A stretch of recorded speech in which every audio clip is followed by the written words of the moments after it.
Good morning from Riverside Boat Club. My name is Kara Martin-Tatro. I am co-hosting the broadcast this morning from Main Coast Rowing and Bowdoin College. And I'm Steve Sawyer from Syracuse.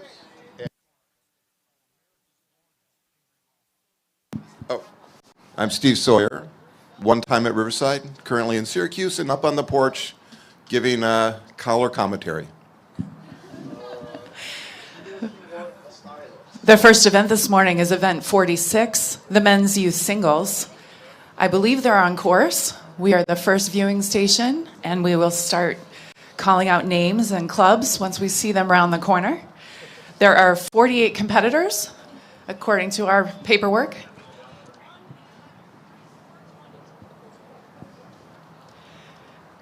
This event is really exciting. This is youth sculling, which is continuing to be a growing popular event and attract a very competitive field with those 48 scullers.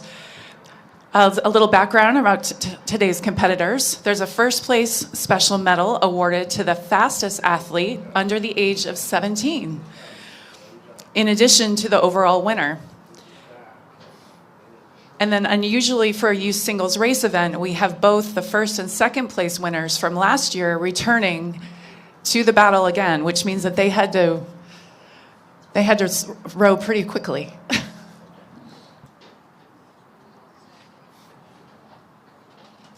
And I believe one of them is the course record holder.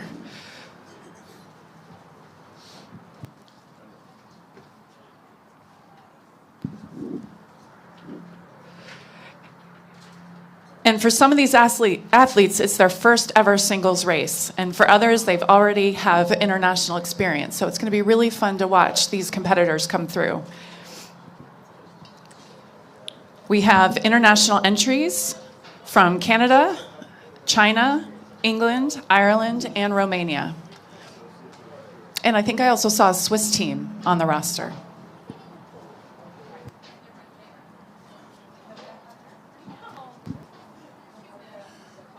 While we wait, I want to thank Meet Boston for the continued support of the Head of the Charles Regatta. Meet Boston is here to connect visitors like you to all attractions, hotels, restaurants, and more than that to make up 23 vibrant neighborhoods in the diverse people of Boston, the city of Cambridge, and beyond. Be sure to stop by World Boat Exhibition and visit the Meet Boston Mobile Visitor Center to plan the rest of your stay in the area.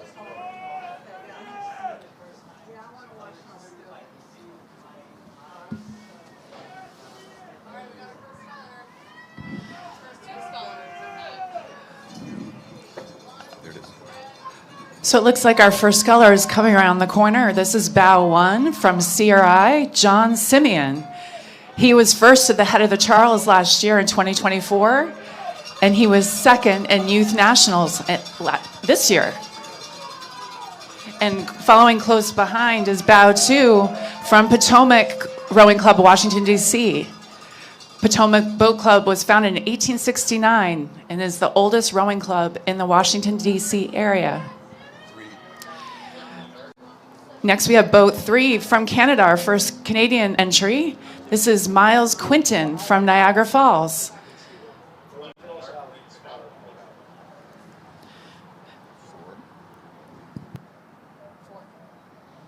Yeah, actually, 5.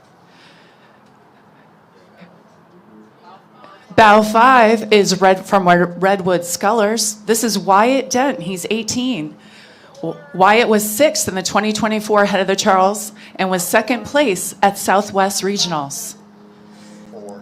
And then we have bow 4 from Thunder Crew, British Columbia. This is Alec Hughes. He's 16. And then 7 coming in fast from Cambridge Boat Club. Cambridge is coached by Abby Knight. Bow 6, Bellin Jesuit Crew. This is Justin Herrera. He's 15. Justin is a national champion in the U17 quad this year.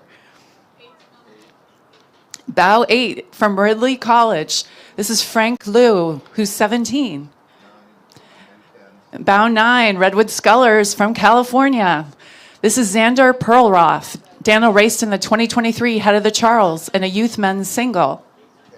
And 10 from Miami Rowing, Daniel McLaughlin, 18. And then 11, Lincoln Park Boat Club. This is William Westoff. He's 17. Bow 12, Narragansett from Providence, Rhode Island. This is a single sculler sculling down the sea conch singularly. I nailed it. Did you get 13?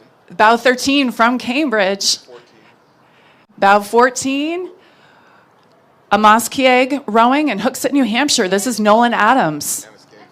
15 up there. 15 is Brooks School Crew. This is Armand Depana.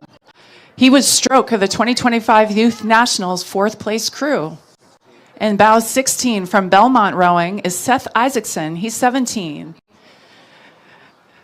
Seth has been rowing for 6 years. And in 2024, he finished 18th in the men's single at the head of the Charles. Okay, we have a cluster here. Bow 17, Ave Maristella, Gerard Portilla. He's 16. 18 from the Woodlands in Texas, Mariano Gomez, 17. And in bow 19 is star rowing, Joshua Lowry.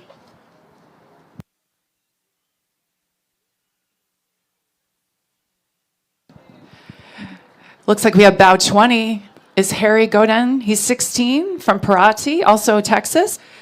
Harry won the U17 first gold at 2025 Youth Nationals. Congratulations. 21, 22. All right, bow 21 is from Malvern Prep School in Malvern, Pennsylvania. And bow 22 from Brophy, which is in Tempe, Arizona, is Brody Jennings. He's 17. He's a student at Brophy Prep, and he rows for the crew. Bow 23, this is our first entry from Shanghai, China, Pudong Vonker, and this is Yuan Wang. This rowing club from Shanghai is exclusively established for youth athletes and has represented youth teams in major international competitions. 24, 27 overtaking.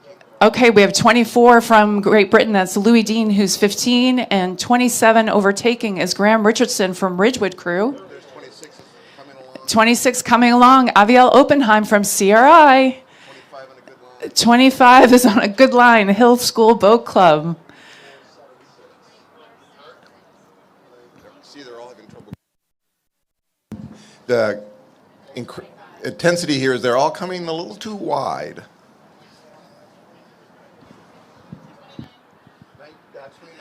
Bow 29 is from Tower Hill, which is in Wilmington, Delaware. Samuel Ions, who's 17. 28. And 28 is from St. Andrews, Gabrielle Carrara, who's 15. 32. And bow 32, Joseph Andros, 17, from Hudson River, Poughkeepsie, New York.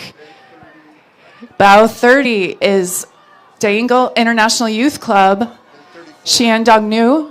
And bow 34 is from Litchford Hills in Connecticut, Grant Harlow.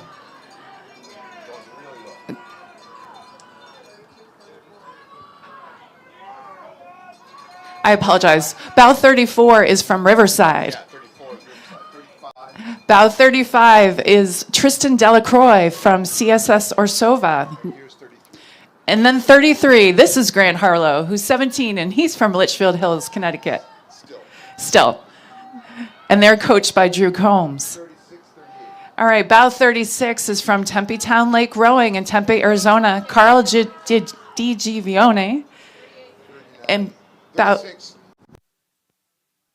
Sorry. Bow 39 from Stony Brook School Rowing, Hugo McDonald. Hugo won the U19 double world's time trial in Sarasota in June 25. Bow 35, Amaskeg, coached by Sharmi Curran. 37. And that was bow 37. 41 now. Bow 41s from Seattle, the Seattle Scullers. This is Jackson. Oh, there you go. Jackson Decker from he's 17. He's a 3-time Youth National A&B finalist. 2-time Brentwood International Regatta gold medalist as well. Bow 42 from GMS Rowing, which is in Milford, Connecticut, is Adam Minsk, who's 17. Okay, Bow 44 is another team from Shanghai, China. Hao Shang, Shanghai Rowing Club in Haosheng Wu. And bow 45 is Greater Houston Rowing Club, Porter Collins, who's 17.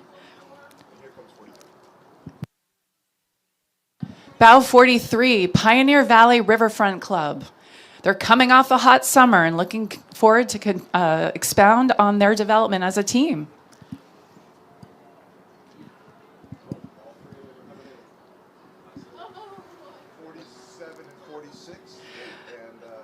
Bow 47 is from Dallas, Dallas Rowing Club in Texas. That's Jackson Pelletier, age 16.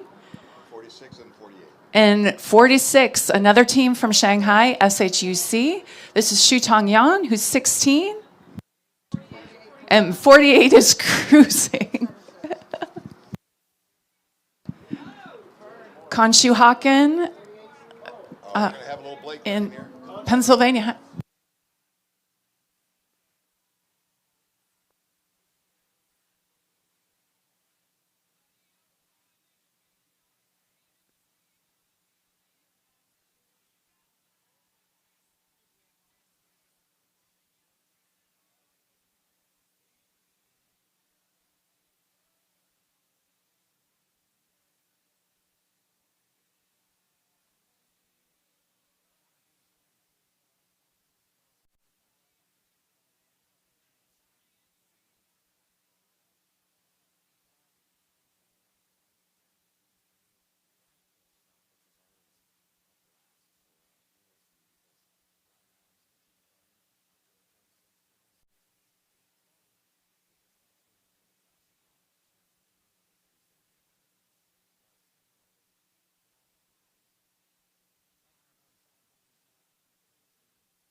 So Steve, what are your thoughts? Well, I spent most of the time just trying to keep up with the bow numbers. The speed was a lot of passing in the first 800 meters, people trying to get themselves onto the powerhouse stretch in some kind of stable position and not trying to worry too much about the people around them. A lot of turning going on, though. Yeah, it was very exciting. For those of you who are new to the Head of the Charles, there are 4 viewing stations, and Steve and I are the first, and we are situated on the second floor of a porch looking out at the river with the timing crew on our right and the video crew on our left. It's quite exciting. What else is interesting about the singles event is those boats launch, at all the races, the boats launch from down the river. They have to they have to row up to the start. So they have to do a 5K before they do the 5K. Well, the most interesting thing is the wait down there as those single scullers watch the sun come up, get themselves into a line, try to keep themselves warm, and then they're on. We don't see the opening turn. We see them as they come off the fairly gentle turn off the Magazine Beach into the powerhouse stretch. And the good crews, the good singles, know to keep pretty tight on the line. And you can see some of them have already succumbed to swinging out too much to the middle of the river. And Steve, how often do these singles get to practice? Do they get to practice the course if they've never done it before? I think the last practice is Friday.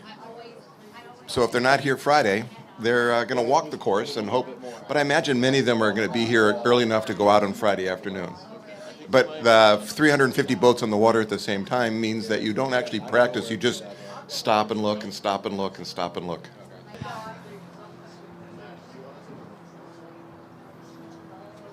As we get ready for our next event, event 47, which is the women's youth singles, I'd like to recognize our sponsors. We have a host of sponsors for the Head of the Charles. It would not happen without our sponsors or our volunteers. So first of all, thank you to our volunteers. If you see anyone in a Head of the Charles vest, either on the screen or in person, make sure to give them a thank you because they're donating their time to make this regatta happen. At this time, we want to recognize our sponsor, Connected Dock. This Connected Dock is this year's official dock supplier. It is the leading choice for rowing docks across North America, and it's trusted by rowing clubs and regattas everywhere. Connected Dock delivers unmatched stability and performance. So visit the Connected Dock booth, or I imagine Connected Dock has a website, to see why it's a rower's top choice.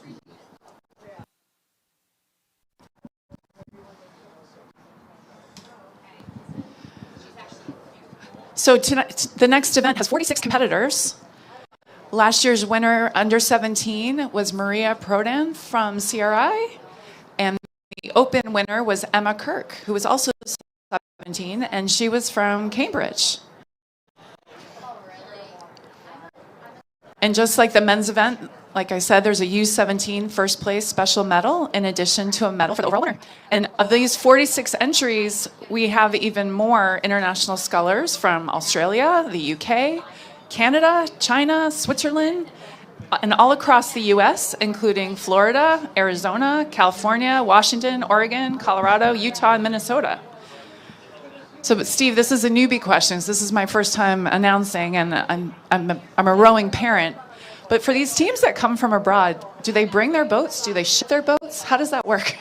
Most of them are going to borrow or rent a boat. Some of the boat builders will be nice enough to loan a boat. Many of the teams and programs on the river will try to help them out. Many of the other programs that are coming will bring extra boats.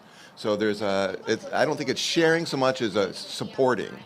But there's quite a side market in trying to help out people with that. So maybe the single scullers that are within driving distance brought theirs. Probably the West Coasters that took a big trailer full of boats out here. But for the internationals, it's probably borrowing. So we'll see. I suspect we'll see a lot of blades from the Boston or Charles River teams that are in different crews. Okay, so that explains why you may see people with different blades.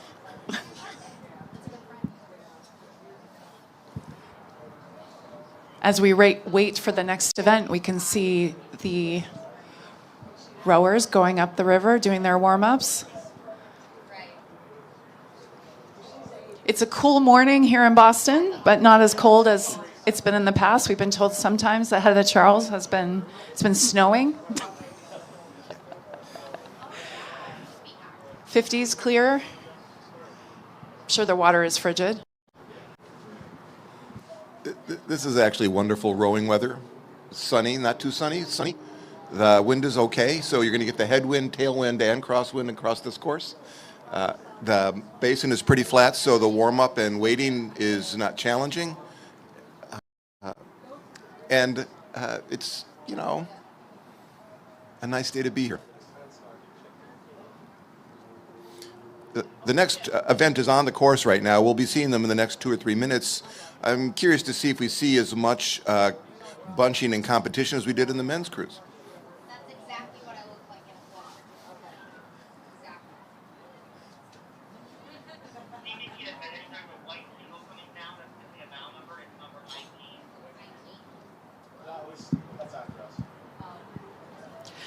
While we have a minute, we'll thank another sponsor, DCR, which is the Department of Conservation and Recreation, who manages the parklands that today's races take place in. The head of the Charles has been in partnership with the Department of Conservation and Recreation here in Boston since 1965, and there's no way we could pull off this race without their incredible support that we receive from their organization and their staff. Thank you, DCR.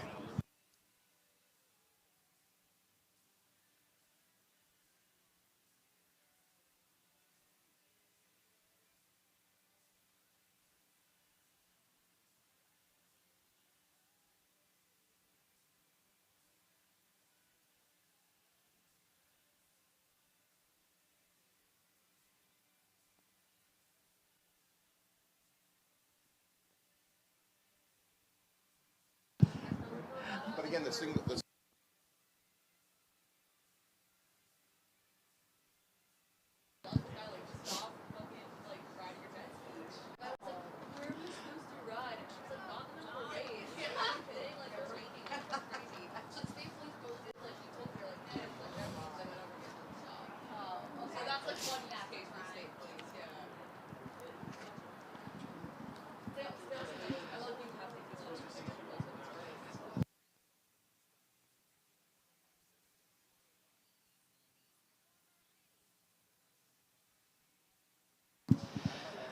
So a little bit more background about the competitors in this event. 18-year-old Emma Kirk of Cambridge Boat Club leads the field.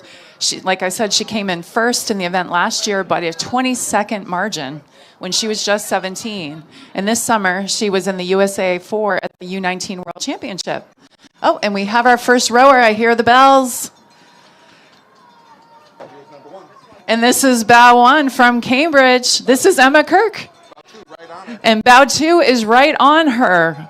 And bow 2 is Redwood Scullers, Doran Flynn, who's 17. And bow 3 is right behind her from CRI, Maria Prodan, 16. Maria was the 2024 U17 singles winner at the Youth Nationals. Bow 4 from Greenwich, Claire Junius, bronze medalist in Youth Nationals. Claire is 17.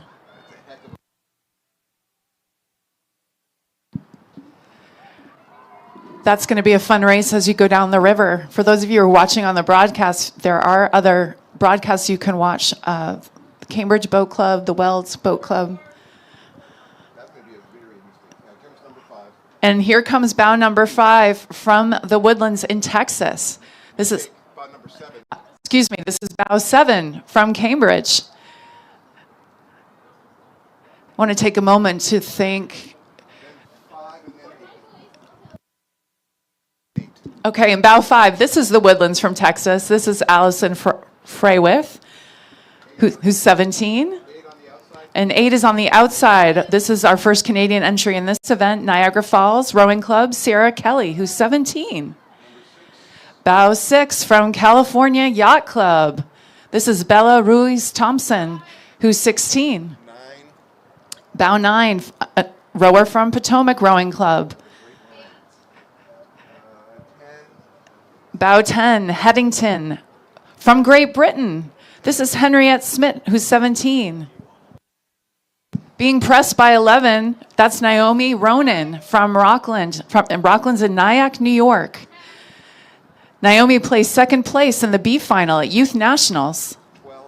And bow 12 is a rower from Morristown Rowing Club from Morristown, New Jersey. 13. Wow. Bow 13 is from Seattle Scullers, the Nobi Lucier, who's 16. 14. Bow 14 from Oak Neck Rowing Academy. Oak Neck is coached by Amadeus Petrizak.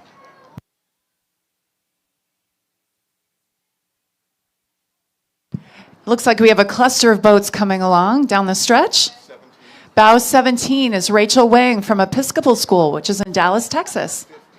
Bow 15 is Audrey Goodworth from Utah. She's 16 and coached by Victoria Rojo. 16 on the outside. 16's on the outside. That is Anna Maloney, who's 15. She rows for Star Rowing in Derby, Connecticut.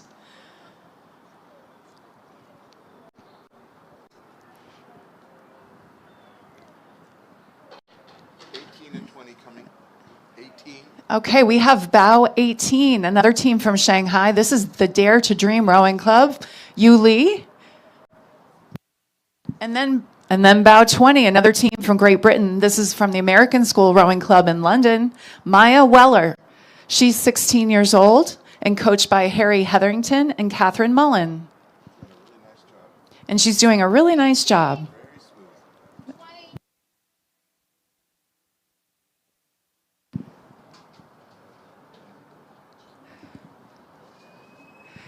20. We have another rower coming around the corner. This is bow 21 from Australia, Upper Yarra Rowing Club. This is Erin Antoni. Number 22.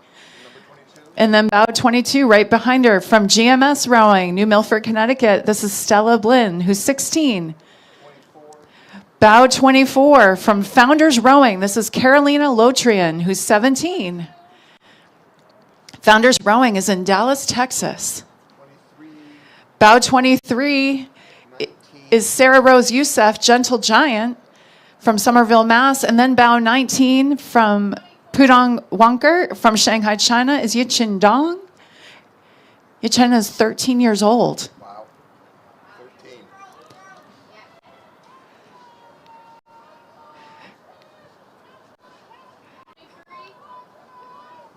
I believe last year was the team's first Head of the Charles Regatta, participating in the Head of the Charles Regatta.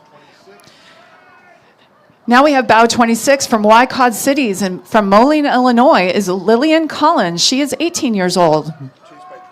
Chased by 27, our first team from Switzerland, Lausanne Sports. This is Chloe Wolf, who's 15.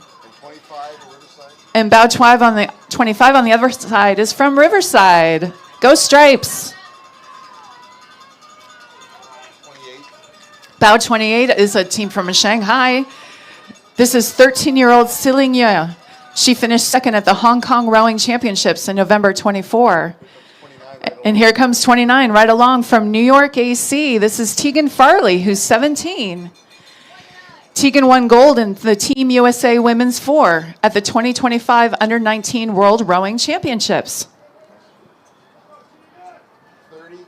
Oh, I love this boat. It's so pretty. Bow 30 from the Hudson River Rowing Club in Poughkeepsie, New York. This is Sarah Stratton, who's 15. Bow 31 from Thompson. She was a top 3 U17 finisher at Youth Nationals.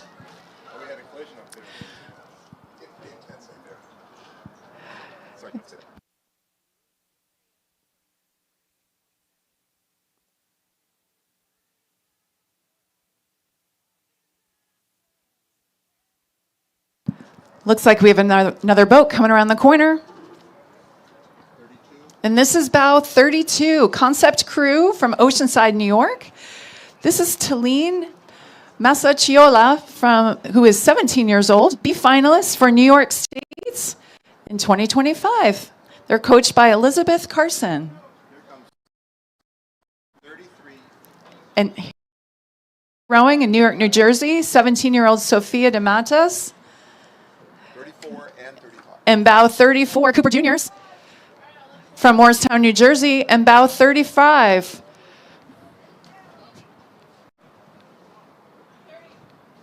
Is Laura McKenzie, who's 17. 36. Bow 36 from Lake Lanier Rowing Club is Lainey Hunley, who's also 17. She learned to row and train at the site of the 96 Olympic venue in Gainesville, Georgia. Beautiful place to learn to row. 37 and 38. Bow 37 from TESD Rowing Club, Berwyn, Pennsylvania. They're based out of Bachelor's Barge Club in Philadelphia. 38. And then bow 38 from Ottawa, Canada is Samaya Khosla. She's 18 years old, coached by Megan Jolly, and has competed for Team Canada twice.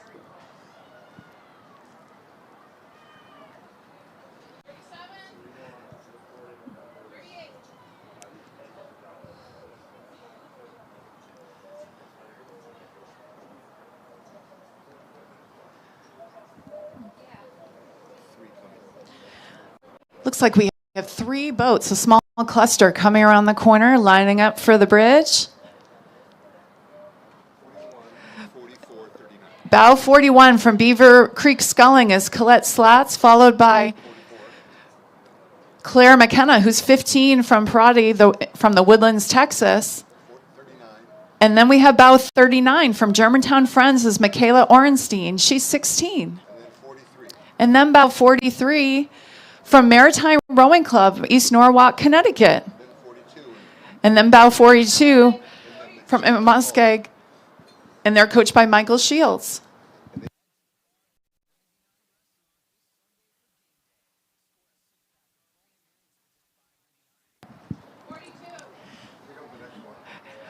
Next rower coming around the corner is bow 46 from Episcopal Collegiate School, which is located in Little Rock, Arkansas. This is Alex McCormick, and she's 17.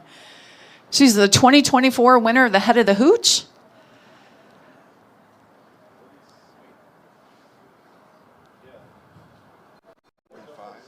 And she has a verbal commitment to row D1 at Bucknell. Bow 45 from Barn Elms, which is in London, UK, is Sylvia Jeffrey. She's 16. Sylvia completed her first Head of the Charles event last year at age 14 with her older sister in a double. That must have been magical. She's been sweeping and sculling in different school squads at various national school events in the United Kingdom.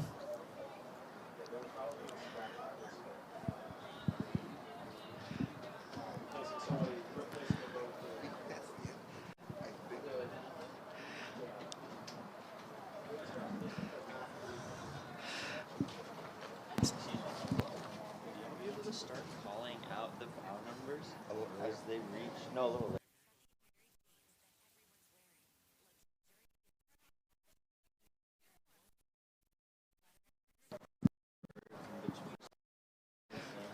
So while we wait for the next event, we'll go ahead and recognize another sponsor. Thank you to Duncan, keeping everyone energized. Whether you're caffeinating before your race or cheering on your favorite crew, Duncan has you covered. And don't miss the action over at the Weeks Footbridge, where Duncan is serving up row freshers to keep you fueled all weekend. So grab your friends. Maybe after our shift of volunteering, we can head down to Weeks and make sure we're rowing with Duncan. Thank you, Dunkin' Donuts, for sponsoring the Head of the Charles.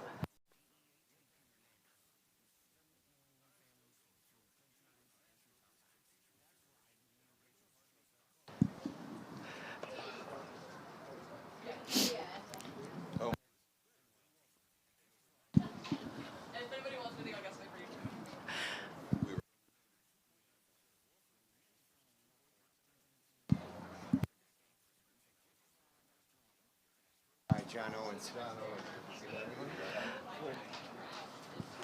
How are you? I'm very good. How are you? You have one of the most positive effects. Oh, thank you. How's the family? They're good.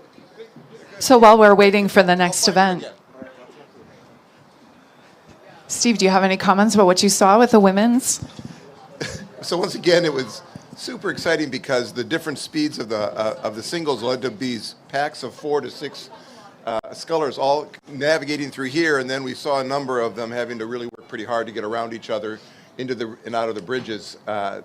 Quite a challenging thing, because this is the stretch where the single sculler wants to not think about turning and steering and just go as hard as they can. And instead, there's a lot of negotiating there. So it's a really cognitively demanding part of the race as they come into those first bridges in clumps of 4 or 5. I think it'll be a little less exciting, I hope, for the 4s, because the coxswains will be able to do a little more, but we're about to find out.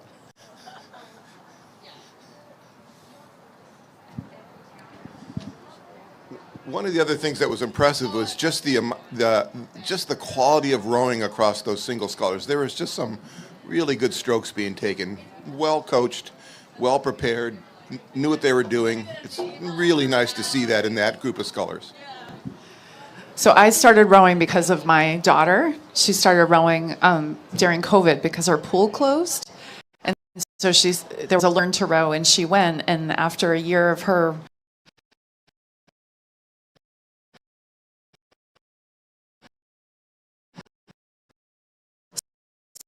sculling, she invited my husband and I. I will just say, not as a literal person, but as a person, as you get older, very few of us learn something new as we get older.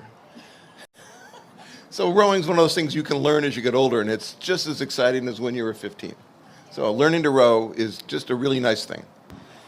Yeah, I love the fact that my daughter started learning to row. Both of my daughters, one was a freshman in college when she learned to row, and the other one started when she was 15. So you don't have to start at age 5, not that they or single for 5-year-olds. Yeah. But I do love that you can start at any age. I started at 45, and I got to race with my daughter in a parent-child race, and we got second out of 2. It was great. I would think if you count it up,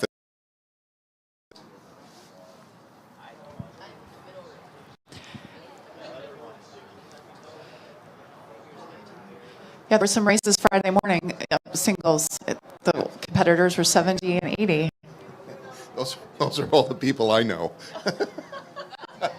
We get to see you out there. I'm much better in the launch. That my coffee won't spill then. There are no coffee holders in a boat. So the next event is going to be on the course. It's event 48, which is the women's under 17 fours.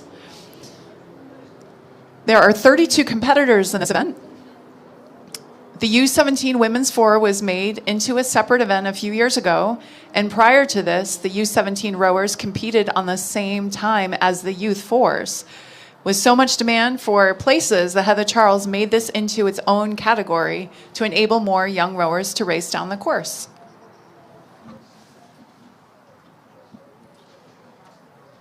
And while we're waiting, a thank you to Red Hat, a premier partner. Be sure to check out all the new big screen within the Falls Bar showcasing the live stream and 60 moments from the last 60 years. Thank you, Red Hat.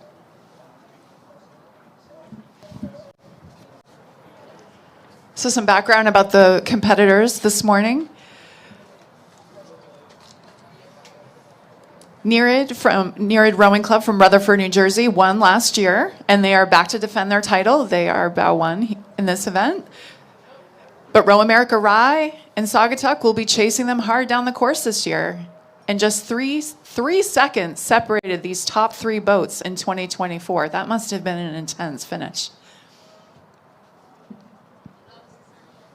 Given the youth in this event, the speeds of these boats will change from year to year because the crews change every year. So we'll see quite a bit of different speeds from these crews. I imagine the top crews will still be quite good given their coaching and their pedigree. But there'll be some really nice surprises later on in the numbers because other crews have gotten better.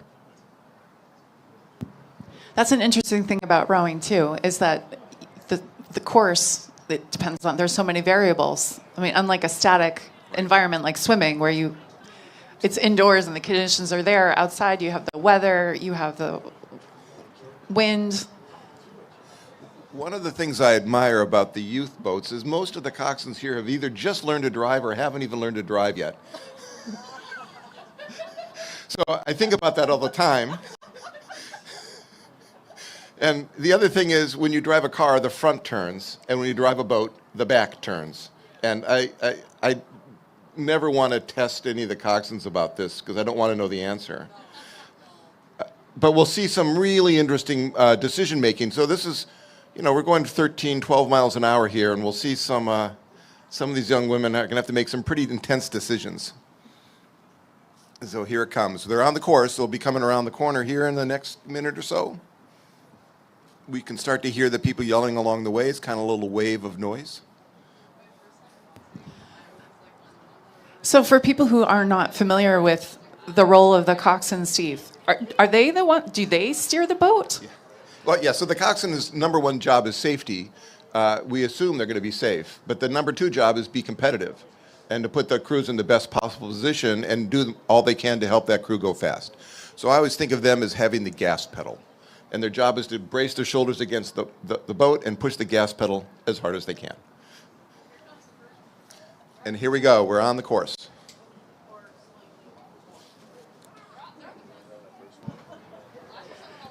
Bow number one. And here's bow number one, last year's winner from Nereid, Rutherford, New Jersey. This is Michael Goldenberg, Olivia Mendelson, Grace Soud, Lucy Parker, and Avery Voinoff, all 16 years old. Followed closely by bow number two, Row America Rye.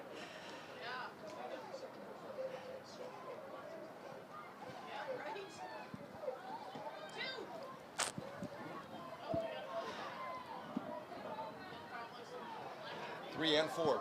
Forecasting three as we come to Riverside. All right, as they come into view, we have 3 and 4 neck and neck.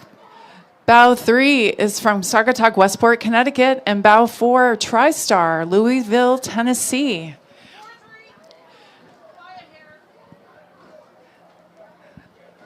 Looks like 4 is overtaking 3. Five. Bow 5 from Canada, St. Catharines, from St. Catharines, Ontario. This is Mira Strickland, Kristen McTaggart, Maya Pasquale, Ashley Da Silva Piques, and Sandra McNally. Six. Bow 6 from TBC Racing in Washington, D.C. They are coached by Charles Russell, Perrin Salewood, and Regan Cook.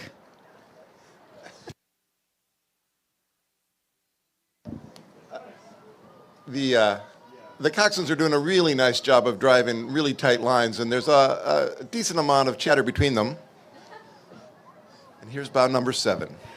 Bow 7, SA Rowing Club from Roswell, Georgia.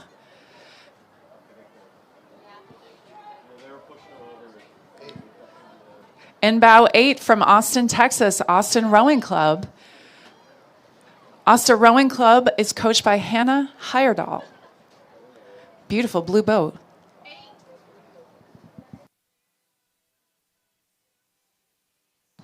And here is bow 10 from Boston, Massachusetts, Windsor. They say they are happy to be rowing at the head of the Charles. And they have some fans.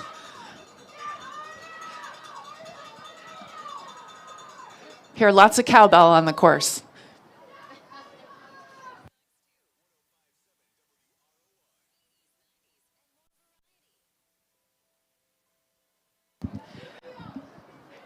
And coming around the corner, we see bow 11, another team from Massachusetts, from Brookline, Friends of Brookline. This is a public high school team. And this is their home river, the Charles. 12 and 13. Okay, we have 12 and 13 neck and neck. So bow 12 from Northfield Mount Herman. They've been rowing the head of the Charles since 1971. And bow 13, Water Street from Bethesda, Maryland.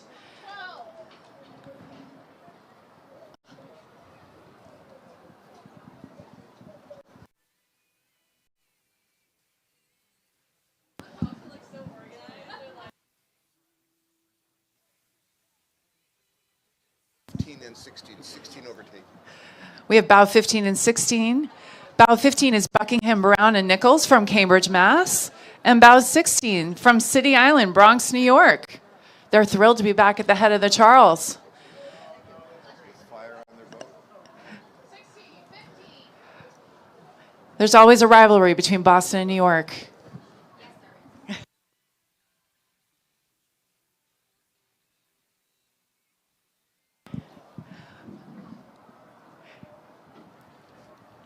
We have another boat coming around the corner into the sunlight. 17 and 19. We have bow 17 from Glastonbury, Connecticut. And bow 19 from Maritime Rowing Club. They're in East Norwalk, Connecticut. With the blue oars and the stripe. And here comes bow 18. Emma Willard from Troy, New York. This boat is composed of primarily sophomores from Emma Willard School in Troy, New York. And many of the members competed at SRAA Nationals last spring in the freshman 8. Bow 20, Stonington, Connecticut. And then bow 21, Rowe, New Jersey, Mount Arlington, New Jersey.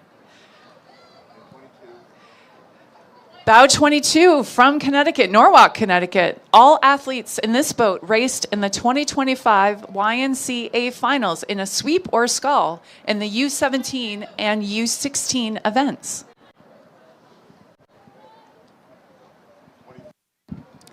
Here comes bow 23 from Great Britain, St. Paul's Girls in London. This is Yuma Tamura, Ariella Kostelik, Erin Simpson, Yuna Vavrovsky, and Jemima Bond.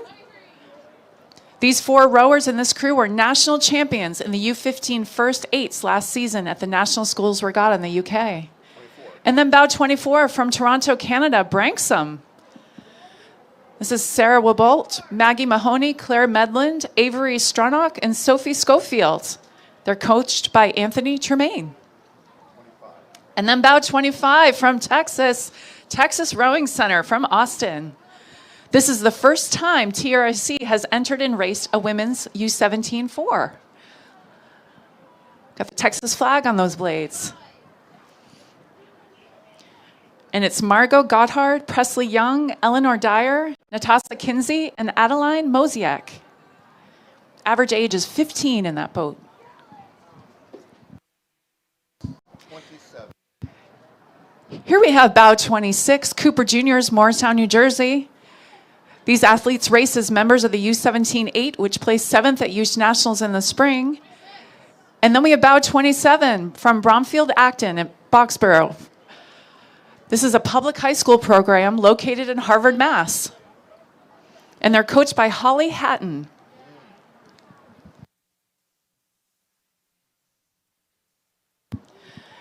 Here we have Bow 28 from Triangle Rowing, Raleigh, North Carolina. And they're being chased by 29, George School Crew from Newtown, Pennsylvania. This U17 group is from a small Quaker school in Newtown. And the team has only been in existence for 3 years. Looking good. This is a very young boat with an average age of 15.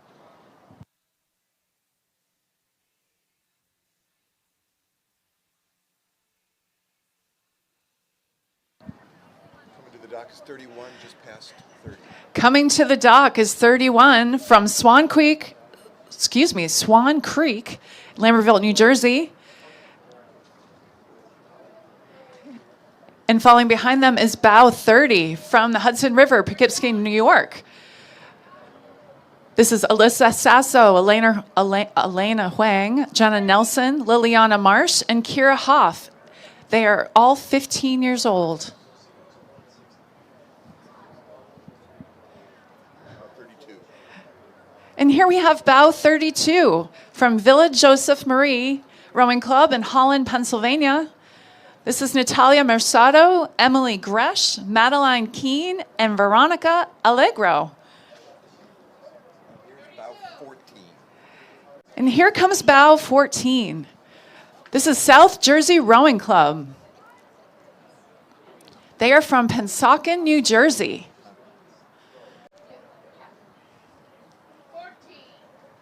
Now 9. And now we have Bow 9. This is Ocean City Crew Boosters in high school. They are coming off a 10th place finish last year. Keep it up.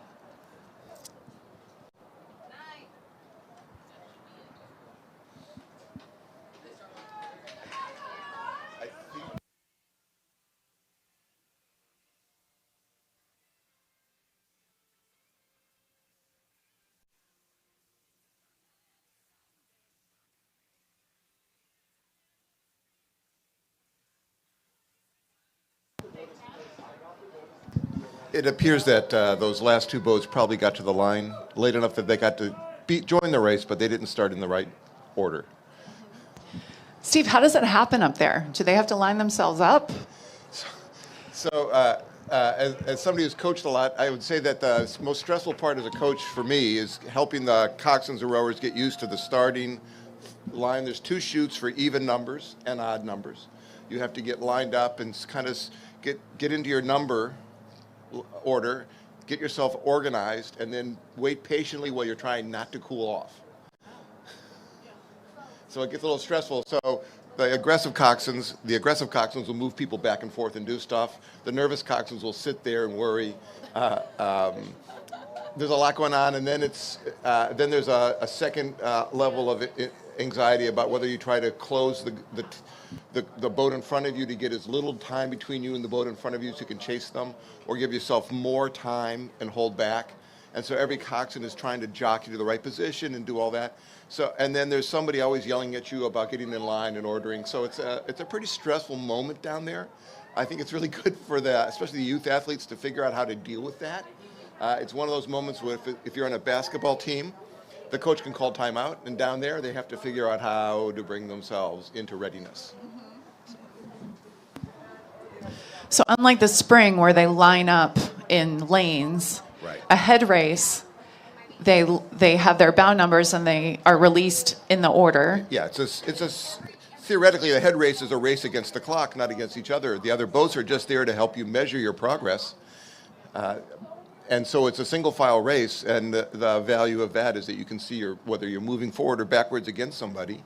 It puts a great premium on the coxswain or on the steering, because where you are on the race course can add or take meters off the race.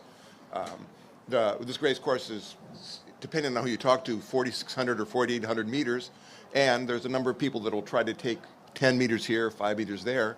The coxswains are going to be very proud if they can get under the meter mark, because that means that they've found a way to get a little tighter line. You saw in the fours coming by the dock here, that some of the coxswains had decided to come very close to the green buoys, trying to shave, and some had tried to get out wider to have a straighter line. There's all sorts of myths and beliefs about which line is best, but these coxswains are doing what they've been instructed, making decisions based on what they can see. Yeah, and about right here, if they weren't fully warm, they're fully warm now. If you're not warm enough yet, you haven't worked hard enough. This is pretty much full warm, yeah.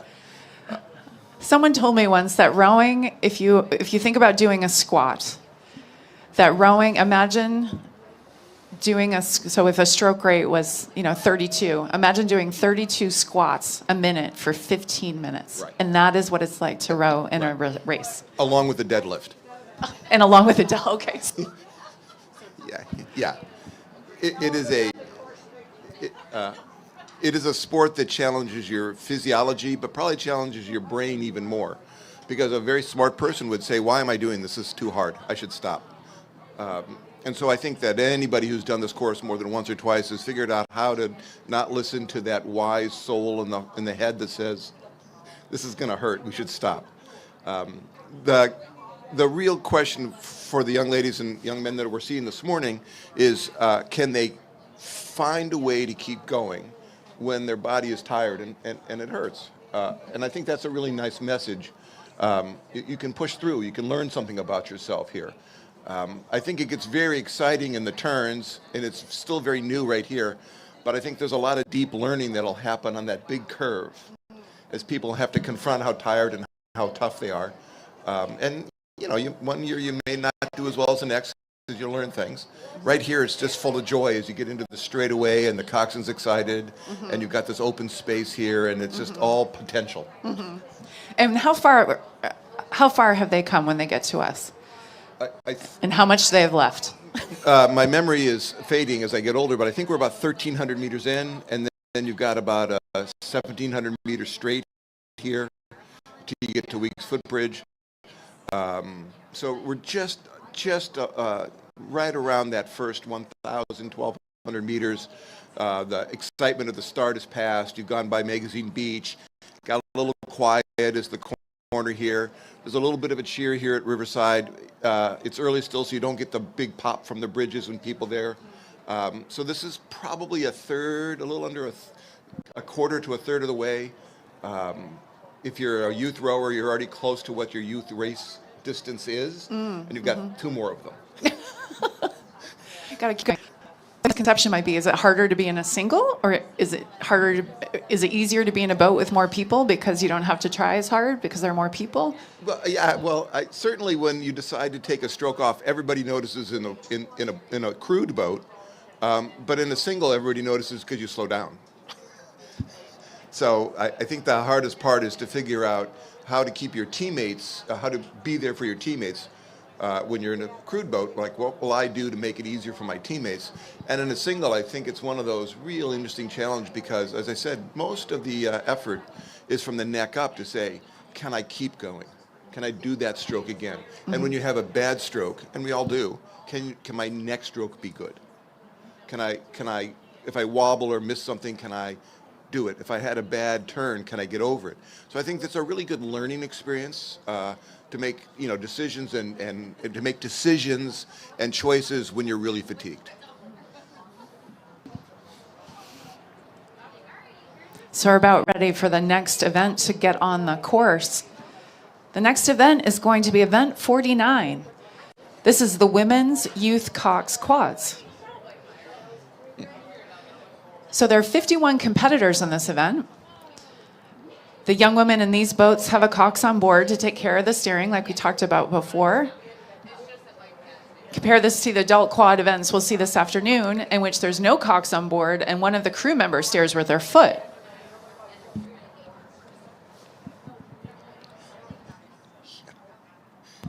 So some background about the competitors in this event. This event has attracted 51 entries. And we'll see some more teams from Canada, Great Britain, China, and all over the United States. And there are medals for the top 5 places. And there is a special medal for rowers averaging under 17 years old. The top 10 programs from last year all qualified to send their crews again. First place last year was Los Gatos, A team. They're from California. They're starting at bow 1. Last year they won with a time of 18 minutes, 13 seconds. And they will be chased by the Redwood Scullers, also from California. And then third place last year was Headington from the UK.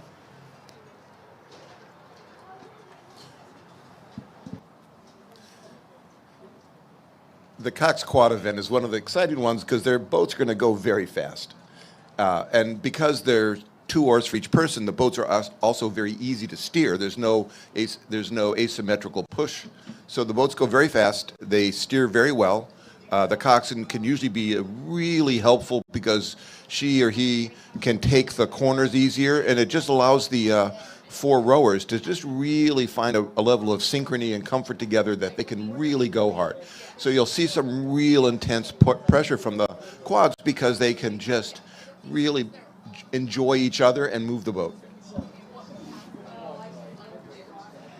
While we have a minute before we see the rowers, let's acknowledge another sponsor, the head of the Charles, Filippi. I bet we see some Filippi boats on the river. Filippi is the official supplier of the head of the Charles Regatta.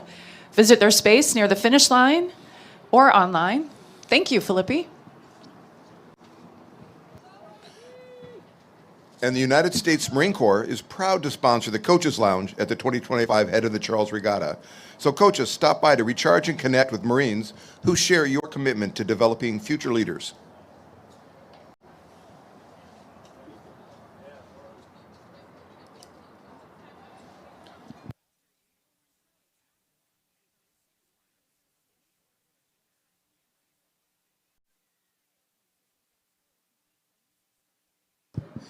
One of the side things that starts to happen in the Charles now is the returning shells are coming back to their docks.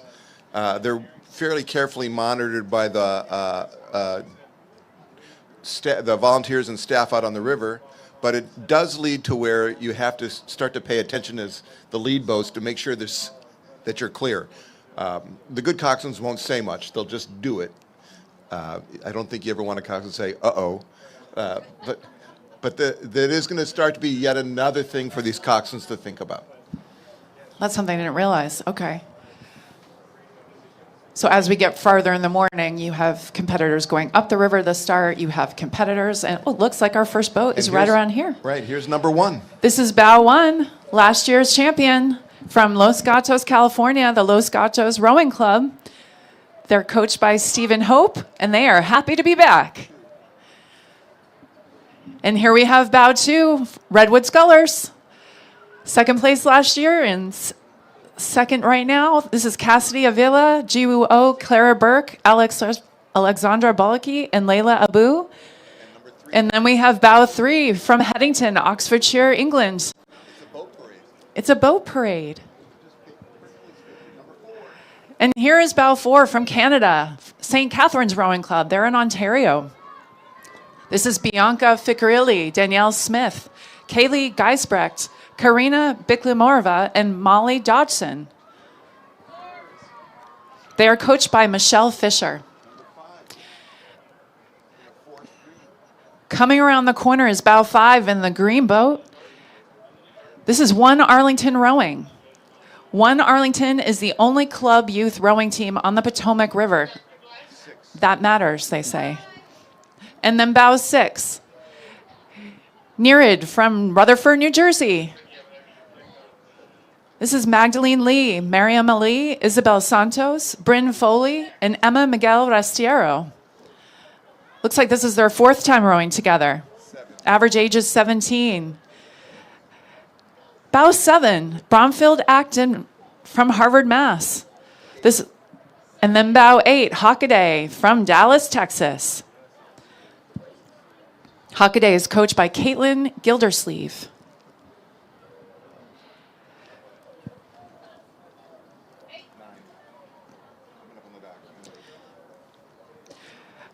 Coming around the corner from Vashon, Washington is Vashon Island Rowing Club. This is Ruby Sorensen, Gwyneth Rainey, Yivi Hu, Gwendolyn Tomlinson, and Violet Alpin. Average age is 16. This crew finished 9th last year, with 1 rower and the coxswain returning from last year's lineup to this year's lineup. They are a small club near Seattle to represent the Northwest. And they're coached by Benjamin Steele. 11 passing 10. All right, we have 11 passing 10. 11 is from Canada, Thunder Crew. And bow 10 is CRI from Brighton, Mass.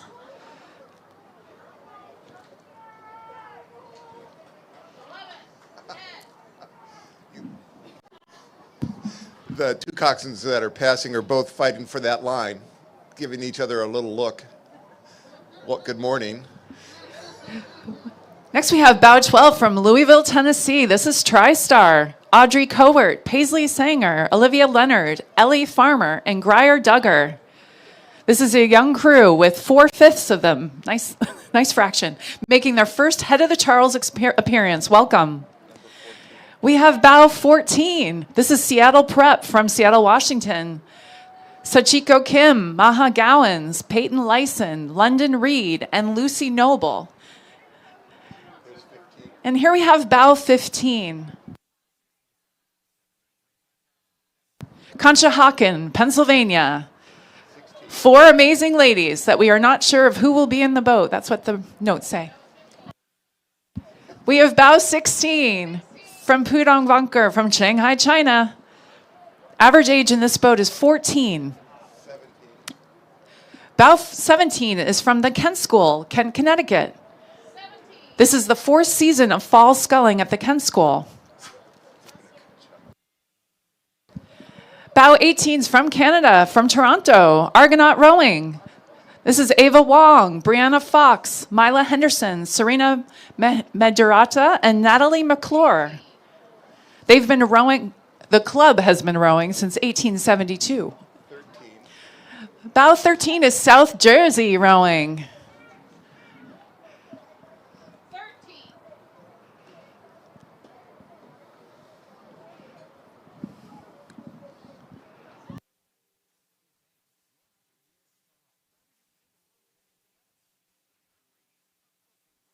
Passing 19.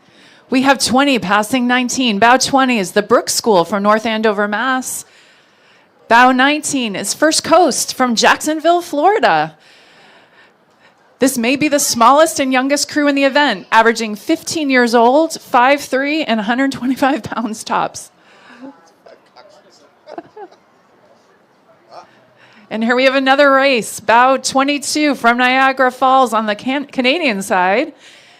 And bow 21, Hockaday from Dallas, Texas.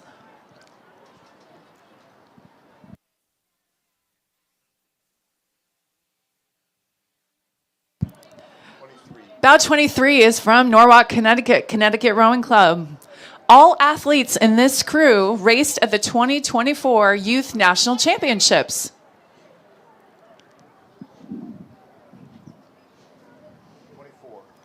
Bow 24 is from Welland, Ontario. This is Notre Dame Rowing Club.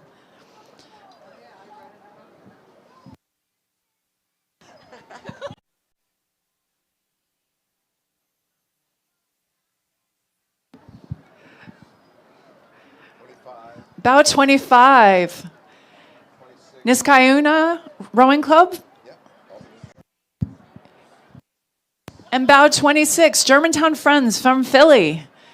Evelina Heap, Leela Ragopalan, Josephine Huang Garanan, Nola Shanin, and Isabella Amon.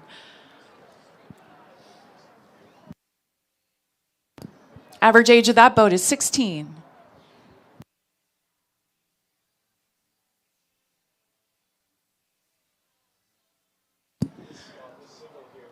Well, that was quite a parade of boats. We have more to go. Second half. 27. Bow 27. This is Gordon Rowing from Wenham, Massachusetts.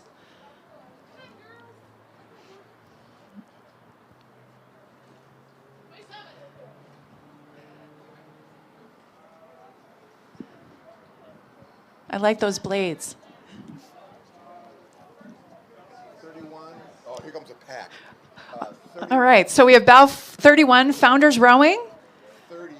and then bow 30, Petty from Princeton Junction, New Jersey, Then 28. And we have bow 28, Medford from Medford, Mass. Bow 29, Manhasset crew from New York, average age 14. Then 33, passing 32. Bow 33, Tideway Scullers from London. Bow 32 are Cooper Juniors from Morristown, New Jersey. These 7 crews are all going to get to the bridge at the same time. So, I would want to look ahead because these 7 crews are going to get to the Weeks footbridge at about the same time. It'll be pretty exciting.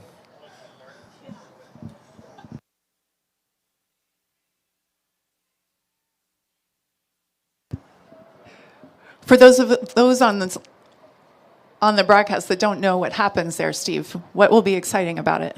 Here comes boat 34. We'll talk about them and then I'll let you know. Bow 34 is Litchfield Hills from Connecticut. This is August McLaren, Willow Schulde, Allison McCarran, Margaret Hudson, and Lily Scozafava.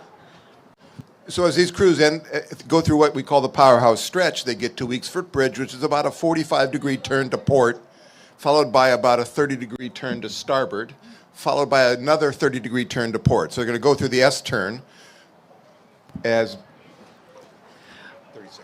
Bow 36.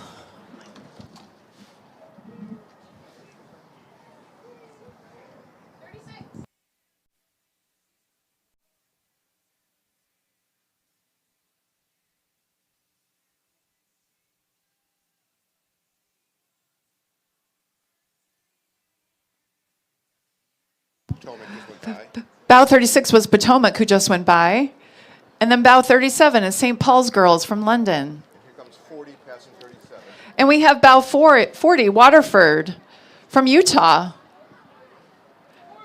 Bow 37 is St. Paul's Girls from Great Britain. Here comes 3 more boats. And we have 3 more boats. Bow 38, Capital Rowing from Washington, D.C. Bow 39, VK Bilingual School Rowing Club from Shanghai. And then bow 41, Vancouver Rowing Club from Vancouver, British Columbia. Vancouver Rowing Club, they were provincial champions, the U17 single. That was Carolina. This boat was Maya Louie, Amity Watt, Rosalina Malik, Charlotte Clark, and Carolina Rodke.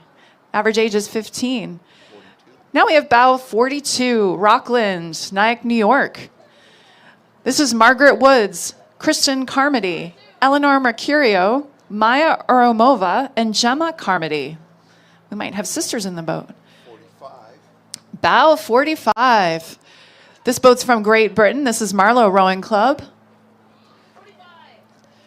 This boat is Josephina Rowe, Oralina Chemis, Lauren Kennedy, Ione Haley, and Eve Penson.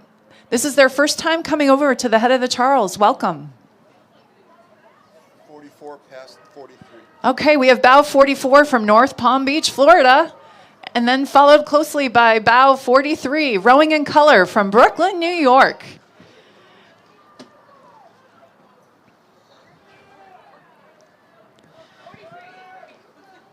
comes bow 46.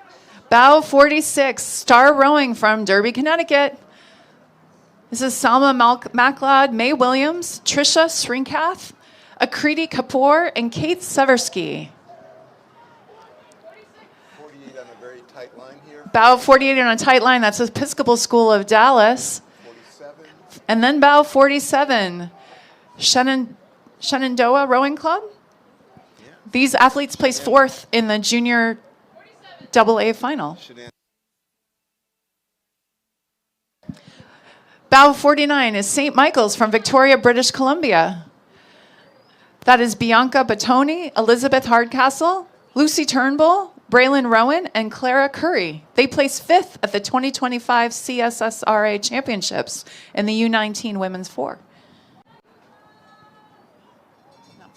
5-0. Bow 50 from Utah, Salt Lake City. This is the Utah crew. They've got some fans downstairs. Maya Morganti, Everett McGinn, Rosalie McGinn, Catherine Parker, and Regina England.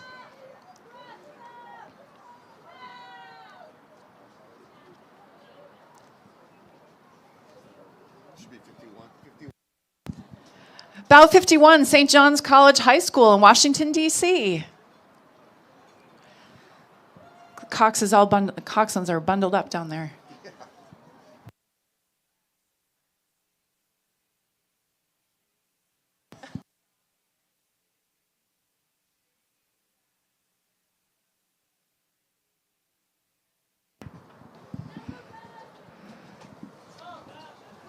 Wow.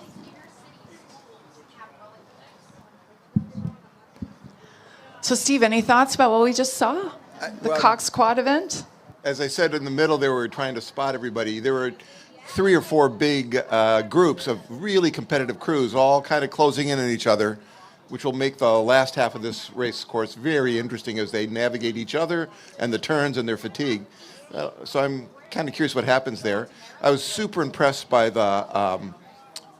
the willingness of the women in those boats to go as hard as they were going. The average stroke rate was over 32. Many of them were 35, 36 strokes per minute. That's a real commitment to going hard. It's a long way at 36 strokes per minute. That's just, a stroke every 1.8 seconds. It's a lot of work. I was very impressed by the coxswains doing a nice job. We saw some really tight margins there, and they were holding their crews together and doing a nice job. It's pretty impressive. I was impressed by the balance between returning crews and folks that are new to the Charles. And the youth in that event, I don't know, most of them seem to be more than half are under 15. That's a real, congratulations to all of them and whoever got them here. That's a nice segue to remind, to thank our volunteers. There we go. Yeah. Thank you. We're in a volunteer central here on the Riverside porch. There's probably a dozen of us up here. Congratulations to all. And all the people down the dock who are waving back at us right now.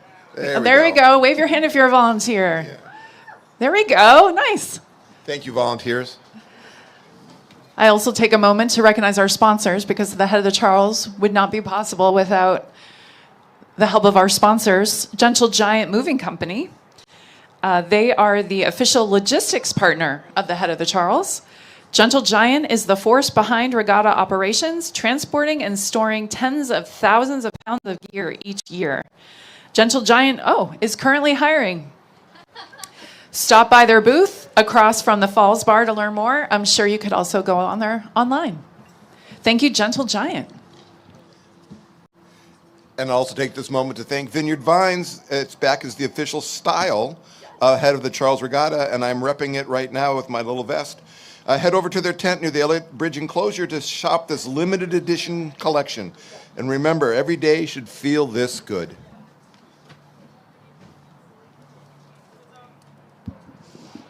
Yeah, for those of you who are on site, if you see folks wearing a blue Head of the Charles Vineyard Vines vest, make sure to say thank you.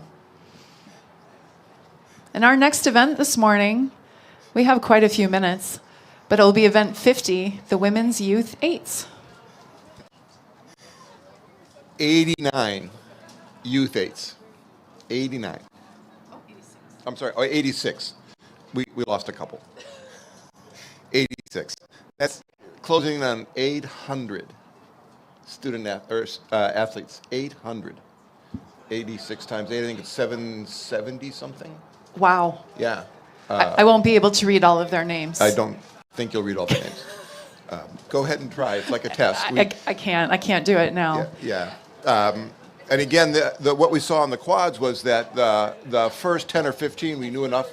There's enough knowledge in the seeding and in the previous performances that they were pretty well organized. You saw kind of a wonderful boat parade. All the crews had a straight line and good water, and they were all quite comfortable in the race plan and on their race course. And then you started to see the boats passing in the quads, and it gets a little more muddled. I imagine we're going to see something like that in the women's 8. You're going to see the first several be pretty well organized because the speeds are known, and then it's going to become really intense in the middle as slower crews and faster crews kind of run up on each other. So we're going to see some of those boat glumps that are going to lead to some really interesting moments further down. This is the time when the officials are and the coxswains are trying to sort out so they can get those corners and turns. Now everything's going to be moving faster. So, How does that work, Steve? When you have these clumps of boats, they're all trying to get to, the bridge or the corner before the other boats, and they're going fast. What's the etiquette? So there's the rules are simple in some sense. It's the interpretation that is hard. The simple rule is the faster crew gets the best line. So the interpretation is hard in the following way, which is I may be crew A passing crew B, but crew C is faster than me in passing A and B. So who's yielding whom? Okay. And second, the best line may change because I may want to have the starboard shore coming along here, but I need to be able to make my turn under weeks and want to be able to do something different. So I may actually change my mind. And so the coxswains are now having to think a bridge ahead, right? And it's easy to think a bridge ahead when you're running a clean line and you're boat number 3 because you don't have much to look at. But if you're running boat number 20 and there's 7 boats kind of wobbling around in front of you as they dance, you have to make some really interesting decisions. The other thing is these don't stop you don't stop like a pedestrian. And they don't turn very well. Like they're 60 foot long going 14 miles an hour and they turn gracefully.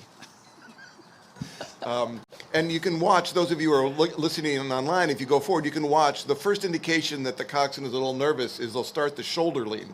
They'll start to push the shoulder into the side they want to go, somehow hoping that their body English doesn't upset the boat and the boat turns faster. Doesn't, just tips the boat over. The second thing is they'll start to ask for differential pressure from the rowers. Of course, they're using their rudder, but the rudder's the size of 2 credit cards. So it's not doing a ton. And then some of the coxswains might stick their hand into the water if they've been trained and use it essentially as a brake to spin, but they know that it slows them down. This is generally, and because it happens in kind of a graceful motion, once you're within a half a length, you're already committed because the boat won't turn that fast. And so if the spotters up there on the bridge are probably saying things, we got to get them apart, but there'll probably be some pretty interesting moments and some coxswains debriefing at the end of the day with their eyes very big, excited. So it'll be fun. It's how you learn. It's how you learn. Sorry, I got excited as I saw a boat coming, but that's a returner. Yeah. Over the Riverside Club. When you say spotter, teams have spotters on their. No, I'm saying that there will be volunteers up there taking a look.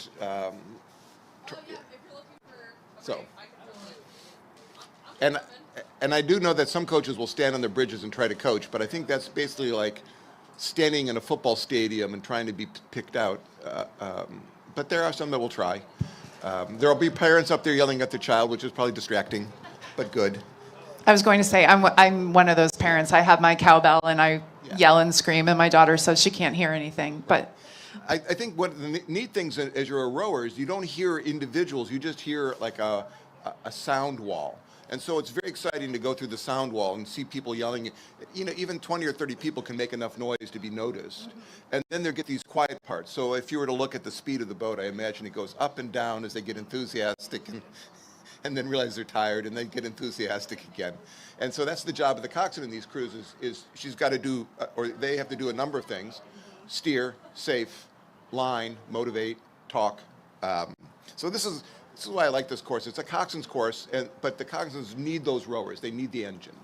So here we go. We're going to see 86 of them go by. 86 go by. So some background as the race will be on the course soon, if not already. The course record is owned by Row America Rye. That course record is 16 minutes. That was back in 2024.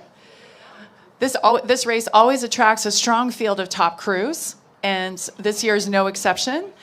Bow 1, Row America Rye, like I said, is from Rye, New York, and they are back again to defend their title, which they won by over 25 seconds last year.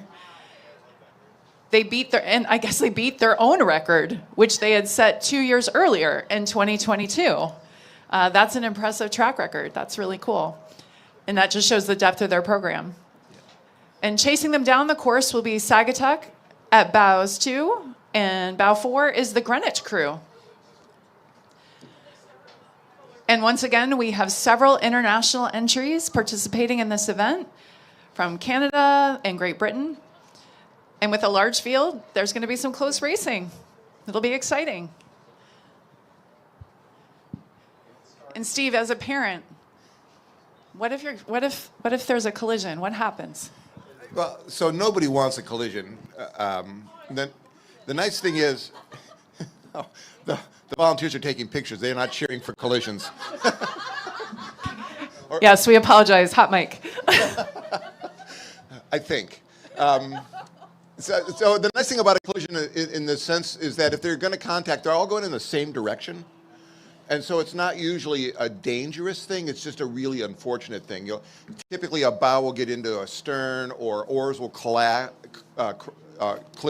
And none of the rowers are comfortable enough, or maybe they haven't trained enough to know that if you are on the side that is connected to the other boat, you can't slow down because it brings the boats together. So the only way to get out of that is to row harder on the near side, and it's hard to do. So what we'll see is a lot of people have to come together. They'll slow down, they'll come to a stop, they have to push themselves apart. The other crews have to go around them, and then they have to start up again.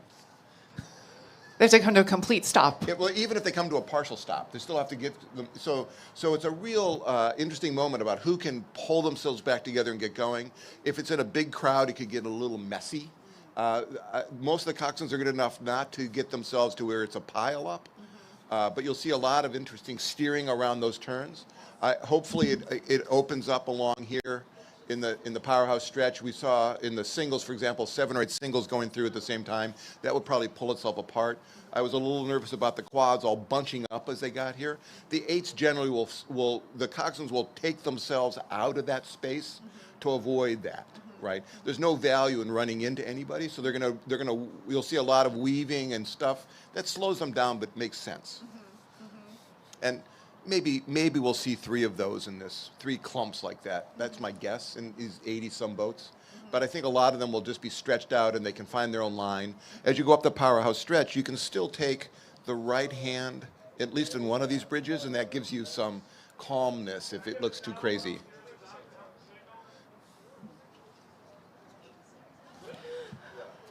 While we're waiting for the boat to come around the corner, we will recognize another sponsor, Heineken. Heineken and Heineken 0.0 are refreshing the race this year as the official beer and non-alcoholic beer of the Head of the Charles. And here's our first crew from Row America Rye, returning defending champions.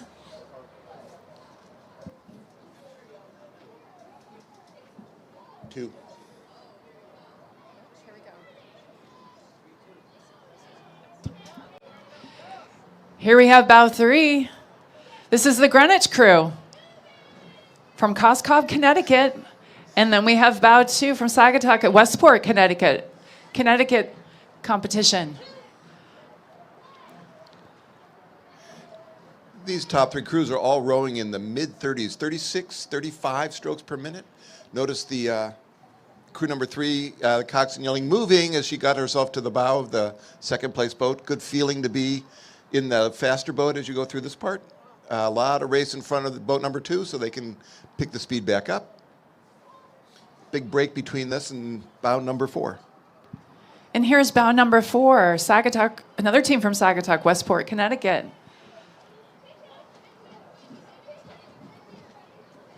And 5. I'm sorry, 6. Bow 6, this is our crew from Oxford, Great Britain. Headington School Oxford Boat Club.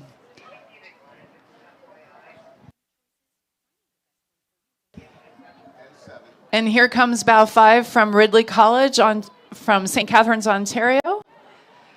And bow 7 from another team from Row America Rye. And my belief that the top 10 crews would all be sorted out is completely wrong.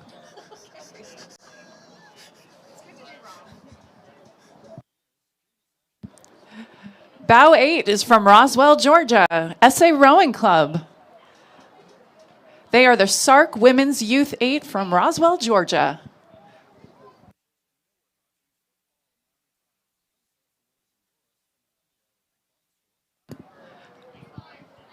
Bow 9 is from Green Bay, California. This is the Marin Rowing Club.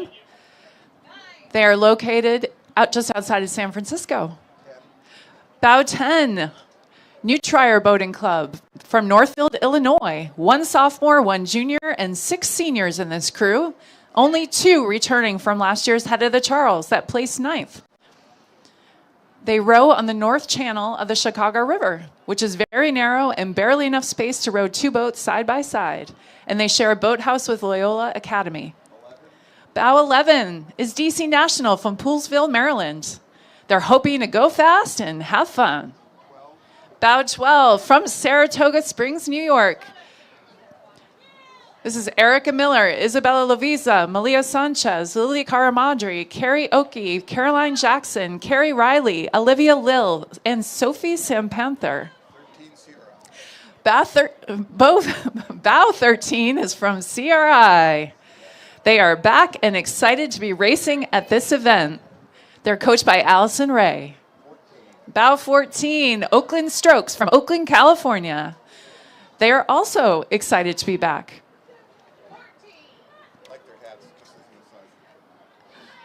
Love the hats. Bow 15 is PNRA from Princeton Junction, New Jersey.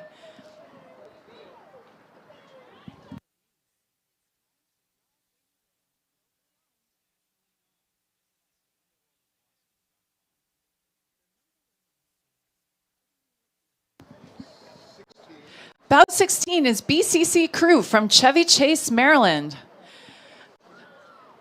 Their mascot, the Baronesses, look to keep building off a historical season from last year. Bow 17, Greenwich Crew.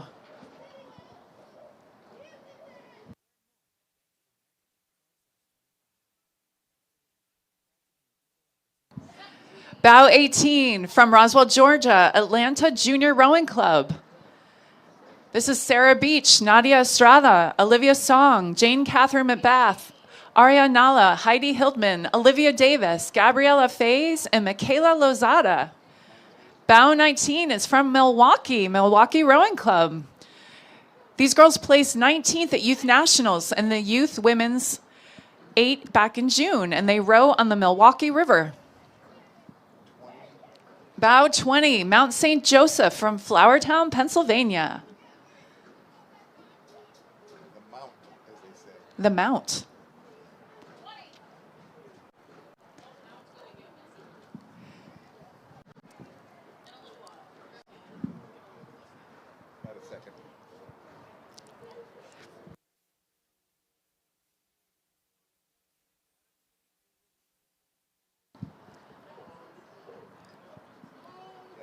Bow 21 is from Canada, Brentwood Rowing Club. They're from Mill Bay, British Columbia.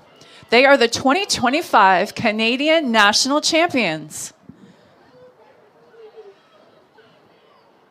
Bow 22 from Montclair, New Jersey.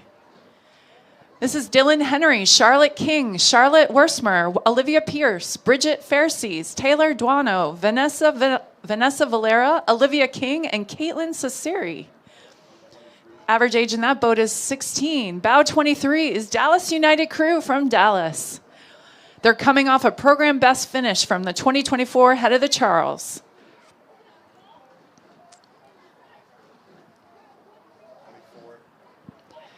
Bow 24, SAC from Gold River, California. Capital Crew earned a bronze medal in the women's youth double and a 5th place finish in the women's U17. Bow 25.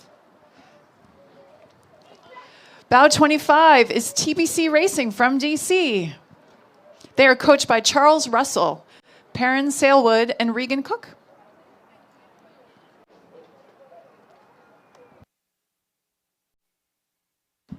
And here we have Bow 26. They're from San Diego Rowing Club. Bow 27 is closing in on 26. That is PCRA from New Rochelle, New York. And Bow 28, not far behind, that's White Marsh Boat Club. They're hoping for a strong performance. with many first-time racers in the boat. Welcome to the Charles.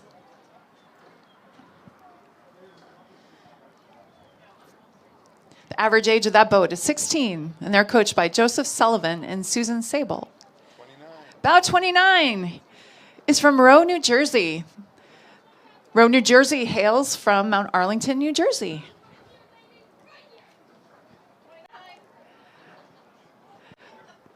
30 from the mount. Bow 30 from the Mount. That's Mount St. Joseph, their second crew of the event.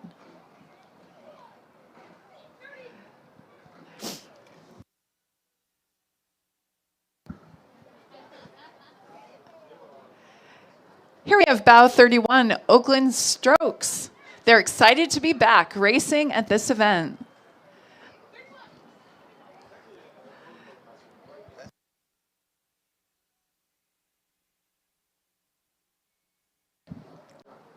Bow 32 is from Old Dominion, Alexandria, Virginia.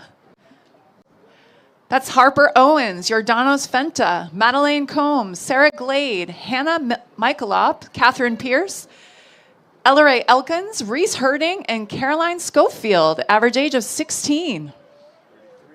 Bow 33 is from Los Gatos, California.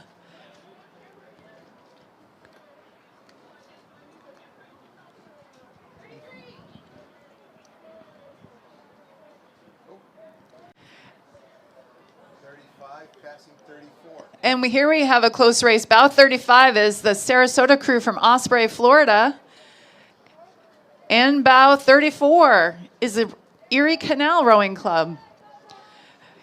Erie's a very young crew with only 2 returning athletes. And they're coached by Sean Jackson.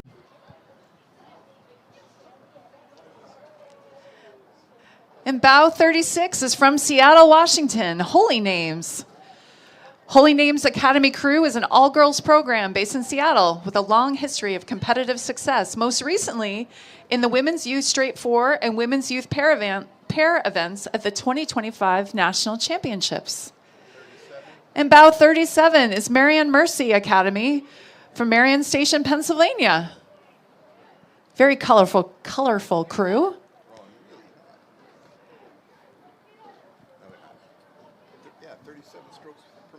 And Bow 38 is Resilient RC from Fairfax Station, Virginia.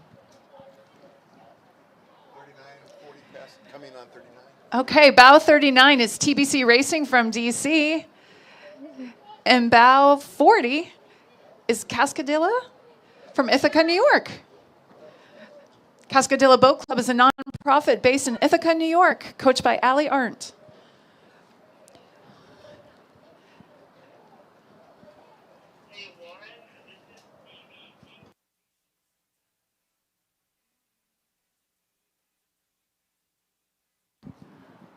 So that was quite a group of boats that went by, Steve. As I said, I was super impressed at how wrong I was about the ordering. Really competitive there in the middle 20s into the 30s. A lot of clumping. And now we have a little bit of a break here, which means those crews ahead have moved away, and the crews that are coming haven't closed the gap. So it'll be, and I'm looking up onto the powerhouse stretch where we're going to see 2 or 3 crews at a time entering into the middle arch. Plenty of room, but it does make sure the coxswain pays attention. And here we come the next group. We have a couple crews coming. That's Bow 42. Passing Bow 41. Bow 42 is the Whitman crew from Glen Echo, Maryland. And Bow 41, that's the Radnor Girls crew from Wayne, Pennsylvania. Radnor Girls Crew is a Radnor High School club team. They're founded in 1996. 44 coming on to 43. Okay, so we have Bow 43 from CRI and Bow 44, Jackson Reed High School Crew from Washington, D.C. Jackson Reed Crew is the oldest rowing program in Washington, D.C. and remains the only public school program in the city. They're coached by Christopher Rickard.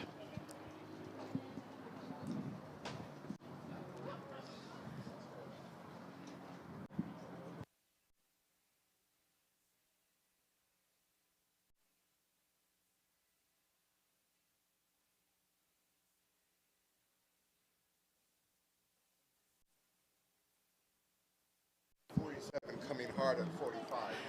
So bow 45 is from Phillips Exeter. The Exeter girls are coming off a third place team finish at Neera's in the eights. And bow 47 from Narragansett. Bow 48 is from Rose City, Portland, Oregon. 46. Bow 46 is a Boston crew, Windsor. Funky Fast 8 from beyond the Elliott Bridge turn. They are coached by Maura Flanagan. And they have some fans, or a fan, screaming. 49. I'm sure that you have lots of fans, lots of fans. Bow 49, Mount Baker, Seattle, Washington. This is Alex Radstar, Parker Masterson, Audrey Bearsell, Lindsay Wyman, Genevieve Ide, Isabella Powell, Cassandra Ainsworth, Fiona Powell, and Romy Steen. They're returning for their second year at the Charles.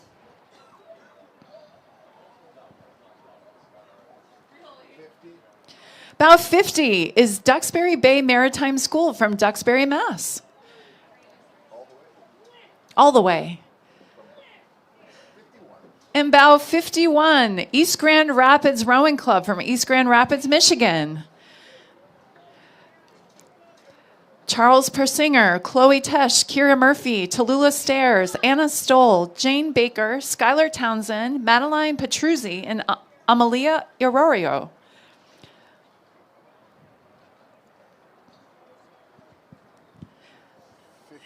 Bow 52 from Bedford, New Hampshire. 54. And bow 54, Boston Latin.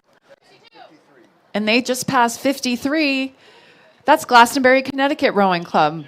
Oh, excuse me, Glastonbury Public High School.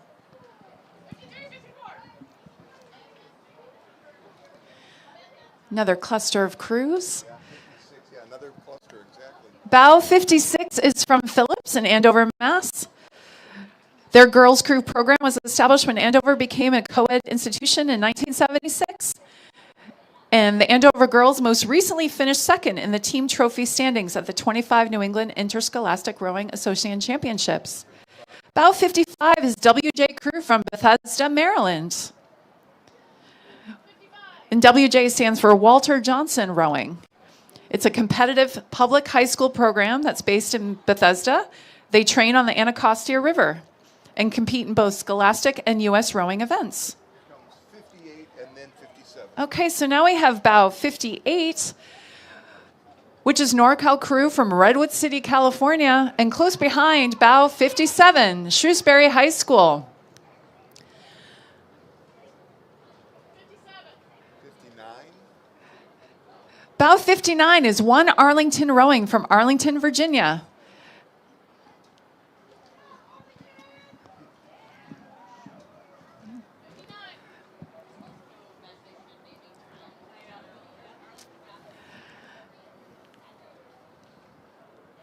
Another crew coming around the corner in some gorgeous striped uniforms, unis.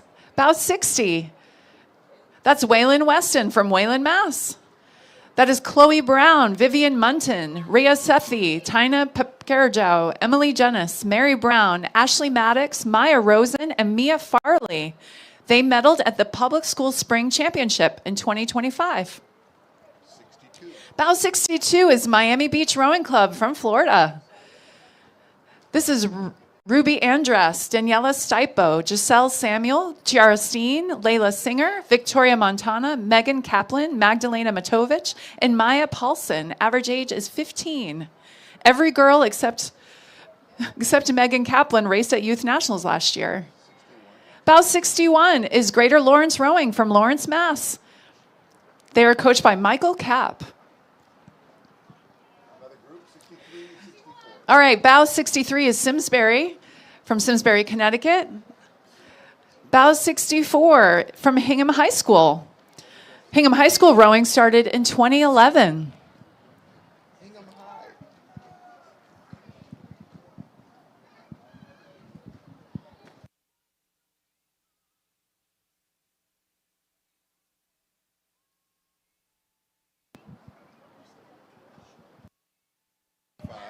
Bow 65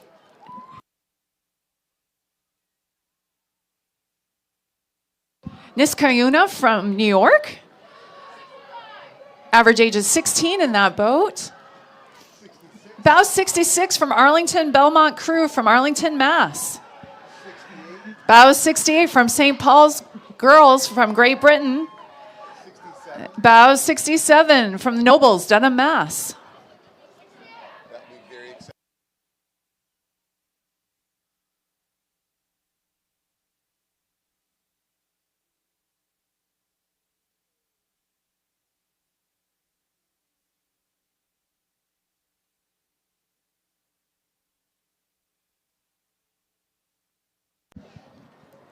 69.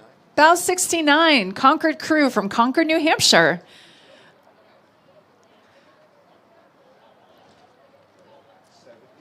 Bow 70 is from Northfield Mount Herman. Northfield Mount Herman has been racing at the head of the Charles since 1971. 71 coming up. Bow 71, Lawyer Marion. Mira Keating, Maggie Weinstein, Alessandra Cahill, Tess Kustras, Maya Coca, Evelyn Ward, Kalina Rauer, Brooke Jacket, and Tansy Lee.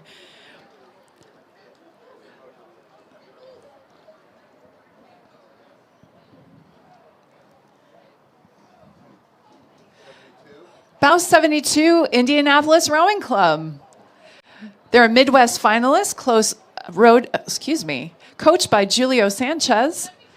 That's Polly Thompson, Mary Bain, Natalie Weidner, Nina Welsh, Sophia Bader, Caroline Smith, Anna Asaki, Sophia Suarez, and Hope Witzig. Average age of 17. 73. Bow 73 is from Lawrenceville. Lawrenceville Girls Crew is on the rise. 74. Bow 74, Tideway Scullers from London. 75. Bow 75 is Green Lake from Seattle, Washington. They are coached by Kobe Stites. And they're the first crew I've seen with the GoPro on the stern. And looks like the Green Lake team has a GoPro on their stern. Yeah. They get a live broadcast.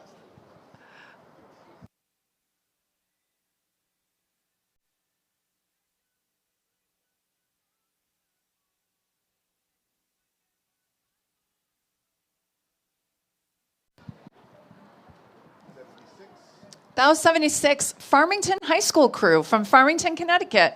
77 and 78. Bow 77 is Jacksonville Episcopal. They are FSRA state finalists, and it's their first entry into the head of the Charles since 2019, and first 8 since 2011. Bow 78, Westerville, Ohio, Westerville Rowing Club, or Westerville Crew rows out of Hoover Reservoir in Columbus, Ohio.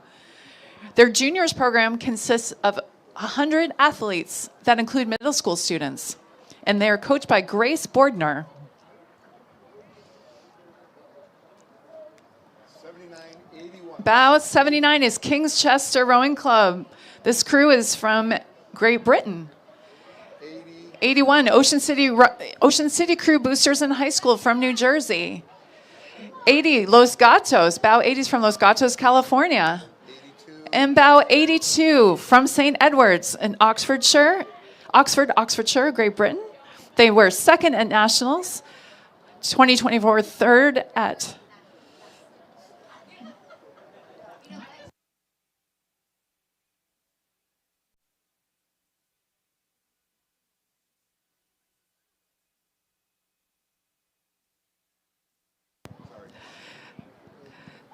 Bow 83 is Cambridge Rindage and Latin from Cambridge, Mass.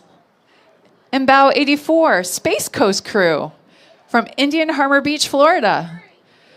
This crew has been rowing for almost 5 years together. That's Helen Lejeune, Olivia Fogelberg, Amelia Jones, Brianna Ott, Samantha Gibbs, Holly Newmarch, Elizabeth Harris, Sophia Melfi, and Rowan Callahan. Bow 85 is Newport Sea-Based Rowing from Newport Beach, California. That's Olivia Wong, Jolia Sletton, Margaret Cole, Naya Swarup, Catherine Choi, Sarah Walker, Abella Lavassier, Lily Roca, and Clara Petrakova. 86. Bow 86, that is Long Beach Junior Crew from Long Beach, California. This is a young crew with an average age of 15. coached by Helena Young. That's Kayla Miller, Ryan Parker, Lucy Gannett, Sophie Chavez, Schaefer Anderson, Maeve Conboy, Aparicio Nweke, Nora Leshny, and Hadley Bexford.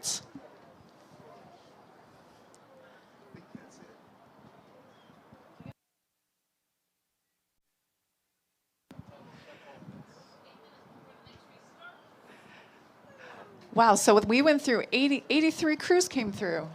86 crews came through. That was fun. So, Kara, I learned 4 things. The first is if you get far enough ahead of the crew behind you, you'll announce their names. So parents, just think about that. If you want to hear your child's name, she's going to have to be in a boat that gets far enough ahead of the boat behind her that you give the announcer time to do that. Overtaking crews just get the crew, right, because you're busy overtaking. So that's the first thing I learned. I try my best. Yeah, there was no way you're going to read them all. It was super impressive that you got some. The second thing is, if you're watching on the live stream or if you're watching on the shore, the ratings in that race ranged from 29 to 39. There were several crews up in the high 30s, most crews above 36. This is a particularly punishing rate to go this distance, 36, 37 strokes per minute. You're doing a stroke every 1.6 seconds. You're about half of that is in the water. You're just doing a lot of work there, and to keep that going the whole way, that's impressive. I think the third thing is you can fit 3 crews through that bridge because I watched it 4 times. And what happens is they come to the cruise, the coxswains have to squeeze in and then they squeeze back out. I'm sure that their heart rates of those coxswains is up there with the rowers. But they all managed it. They all managed it. Now, we're not at Weeks and we're not at Anderson.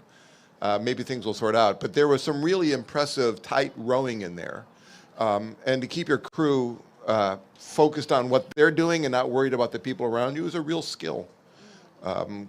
Credit to all those coxswains. And the final thing is, you'll see as the day goes on, as people get more bold coming around the magazine turn here and coming onto Riverside, we're seeing more and more of the crews coming close to these green buoys and even putting their oars over the buoys, being bold enough to think that risk of missing a buoy is worth the extra meter. Coaches out there and parents out there, you have to decide if a buoy's out of place or if you hook a buoy, it's not much fun, but maybe that meter, it's certainly exciting as a rower to see the buoy underneath your rigger. Maybe 1 out of every 5 crews, one of the rowers whacked a buoy, which is always exciting, anyway. So you're just seeing a little more competitive enthusiasm there, a little more willingness to go tight on those corners to shave those meters, which just suggests how competitive these people want to be. So what's the penalty if is there a penalty if you hit a buoy? The volunteers over here, no, 5 seconds a buoy, isn't it? It's 50 for the first one.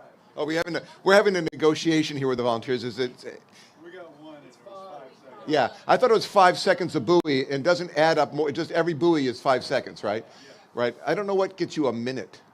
Safety violation. Safety violation. Collision. Yeah. Thank you. That was an unsafe crossing. Right. Gets you a minute. So it's tricky. We're It's a technical crowdsourcing race. it now. Yeah. You can't chop a buoy anymore because they're no longer made of styrofoam. Right. You used to be able to, if you hit it just right, you put your blade in the buoy. Right. Well, I do remember having a crew that we planned our whole race off the crew ahead of us, and they immediately caught a buoy right by Magazine Beach, wrapped it around the oar, and pulled off. And so the race plan was done after the first 240 meters.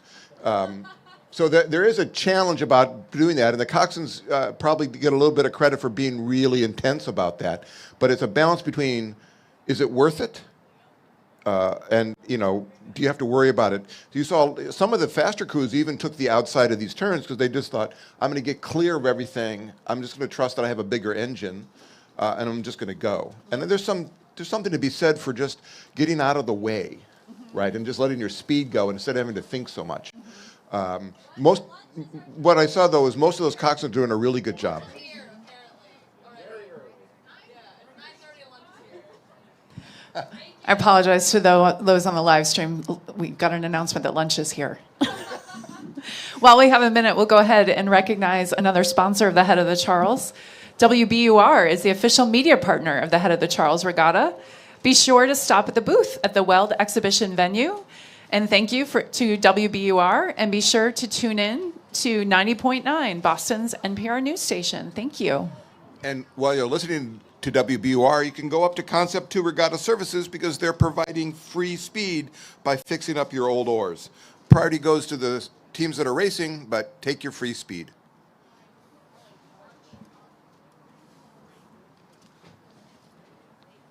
And this is a really cool sponsor, West End House. We are proud to share that the West End House Boys and Girls Club is an official charity partner of the Head of the Charles Regatta. And thanks to the incredible generosity of our charity program competitors, more than $150,000 has been raised for our official charities. Your support is making a lasting impact on our community, and we sincerely thank you for your contributions. There's more information on the Head of the Charles website.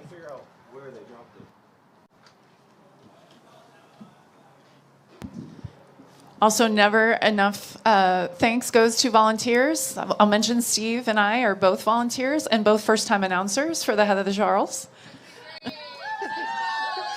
Okay, we have some fans. Kara doesn't sound like a first-timer. I do.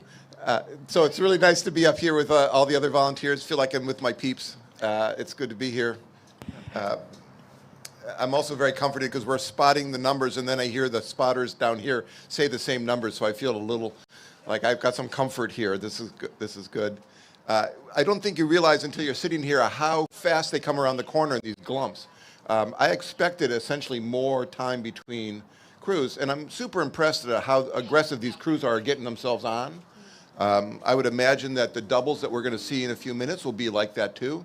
The speed differences in the doubles are such that we could see some pretty interesting mixes here.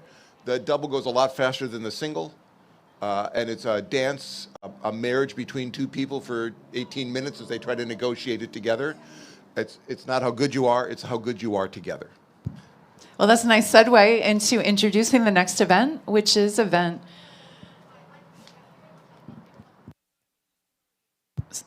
Excuse me, I turned my mic off. Event 51, which is the women's youth doubles. And I will share, this is a nostalgic moment for me because this was my daughter's first event at the Head of the Charles. She was in a double for Maine Coast Rowing, which was a brand new rowing club in Brunswick, Maine. And we sent her up the river. We didn't have a coach. The parents dropped her off on the dock and then hoped she found her way. We just said, go follow everybody else. And the next time we saw her, we saw a shot of her from the live stream, and we saw that she and her partner made it down the river. It was very exciting.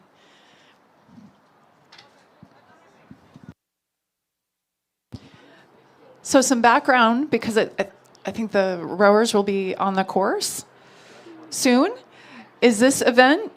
Big shakeups can occur, like Steve said. Lots of new young crews. There are 58 competitors in this event.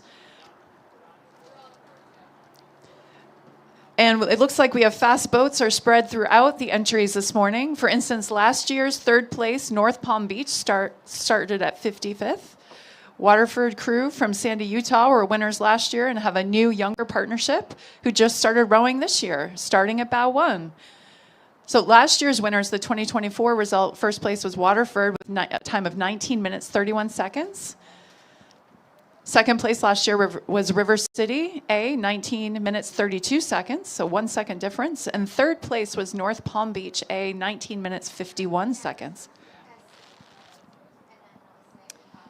And once again, among the 58 entries, there are several international crews from Canada, Great Britain, and China. Welcome to the Head of the Charles. And in this race, the competitors are vying for medals for the top 5 places. We're seeing a little bit of the wind pickup coming, just channeling down the powerhouse stretch right now. Every rower knows that a tailwind is much more fun to row in than a headwind. Not easier, just lighter. And so we'll see a lot of bravery here, I think, in the first 1,000 meters as they feel like they're going faster because of the wind, and it's a little slippery because it takes a while to connect. So this will be, I'm excited to see. Now I've got enough time to watch how these crews bunch up. This will be a pretty exciting race.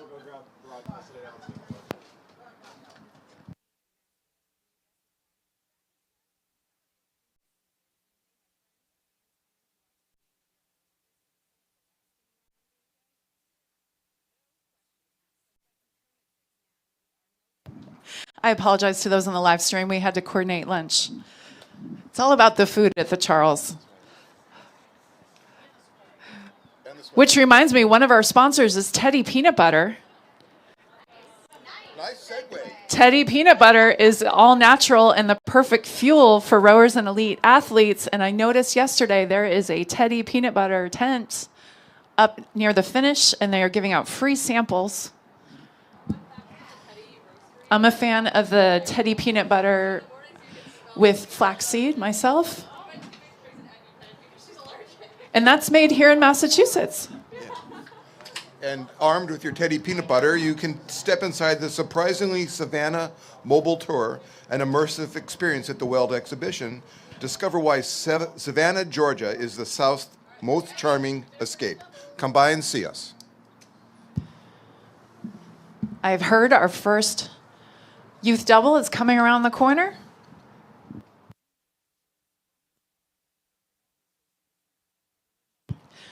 In bow 1 is Waterford from Sandy, Utah.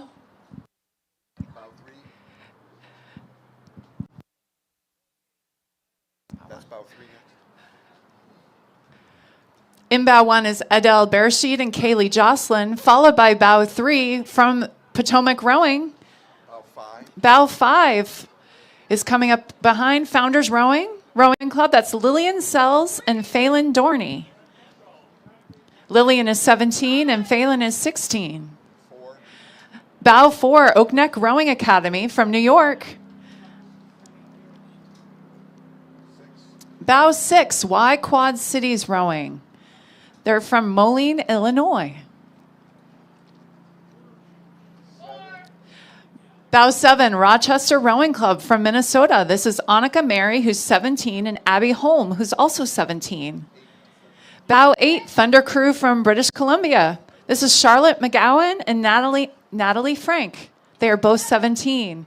And bow 10 from Calgary, Heidi Wallen and Trin Mayman. They are both 16 years old, and they came in second at the 2024 Canadian Henley Regatta. Bow 9 is Redwood Scullers. That's Cheris Tanner and Eliza Barton. They are winners of the U17 Youth Double. 11. Bow 11 is from Niagara Falls, Ontario. That's Lauren Dupre and Virginia Gates. Lauren is 15 and Virginia is 17. 12. Bow 12, First Coast from Jacksonville, Florida. That was intense. That was a nice early cluster. Bow 13, Litchfield Hills. That's Megan Archibald and Tessa Paganini. This is the second year at the Head of Charles for Meg and Tessa in this event. They took 16th last year as 14-year-olds. And apparently parts of boats that took 4th at Nationals and U16s. They're coached by Drew Combs.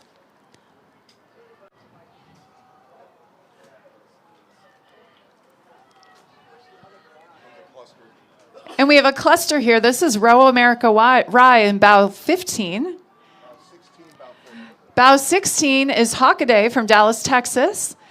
And bow 14, that's Notre Dame Rowing Club from Welland, Ontario. They are a small town club coming from Welland, Ontario.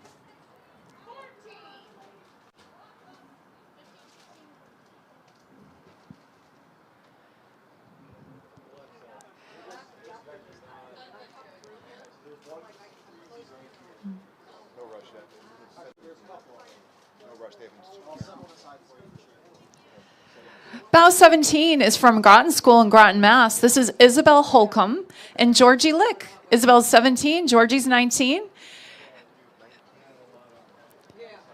They both rowed in Groton's first 4 in the spring of 2025.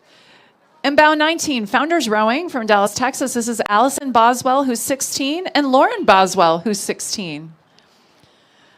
They consistently medal at states and regionals. And they're yearly contenders at youth nationals.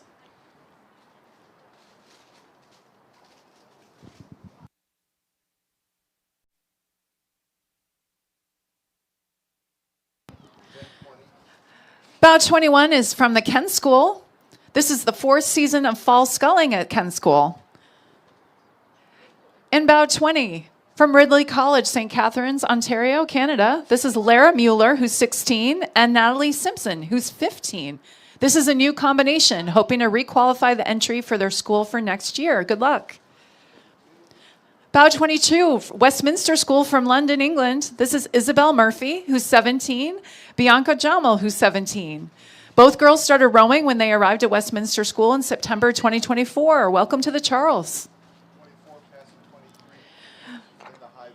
Bow 23, on the Boston side, that's Springside Chestnut Hill. Half of this crew raced last year and is looking forward to bringing a new teammate to the Heather Charles experience. And Bow 24 is GMS Rowing from New Milford, Connecticut. This is Mary Jordan, 14, and Anka Jordan, 14. 18, 25, 26. Bow 18 is from Rooster. Bow 25 is from Dare to Dream from Shanghai, China. They're both 13. And Bow 26 is from Miami Beach Rowing Club. That's Alexander Jodsenko and Claire Meyer. They're both 17. And their goal is to qualify for youth nationals. 28 passing 27. Bow 28 is passing 27. That's Charlotte Youth Rowing. That's Lucy Baldwin, 15, and Anne-Marie Horn, who's also 15. This is their first appearance for the Charlotte Youth Rowing Club in this event for several years. And then Bow 27 from Shanghai, Tian Hu and Mani Si. They are both 15 years old. They finished second at the Hong Kong Rowing Championships in November 24. And they just competed at the Henley Royal Regatta in the UK.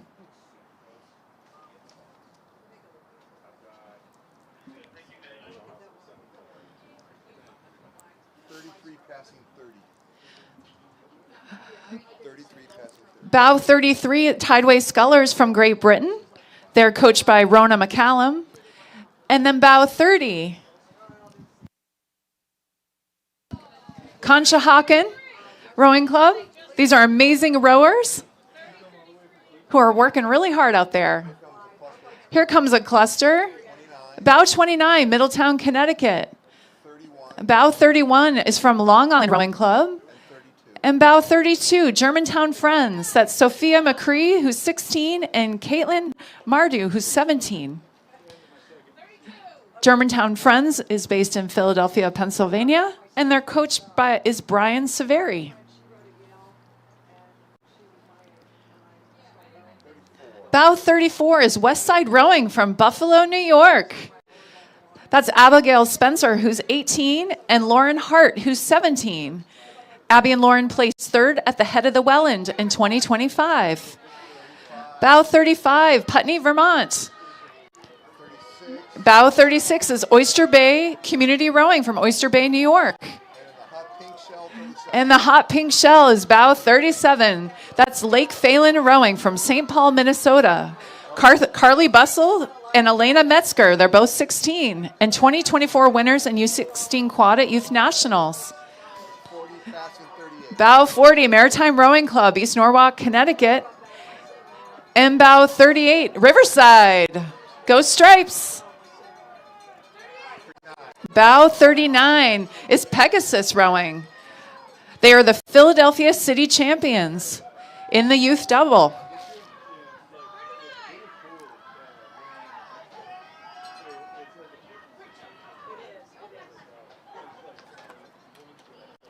We have a couple more. 41 near, 42 far.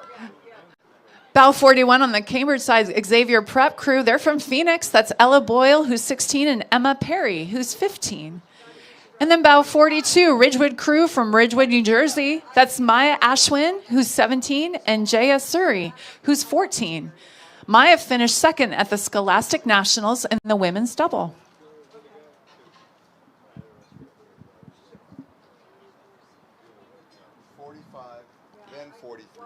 Bow 45, that's Blair from Blairstown, New Jersey. That's Ella Poliquin, who's 17, and Callista Chen, who's 16. And Bow 43, CCHS crew. They're based in San Diego, California. That's Masato Early, who's 16, and Annika Nyes, who's 16. And they placed third at the SRAA National Championships in 24 in the freshman quad. 47, Bow 47 is from Cambridge. 46, Bow 46, Three Rivers from Pittsburgh, Pennsylvania. Followed by Bow 44, Bergen County Rowing Club, Richfield Park, New Jersey. That's Anna Ibarguen, who's 18, and Prisha Vora, who's 16. And they have been rowing with that club for several years. They both attend Dwight Englewood School in Englewood, New Jersey. And they're coached by Clemens Ranke.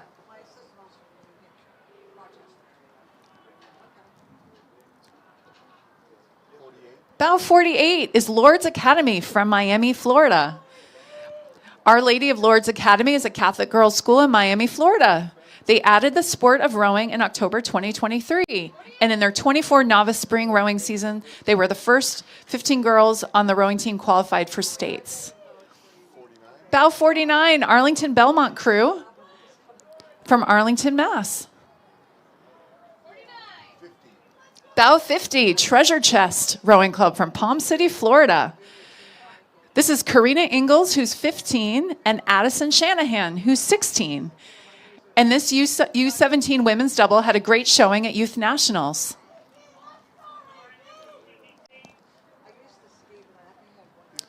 Bow 53 is Indianapolis Rowing Club. That's Sailor Hurd, who's 17, and Lauren Rains, who's 18. We have a cluster here. Bow 54, V Sculls, which is from Old Greenwich, Connecticut. Bow 51, Oak Neck Rowing Academy, Bayville, New York. And Bow 52, Dublin School from Dublin, New Hampshire. That's Sophia Decker, who's 16, and Alara Kloss, who's 17.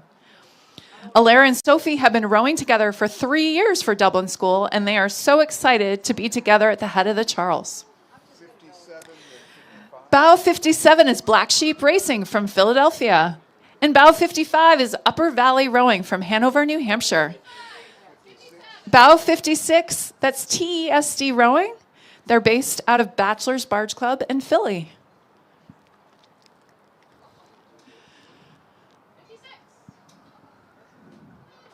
there should be one more. Yeah.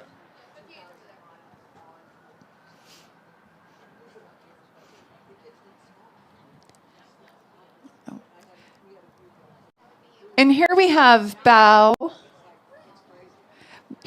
58, St. Catharines from St. Catharines, Ontario. That's Maya Sternin, who's 16, and Isabel Austin, who's 15. And they are coached by Jim Finley and Liz Harold. That's the end of that event. And that is the end of that event. That was really exciting. I'll take a minute to thank another sponsor, Delta Airlines. Just like the athletes competing this weekend, Delta is committed to excellence, precision, and going the distance, whether it's across the finish line or across the globe. With service to more than 300 destinations worldwide, Delta connects you to where you want to be. So whether you're heading home after the regatta or planning your next adventure, fly with the airline that goes above and beyond. Delta, the official airline of the Head of the Charles Regatta.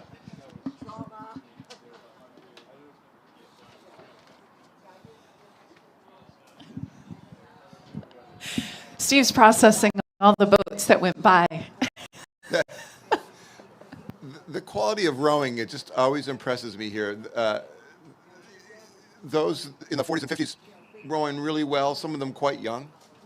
I thought, did we have one sibling pair, double in there? I think we had one sibling, which is a special kind of double that you just never get away from your partner. Very intense racing. Most of the boats rowing up in the mid-30s, quite intense. The lot of looking around. There's just so many clusters of boats that it took some of those athletes off their stride a little bit as they had to navigate. If you're watching in the live stream again, if you're trying to understand what's going on, the doubles are coming around blind. They're not looking where they're going. They're looking where they've been. So they came around the corner wider. It takes a really sophisticated sense of the river to be close in on these green buoys and to trust the corners. We saw some of the local crews doing that quite well. Kudos to them.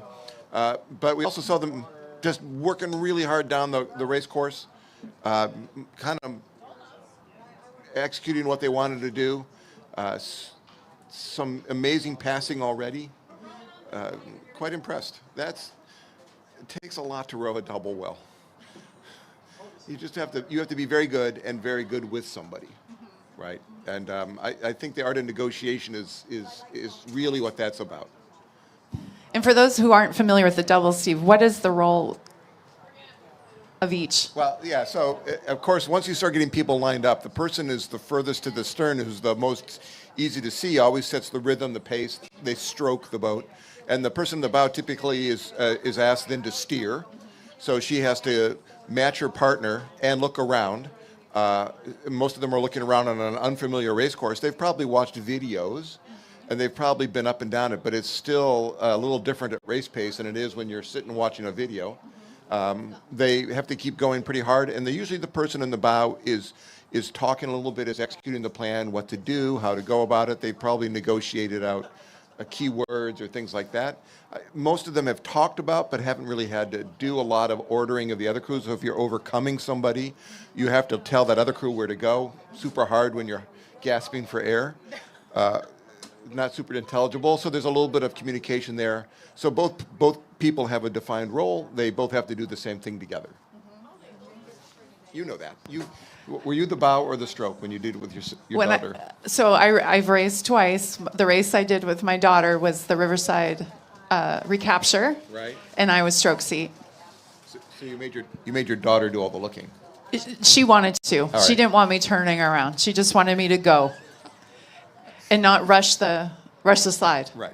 That was my directive. Yeah. Just keep going and don't rush the slide. And did she talk to you during the race? She talked to me a lot. Yeah. Most of the things she said to me, I can't say on the mic. Right. Yeah. I would think that if we hot mic'd one of the coxswains and then live streamed it, it would just be a steady bleep. Yeah, I heard that you're not allowed to curse on the water. I've heard that. I've heard them say, yes, I've heard that. Yeah. You're not allowed to jaywalk in Boston. That's true. I have seen people walk diagonal. I have seen people zigzag all over the city of Boston. My favorite T-shirt when I lived in Boston was, "You use the turn signal to indicate victory." I like that. I wore that so much it wore out. Speaking of turning, one of our sponsors is the Riverbender. Soak up this beautiful weekend at the Riverbender venue, formerly known as Reunion Village. It was hopping yesterday. The vibes are as strong as the racing. Inspired by the Riverside revelry of the 70s and 80s, Riverbender is the spot to be all weekend with DJs, lounge seating, lawn games, and unbeatable views of the course. It is a really beautiful view of the course. Swing by today to enjoy a crisp Heineken or long drink, cocktails from Tito's, handmade vodka, and Casamigos, and impeccable vibes, all while soaking in the energy of race day. Whether you're kicking back or turning up, make the most of your weekend at Riverbender, the ultimate spot to chill and cheer. That'll be nice this afternoon watching the collegiate races. And when we watch the collegiate races, a good time to say Hudson is the official supplier of the head of the Charles Regatta. Take a bite out of the competition with high-performance rowing boats that are athlete-focused and technology-driven. This weekend, the regatta's apex predators gather with Hudson in the exclusive Shark Zone. Row a Hudson and be a shark. There's a shark film? If there's a Hudson, there's a Shark Zone.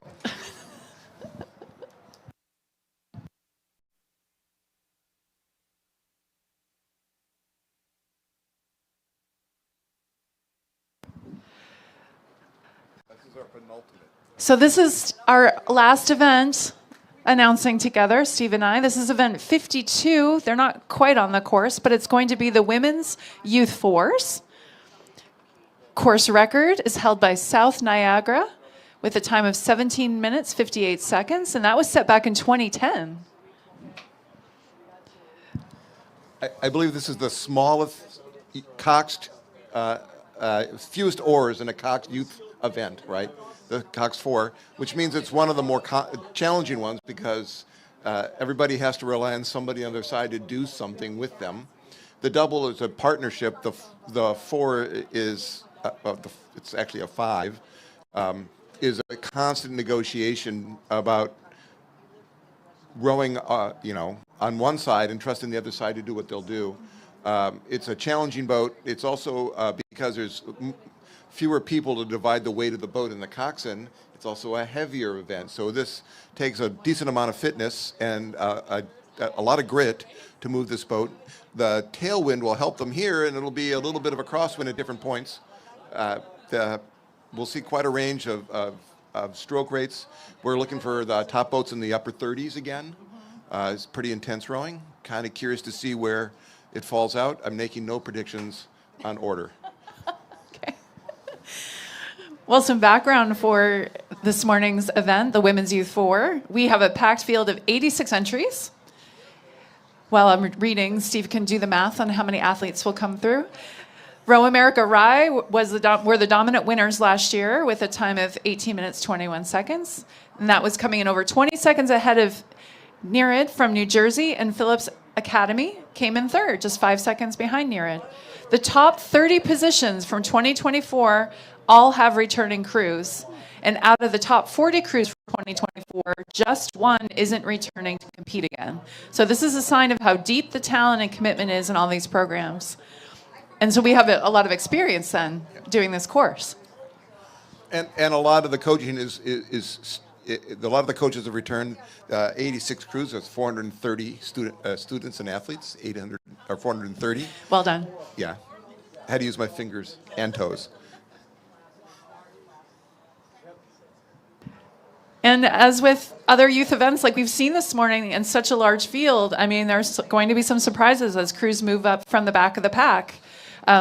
Last year, for example, Nereid started at 33rd and finished in second place. So that's passing a lot of boats.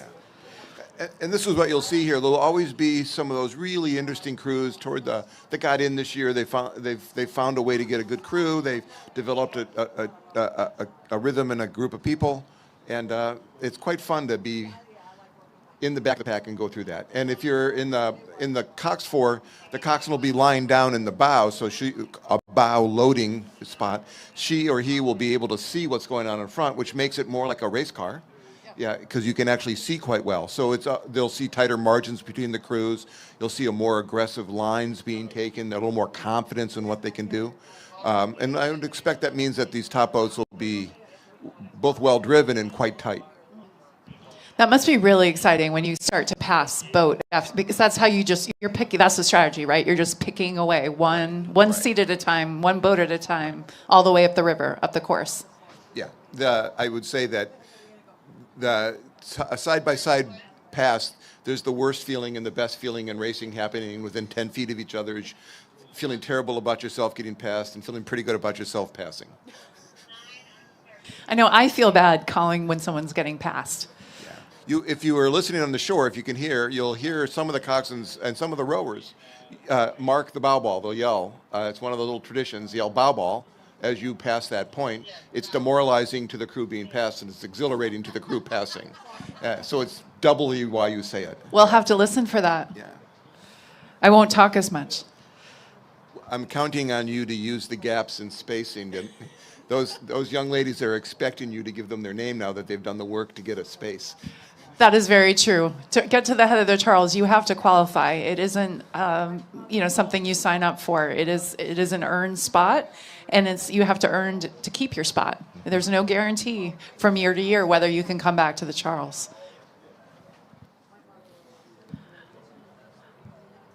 I will highlight that some crews to watch could be Phillips Exeter, who were the 25 Nereid gold medalists, and NorCal at Bow 6 have the same crew as last year, so an extra year of experience, and one of them was in the U19 U.S. Silver Medal 8 crew this summer. Wow. So I believe they're on the course. We'll be seeing the first of the bows in a minute or so. If you're watching online, you're going to look for the tightness of the corner here. These coxswains will be looking at those green buoys as the pivot. They're going to be sighting down the race course to see if they can get themselves lined up through the through the bridges, so it may look like they're off on one bridge because they're looking at the next. These coxswains are looking 2 bridges up at the moment, and they're just asking for as much power as they can as bow number 1 crosses the dock. And here we have bow number 1 from Row America Rye. They are the defending champions from 2024. Bow 2, Nereid from Rutherford, New Jersey. This is Anna Helflin, Eliana Fanders, Sarah Newman, Piper Rosenberg, and Julia Fila. Average age is 17. I love the green. We have a couple coming around the corner. Bow 4 on the Cambridge side is Greenwich Crew. And bow 3 on the Boston side, that team is from Phillips Exeter. These girls were the 25 NERA gold medalists.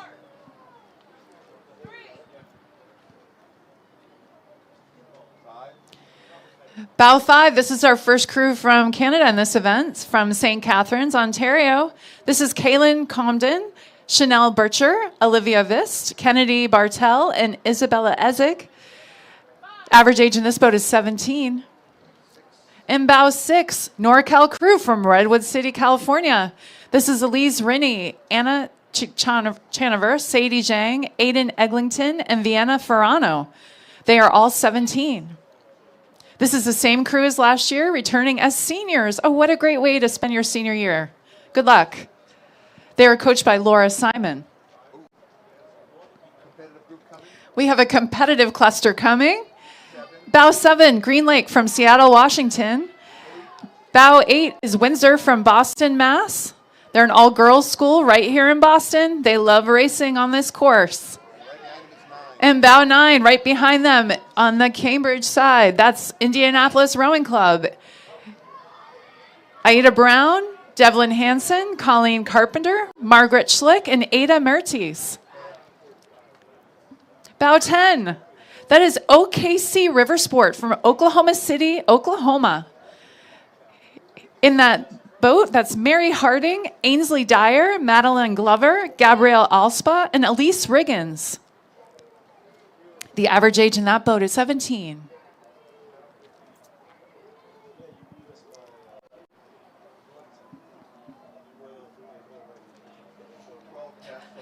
Bow 12, just past 11. That's bow 12 is Nobles from Dedham, Mass.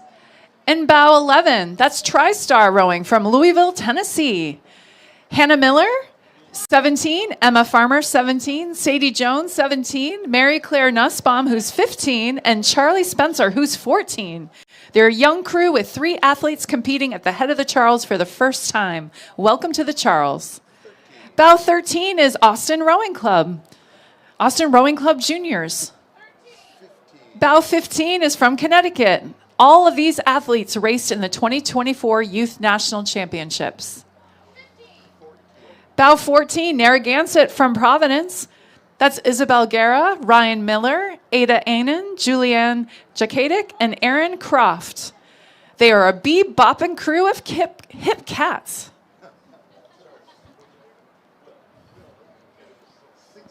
Bow 16, from Annapolis Junior Rowing, from Annapolis, Maryland. This Annapolis Junior Rowing comes back to the Charles River from the great state of Maryland and the Chesapeake Bay region, where they have trained for months on the South River to prepare for this weekend. In bow 17, Saugatuck. That's Olivia Saw, Aoff Finnegan, Lucy Smith, Lily Tremaine, and Maya Reddy.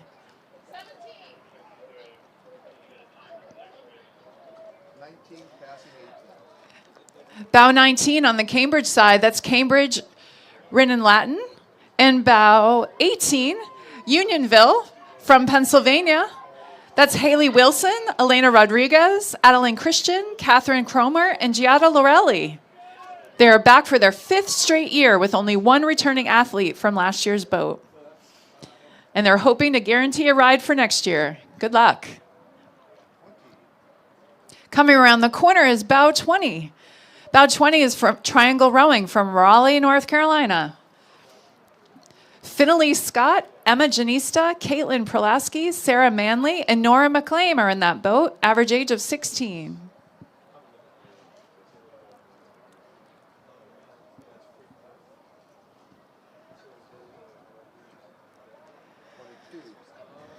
And here comes bow 22.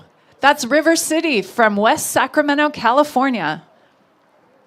Came a long way to row the Charles.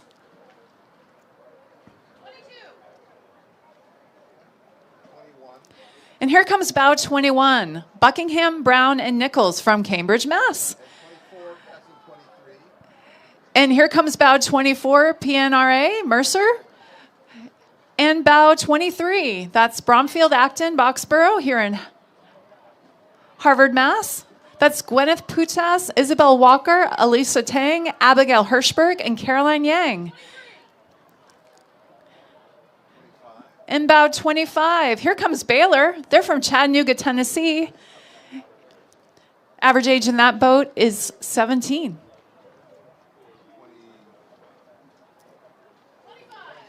And bow 26, that's Holy Names from Seattle, Washington. That's Simeona Kine, Anna Lazar, Margot Fallman, Marin Rubel, and Leah Hankin. Here comes bow 27. That's Villa Maria Rowing, based in Pennsylvania.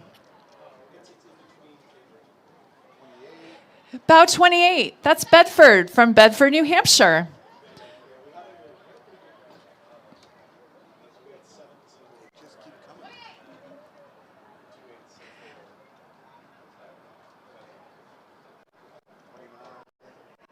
And here comes bow 29. That's Friends of Brookline. That's Friends of Brookline public high school team. That's local to the Charles. They are coached by Brian De Dominici. Bow 30s. They're from New Orleans, Louisiana. And here comes bow 31. Havergal from Toronto, Ontario. Bow 32, Westside Rowing. They're from Buffalo. And bow 33, that's Gainesville Area Rowing from Gainesville, Florida. Gainesville's boat is Miriam Soraki, Hannah Jones, Addison Matthews, Stella Goldstein, and Catherine Carradine. Gainesville is coached by Garrett Bauer. Bow 34, St. Ignatius from Chicago, Illinois. That's Taylor Tully, Maeve Tarpey, Lauren Inahas, Ramey Swan, and Sophia Shaughnessy. This boat is coming off a successful sprint season and is looking for more success in head racing. Here come a couple of boats. Bow 36 on the Cambridge side, that's Camp Randall Club Rowing from Madison, Wisconsin. And bow 35, Branksome Rowing from Toronto, Canada. Bow 37 is Pittsford Crew from Pittsford, New York.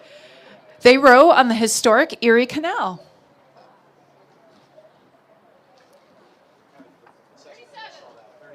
Bow 38 is Milwaukee Rowing from Milwaukee, Wisconsin. This crew placed 19th at Youth Nationals in the Youth Women's 8 in June. They row in the Milwaukee River in Milwaukee, Wisconsin. It's getting cold up there. But I'm from Maine. It's getting cold in Maine. It's supposed to. It's called seasons. 39. Here's bow 39. This is Row LA for Marina Del Rey, California, where it's not getting cold. They are coached by Henrique Mata. 39. 40. Not the yellow yet, but they're coming. Coming around the corner, that is bow 40, Brewster. This team finished 41st out of 90 in last year's Women's Youth Fours event. Brewster crew trains on the beautiful shores of Lake Winnipesaukee in New Hampshire.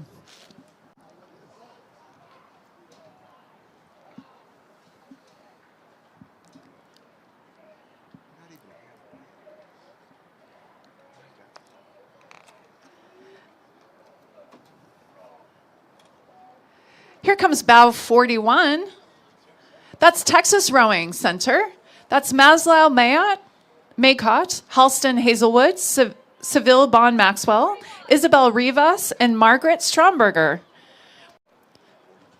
Bow 42. That's Greenwich Academy from Greenwich, Connecticut. Go Gators.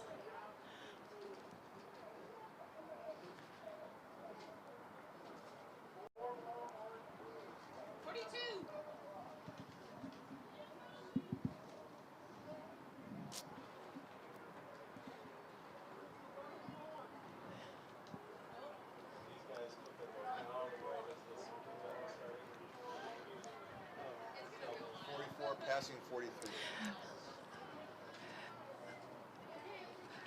And here we have bow 43 on the Boston side. That's Brighton Rowing Club from Rochester, New York. And bow 44, Blood Street Sculls from Old Lyme, Connecticut.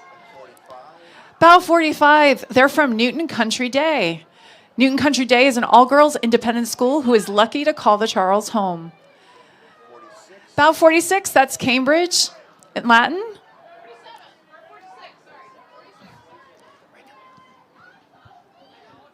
Got some friends here on the back.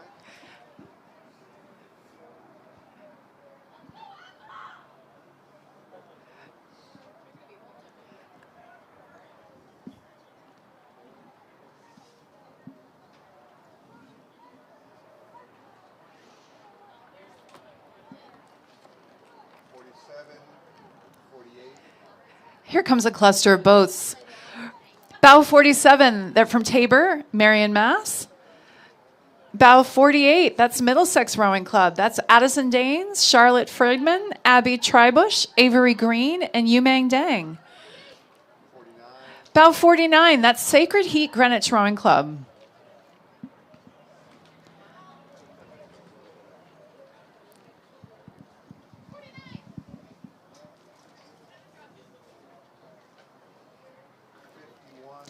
Bow 51, that's Berkshire School from Sheffield, Mass. The Berkshire Girls Crew medaled at the 2025 NERA Regatta. Followed closely, here we have Bow 50, that's Hingham High School. They started their rowing club in 2011. Barracuda. And their boat name is Barracuda. First time I could read a boat name. That's true, that is the first name of a boat we could read. If, Gotta write it bigger for old people. 53. Bow 53. Bow 53 is Dexter Southfield from Brookline, Mass. That's Bryn Hollabaugh, Ellie Saltonstall, Maeve Donovan, Carolyn Thompson, and Mary Alice Yu. This is a young crew from an emerging program and first-time Heather Charles participants. 54 is Hudson River from Poughkeepsie, New York.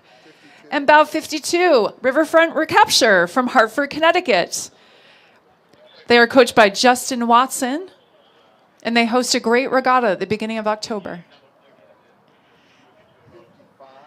Here comes bow 55. This is Gentle Giant from Somerville, Mass. Let's go, Giant! And we've got some fans on the deck.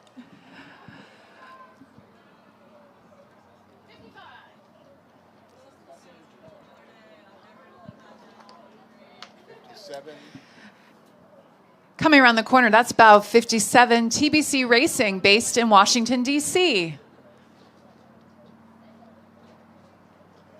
57.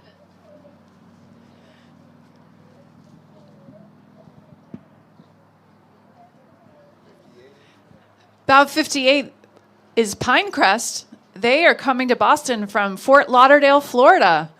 That's Aaron Larned, Vivian Patterson, Genevieve Driscoll, Sydney Turner, and Bennett Wolf. This Pinecrest Crew girls junior team won the Scholastic State Championship at the 2025 FSRA Sweep State Championship in Sarasota. 59. Bow 59, that's Mercy Crew based in Rochester, New York. They placed first at the New York State Regatta in 24 and qualified a boat for finals at Scholastic Nationals the same year. 56 in the purple. 56 on the Boston side of the river, that's Watuppa Rowing Center, Fall River, Mass. 61. Bow 61, that is Lake Oswego Community Rowing. They came all the way from Oregon. 60. Bow 60, that's Arlington Crew. And on the Cambridge side, that's Bow 62, Maritime Rowing. They're based in East Norwalk, Connecticut.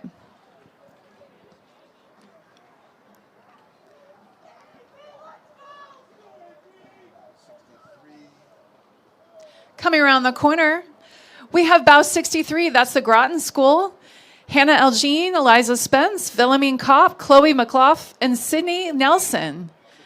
Bow 64, that's Miami Rowing Club. Katerina Diana, Emma Vino, Sophia Hart, Lucia Sagrera, and Lauren Santos. And then Bow 65, RNLNY. They're based in Manhattan. That's Petra Mayers, Maya Fung, Keznia Volofnik, Liv Ingolstad, and Ruth Sadel. Row New York's Manhattan varsity girls are returning the head of the Charles for the first time in 6 years. Over the past 5 years, that team has grown exponentially in Inwood. And they represent students from all 5 boroughs of New York City.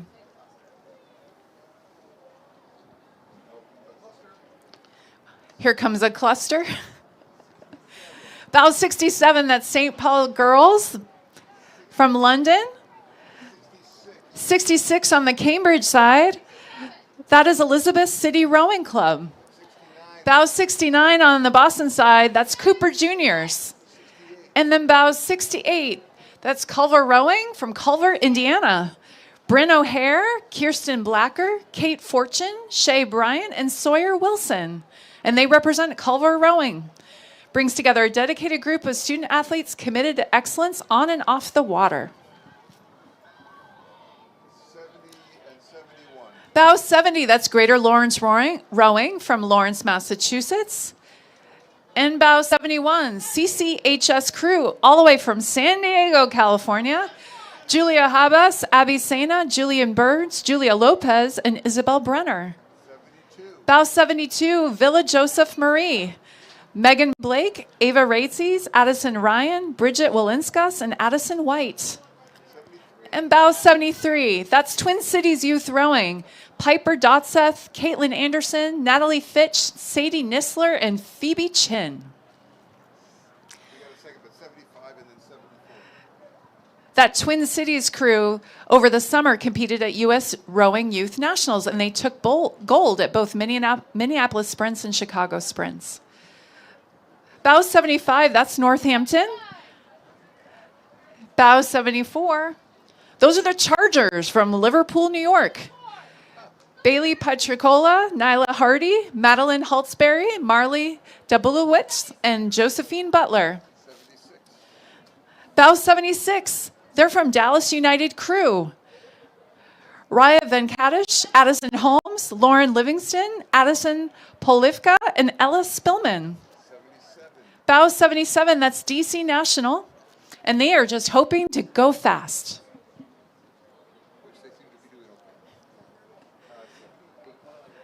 Bow 78, that is Port Rowing. They are from Port Washington, New York. In the boat is Alex Cherkas, who's 17, Christy Trombley, who's 17, Zoe Arganziano, who's 16, Charlotte Debler, who's 17, and Isabella Watson, who's 16. Bow 79, that's the Taft School from Watertown, Connecticut. In the boat, we have Caroline Clegg, Anna Villarreal, Grace Collar, Emma Weitzel, and Bella Kembar. Average age is 16 in that boat. 80. Bow 80, Miami Beach Rowing Club. We have Peyton Glidden, Delancey Smith, Sarah Moncarts, Valentina Butari Villadiva, and Zoe Grandin. They're all seniors, 4 seniors, and they all raced at the Charles last year. Bow 81, Shaker from Loudonville, New York. And bow 82 on the Cambridge side, that's Lincoln Park Boat Club. Aisling Panjwani, Venice Sarnarki Likestein, Yasmin Yai, Honoria Ivankovich, and Olivia Groff.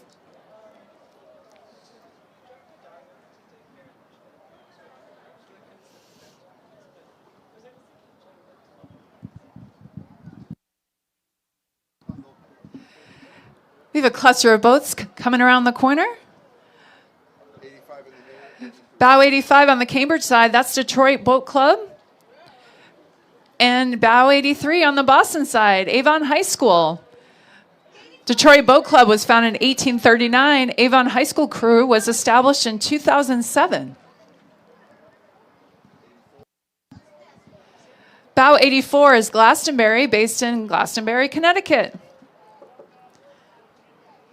That's a cool looking boat. That's a heck of a size. Yeah. Looks like a heartbeat. Yeah.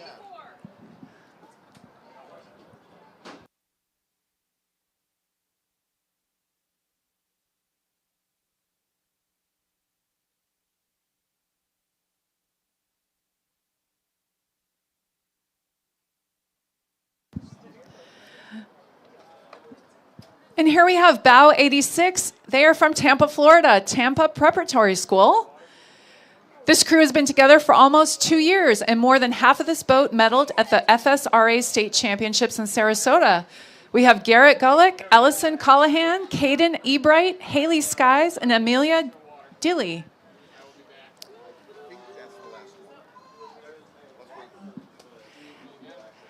And as we wait to see if these are the last of the crews, I want to thank the volunteers once again.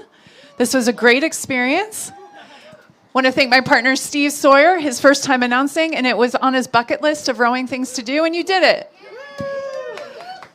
Bucket emptied. Bucket emptied. Thank you to our viewers. I will apologize if I butchered your child's name. I did my best. Or if I butchered your club's name, I'll do better next year if I'm invited back. Thank you, Kara. That was great. Thank Okay, you. we're going to transition to the next crew, and have a great Head of the Charles Sunday.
Testing, testing. Hello? Hello. Hello, and welcome back to the Head of the Charles Riverside broadcast. I am here, I'm Catherine Buckley, and I am here with the amazing Meg. Meg, why don't you introduce yourself? Hello, I am Megan Leiden, and we are former teammates. This is year 3 of announcing, and we are happy to be back here at Riverside Boat Club. Our very favorite volunteer possible experience. We are so excited to be covering a lot of the high school boys races, as well as a few champ events later in the day. So stick around. Our next event starts at 10:38 and is the men's under 17 fours. We'll talk a little bit more at that time about details of the event, including course record and 2024 winners. But Just thought we would introduce ourselves right at the beginning of our shift. Hyped to be here.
During this break between events, we would like to thank some of our sponsors. First, early in the morning, well, early for some, all these rowers have been up for hours and hours.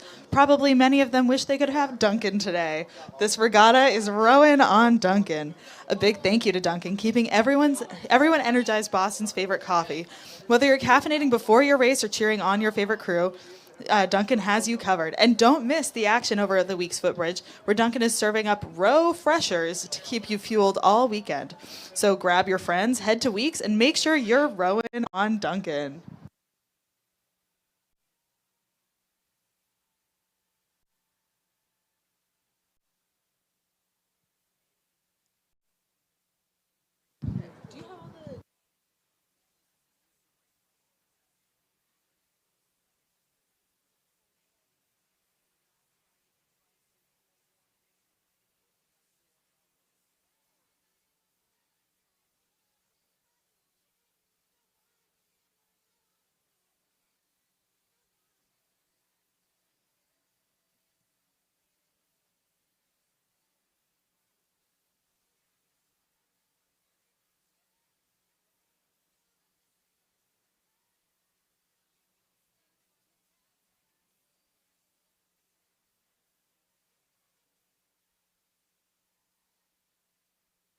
One fun rule of the course is that you can only cross the course between events. So we have many crews launching here or have recently launched from Riverside today.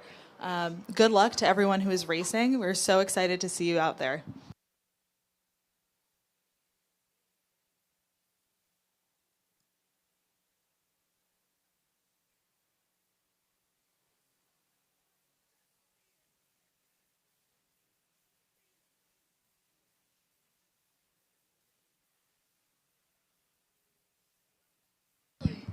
We have some beautiful weather here today. And speaking of good weather, Boston, the South has arrived. Surprisingly, the Savannah Mobile Tour is waiting for you at the Weld Exhibition Center. Stop in for games, giveaways, and a taste of true Southern hospitality.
were so many people.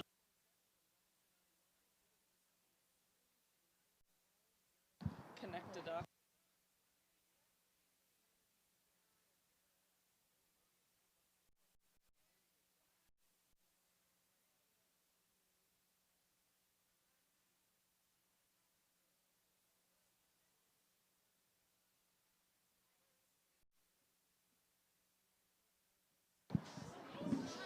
Well, it is 10:37 in 1 minute. At 10:38, we're going to have the beginning of event 53, which is the men's under 17 fours. Just like the equivalent women's event that we saw earlier, the U17 men's four was made into a separate event a few years ago. Prior to this, the U17 rowers competed at the same time as the youth fours. With so much demand for spots, the head of the Charles made this into its own event to enable more young rowers to race down the course. All of these athletes are under 17 years of age. I have taken the top two slots the last 2 years, which is a very impressive record. And in both years, there was just 3 seconds separating their crews, which is pretty equally impressive. So this year, Row America Rye starts at bow number 1 and 2, and they will be chased by OKC Riversport, who came in third last year. The course record at Miami is 16:47.9. Very speedy for these.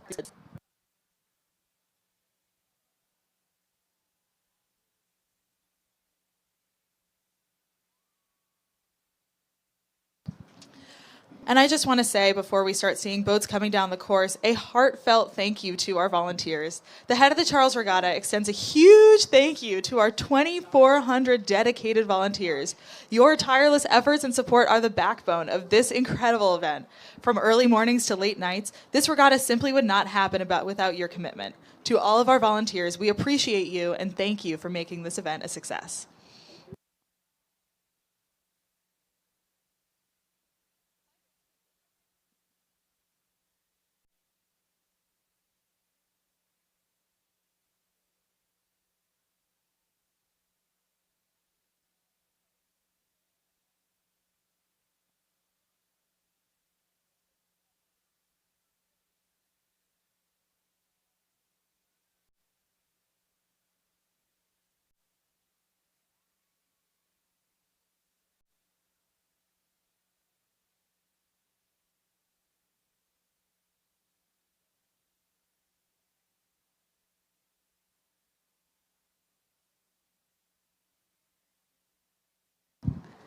The head of the Charles Regatta is happy to partner with Community Rowing to bring the sport of rowing to more than 5,000 youth middle schoolers in Boston and Cambridge public schools.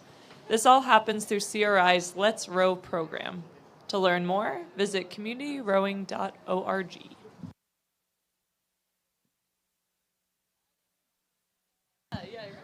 Fun fact, my wonderful co-announcer is a CRI alumni. She had an amazing experience rowing there for many years. And I rowed at Boston College, who shares a boathouse with Community Rowing. It's a very beautiful boathouse over in Watertown, so crews rowing out of there have a long warm-up to get to the start line today. And then we rowed together on Riverside Boat Club's women's sweeps team. So much fun, and have been announcing together ever since. So again, huge shout out to Meg for doing this with me again. And so excited for the next 3 hours where you get to hear our beautiful voices. Right back at you.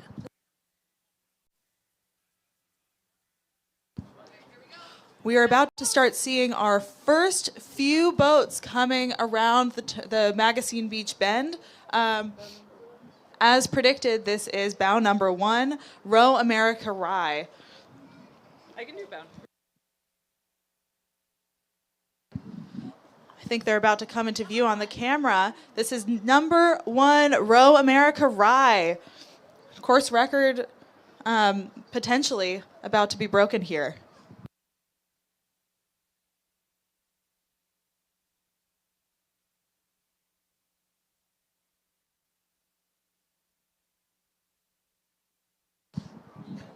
We are about to see Row America Rye's second entry, the bow number 2 Row America Rye U17 fours. They are looking really great as they power into the powerhouse stretch. And then we have number 3, OKC River Sport, looking super strong, very powerful.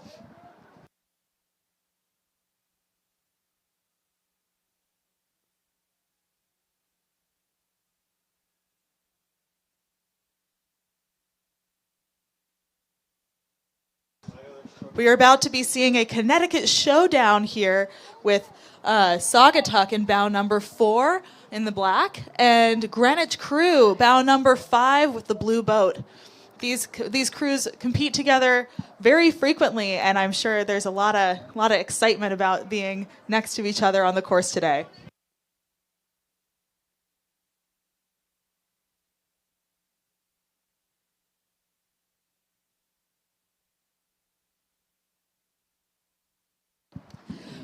We have bow 6 Canisius from Buffalo, New York. This is a young crew who's had some success in local and regional regattas. Excited for more success here today. They are looking great as they come into the powerhouse stretch.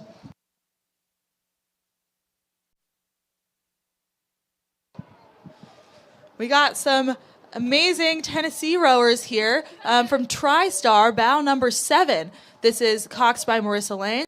Then we have Lucas, Colin, Isaac, and Frank crushing it down the course today. We then have a local crew, Nobles from Dedham, Massachusetts, in bow number 9.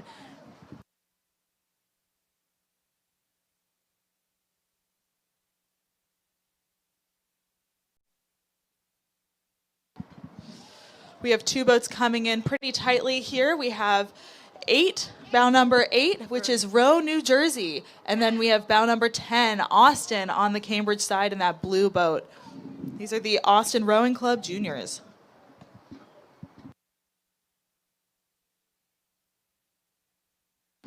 Another crew from Texas, bow 11, the Texas Rowing Center. They are bow number 11 coming into view right now.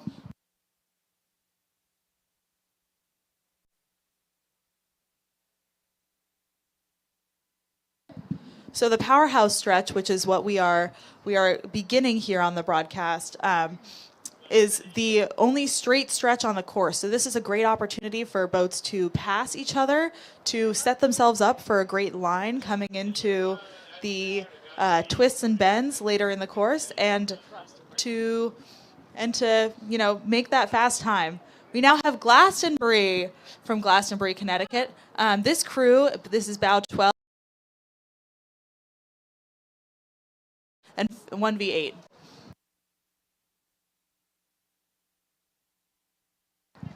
We then have bows 13 and 14 coming in. We have bow 13, that's Duxbury, on the Cambridge side, and 14, Miami Rowing Club. You may remember that Miami Rowing Club had the course record from 2022. Let's see if they can beat that today.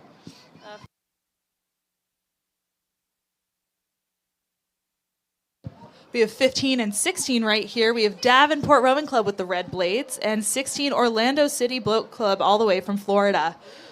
17, 18, 17 Shrewsbury High School, 18. We then have 17 and 18 Shrewsbury from Massachusetts, and Maritime Rowing Club, that's 18 from Norwalk, Connecticut. Lots of crews coming in for some tight racing here on the powerhouse stretch.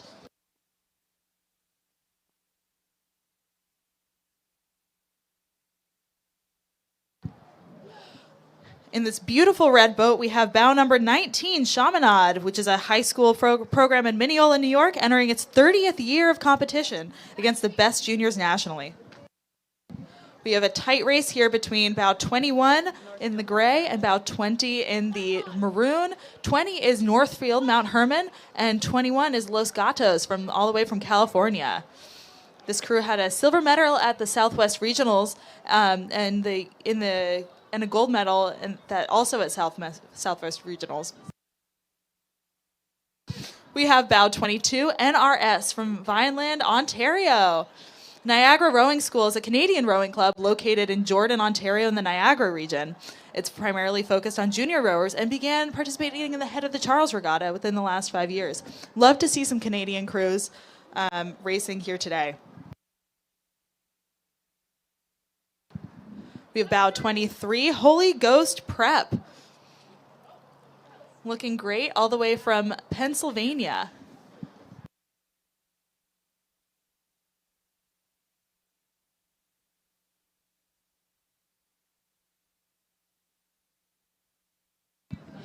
Bow 24, hailing from Pretoria, South Africa, St. Albans, this young crew represents a proud sculling tradition that has shaped generations of rowers at their home club. Taking a plunge into sweep on the Charles, they are part of a plan.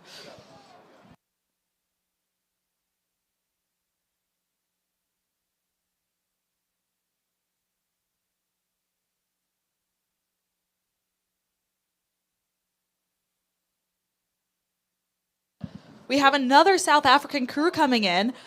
Love this, such an international regatta. That's bow 25 from St. Andrews and bow number 26 from McCoy Jesuit in Rochester, New York. It's tight racing here between bow 28 and 29. Bow 28 is Litchfield Hills from Connecticut, and 29 is Saugatuck, also from Connecticut. A little local showdown here on the course today.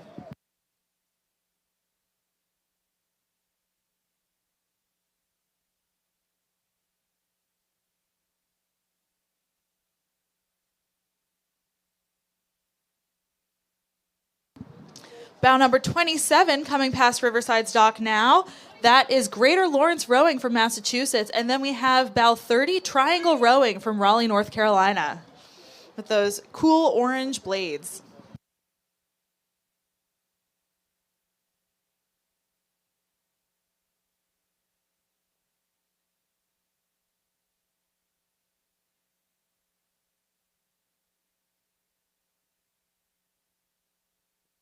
Here from Riverside, we have a great view down the powerhouse stretch. So many different boats coming through the bridges ahead. Some tight racing between these high school, these U17 fours.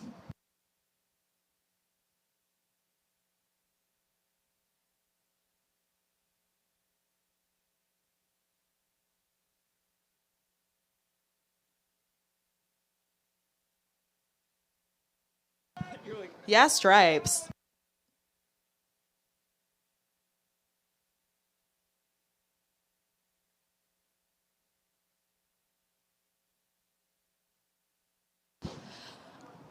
Many of these boats are Philippi's, which is an official supplier of the Many of these boats are Philippi's, which are official supplier of the head of the Charles Regatta. Visit their space near the finish line. Thank you to Philippi.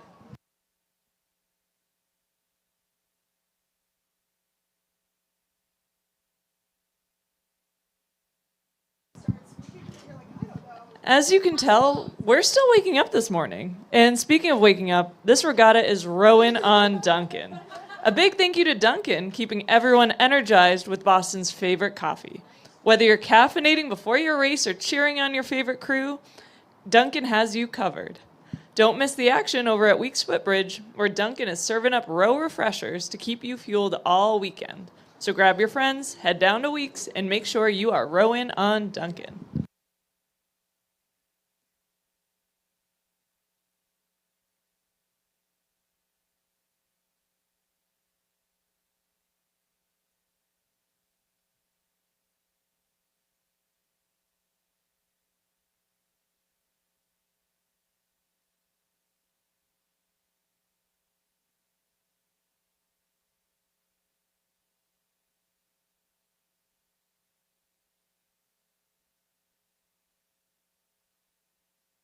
Our next event is going to start in about 6 minutes here at 10:57 a.m. This is event 54, the men's youth coxed quads.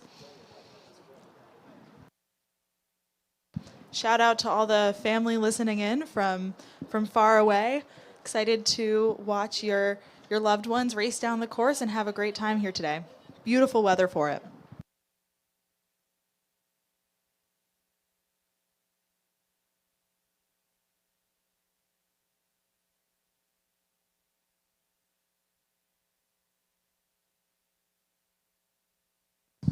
If you look around the dock, if you look at our volunteers, you might notice that people are wearing some Vineyard Vines vests.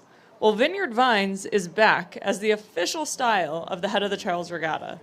Head over to their tent near Elliott Bridge enclosure to shop their limited edition collection. And remember, every day should feel this good.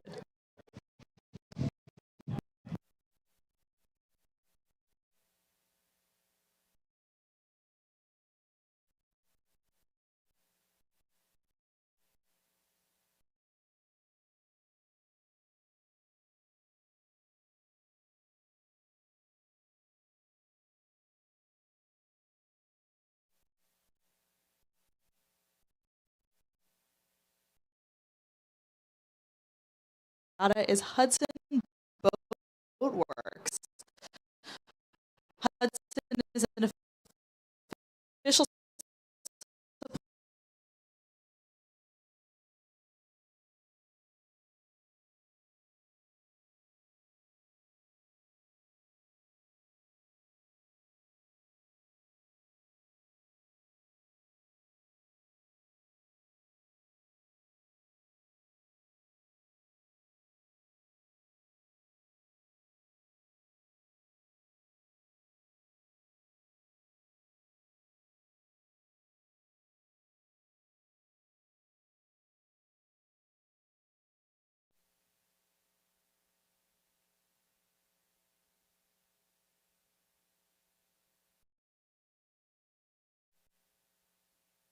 We can see some of these men's youth eights warming up, heading down into the basin to do their final builders before they begin their race. That is in a few events.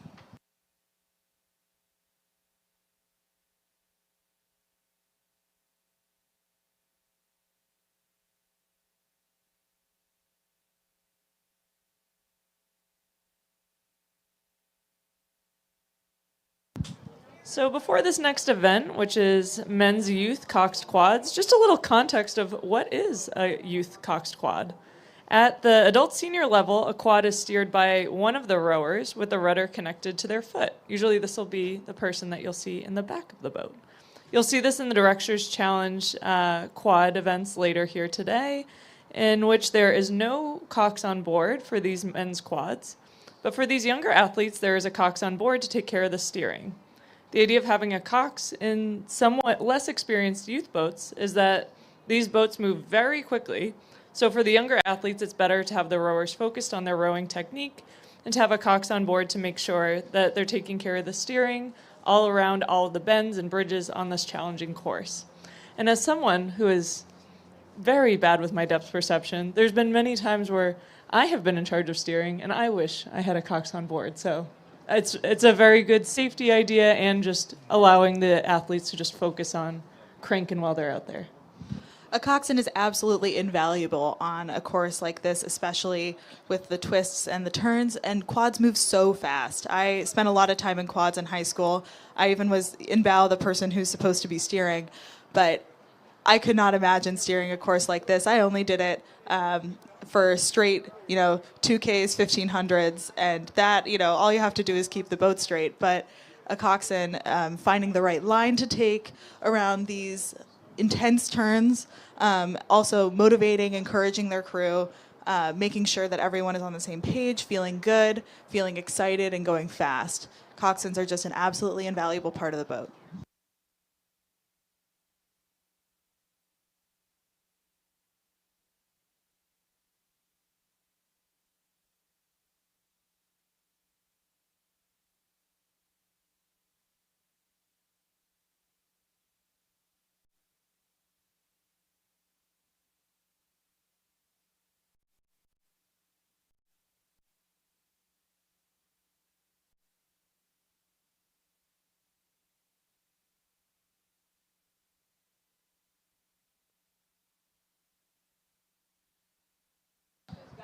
So starting here in about a minute, we have event 54, the men's youth coxed quads.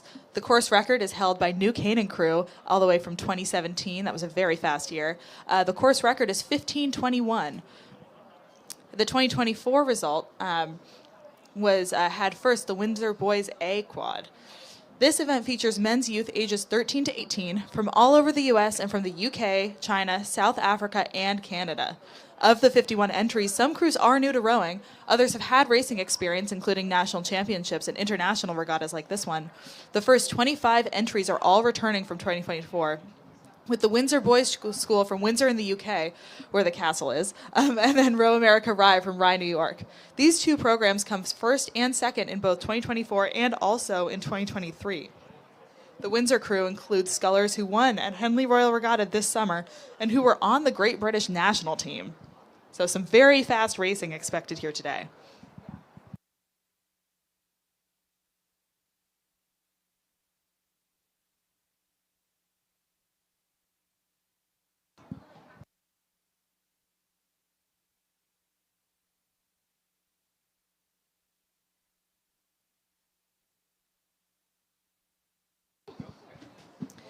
Interestingly, throughout the world, most youth programs focus on sculling. It's actually a little bit unique that here in America, most youth programs are focused on sweep. So we got a lot of great international scullers coming in here today. And then we also have a lot of awesome, amazing, fast U.S. crews racing down the course in these quads.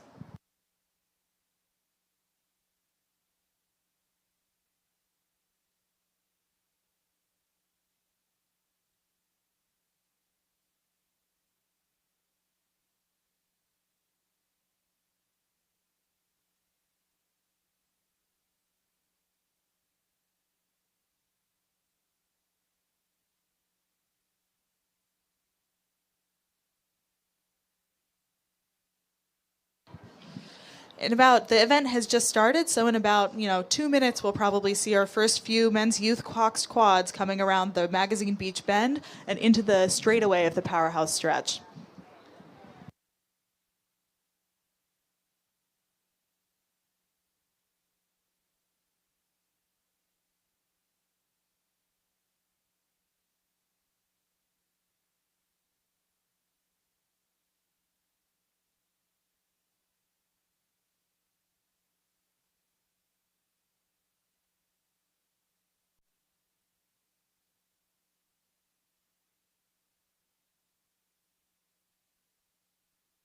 So these boats will be coming through very shortly.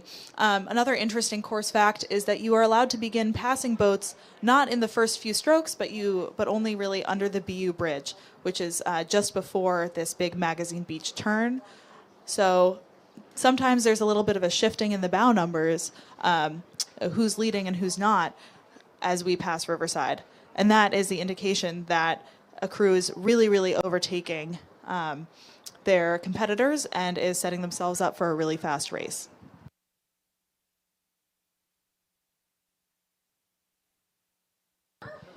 Wow, I just learned something new, which is that in fact you are allowed to pass before BU Bridge. In previous years that was not the case, but this year they can start passing pretty quickly.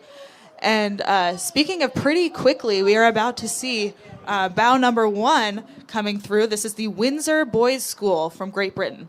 As you may remember, this crew has won Henley before. They are looking very strong as they come into the Powerhouse stretch. Very smooth, highly technical, looking great.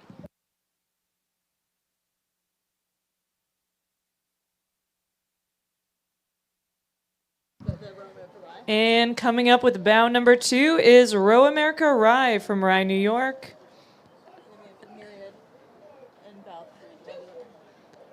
And coming up to Riverside Dock, we have bow number 3, Nereid from Rutherford, New Jersey. In this boat, we have Audrey Richards, Silas Rosenberg, Lucas Dolick, John Spayberry, and Cameron Gennardo. We'll now have bow number 4, Los Gatos, from all the way from California. These top crews are looking very smooth, very fast. Los Gatos has these blue blades that you can see coming through bow number 4. And then we have some tight racing here between bow number 5 and bow number 6. Bow number 5 is the Windsor Boys School from Great Britain, their second quad. And then we have St. Catherine's in bow number 6.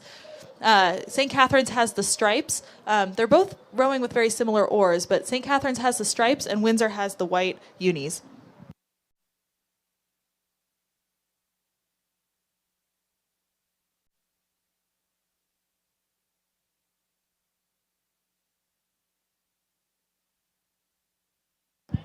And coming up to our dock with bow number 7 is River City from West Sacramento, California.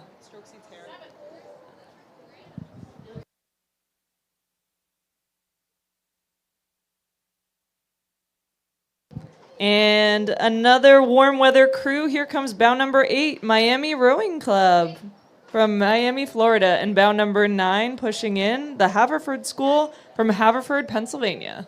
Closely followed by bow number 10, Notre Dame Rowing Club, also a Canadian crew here today. Loving bow number 10's bow seats bucket hat.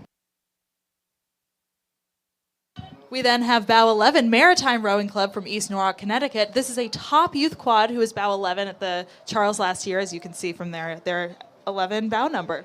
The goal of most of these crews is to beat their bow number, to improve their standing, and to requalify for next year's regatta. And here comes bow number 12, Germantown Friends from Philly, Pennsylvania. And right behind them is bow number 13, all the way from Canada, Ridley College from St. Catharines, Ontario.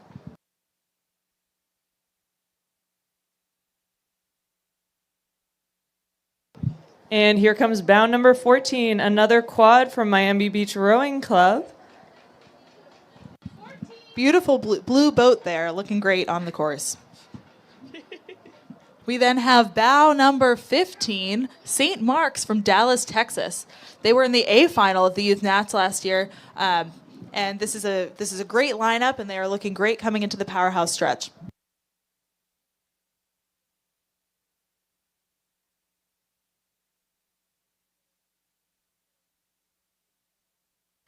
And here comes bow number 16, First Coast from Jacksonville, Florida. Miami's a great place to row. A lot of crews will go down there for their winter training or their spring break training. It's sunny, it's warm. My brother lives there. It's a great place. And here comes bow number 17, Potomac from Washington, D.C. Potomac Boat Club, founded in 1869, is the oldest rowing club in Washington, D.C. area.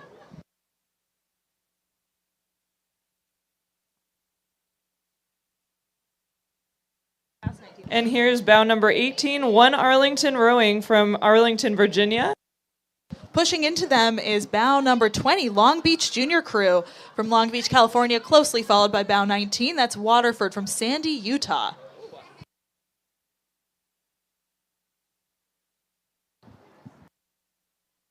Always love to see this tight racing on the powerhouse stretch. This is the section that crews can really make the most of this straight course, lay down a fast time, and prepare themselves for all the turns coming up.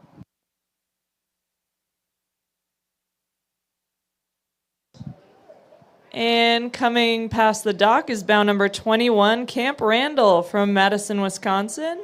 And pushing in is bow number 22, Dallas United Crew from Dallas, Texas. This is a strong crew returning from their 2024 Head of the Charles. Looking very strong.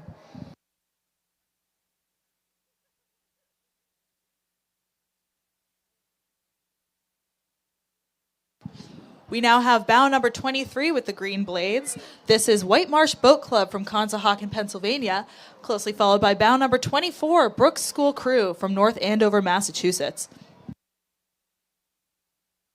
And here comes bow number 25, Three Rivers from Pittsburgh, Pennsylvania. With the bright red oars.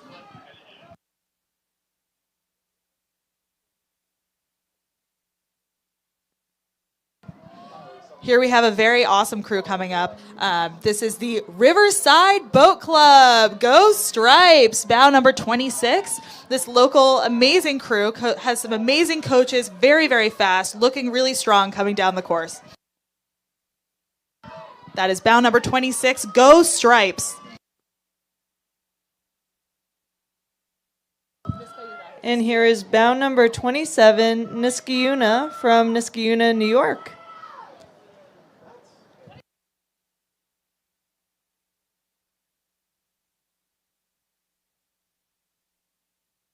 We have bow number 29 coming in, the American School from London. They're in the orange unis. And then we have bow number 28, the Manhasset crew from Manhasset, New York, with the orange blades. We're looking at bow number 30 and 31. 30 is Brick City Rowing from Newark, New Jersey, and 31 is Pudong Banke from Shanghai. At this international regatta, we see a lot of top international crews coming to compete against the best that America has.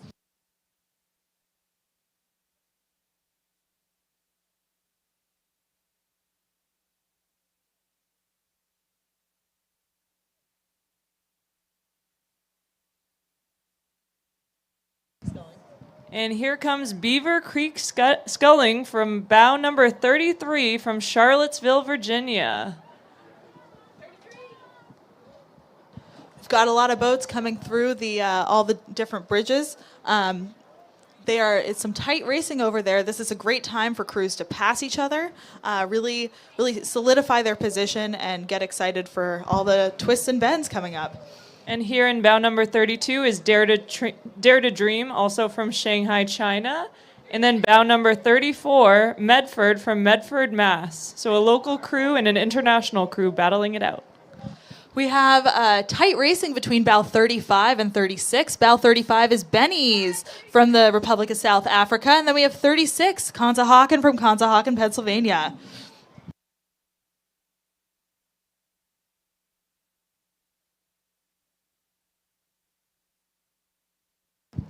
And here passing the dock is California Yacht Club from Los Angeles, California. California Yacht Club has a very strong youth sculling program. We then have some tight racing between bow 39 and bow 38. 39 is Gordon Rowing from Wenham, Massachusetts, and 38 is the University School from Davie, Florida. They're coming to us from Fort Lauderdale.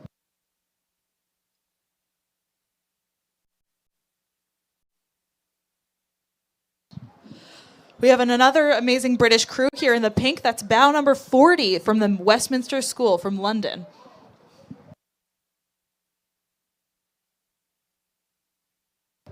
And here battling it out in front of the dock is bow number 41, Oak Neck Rowing Academy, battling it out with bow number 42, Tideway Scullers, all the way from London.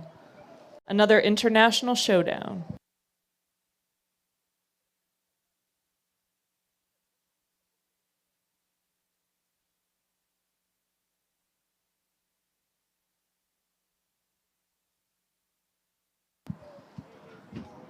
Coming up, we have bow number 44. This is Belen Jesuit from Miami, Florida.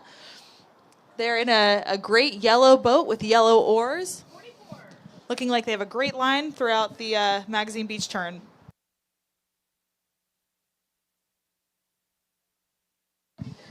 We have a Chinese crew, VK Bilingual School Rowing Club from all the way from Shanghai, China. This is bow number 43.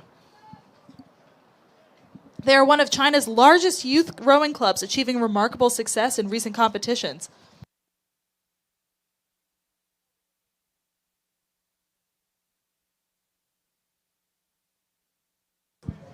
And here passing the dock, battling it out is bow number 45, Treasure Coast from Palm City, Florida. And bow number 46, St. Albans from Pretoria, South Africa.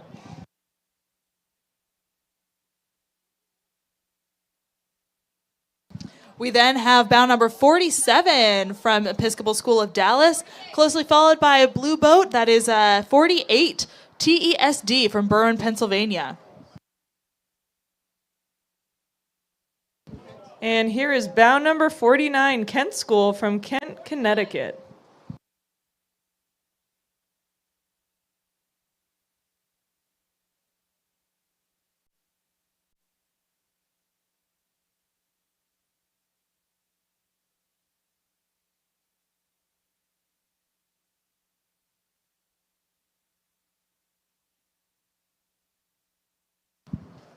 And passing the dock, looking very strong, is bow number 50, Prince William crew from Woodbridge, Virginia.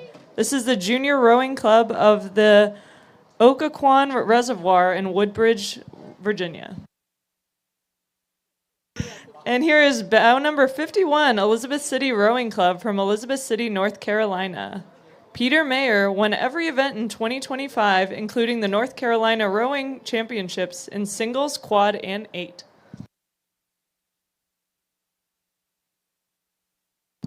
Those were the final crews coming through Riverside in the men's coxed quads, youth coxed quads event. Our next event will be event 55, the men's youth 8s, always an exciting one, and that begins at 11:22 a.m.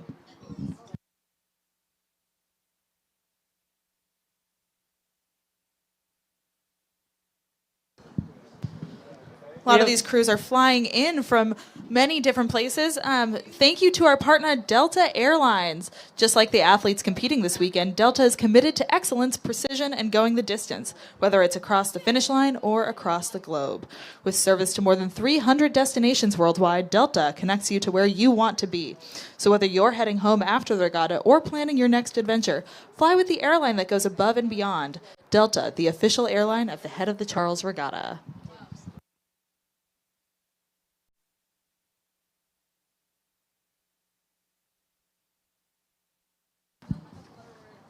Soak up the beautiful weather this weekend at the Riverbender, formerly known as Reunion Village, where the vibes are as strong as the racing. Inspired by the Riverside revelry of all the 70s and 80s, Riverbender is the spot to be all weekend with DJs, lounge seating, lawn games, and unbeatable views of the course. Swing by to enjoy a crisp Heineken or Heineken 0.0, or long drink cocktails from Tito's Handmade Vodka and Casamigos, and impeccable vibes, all while soaking in the energy of the race day. You can even do Heineken 0.0, a refreshing race sponsor this year, as the official beer and non-alcoholic beer of the Head of the Charles Regatta. So at Riverbender, whether you're kicking back or turning up, even with your Heineken 0.0, make the most of your weekend at Riverbender, the ultimate spot to chill and cheer. Enjoy the moment with a cold Heineken.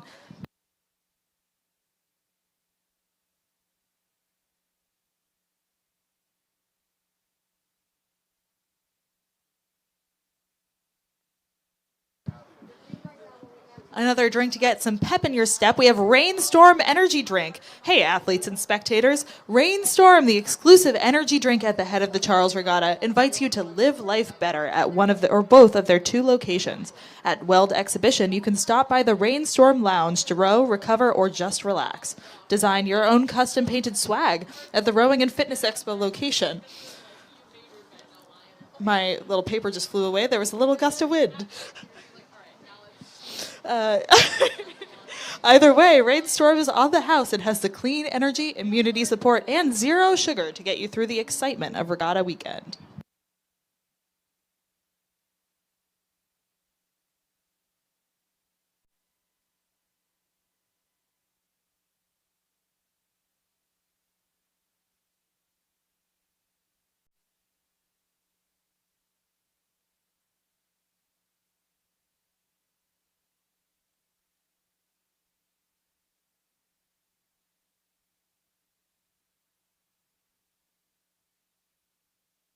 Shout out to everyone who is tuning in from far away to see these amazing kids racing some fast times on this iconic course.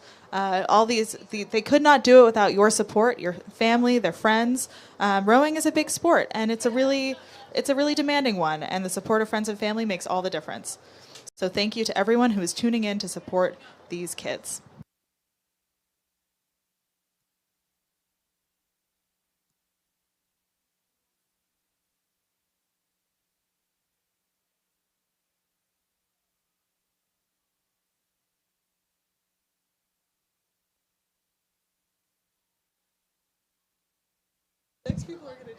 We're watching some boats coming by, warming up for their respective races. And one of our boat suppliers of the weekend is Philippi. They are an official supplier of the Head of the Charles Regatta. Visit their space near the finish line. Thank you.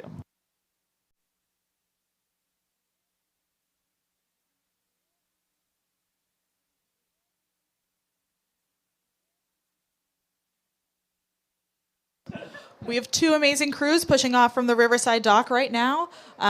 Good luck to everyone in their race. Go fast and go win.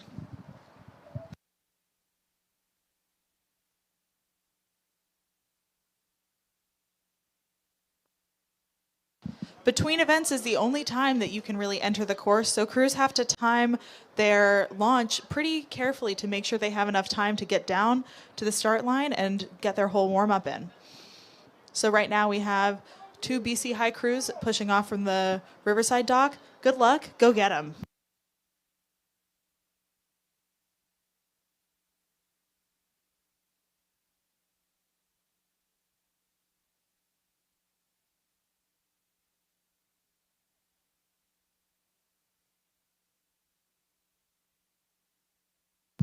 We can also see some men's youth doubles warming up.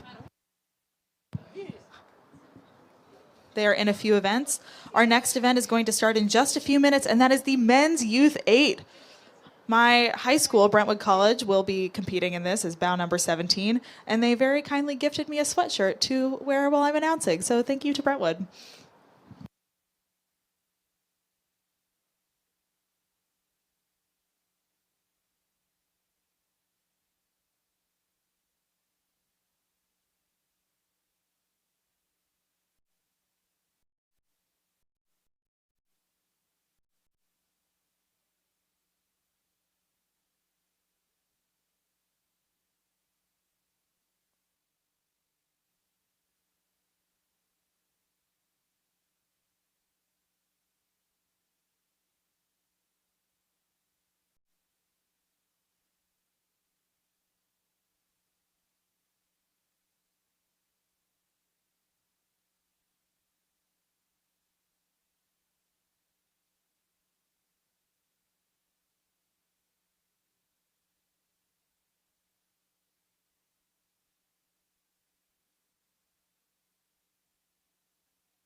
In just a few minutes, we will have event number 55 that begins at 11:22 a.m. This is the men's youth 8s competing for the John Fellows Remain Starters Trophy.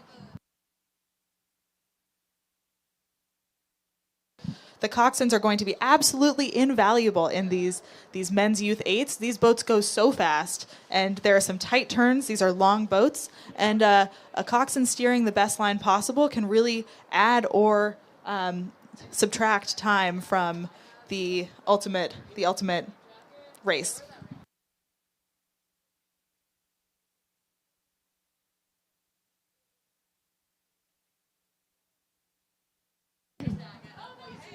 So like Kat said, at 11:22, we will be having the Men's Youth 8s event, which we will be naming boats left and right. There's 86 competitors in this event. This highly competitive event features crews from high schools all over the U.S. and several international entries. It's a large group, and the top 20 entries are returning from the 2024 race.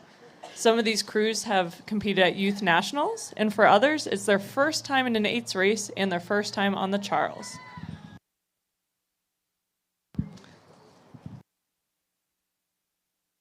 St. Paul's School, who row on the Thames in London, have won for the last couple of years and are also the course record holders.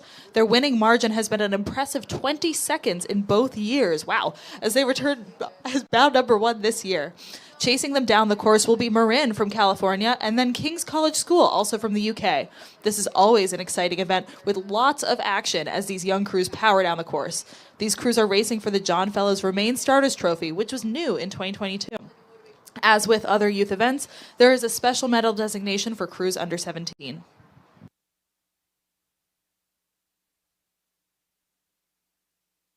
These seem to be basically perfect conditions out on the course today. A far cry from some other years where wind, rain have really impacted the events. But I think we could get some really fast times today, Meg.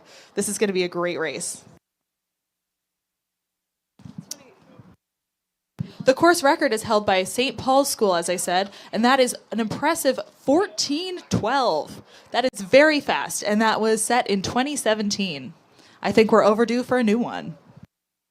And even last year in 2024, St. Paul's A boat had a score at a time of 14:32. So they're really dominant in this race in recent years, and they are bound number 1. So we'll see what they do. The racing has begun, so in just a few minutes, we're going to start seeing crews coming around the Magazine Beach turn into the powerhouse stretch. Keep an eye on those bridges in any of these live streams, as the sheer volume of boats coming through these bridges could cause some interesting situations. We hope everyone stays safe and yields when they need to.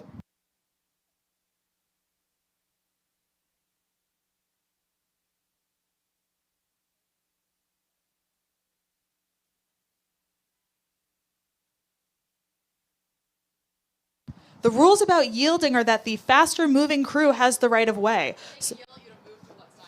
So you may, if you are listening in from further down the course, you might be hearing coxswains yell "yield," and that is telling the other boat to get out of the way. And yield the best line to the coxswain of the faster moving crew. Especially as the course gets really twisty and turny later in the race, the line is very important. But it's kind of a pride thing. You don't want to yield, but you really should, for safety reasons, yield to the faster moving crew.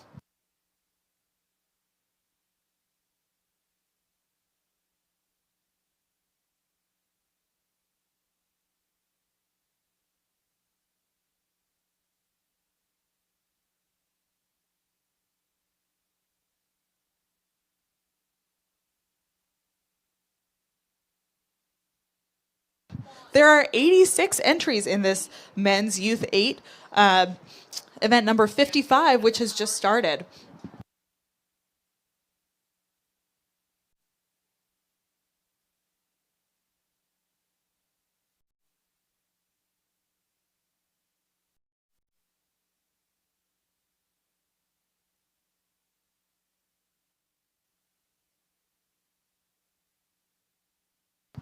I know we've got a lot of friends and family tuning in from far away to see their kids crush it down this course. There will be a lot of bow numbers coming very quickly, so we will try our best to keep up with everything and call out your favorite boat. And here they come. We have bow number 1 just coming right around the Magazine Beach turn. This is the St. Paul's. And they are looking really smooth, they are looking great, and they have clear water ahead of them, so it should be a fun race.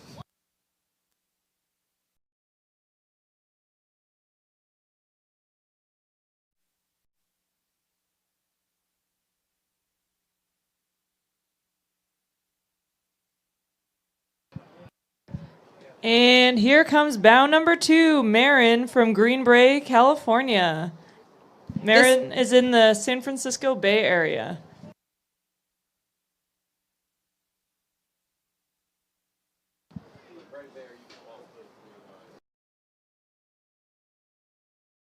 Is King's Wimbledon, also from Great Britain, having finished 3rd in this event last year. They're trying to maintain or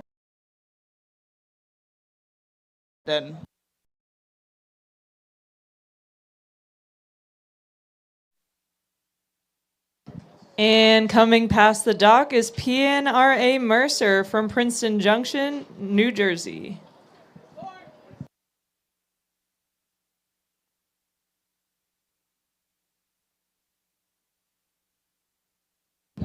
And here comes St. Joe's Prep, all the way from Philly, Pennsylvania.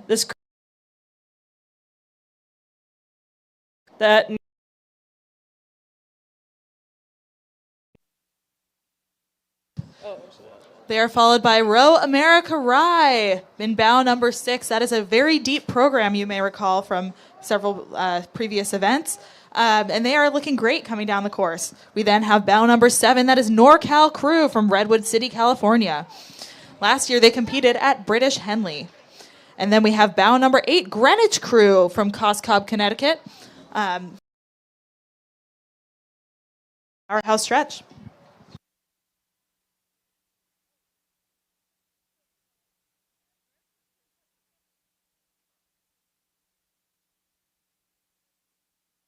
You can hear some rowers cheering for their compatriots, their teammates from the warm-up area. We then have bow number 9, Central Catholic Pitt from Pittsburgh, Pennsylvania. This is a college prep school for boys, and it's guided by the educational principles of St. John Baptist de La Salle. And here coming past the dock is a local crew, CRI. Boat, looking strong.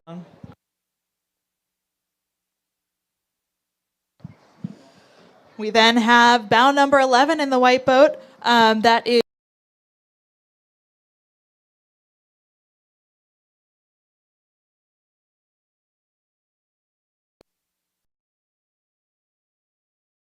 is bow number 12, St. Ignatius from Cleveland, Ohio. This is their varsity 8.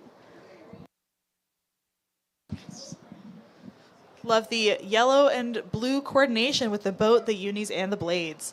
We then have bow number 13 coming into view in just a second. Saratoga. This is the top scholastic boys 8 that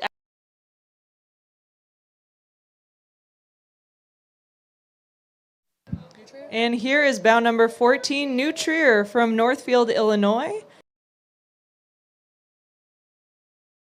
Learning from last year's crew. So let's see what this younger crew can do this year.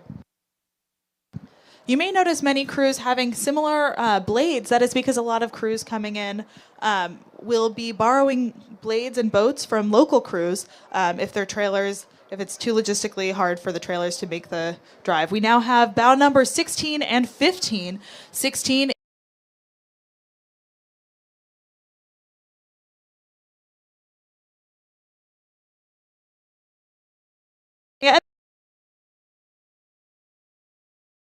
Mill Bay, British Columbia. Let's go, Brentwood. And here comes bow number 18, Atlanta Junior from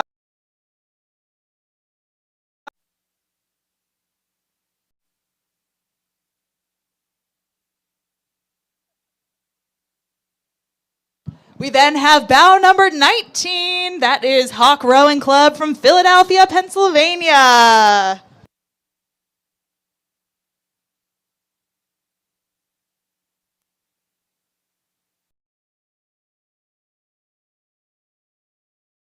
number 20, Green Lake from Seattle, Washington. And right behind them is bow number 21. That is Saugatuck from Westport, Connecticut.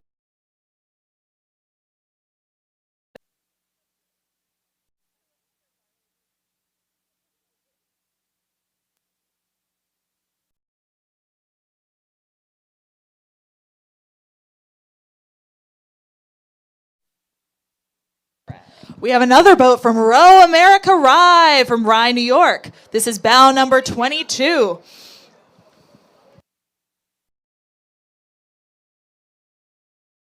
Chaminade from Mineola, New York. Chaminade is a large high school rowing program on Long Island, New York. Competition nationally. We now have bow number 25. Or 24. We have 24 from Sarasota, Osprey, Florida. And now we have 25, La Salle from Winmore, Pennsylvania. This Youth 8 is led by Scholastic National Lightweight Champion Sam Wallace and includes 4 oarsmen who finished in the A final at Scholastic National Regatta.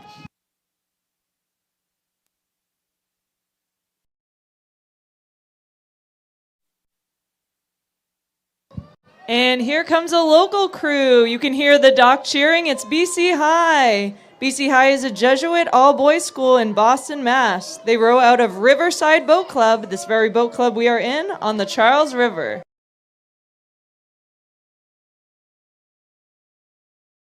'27 PCRA from New Rochelle, New York. PCRA stands for the Pelham Community Rowing Association.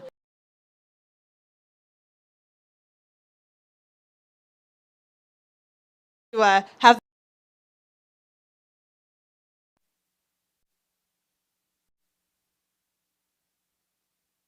We then have bow number 28, Row, New Jersey, hailing from Lake Hopatcong. Great, let's go, Row, New Jersey.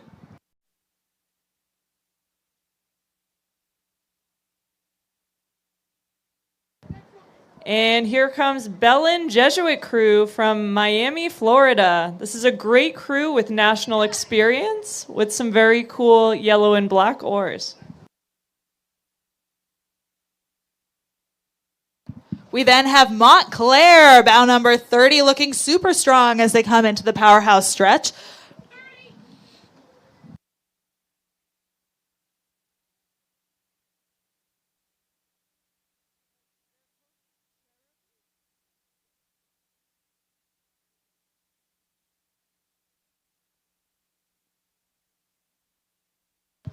We now have bow number 31. This is Canisius from Buffalo, New York. Love an upstate New York crew. Let's go, Canisius. This crew consists of members who won the V8 at the 2025 SRAAs.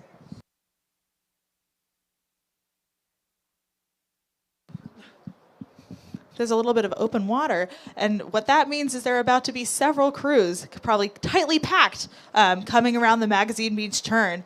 And we can see that now with bow number 32 and 33. 32 is Erie Canal, also from upstate New York, and 33 is Texas Rowing Center from Austin, Texas. Some very competitive races.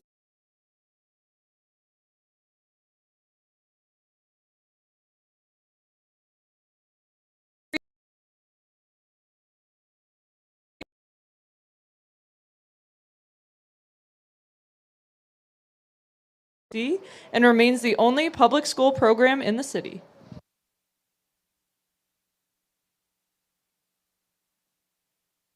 We have 35 Ridgewood crew from Ridgewood, New Jersey, followed by bow number 36, Water Street from Bethesda, Maryland.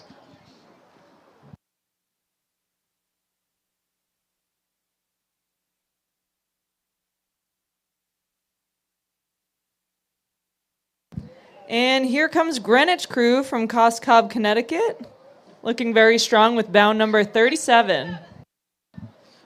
We then have bow number 38, Saugatuck from Westport, Connecticut. Some competition between these Connecticut crews here on the Head of the Charles course.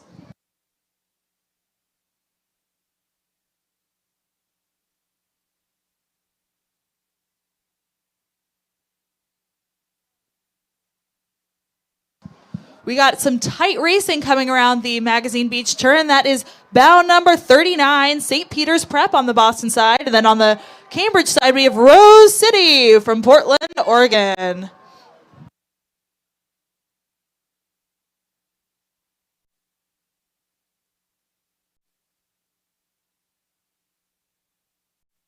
You can see down the course there are a lot of boats vying for the best time down the straight powerhouse stretch.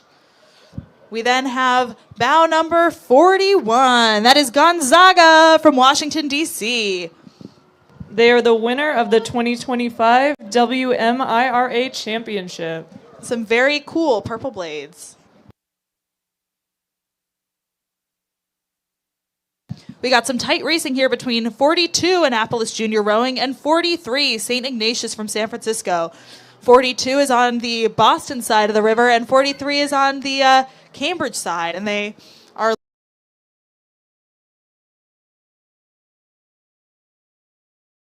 these crews neck and neck right next to each other are a great example of what Kat was talking about earlier about crews taking advantage of the straightaway to try to make some moves right before the bridges and turns. We then have some more tight racing between 44 and 45. 44 is Milwaukee, all the way from Wisconsin. And then we have Whitman Crew, bow number 45 from Glen Echo, Maryland.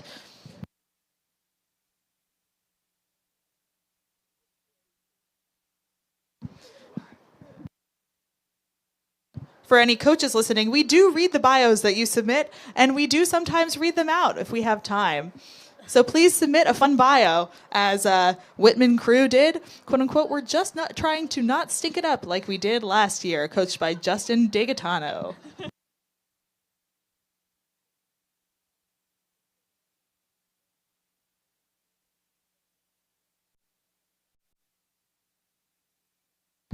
Well, that was a huge gap between crews. So we are about to see some very tight racing coming through for our next few boats.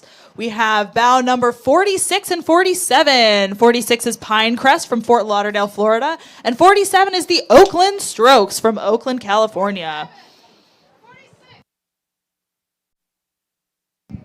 And here comes bow number 48, DC National from Poolesville, Maryland, hoping to go fast today at the Head of the Charles Regatta. And looking like they are going fast today at the Head of the Charles Regatta.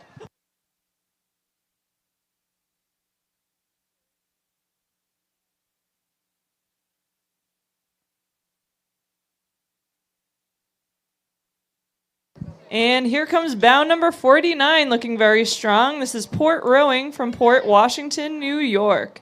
This crew includes members of last spring's Varsity 8 and U16 8. We then have bow number 50, Duxbury Bay Maritime School from Duxbury, Massachusetts. These are the varsity boys.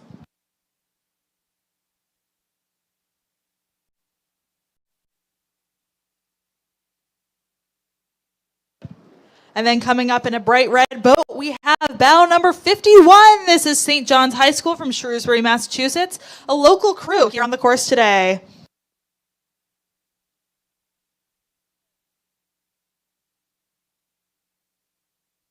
We have bow number 52. That is the Christian Brothers from Lincroft, New Jersey. This is their A8. Love the stripes on those unis.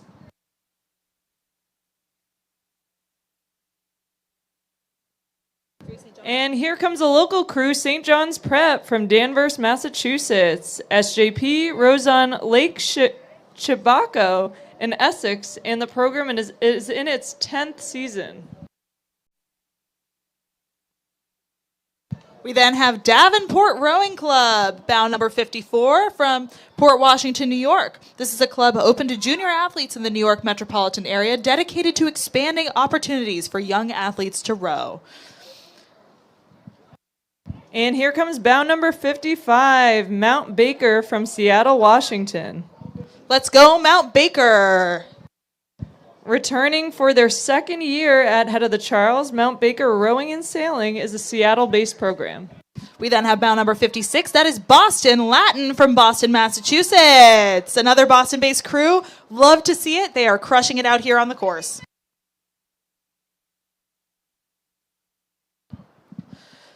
Now, as we are in the second half of the eights, oh wow, we have a lot of boats coming around the corner right now. These are crews who did not requalify from last year, but instead got a lottery spot, and they are proving themselves out here on the course. Now, with a very cool looking boat, we have bow number 57, Glastonbury from Glastonbury, Connecticut.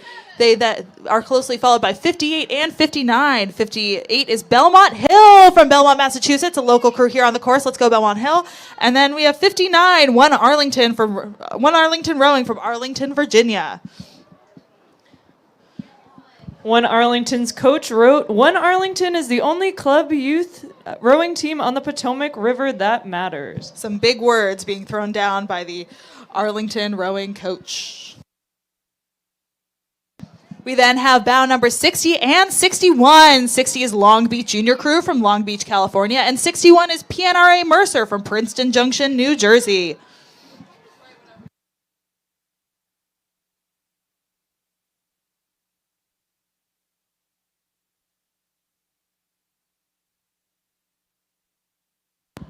And here, hailing from Indianapolis, Indiana, is Indianapolis Rowing Club. They are a Midwest finalist.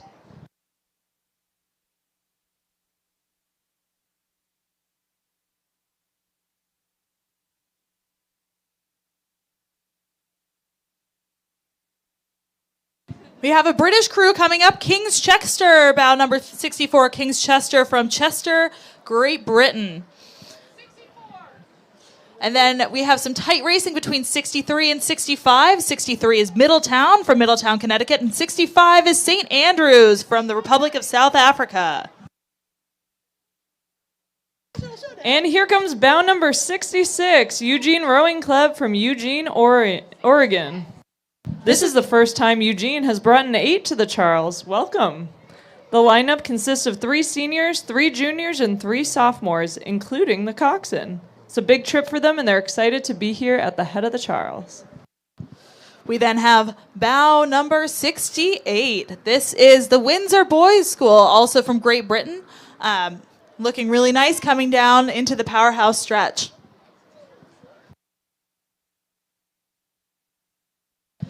We have Narragansett in bow number 69. From Providence, Rhode Island. This is their first time in an 8. Let's see how it goes. Teammate equals teammate is what their coach has written. Go Narragansett. Nice job.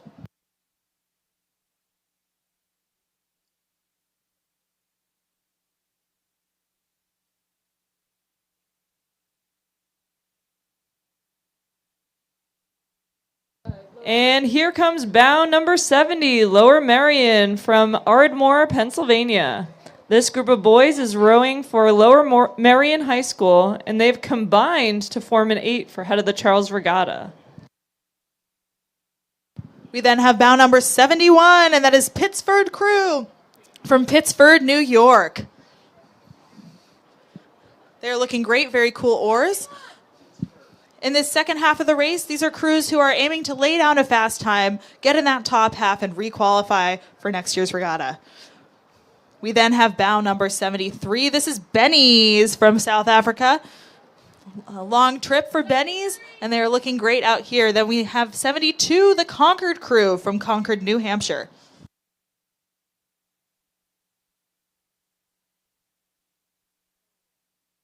We then have bound number 74, Niskayuna from Niskayuna, New York.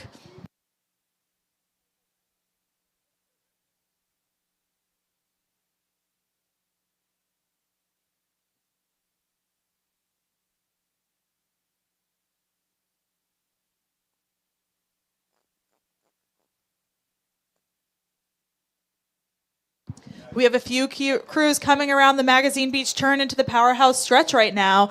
This is bound number 76 in the lead from Brighton Rowing Club, Rochester, New York. And then we have 75, Greater Lawrence Rowing from Massachusetts. 76. Then we have bound number 77 with some cool checkered blades from Westerville, Ohio. They row out of the Hoover Reservoir in Columbus, Ohio.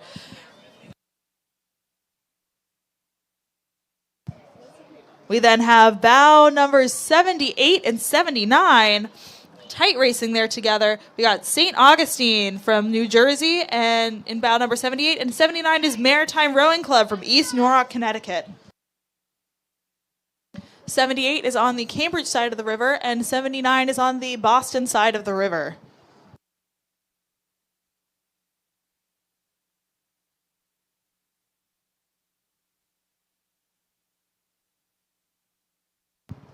We have 3 crews coming around the Magazine Beach turn right now. That is about 81, 82, and 83. You got it. Bound number 81 is Farmington High School crew. Bound number 82 pushing into them is St. Edward from Lakewood, Ohio. And right behind them is bound number 80, Chargers from Liverpool, New York. Then we have bound number 83, Christiana Rowing Club, all the way here from Norway. That is a very cool boat and some very cool rowing from these Norwegians. And here is bound number 84, St. Edwards from Oxford, Oxfordshire in the United Kingdom. 7 of the crew raced in the Temple Challenge at Henry Royal Regatta in 2025. And here is bound number 85, the Radley School, also from Oxfordshire. Radley are looking to return to the 2025 event to demonstrate their strength and depth against the best that the U.S. has to offer. You can see that both boats are using Harvard's blades right now. That's the red with the little white tips. That is because probably they are borrowing boats and blades, having come so far from to race here today, and Harvard has generously let them borrow that. We then have our bow number 86 of 86. We have Space Coast Crew from Indian Harbor Beach, Florida, with a very cool blue boat and blue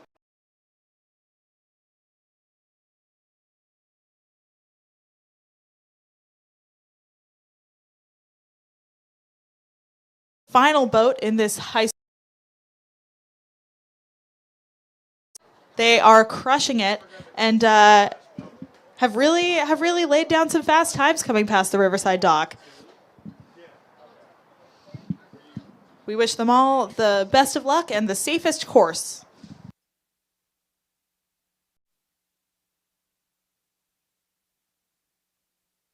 Coming up next at 11:52, we have the men's youth doubles event. That will be event 56 in just about 5 minutes at 11:52.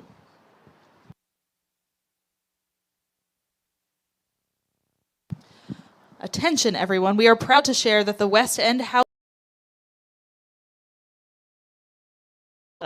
Thanks to the incredible generosity of our charity program competitors, more than $150,000 dollars have been raised for our official charities.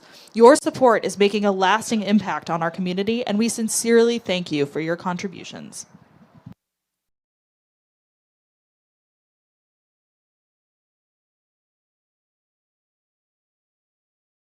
Sponsor of our wonderful regatta is Wintech Racing. Of the head of the Charles Regatta. Visit their space near the finish line. Thank you, Wintech. Many of these boat suppliers also allow crews to rent their boats if they are traveling from far away, or if they just need a boat. You know, Meg and I actually raced in a rented King boat, and that was an awesome experience. They even gave us our lovely Vineyard Vines vests today. So thank you, Vineyard Vines, and thank you back as the official style of the head of the Charles Regatta.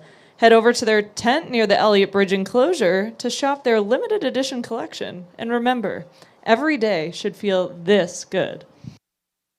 The battles you face on the water and in life are never easy. Your determination to endure, adapt, and overcome are the types of qualities the Marines seek. Bring your will to win to a cause greater than yourself and stop by a Marine's tent to connect with a Marine this weekend. You know, yesterday I saw a lot of the youth competitors from today doing pull-ups at the Marines tent, and I was thinking, wow, they are really fatiguing their arms right before racing.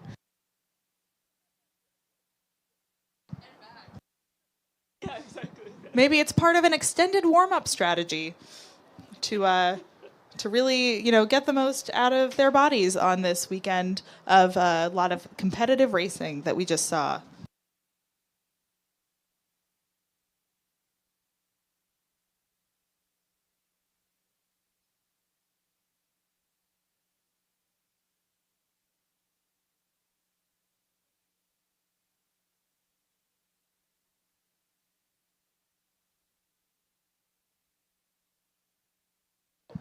Another fun warm-up tool and a staple in any rower's life is Concept 2. Concept 2 wants to put you and a buddy to the test. Try the new tug of erg and see if you can outrow your competition in a 1v1 tug-of-war battle. I'm sure we'll see some of the high schoolers doing that later this afternoon, since the racing will be over and the coaches will be happier about their endeavors. You could also make your way to the Concept 2 booth to bid on a one-of-a-kind custom row erg to help raise funds for the A Most Beautiful Thing Inclusion Fund.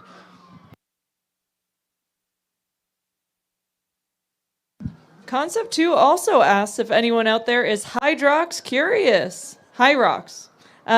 Swing by the Concept 2 booth to try some Hyrox style workouts, including the strength erg. I tried that one out last year. It was very interesting. Kind of a different way to lift.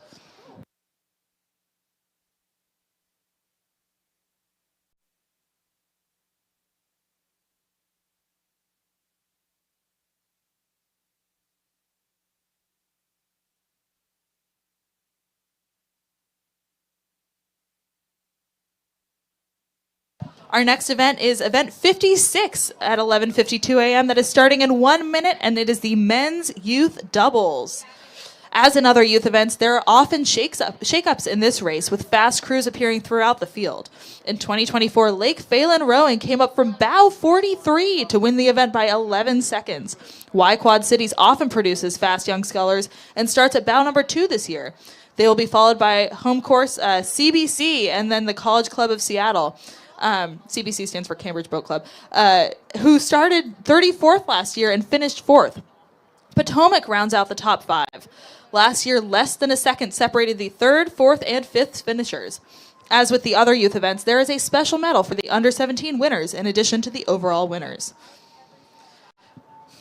This really is like anyone's race. Like if you have a fast double, really any club can produce that. It doesn't have to be one of these powerhouse clubs, and so it's really cool to see these kids really pushing themselves. This is not a coxed event, so in this event, the person in the bow, that is the person closer to the direction of travel, that person is usually in charge of steering and making sure that the course, that the boat has the best course as they're moving quickly. These boats are much more maneuverable, but that can sometimes be to their detriment, as people might leave taking the best line for a little later than they should.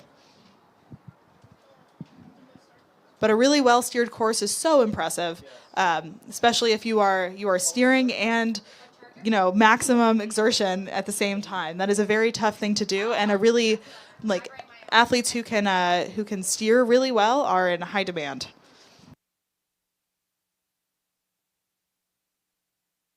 The course record in this event is held by Ramaraju and Bolt from 2022. This is 1640.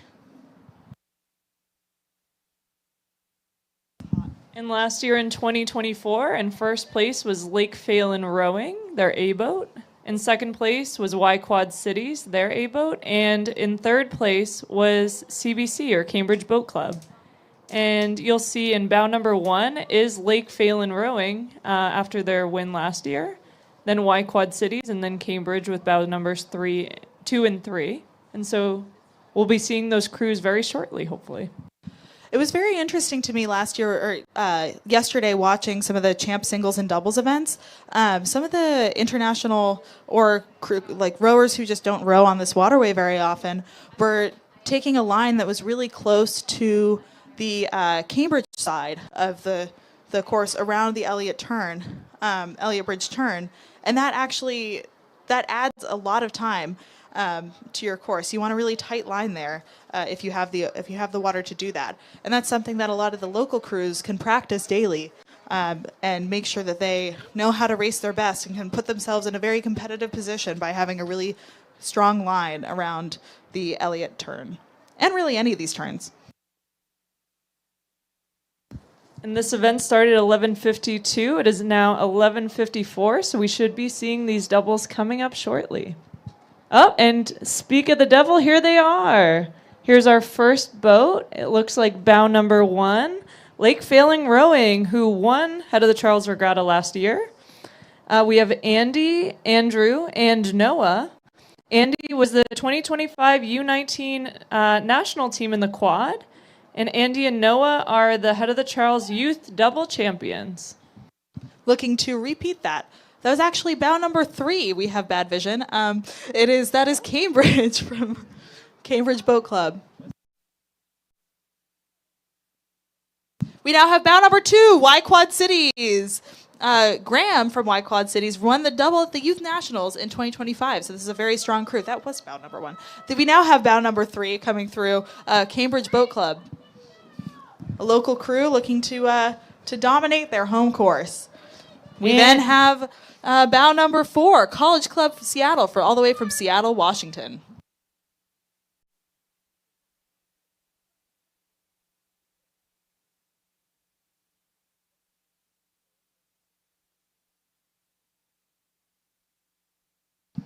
Here is bow number 5, Potomac, or PBC, from Washington, D.C. PBC was founded in 1869, the oldest rowing club in D.C. And here is bow number 6 and 7 pushing into each other. Bow number 6 on the Boston side is Oak Neck Rowing Academy from Malvern, PA. Love to see these athletes really crushing it down the powerhouse stretch. This is going to be the easiest section of the course to steer, as they just have to maintain a straight line through these bridges and set themselves up for a great course later in the race. We then have bow 8, followed by bow 9. Bow 8 is Notre Dame from Ontario, and then 9 is Haddon from Collingswood, New Jersey.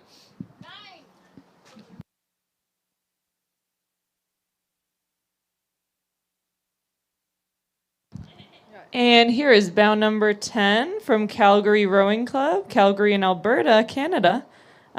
These teammates rowed together at Canadian Henley and Canada Cup in 2025 and competed at the National Rowing Championships. We're about to have a few crews tightly coming together. We have bows 11, 13, 12, and 15 coming up. Bow 11 is Manhasset crew from Manhasset, New York. We then have bow 13 from Rockland in New York. And then we have bow 12 from American School in London. And then we have bow 15 from Conshohocken, Pennsylvania. So there's some tight racing coming through, and that's the great thing about these events. We then have bow number 14 from Long Island Rowing Club.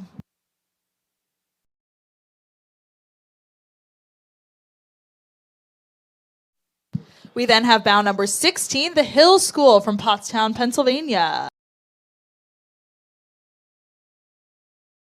Coaches submit, they actually don't know who is going to be competing in the event when they're applying to, be in the lottery. And so one coach wrote, "Some amazing rowers whose identities we are not sure of will be in our boat." We now have bow number 18 and 17 racing really tightly together. 18 is Maritime Rowing Club from East Norwalk, Connecticut, and 17 is Albany Rowing Club from Albany, New York.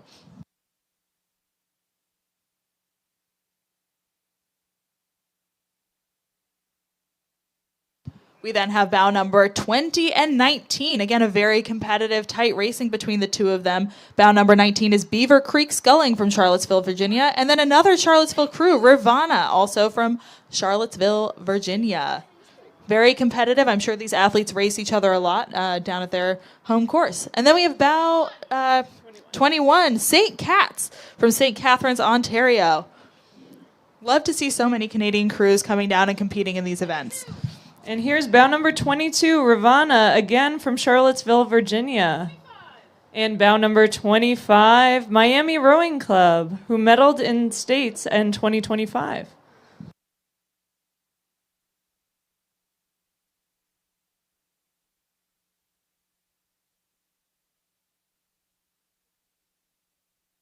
We then have bow number 26, Redwood Scullers from Redwood City, California, followed by bow number 23, St. Mark's from Dallas, Texas. And here's bow number 27 and 24. Bow number 24 is Episcopal School of Dallas. And bow number 27 is Cooper Juniors from Morristown, New Jersey. And here's bow number 28 and 29. 28 is Utah from Salt Lake City, Utah. And bow number 29 is Capital from Washington, D.C.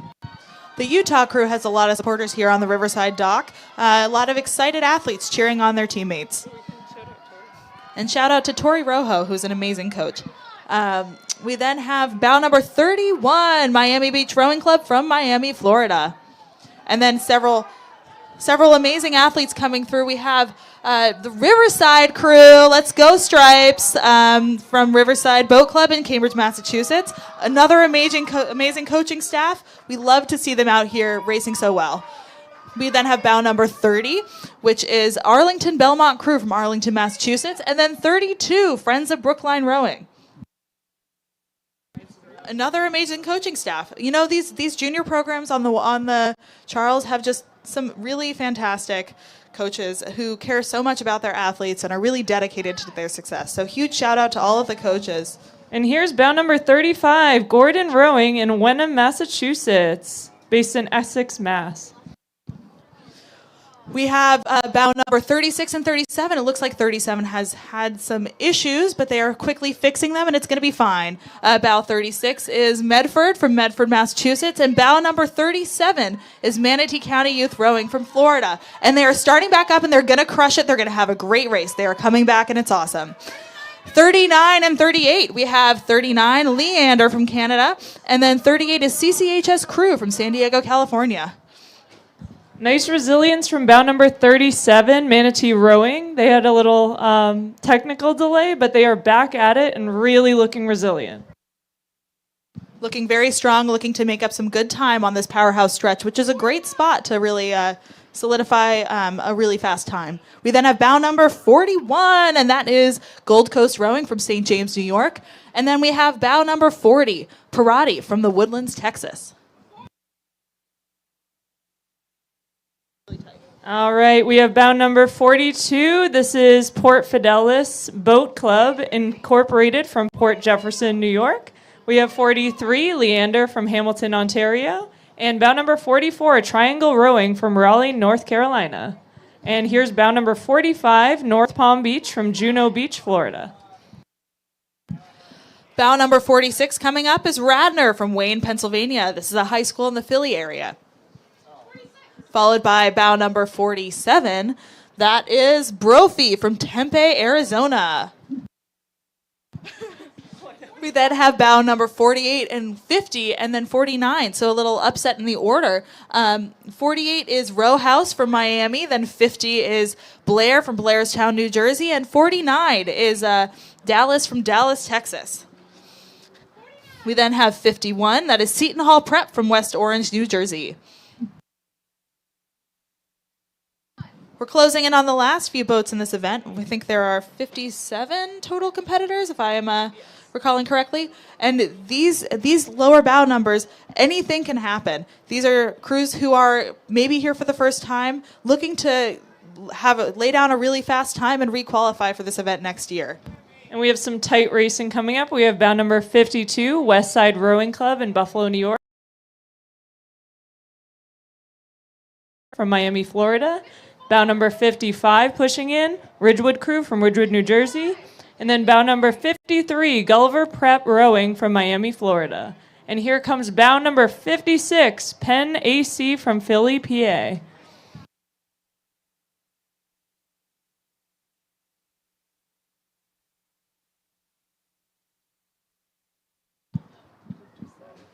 We then have bow number 57, another entry from Row America Rye. This is a really deep team, and these athletes are looking super strong.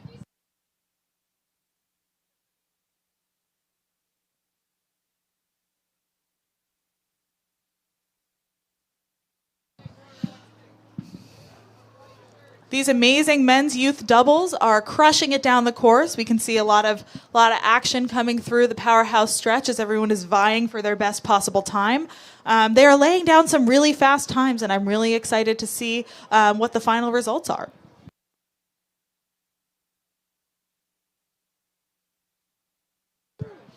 Our next event at 12:13 p.m. will be the Men's Youth Fours, so we have a few minutes before that starts. That is event 57.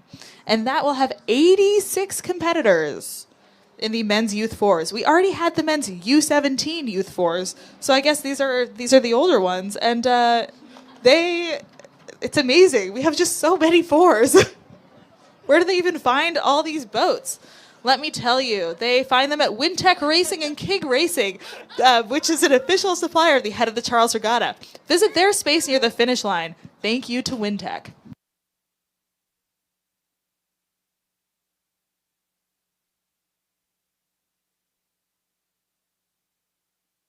Another place that you can find some boats is Flippy, which also has a tent down by the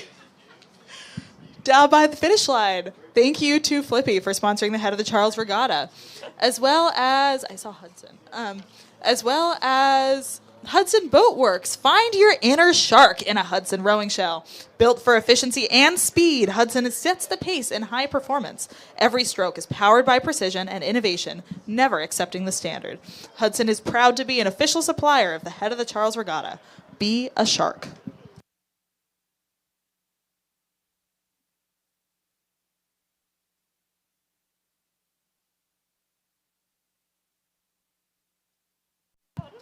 Again, amazing shout out, huge shout out to all of the amazing coaches who make all of these athletes fulfill their best possible rowing and racing day to day.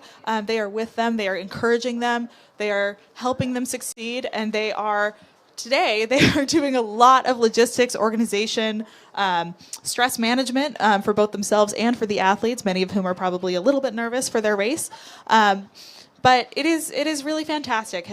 We know several of these coaches, and they are really just dedicated individuals, super caring, super kind, and just really excited to watch their athletes race.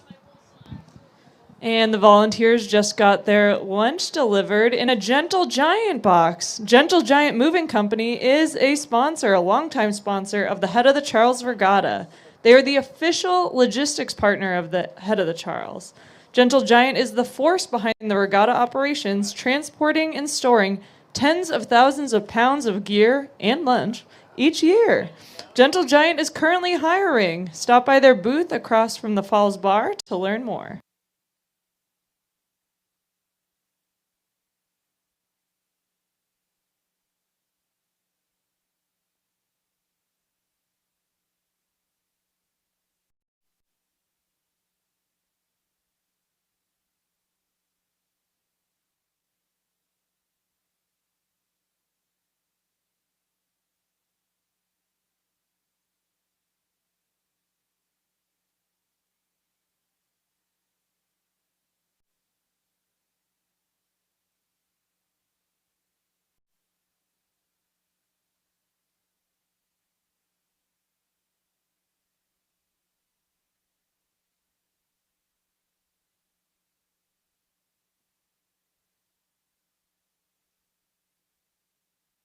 One thing I could use right now is a little bit more coffee. This regatta is rowing on Dunkin'.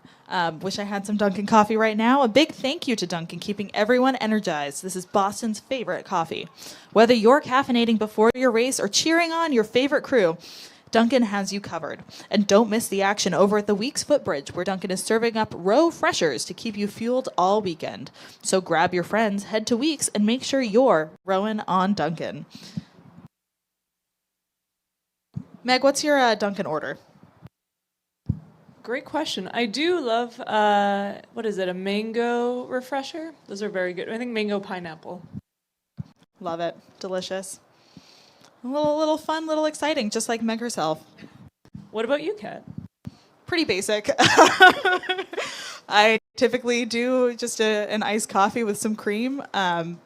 Just basically like the most basic order that there is. But I do love their hash browns, and I will get, 2 or 3 orders of hash browns, and that is my favorite food from Dunkin'.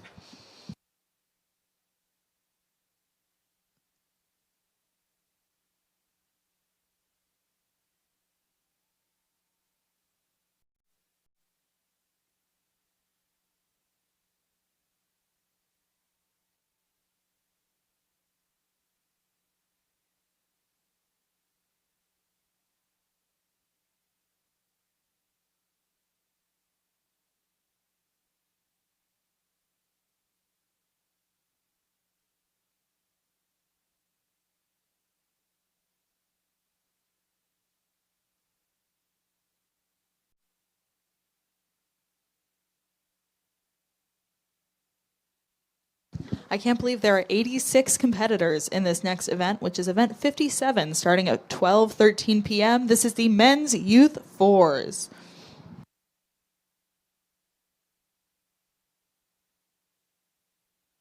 The course record for this event is set by Newport Aquatic Center in 2022. They set the record for a 16:05.30. And with that, they won the Roger and Mary Duncan Cup, which these 86 crews are vying for today.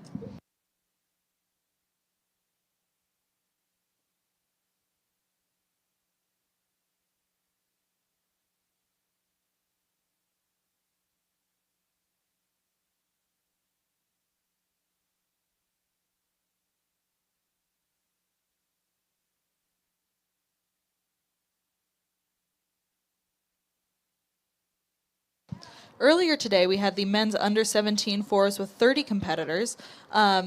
So we have a total of 116 fours going down the course. I wonder how many of these are hot seating.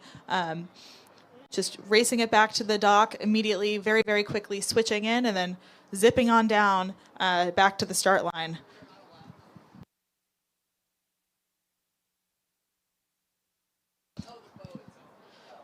Yeah. There are only so many boats in existence, and programs don't want to be bringing more than they need.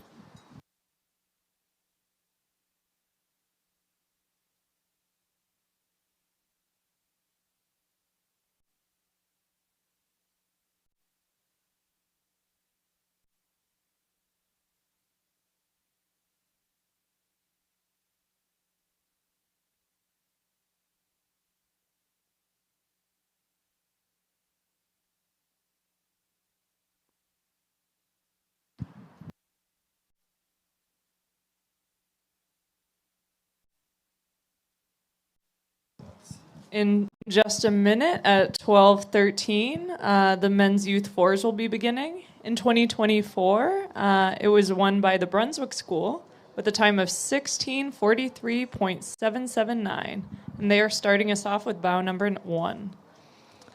Second place last year was Row America Rye, and third place was PNRA Mercer. Brunswick School of Greenwich, Connecticut returns to defend the title they won in 2024. They face a deep field of 86 entries, and in the Youth Fours, surprises are guaranteed.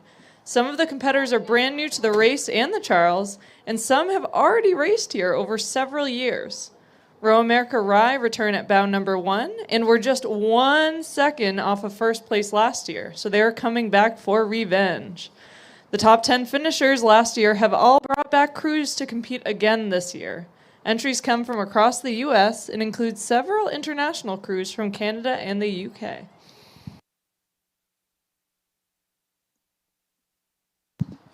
This event does have a coxswain, as do all of the youth events larger than the double. So this coxswain plays an instrumental role in steering and encouraging and motivating the crew and keeping everyone together and offering support, motivation, technical feedback, and especially steering a great line through the course. Here on the Powerhouse stretch, it is the only section that is actually straight on the course. So crews often use this time to lay down some speed, some power before you get into the tight steering of the later sections of the course.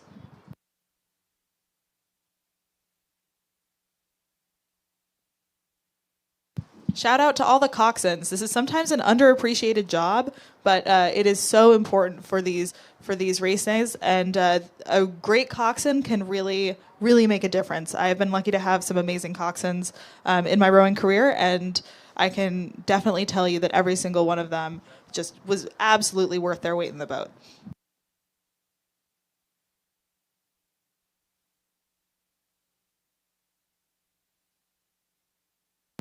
Meg, what's your favorite call that you would hear within from a coxswain during a race? Oh, great question, Kat. I would say I love calls where they go from bow to stern, calling for every single teammate, taking strokes for them, like a power 8. I find it really motivating to pull for my teammates more than just pulling for myself. And that is part of what makes Meg so wonderful. She is a really caring and awesome teammate, super speedy, dedicated individual, and always a really supportive force in boats. Kat, what is your favorite call? I find particular phrases like I really love this one word, inexorable, which generally means like something that it's inevitable, it's coming, and it's an overwhelming force. Like you might see like the army marched inexorably over the hill or something like that. So when overtaking some crews, or like starting to eat away at the gap between crews, especially in head races like this one, I just love that word and I think of it often, and coxswains have said it, and it's just I find a lot of power in that. We see our first bow number for the event number 57, the men's youth fours, coming around the Magazine Beach turn. This is the Brunswick School from Greenwich, Connecticut, in bow number 1, and they are looking really strong. They are rowing with a bucket. A bucket is when other side, they two rowers are on the same side next to each other in the boat. We then have bow number 2. This is Row America Rye from Rye, New York.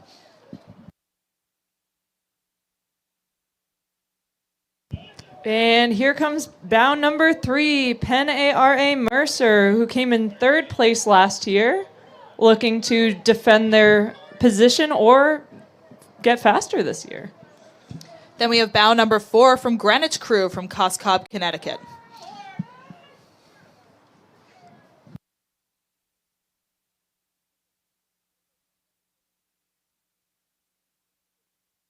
Then we have bow number 5 from Los Gatos, California. They got some supporters here on the beach. And we have number 6 coming through. That is Notre Dame Rowing Club from Wellington, Ontario. And they They are also rowing with a bucket, and they are looking great doing so. For parents watching at home, usually a bucket is pretty unique, but sometimes it can really help with making the boat go faster. And here's St. Joe's Prep for silver medalist youth nationals in the second 8.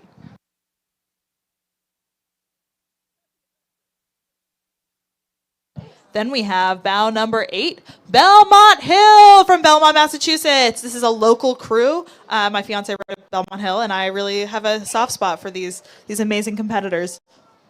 Go Belmont Hill. Then we have bow number 9, Pittsford crew from Pittsford, New York, followed tightly by bow number 10, St. Paul's from London.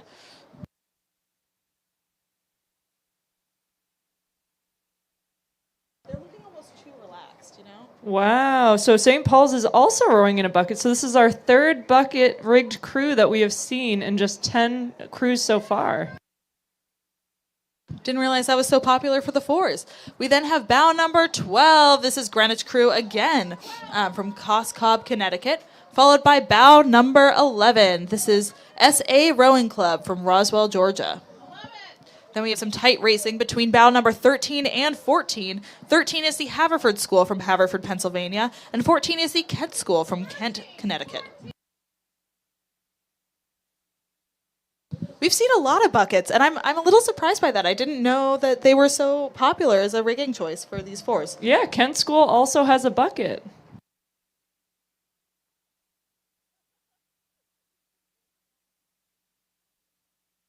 And passing the dock is bow number 15, NorCal crew from Redwood City, California, who said that they are looking forward to a great regatta, and they are off to a great start, looking very strong, passing our dock.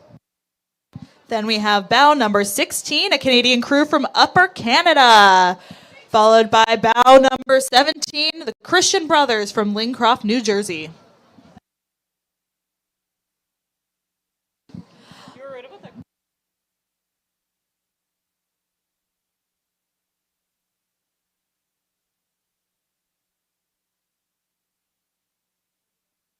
We then have bow number 18 from Great Britain. This is King's Wimbledon. They're racing with the Harvard blades. That is the red with the little white tips. And they are looking great going down the course.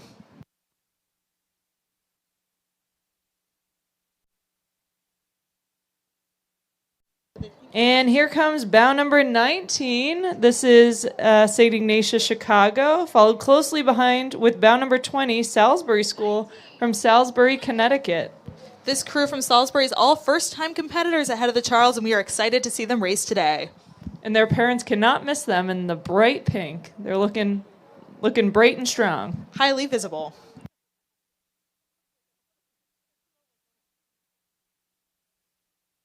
We got bow number 21, St. Catharines, Ontario. Go St. Cats, followed by 22, TriStar from Louisville, Tennessee.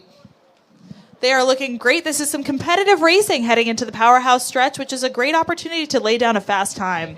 We then are followed by bow number 23, Triangle Rowing from Raleigh, North Carolina. And here comes bow number 24, Lawrenceville from Princeton Junction, New Jersey. And pushing in is bow number 25, Dallas United crew from Dallas, Texas. Dallas United is a crew returning from... We then have bow number 26. This is Litchfield Hills from Litchfield, Connecticut. Again with the bucket. I suppose in these small boats, it's really important, which rower is in which seat, because that can really make a difference. And especially on a course that has such tight steering as the Charles course, you might want a particular rower in a particular place to help with the steering around the bend. And here's some tight racing. We have bow number 28, SAC from Gold River, California. And followed closely behind is bow number 27, Friends of Brookline from Brookline, Massachusetts. Team that is local to the Charles, so they are familiar with this course. And that makes such a difference for getting the best line, having your best race. 29 is Culver from Culver, Indiana.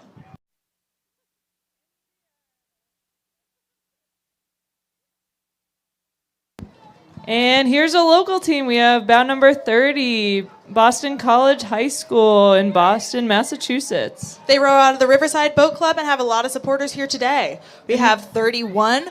That is OKC River Sport from Oklahoma City, Oklahoma. And they are also visible in that bright pink, looking awesome in those pink hats, crushing it down the course.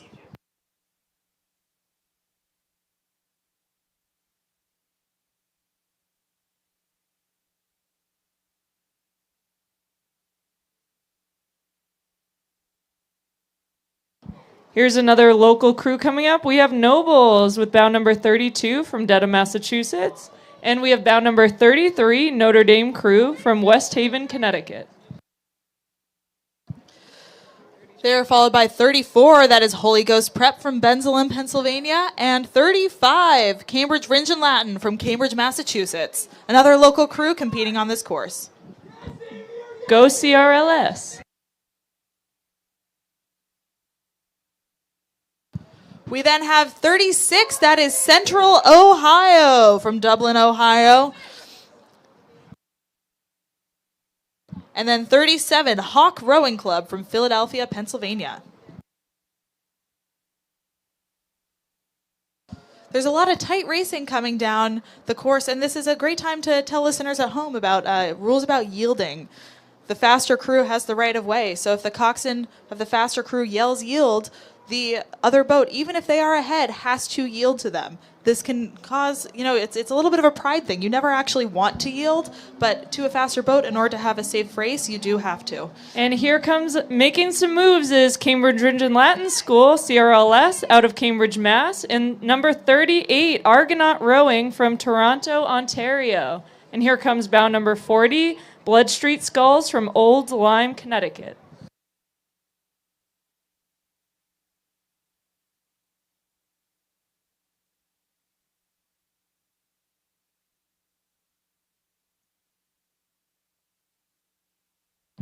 With 86 competitors in this men's youth fours event, we are now about to start seeing some boats who were not requalified from last year, but instead got entries via the lottery.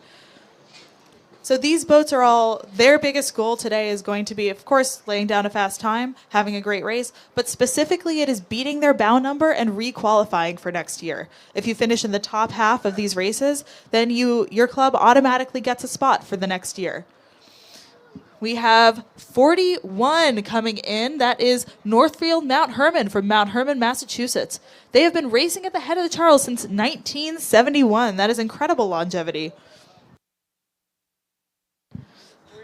Then we have 42, St. John's College High School from Washington, D.C.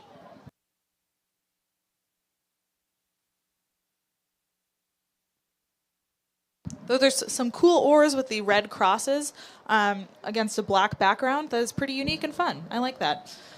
And approaching the dock is bound number 43, BB&N from Cambridge, Mass.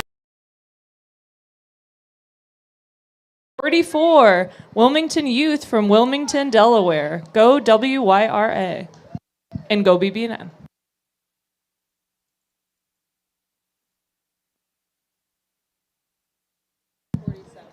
And here comes bound number 46, Chargers from Liverpool, New York.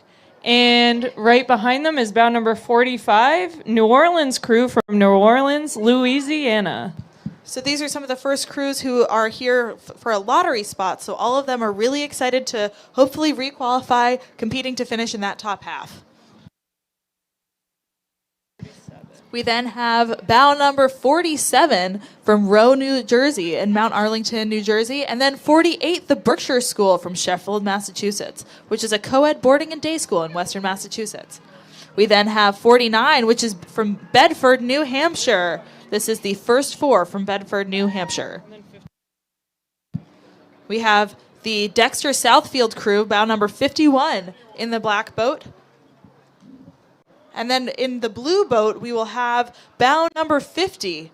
This is the Unionville from Pocopson, Pennsylvania.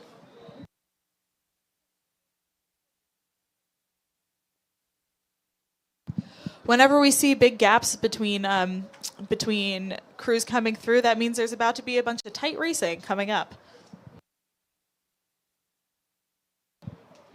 We then have bow number 52, Benny's from Bedford View in the Republic of South Africa. This is an international crew coming here to compete at an international regatta and doing an amazing job.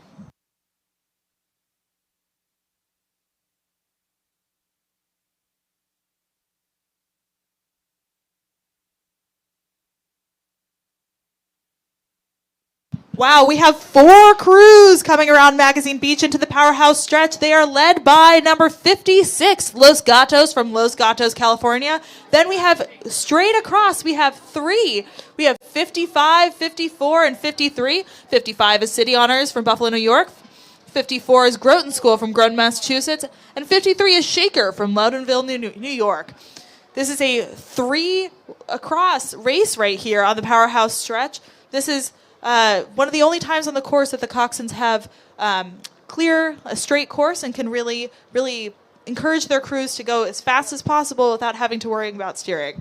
And here's bow number 57, Whitman crew from Glen Echo, Maryland. And followed closely behind is bow number 58, Radner from Wayne, Pennsylvania.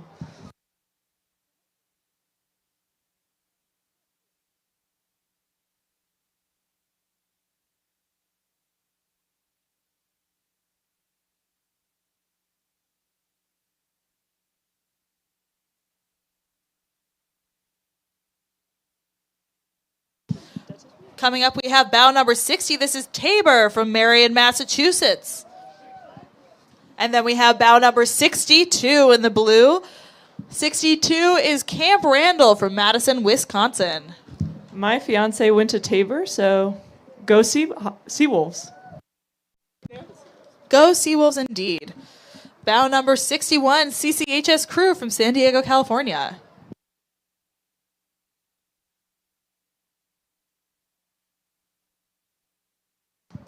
Bow number 65, looking great coming up.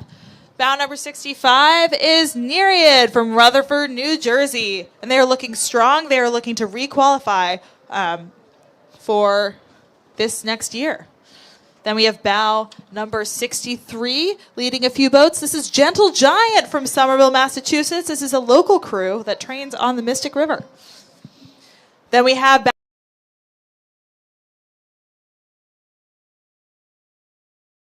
crew. Wow. Then we have bow number 59 from Marionopolis, Thompson, Connecticut.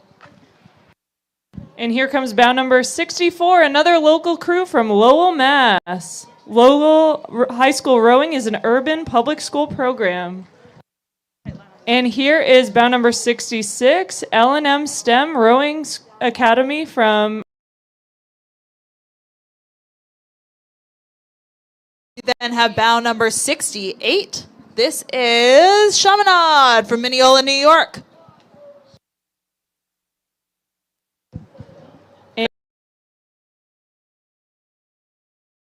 from Milwaukee, Wisconsin. They placed 16th in Youth Nats in the Youth 4. And here's bow number 70. This is Treasure Coast crew from Palm City, Florida. This crew has been rowing together since middle school with 3 seniors in the boat. They are rowing like they've rowed together for a very long time. Bow number 71 is coming up. This is Arlington Belmont crew from Arlington, Massachusetts. And they are followed by bow number 72. This is Davenport Rowing Club from Port. Club open to junior athletes in the New York metropolitan area, dedicated to expanding opportunities for young athletes to row. They are followed by another New York crew, Cascadilla from Ithaca, New York, and that is bow number 74. Crew from Danvers, Mass. And bow number 77, Newport Sea-Based Rowing from Newport Beach, California. They took first place in Southwest Regionals last season. And here comes bow number 75, Tampa Prep School from Tampa, Florida. And bow number 76, San Diego Rowing Club from San Diego, California. For those watching from home and who are wondering about the order of the bow numbers, if you see a crew with a bow number, higher bow number ahead of a crew with a lower bow number, that means that they've definitely beaten them. Here's bow number 6 from Fairfax Station, Virginia. But the great thing is that you are competing for total time over the course, so you can still have a great race from no matter.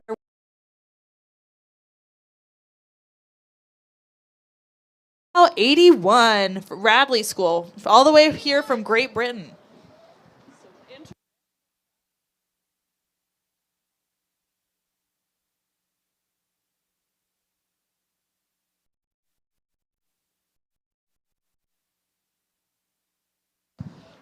We have some tight racing here between bow 82 and 83. 82 is Westford Academy crew from Westford, Massachusetts, and 83 is Jesuit College Prep of Dallas from Dallas, Texas.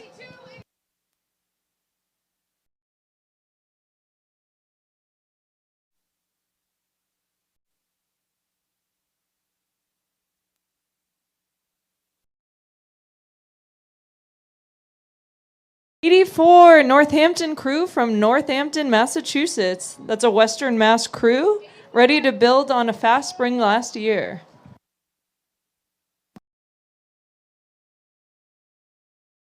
The Miami Beach Rowing Club in Miami Beach, Florida. These boys were second place in Florida States in the 4 last year.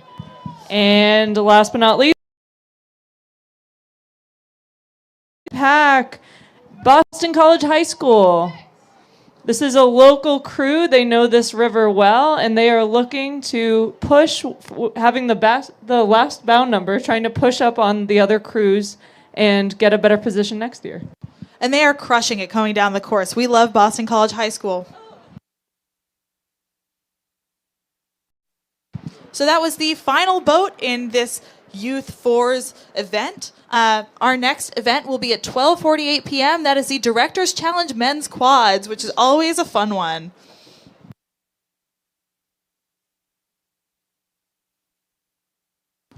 So I think that was the last youth event. So coming up, we will be seeing a lot of adults.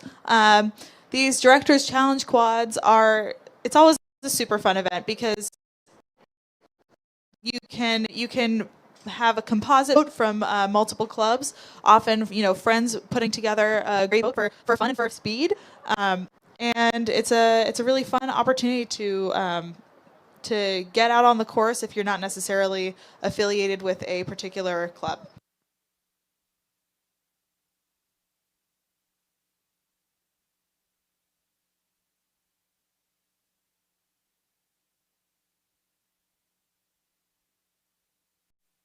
So both of the boats that have, let me start over. The Youth Fours event is followed by the Director's Challenge Quad event. Fours and quads both have 4 rowers within the boat, but the difference between a 4 and a quad is that a 4, you are sweeping, and that means you have 1 oar per person. And then in a quad, you are sculling, which means you have 2 oars per person. And usually in a 4, you will have a coxswain, unless it's a straight 4, which is a 4 without a coxswain.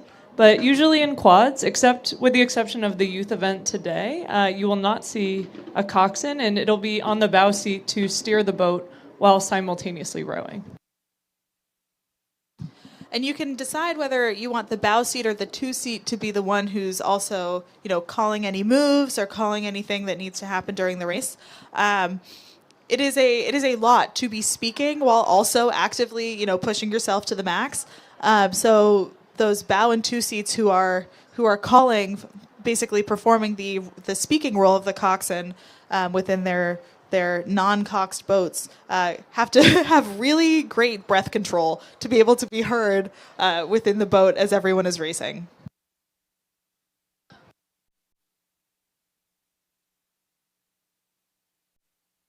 Between races and between events is the only time that crews are really allowed to cross the course. So it is important that everyone times things appropriately. And that brings us to thanking our amazing volunteers. There are a lot of umpires out on the course who are keeping everyone safe, but they are not the only volunteers who are here today.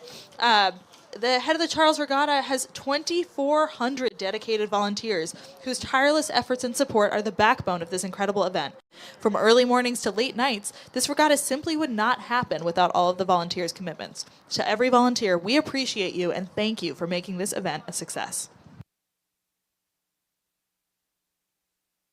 Hopefully after your race, you can go over, well, not for these youths, but maybe for these Directors Challenge men's quads coming up, they can go celebrate with some Heineken. Heineken and Heineken 0.0 are refreshing the race this year as the official beer and non-alcoholic beer of the head of the Charles Regatta. Whether you're on the water, on the banks, or just soaking in the atmosphere, enjoy the moment with a cold Heineken. Visit the River Bender next to the Anderson Bridge or the Falls Bar near the finish line.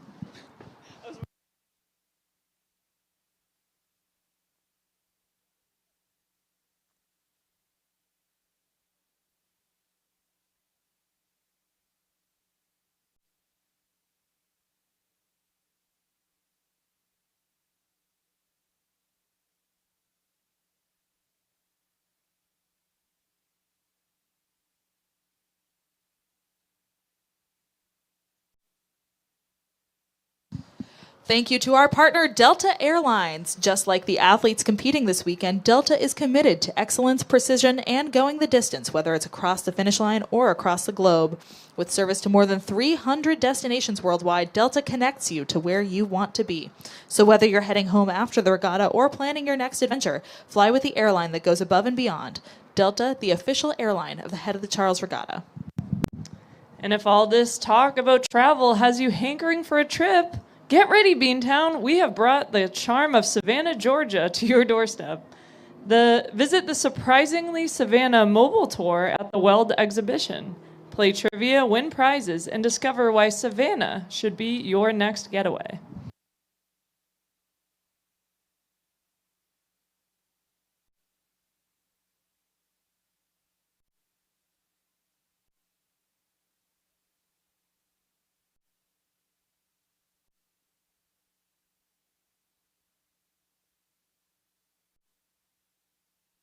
WBUR is the official media partner of the head of the Charles Regatta. Be sure to stop at the booth at the Weld exhibition venue. Thank you, WBUR, and be sure to tune in to 90.9, Boston's NPR news station.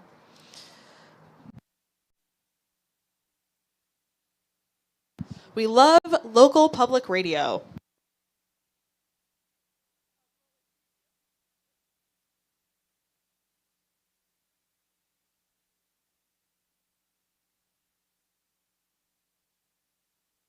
Hey, athletes and spectators! Rainstorm, the exclusive energy drink at the head of the Charles Regatta, invites you to live life better at one or both of their 2 locations. At the Weld exhibition, you can stop by the Rainstorm Lounge to row, recover, or just relax.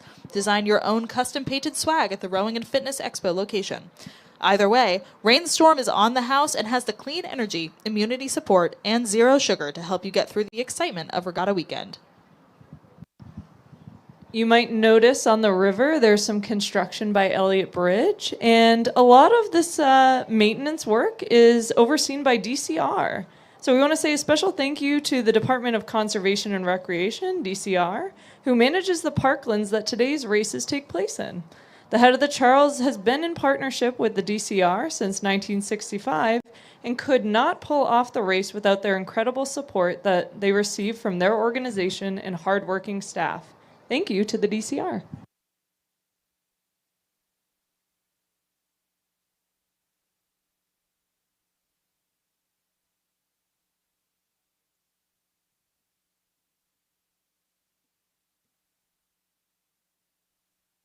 Speaking of the river, Connectidock, the year's official dock supplier, Connectidock is the leading choice for rowing docks across North America.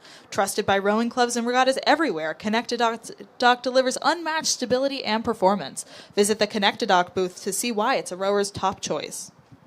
Fun fact, when I was rowing at BC, my novice year, the novices had the luxury of helping Connectidock construct the docks that year. It was very laborious, so the volunteers that are doing that this year have my admiration and support.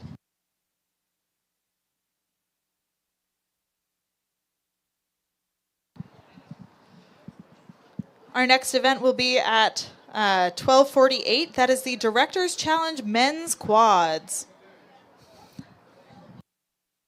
Followed by the Men's Champ Fours, the Men's Lightweight Fours, and then the Men's Collegiate Fours. And then Meg and I will sign off before the Women's Championship Fours and the rest of the events today.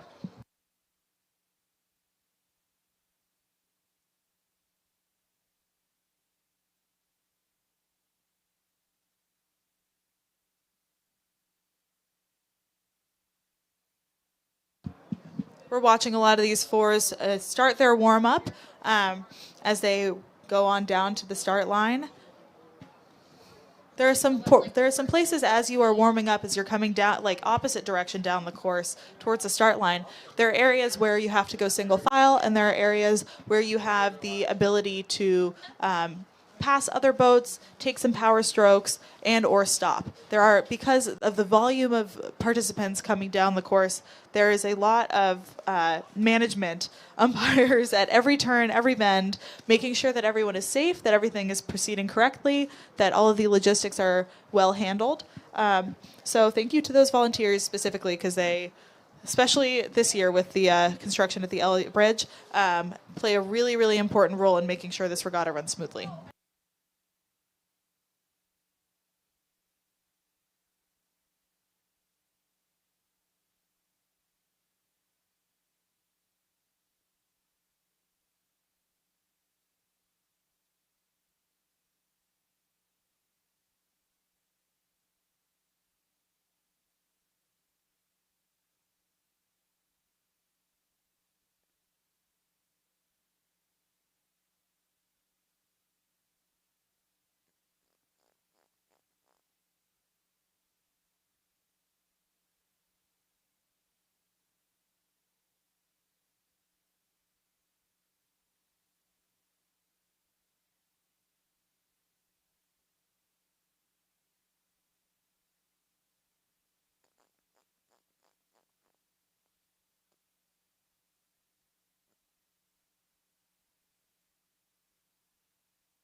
One of my favorite things about the rowing community is the longevity of it. You can start rowing in high school and, keep rowing all the way up to 90 plus years old, as we saw in some of these Friday events with these just amazing senior masters rowers crushing it well throughout their lives. And in these Directors Challenge boats, there are a bunch of crews of all ages who have come together, who are rowing because they love it and because they want to be competitive. It's really cool to see. Meg and I are reading through some of these bios for the crews at the moment, and there's some really sweet things being said, about how excited everyone is to race together and what it means to them. I know, I'm looking at a crew right now. It's actually from Union Boat Club here in Boston.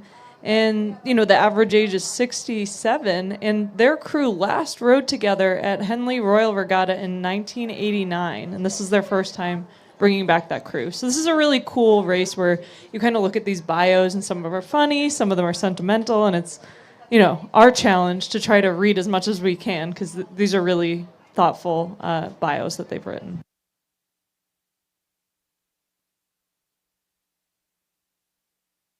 I do think it's a really impressive thing to take up rowing later in life, like post the youth system and the college system. My mom actually started rowing when she was like mid-40s after my brother and I started rowing, and she has been doing it so consistently for like 10 years ever since. She is crushing it. It is really, and it means so much to her and to so many other adults who get out of their comfort zone, try a new sport, try something new, and really find so much fulfillment and joy in it. I love adult learn to row. Like, that is one of my favorite programs out there. Yeah, shout out to the parents. I have a teammate from BC, and her mom took up adult rowing when all three of her kids were rowing. And then she is now the novice coach at Connecticut Boat Club. So she really awesome. Really dedicated herself. So it's now 12:47. The next event, the Directors Challenge Men's Quad, starts at 12:48 p.m. So we're going to tell you a little bit about that event. Competitors at the Directors Challenge Men's Quads range in age from their 20s to their 70s. So you'll see some young guys rowing with more mature guys, and they all just enjoy getting out in the water and pulling hard. Many of the competitors in this event are longtime Head of the Charles veterans, and many of them have national team experience, although for some, this high-level experience might be quite a way back in the rearview mirror. Start from here. Many competitors. Oh, this year's event has attracted a couple of international composite crews. At bout number 1, it is an Irish composite crew that includes world champion and double Olympic gold medalist Fintan McCarty, along with Olympic gold medalists Dare Lynch and Philip Doyle. Also notably, Philip Doyle and Fintan McCarty won the champ double yesterday. They'll be chased down by bow number 2, which is another composite crew made up of U.S. national team members. And the Fruit Loops of Cambridge, Mass. at bow number 3 are past winners of the event, who have an age advantage since the final times are adjusted for an age handicap. Watch out for bow number 11, Team Susan, that includes Paris Olympic single bronze medalist Simon van Dorp and Gert van Duren, who won a silver medal in Paris in the Dutch 8. Both also attended the University of Washington. This event is always very popular and oversubscribed, and this year sees 37 entries racing down the track. The course record is held by the Fruit Loops, and it was set in 2017, 14:39. So this crew, the Fruit Loops, will be in bow number 3 this year, and I'm sure that they are looking to win and to maybe even set another course record. Although with some of the competition out there, that could be pretty tough.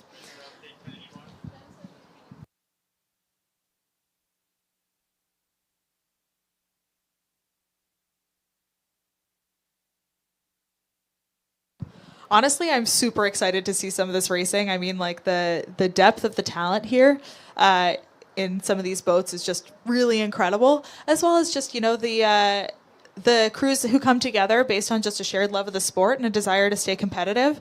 And I just love these events. It's so special. And Head of the Charles overall is just really one of the most special experiences out there. You have so many competitors. You have the whole rowing community coming together.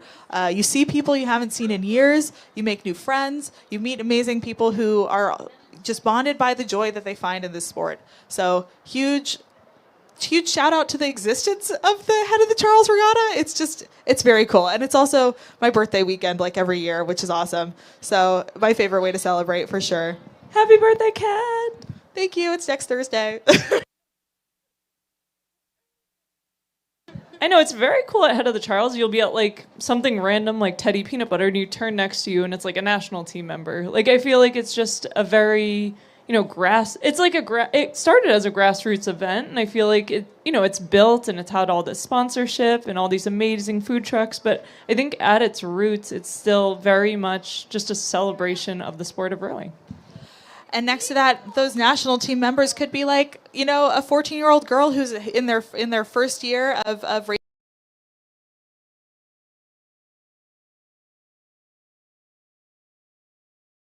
Gibbereen, UC, and University College Dublin. This is the members of the Irish national rowing team, and they are certainly looking like it as they come through the powerhouse stretch. They are looking so clean, so strong, and they are really crushing it. Let's go, Ireland! And they're really crushing it out there. That's awesome. Bow number 2 is Narragansett, Potomac, Riverside, and Seattle Scullers. This is Alex Twist, Tobin McGee, David Oren Smith, and Peter Schmidt. These are all prior national team members of the lightweight and 8 medalists, quad, pair, and double. They are crushing it out here in bow number 2.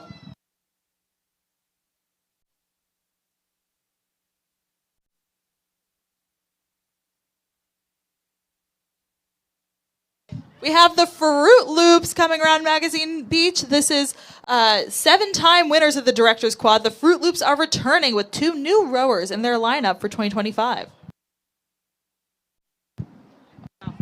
And here comes bow number 5, Maritime Rowing Club from East Norwalk, Connecticut.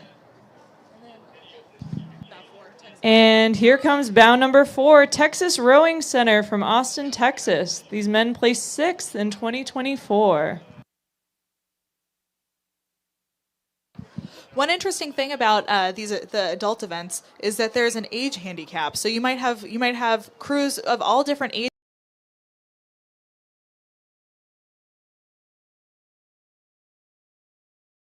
a boat could win on raw time, but end up placing in a different place because another boat has a age handicap applied, which is evens the playing field.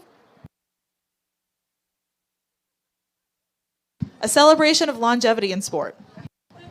And here comes bout number 7, Cambridge Boat Club from Cambridge, Mass. They've raced together in the quad every year since the event was created.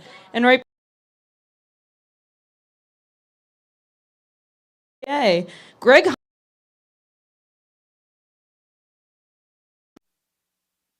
These bios are great.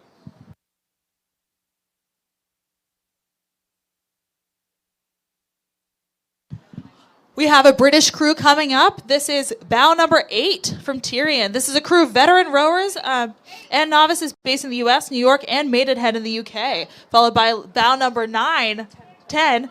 This is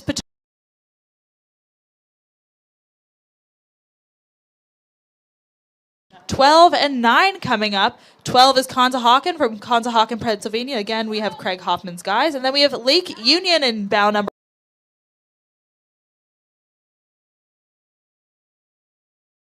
11. This is Team Susan, named in memory of Susan Follett Little, wife of oarsman Dean Little. The men's quad includes Dutch Olympic medalist Simon van Dorp. Out there. And let's go, Team Susan. Here comes bout number 13, Nerid from Rutherford, New Jersey. Year 2, they are going for it.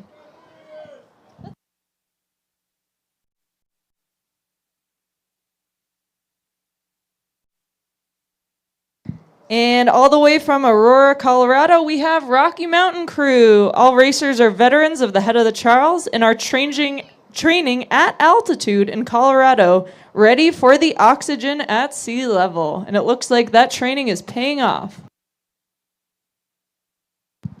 We then have bow number 16. This is Undine.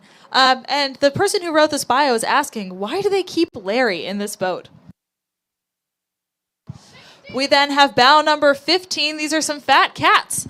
This Princeton lightweight 1993 crew has raced in the Director's Challenge since 2021, blending speed and camaraderie to have a great time and occasionally a good result. And here comes bow number 17, Crimson Death Barge from Wellesley, Massachusetts. The Crimson Death Barge are a team of former lightweights who picked up rowing together after a 25-year hiatus and have managed to keep it going for 8 years now. And here comes bow number 18. All the way from the Netherlands. This is a great boat that has a Head of the Charles 2019 single winner in it, in 2022, 2023, and 6 times winner silver skiff. Wow, lots of winning. We then have a local crew here from CRI and Riverside Boat Club. This is the CRI Quad Squad A. And coming past the dock is bow number 20, Narragansett from Providence, Rhode Island. The members of this crew have rowed in singles, doubles, fours, quads, and eights at Head of the Charles over the years. I think that's every boat class that is offered, so wow. We then have bow number 21, San Diego Rowing.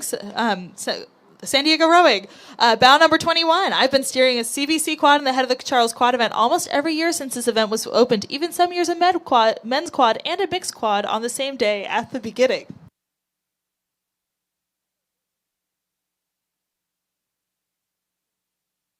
We have a CRI. We have CRI bow number 23. This is Boom Boom. Boom Boom lost its longtime bow and has brought in young George Whitridge of Brown Crew Frame to join his father and 2 uncles in another spirited row upstream. The older gentlemen have rowed in the event on and off for almost 15 years. We'll see what age diversity does for their performance on the CRI's behalf. Their average age is 60. Then we have Belmont Hill. These are high school teammates who are coming together to row in this event. Their average age is 68, and they are looking way younger as they crush it down the course. And here comes bow number 25, Dartmouth from Shoreline, Washington. Legendary Sultans of Swing. Thrilled to celebrate 50 years of racing together in the Head of the Charles since their debut in 1975. Hull and Somerville are 1980 Olympians. Still got that swing, never surrender. We then have bow number 26 coming up, Long Pond from Plymouth, Massachusetts. These are 4 dads from Duxbury Rowing, and they are rowing to stave off old age. Their fastest head of the Charles finishes 18:30, and these conditions today mean that they could maybe beat that time. We then have bow number 27. This is a CRI Quad Squad. And here's bow number 30, Riverfront Recapture from Hartford, Connecticut.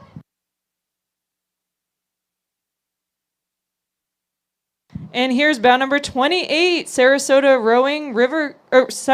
County Rowing Club. They're just 4 guys who want to row on the Charles, and you are, sir. We then have 29 Team Adager from Cambridge, Massachusetts. This includes longtime head of the Charles executive director Fred Skoke and longtime head of the Charles board member and steward Chuck Piper. What an amazing crew who have dedicated so much to Head of the Charles. Let's go.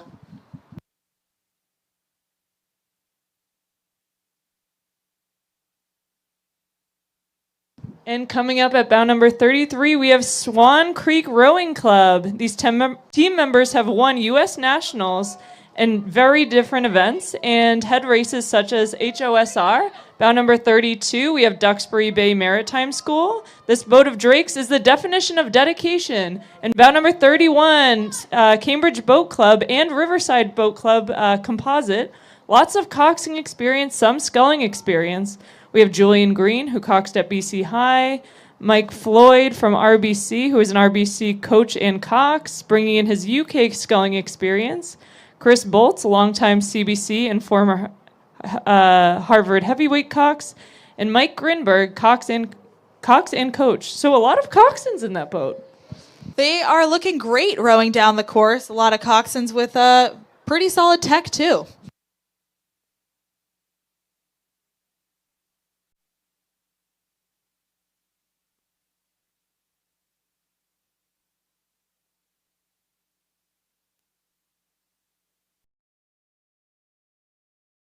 Olympian Boat Club from Boston, Massachusetts. This crew last rowed together at the Henley Royal Regatta in 1989. So they are crushing it out here. And then bow number 34, Harvard Once Lights. These are Harvard varsity lightweight oarsmen from the classes of 1968 to 1973. The average age in this boat is 77, and they are rowing really well. We have bow number 36, Wayland Weston. This is a bunch of locals who have watched, volunteered for, and raced in the Head of the Charles. They are excited to be able to support this wonderful event. We then have bow number 22, which is a Belmont Station L from Portland, Oregon. And then bow number 37 is Bainbridge Island Rowing from Bainbridge Island, Washington. They were formed by 4 guys, average of 72 years old, dedicated to excelling in a coxless quad in the Pacific Northwest. Those are the last few boats in this Director's Challenge men's quads race. Just a lot of longevity in sport there. A lot of people who have given a lot to the rowing community and who are excited to be able to race and celebrate that out here today. So absolutely crushing it. Super fun event to watch. Really fun event to enter. And I'm sure that it is super competitive up there in those top boats.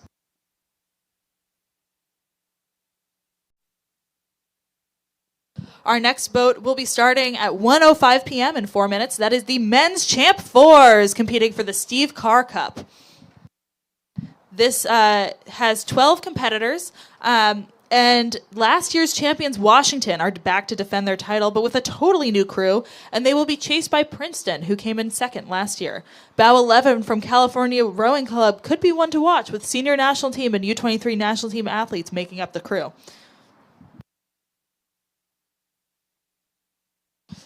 These champ events are just so fast. Some fast crews, some fast people racing, and always really fun to watch. Usually highly technical. You can see these really awesome power application through the stroke. And you don't enter a champ event unless you intend to be really competitive. So it's always super fun.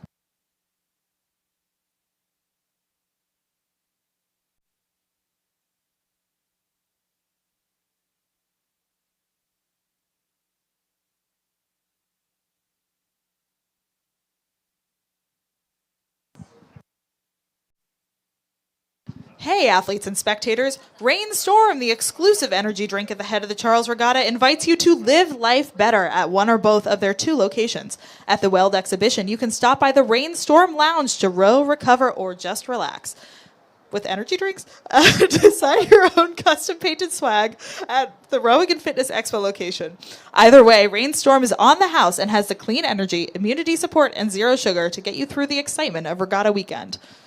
This weekend is always like such a marathon. It is not a sprint, it is a marathon. So caffeine, energy drinks, often very, very helpful in getting you through the whole thing.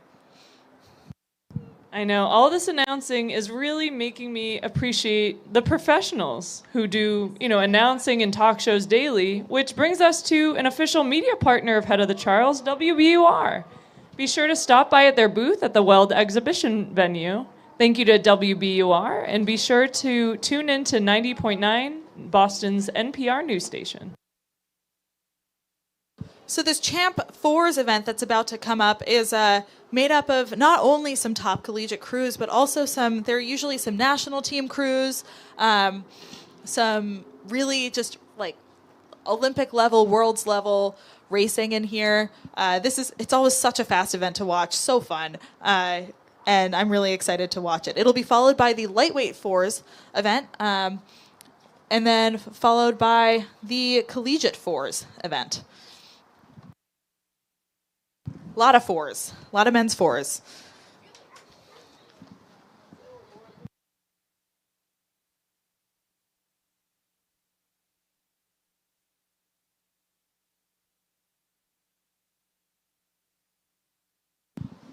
I grew up in Seattle, and I always am cheering for Washington. I did not go there. I have some friends who did, but it's really fun to see my hometown crew come into my new hometown and compete and crush it. So really excited to see bout number 1 when they come down. Yeah, last year in 2024, Washington got first place and won the Steve Carr Cup.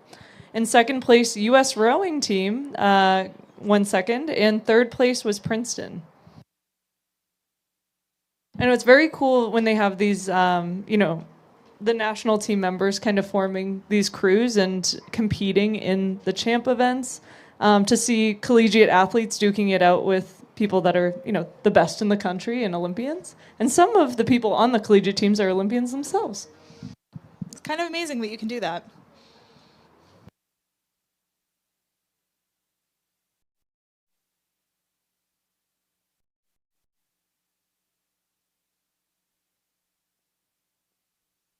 It is 1:05 p.m., so the men's Champ 4s event has just started.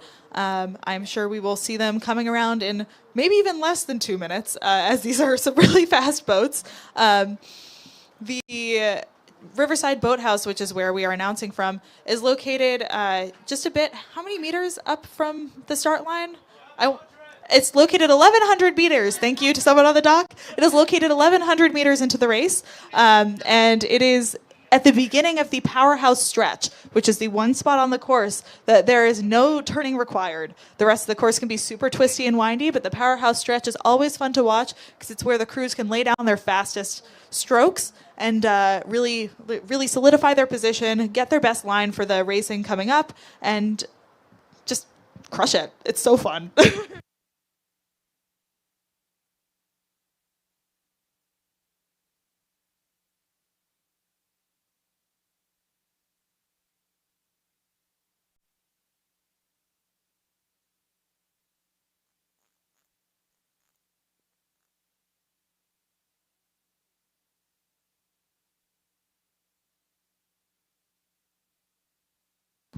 Shout out to all the friends and family members of these athletes who are tuning in from far away, hoping to catch a glimpse of their boat on the live stream, and hopefully we can do them justice as we work to call out all of these boats at the same, zipping past the boat or the boathouse.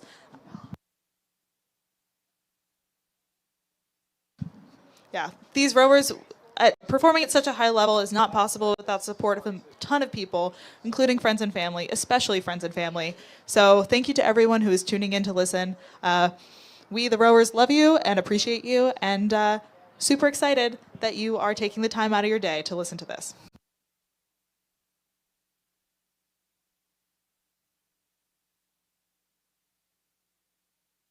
Ooh, we have the first bow coming through. This is bow down to Washington. Bow number 1. This is a Washington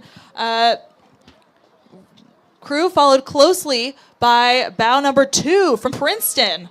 Some collegiate athletes duking it out. And I am just super excited to watch this.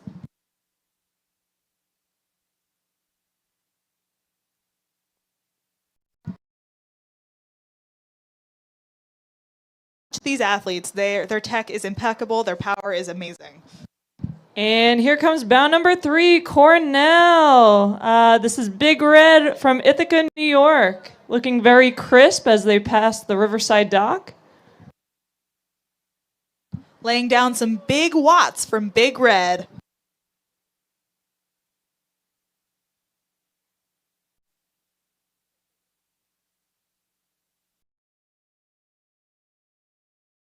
Coming in, this is Brown. Brown men's crew finished 4th in the country at the IRA last year. The varsity 8 finished 5th in the grand final as well, and they are looking super strong. Followed by bow number 5. This is another boat from Princeton. Go Tigers!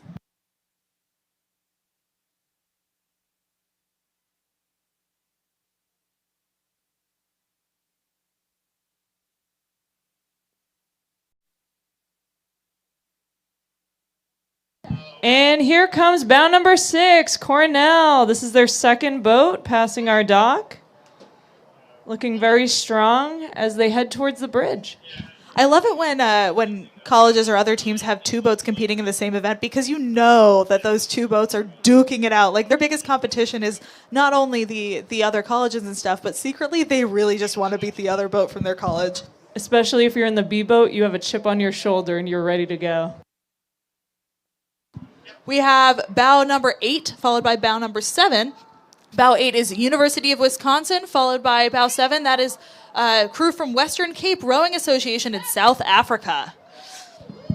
And here comes bow number 9, British Columbia from Vancouver. This is the UBC men's rowing team. Go Thunderbirds!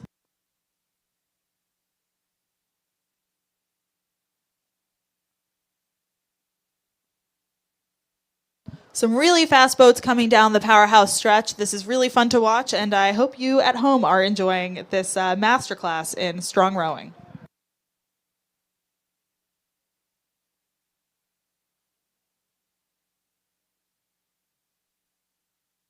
We have Cal crew coming through. Bow number 11 is California, comprised of senior national team and U23 national team athletes. Pretty amazing.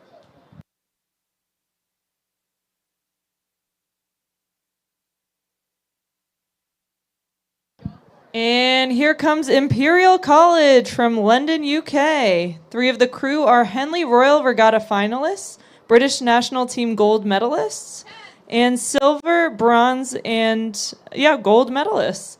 They're Great Britain trialists over multiple years in sweep and sculling, a very strong crew. And here comes bound number 12, Holy Cross, a local crew, which is a mix of athletes from Really amazing. We love to see these collegiate athletes competing in this champ event.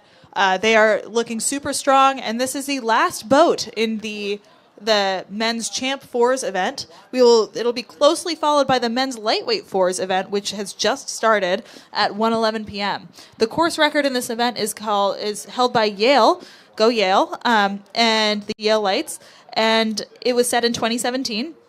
There are 12 competitors in this event. Last year, in men's lightweight fours, was a year for the B crews, with Penn B winning the race and Penn A coming in second. Then Harvard B in third and Harvard A in fourth. Both universities have 2 crews back again this year. There's also more international competition this year, with 2 crews from Canada, UBC, University of British Columbia, and Kingston Rowing Club, a crew from Cambridge University in the UK, and a Dutch crew from Triton. There's a pronunciation. Oh, wow. Bow 1. Penn is coming through. This is amazing. Penn Lightweight 4. Their A boat is coming through, closely followed by their B boat, bow number 2.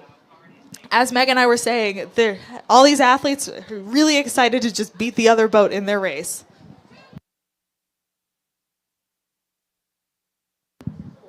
And here comes the Crimson, Harvard University, coming through with their A boat, coming past Riverside Dock. You'll remember that some of our juniors were using their oars, and now here's the real deal. Here's Harvard. And speaking of, here is their B boat, Harvard University.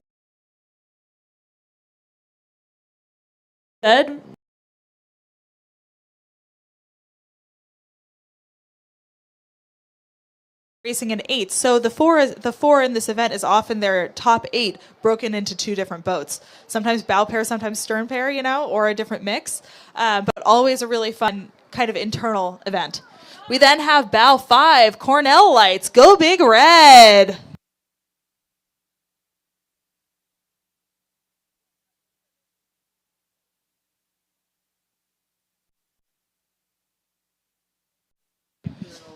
Go Canada! This is bow 6, Kingston, the 2024 Canadian University Rowing Championships, or champs in the lightweight men's 4.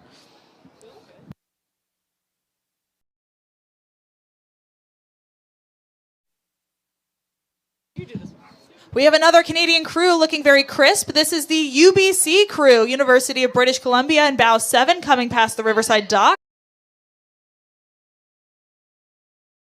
Other Cornell crew, bow number 8, Go Big Red.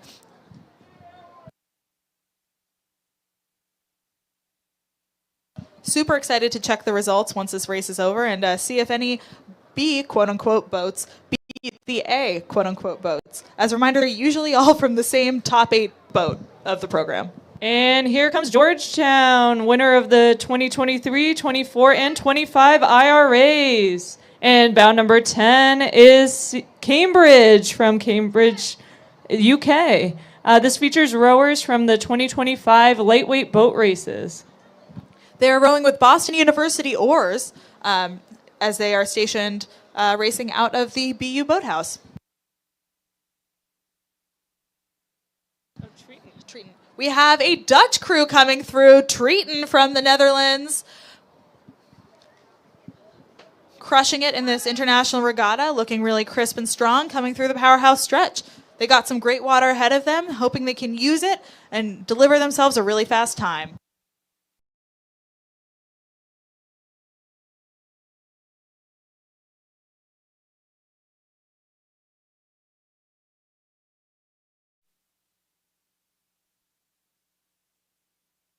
Let's go Dartmouth. So that was the final boat in the men's lightweight 8s or lightweight 4s event, and we are about to start seeing, actually in a few minutes at 1:19 p.m., we'll see the men's collegiate 4s. We got some boats pushing off from the Riverside Dock.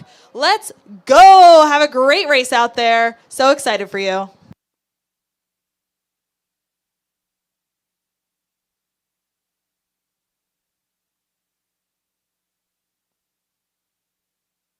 Let's go, Simmons! Go Sharks! We just had some women push off for their collegiate 4s event. A lot of the collegiate 4s are now coming down. The women's collegiate 4s are coming down, warming up for their event, which will be soon. But the next event is going to be the men's collegiate 4s.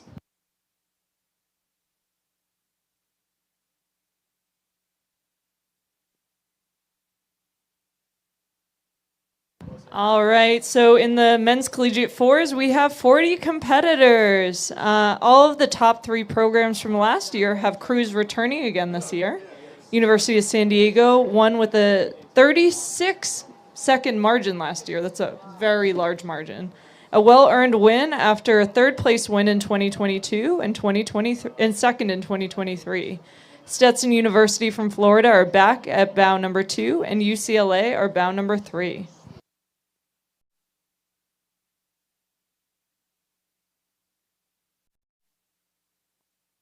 The collegiate event is not delineated by D1, D2, D3, so you'll see boats from all different colleges competing together.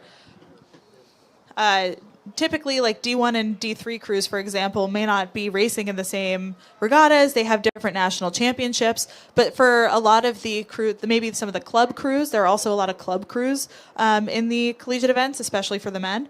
And it's a really fun chance to pit yourself against crews that you don't normally race and see how you all stack up.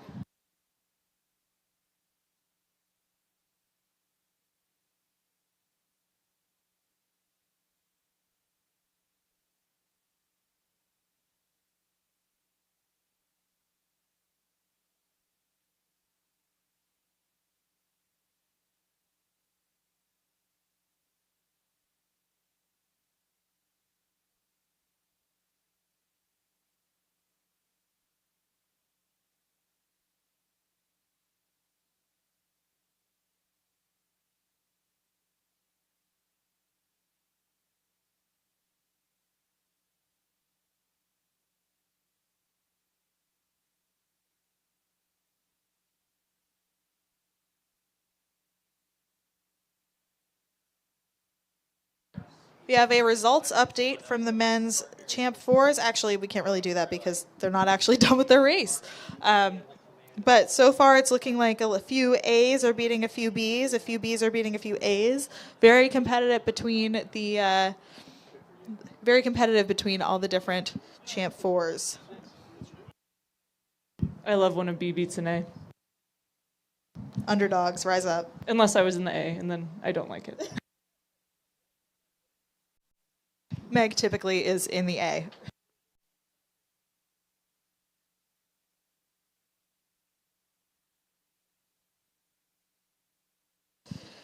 Results update from the Directors Challenge Men's Quads event that we were announcing earlier. The Irish national team boat, which started at bow 1, has retained bow 1 in a blistering time of 14:36. I have to see, is that a new course record?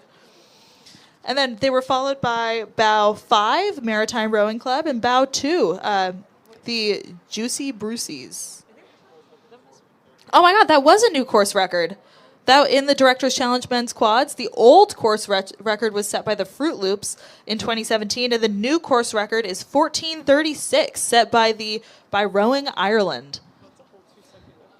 I haven't been checking out a lot of results from today, but the conditions are so perfect. I do have a feeling that a few will fall.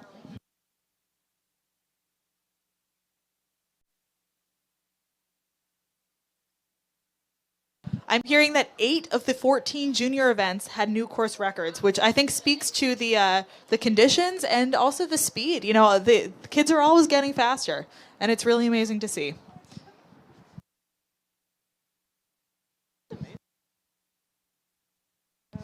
It is now 1:20 p.m., so the Men's Collegiate Fours event has just started. That is event 61. There are 40 competitors in this event, and the course record was set in 2017, another year with just like banner conditions, and that was 16:04.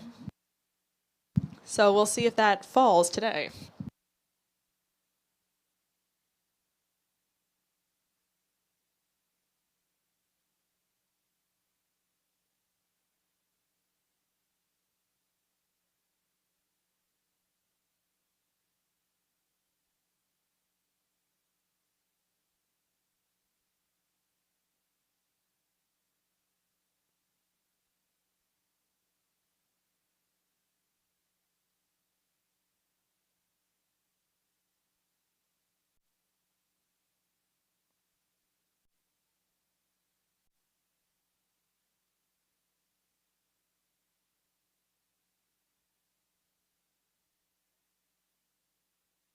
We see some crews warming up. It looks like maybe the women's champ event, the fours. Speaking of boats, Wintec Racing and King Racing are an official supplier of the Head of the Charles Regatta. Visit their space near the finish line. Thank you, Wintec.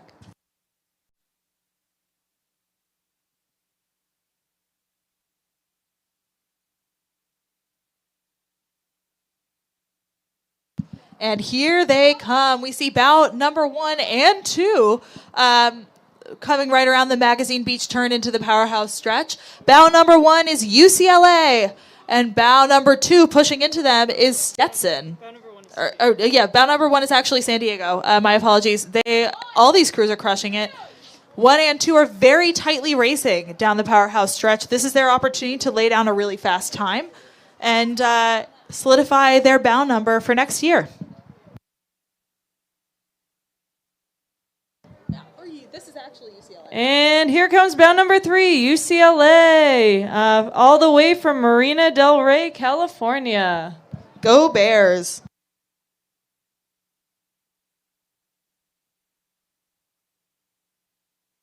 Bruins, sorry. Go Bruins. Bears is Cal. That is embarrassing.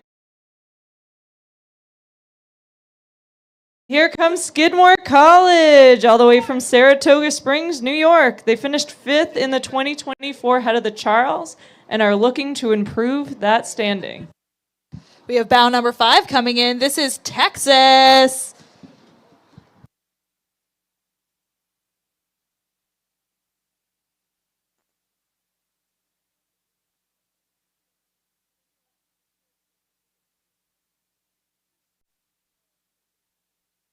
We got Oklahoma, bow 6 coming through. They had a 7th place finish last year, and all athletes in this boat are returning. So excited to lay down an even better time this year.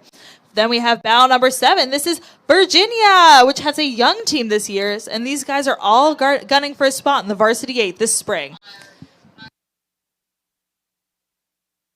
And it looks like we have a bit of a gap here, which means that here we have a bunch of crews coming towards the dock.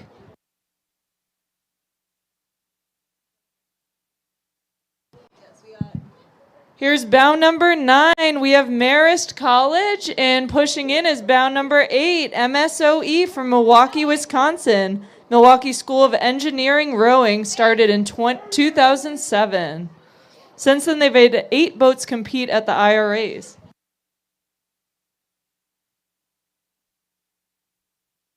We got UNC men's crew coming in at bow number 10. The Tar Heels are still the record holders in this event and can't wait to represent their teammates down in Chapel Hill. They are followed by bow number 11, that is Grand Valley. Fun fact, rowing was Grand Valley State University's first sport, added in 1964.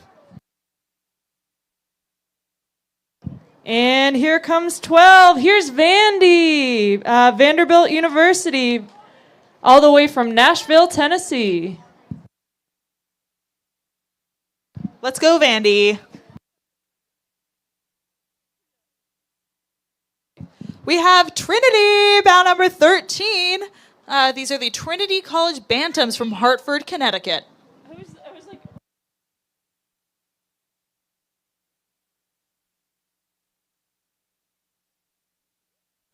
We have now bow number 14, Delaware, representing the Blue Hens with grit and precision. This University of Delaware men's collegiate 4 brings a potent mix of experience, discipline, and toughness to the Charles. With a lineup forged on the waters of the Christina River, these rowers have honed their skills through relentless training and a shared commitment to excellence. They are followed by bow 15, that is WPI from Worcester. And here comes bow number 16, Loyola Marymount from Baltimore, Maryland. Loyola Maryland coming up in with green oars, and they are looking great.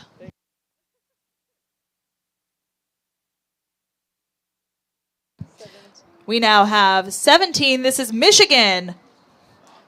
Let's go, Michigan. They are about to lay down a really fast time coming through this powerhouse stretch. Then we have bow number 18. This is Fordham from the Bronx. Their coach writes, I am truly excited to see how this crew performs. The strides this squad has made last season were phenomenal. Large elements of this 4 were challenging the Army 4 that placed highly in the Club 4s at Next Cup. He has no doubt that this 4 will be stepping in significantly from last year's position. Momentum is building at Fordham. And here comes bow number 19, Lafayette from Eastern Pennsylvania. Lafayette's finest both on the river and on the dance floor, according to their coach. Here comes bow number 20, Wash U from St. Louis, Missouri. They are 3 HOCR newbies in the crew. Sebastian and Ryan won bronze in the pair at ACRA in 2025. Cox and Will won gold in the men's 4. And here comes bow number 24, Southern California from Los Angeles, California. Go USC. Then we have bow number 22, Wesleyan. Love a NESCAC. They are crushing it out there, and they're looking good. Doing D3 proud.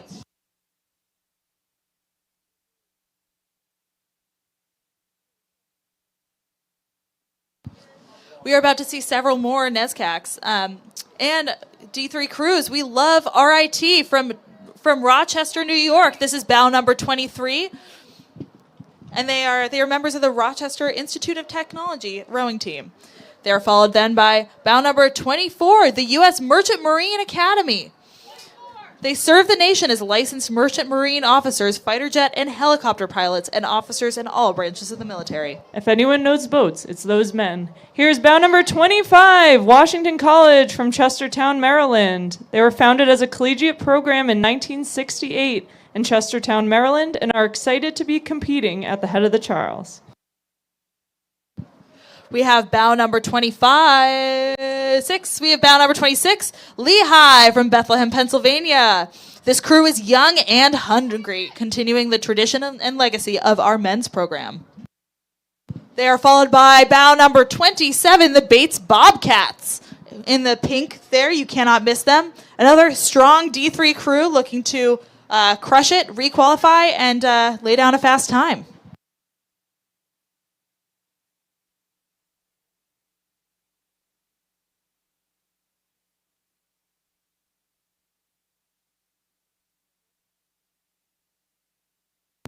Hey, go you Bears! Here comes Bowdoin. They have made some moves at bout number 29 and are looking smooth in a bucket-rigged boat.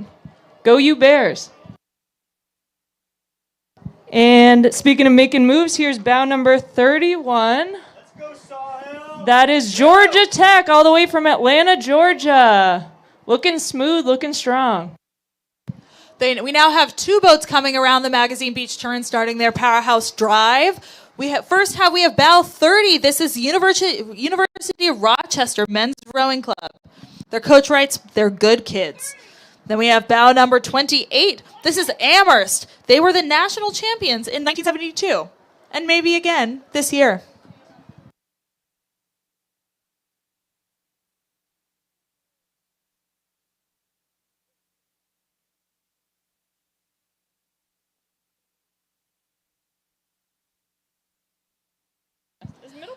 We have bow number 33, Middlebury. Peep those extremely cool oars. They are kind of cow patterned. They are very neat.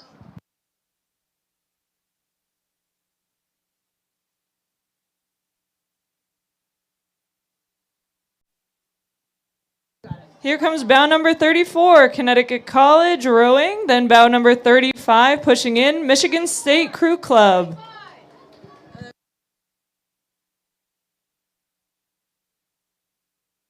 We now have 32. This is Brandeis from Waltham, Massachusetts. Looking to lay down a fast time on this powerhouse stretch. This is the spot where they can really drive it. The coxswain doesn't have to worry about steering quite as much, and it's kind of a straight course through here. Looking very speedy is bow number 37, Jacksonville University Rowing from Jacksonville, Florida. They finished 9th overall at 2024 IRA. We now have the University of Rhode Island Boat Club in 36. They are from Saunderstown, Rhode Island.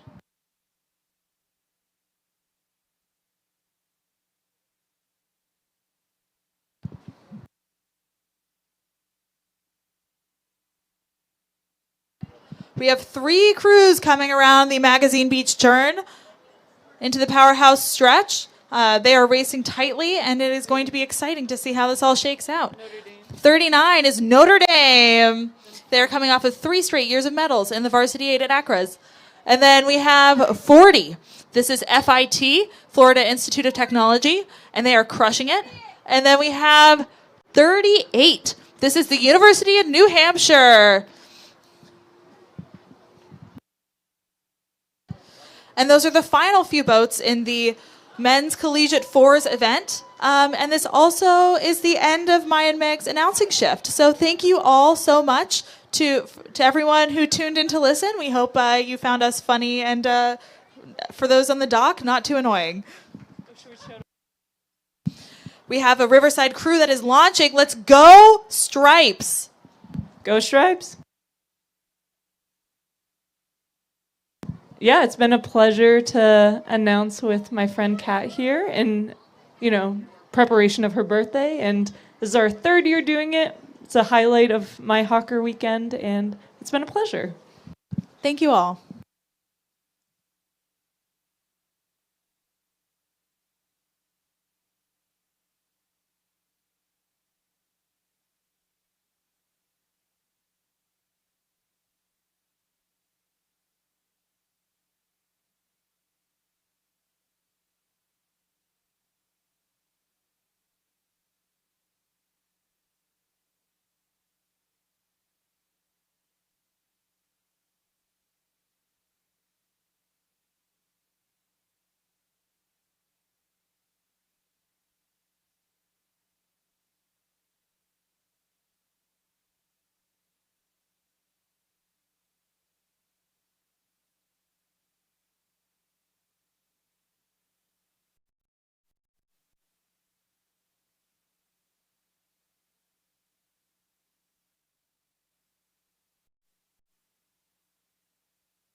Good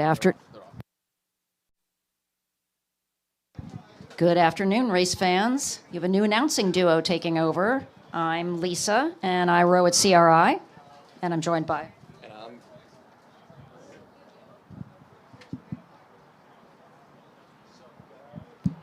And I'm Jonas Willinger.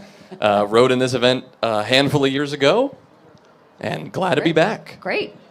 So our next race is going to be the Women's Champ Fours, racing for the Hope Barnes Memorial Trophy.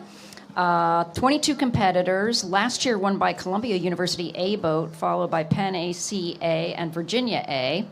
All 3 of them are back this year, so that'll be exciting. Course record was set in 2022, 16 minutes and 48 seconds. So this will be a fast race.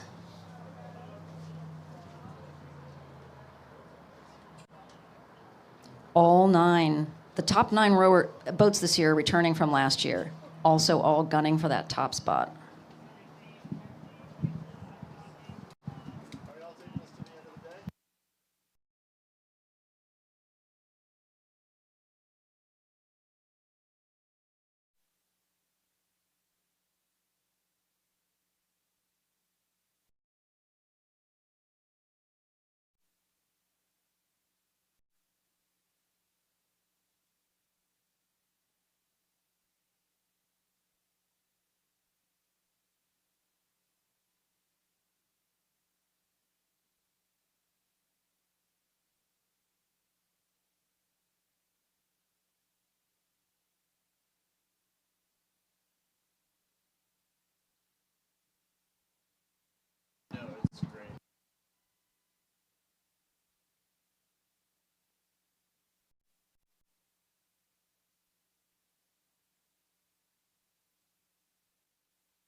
While we're waiting for that race to come down, let's give a big shout out to Filippi, official supplier of the head of the Charles Regatta. You can visit their space near the finish line. Thank you, Filippi.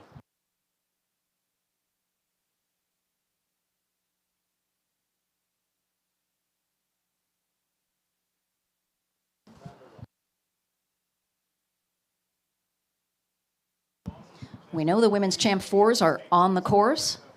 You can also follow along on the Head of the Charles app, which is a fantastic resource for tracking boats live, getting results, finding out who the competitors are. So check out the Head of the Charles app at the App Store.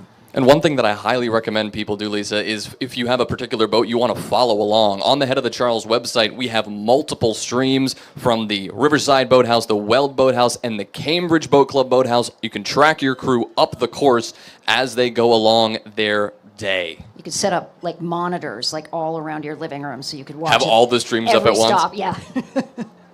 Looks like our first competitors coming into view here for the women's champ fours. No surprise, bow number 1, Columbia University, champ A4.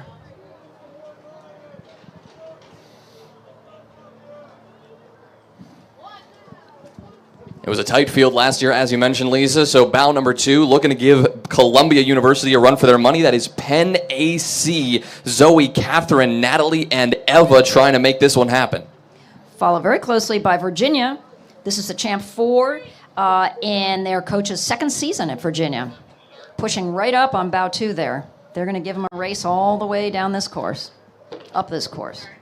That's a debate. Is it up or down the course? And they're doing a great job, too. They've established quite a gap between themselves and bow number 4 of Brown University, trying to make up some ground here, seeing if they can get back to that Virginia crew at bow number 3. Very fancy paint job on that brown bow there. Coming in, bow number 5. No surprise, black and orange boat, Princeton, from Princeton, New Jersey.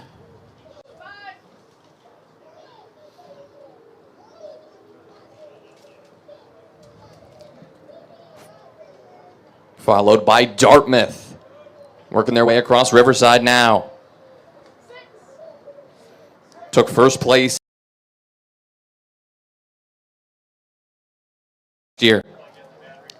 Bow number 7 is University of Wisconsin Badger crew, made up of mix of athletes across the squad. That is not a quad, that's a 4. Columbia's second entry in this event at bow number 8, closing the gap here on Wisconsin ahead of them.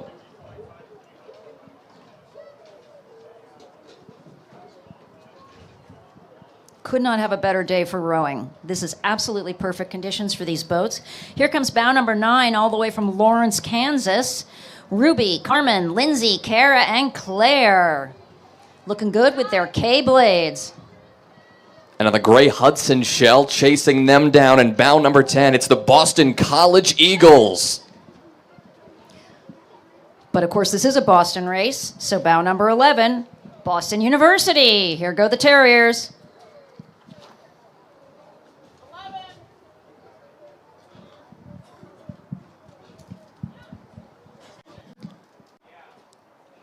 Lisa, when you've rowed in this event before, when you find yourself coming out of that magazine beach turn into the powerhouse stretch, is this the time where you typically would take a move, where you would get a little bit aggressive and use that straight, use that open water?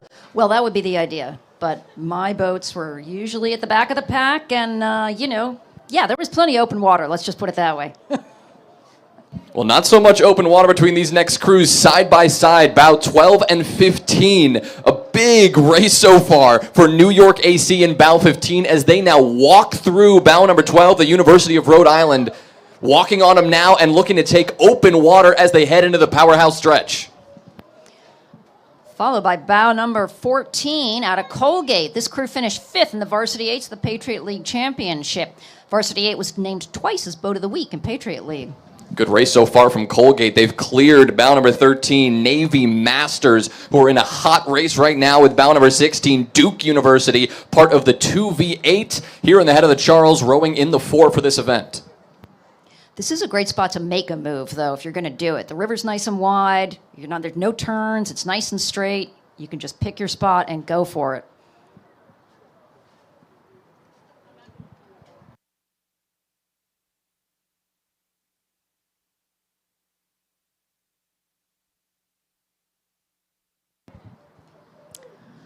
Our next boat coming up is bow number 17, Kingston, Ontario. Multiple athletes with experience representing Canada at various levels, as so many of the boats in these races are.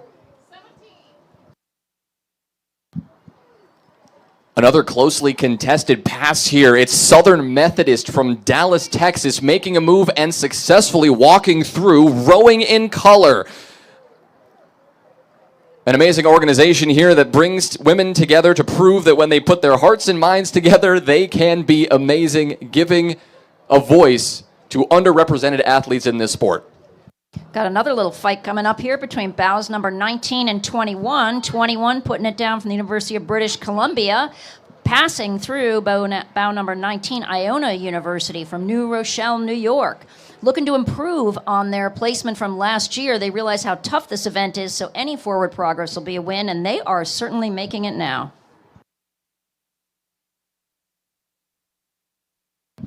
And what should be our last boat in our women's championship fours on this Sunday at the Charles. All the way from London, it is the Mortlake crew. Mina, Rebecca, Katie, Jennifer, and Hannah reuniting for another spin down the Charles this year. They are spinning. Looking good, Mortlake.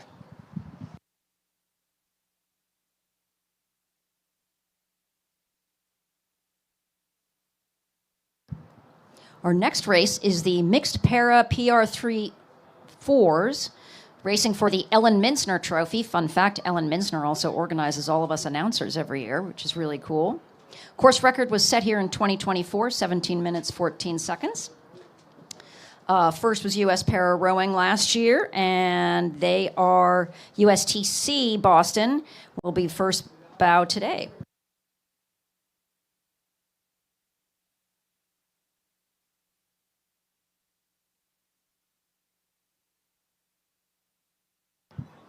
Got a minute or so before this race is on the course. Let's give a shout out to WBUR, the official media partner of the Head of the Charles Regatta. Be sure to stop at their booth at the Weld Exhibition venue. Thank you, WBUR, and tune in to 90.9, Boston's NPR news station. And I listen to it a lot because I sound just like them, right? As anyone here at the Regatta this year will tell you, they've seen quite a bit of Vineyard Vine stuff around. That's because the Head of the Charles and the 60th anniversary of this amazing regatta is brought to you by Vineyard Vines. Back as the official style partner of the Head of the Charles Regatta, you can head over to their tent if it's not too late, the Elliott Bridge enclosure, to shop their limited edition collection. And remember, every day should feel this good with Vineyard Vines. So we're only going to have two competitors in the PR3-4 event. The first one is the U.S. Rowing Paranational team from the 2025 World Championships in Shanghai. They made a great surge in the final 500 meters at that race, missed out on the bronze just barely to a German crew. So they are looking to show their stuff here today. Well, our coxswain of that first boat from the U.S. Training Center, Emily L. Drucker, she's been out here all weekend, not only helping out a lot of coxswains, she had a Instagram series where she showcased how to take each bridge, the best advice to go down the course leading into the event. She was at the U.S. Rowing tent earlier today, signing, doing lots of fun stuff on a podcast as well with the local NBC crew. So some very involved rowers from these programs. It's really good to see. That's quite cool because this is a coxswain's race. You're not going to know it if this is the first place you've ever watched it from because it's pretty straight here. But upstream on this course, the turns are crazy and it's all about the line. I also want to just note that both of these boats, these para teams, practice out of Community Rowing Incorporated in Brighton, which is where I row. We see them every morning when we're coming in. They're gearing up to go out. Incredibly dedicated, powerful athletes. Absolutely fantastic to watch. And that crew, led by coxswain Emily L. Drucker, as I mentioned, they'll be chased by a challenge crew, a returning Paralympic crew with silver medalist Skylar Dahl, who'll be in the stroke seat, and really rounding out this excellent lineup, who aren't necessarily expecting to pass bow number one, but they're looking here to put together a good effort, and who knows, they're the challenge crew for a reason, looking to dethrone that first-place team.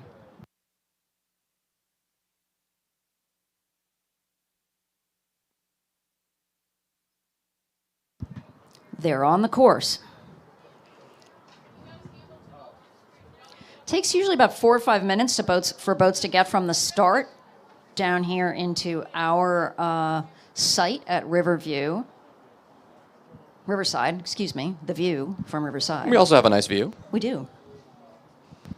I was noticing yesterday, I was positioned at the Weld Boathouse, and we were really appreciating the times coming through at Riverside. They did give you a good early indication of where this field, where these athletes tended to stack up. But when they reached Weld, I mean, 5 minutes into the race versus 10 minutes into the race, it is such a different beast. You're going to see a team, maybe bow number 2, bow number 3, putting in a great move, getting themselves up into that first place position, and then a couple minutes later, you've got another team making a move. You've got bow number 1 finally settling in as the first seed, really finding their stride and taking that lead back. Yeah, that's why it's kind of cool to watch the different live streams or to bounce around between them, because then when you get down to Cambridge Boat Club, everything has probably stretched out a bit, but also it's going to all bunch up on those turns. So and that's where it can get pretty messy. I mean, you come through that Elliott Bridge turn, you really no idea what's going to happen. Especially this year, you have that far right arch closed as you're working your way through, and it can definitely get messy, especially with some of those youth crews coming down the course earlier today.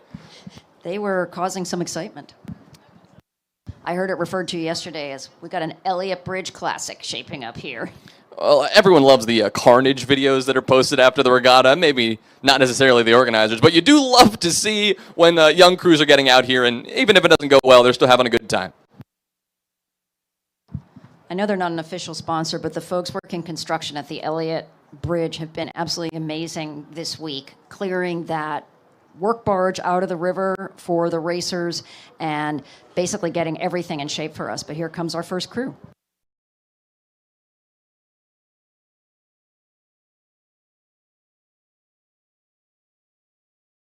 Attendees, our bow number 1 crew, coxed by Emily L. Drucker with Ben Matt.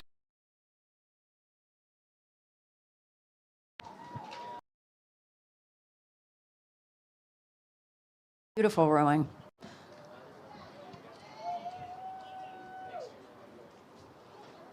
Coming into sight is the challenge boat, giving them the challenge, bow number 2 with Megan, Skylar, Jacob, Henry, and Gabby.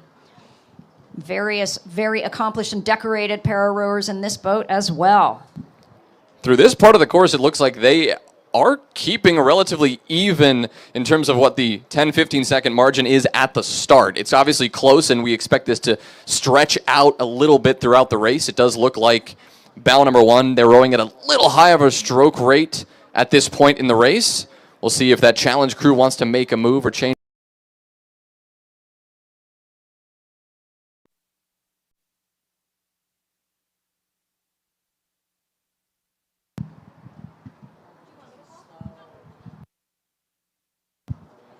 We're going to be seeing a few more 4s coming through here. Women's lightweight 4s, 13 competitors competing for the City of Cambridge Trophy. 2024, University of Wisconsin took first place, Princeton took second, Radcliffe took third, and those 3 boats will be back to challenge for the City of Cambridge Trophy again in that order.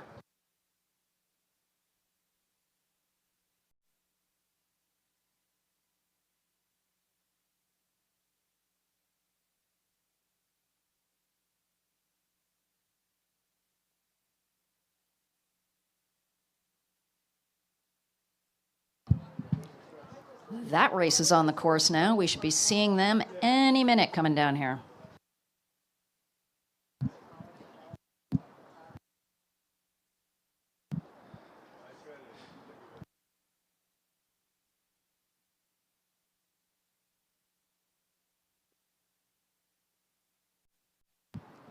If I'm University of Wisconsin trying to defend that title from last year, definitely worried about that bow number 3 with Radcliffe, a program that has been getting better and better every single year. This particular crew got second place at the 2025. This hungry crew, they're looking to continue as a program going into 2025, 2026. Great opportunity to start things off here in the fall at the head of the Charles, taking down the defending champs of Wisconsin. And also, of course, on their home river. Big home-friendly crowds cheering them on all the way down the course. Especially at that Weld Boathouse. That's the Radcliffe home front. Yesterday we were seeing that. Everyone on the docks cheering. Every single crew coming down the course, from the alumni crews to the 4s, everything in between. It's been a really good showing out there from the Radcliffe crew. This is a real team effort of all the boathouses on the river. The Riverside here is hosting a number of teams that are launching from their dock. I know a bunch of boats are launching way upstream at CRI and everywhere. I mean, it's truly a community event.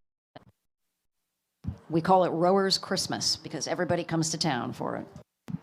And there's lots of fun if you're walking up and down the head of the Charles. It definitely is Free Christmas. peanut butter. Lots of peanut butter, but also I was a big fan of the stickers. That could be an underrated part. You know, collect all the stickers as you go up and down the course. So many stickers for the water bottle, if that's your jam. Every year I'm in town for this. I come by, grab a couple stickers, just make sure to stock up so my supply doesn't run low.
Our first women's lightweight fours approaching Riverside now.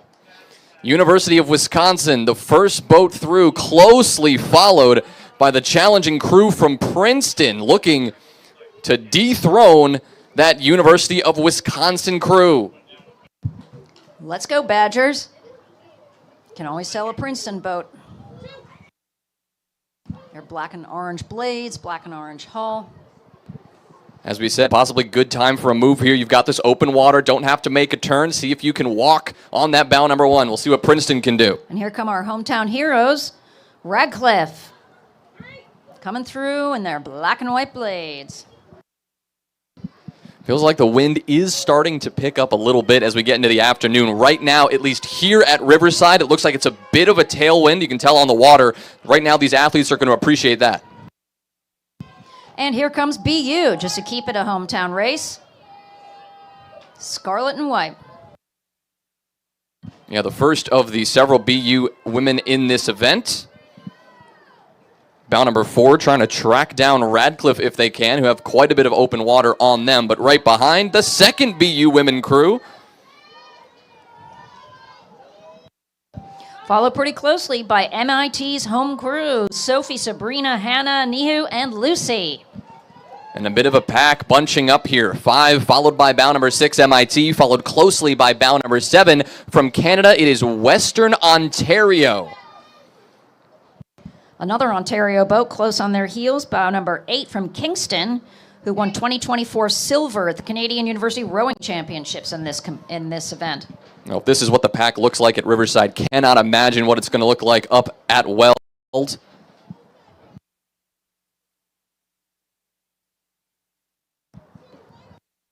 Bow number 9 coming through, University of British Columbia, Isabella, Willa, Bronwyn, Alex, and Morgan. Part of the strong Canadian representation at this event.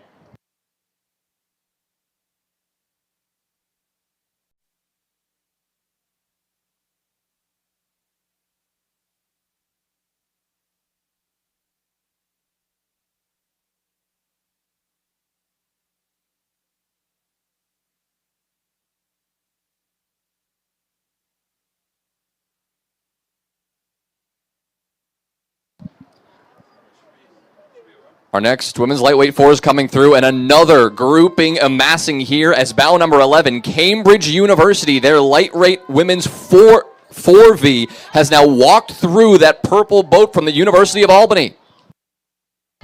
Bow number 12, another Princeton boat. Really tying things up, making for a very close race and pressing them all the way down this course.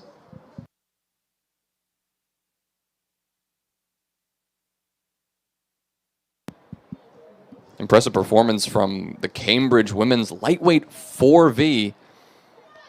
Right now seeing if they can fend off that Princeton crew for long.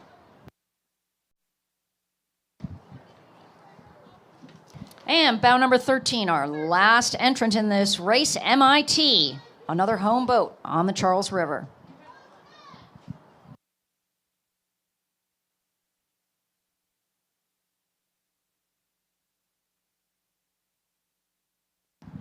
That ends the women's lightweight fours. Our next race is going to be the women's collegiate fours.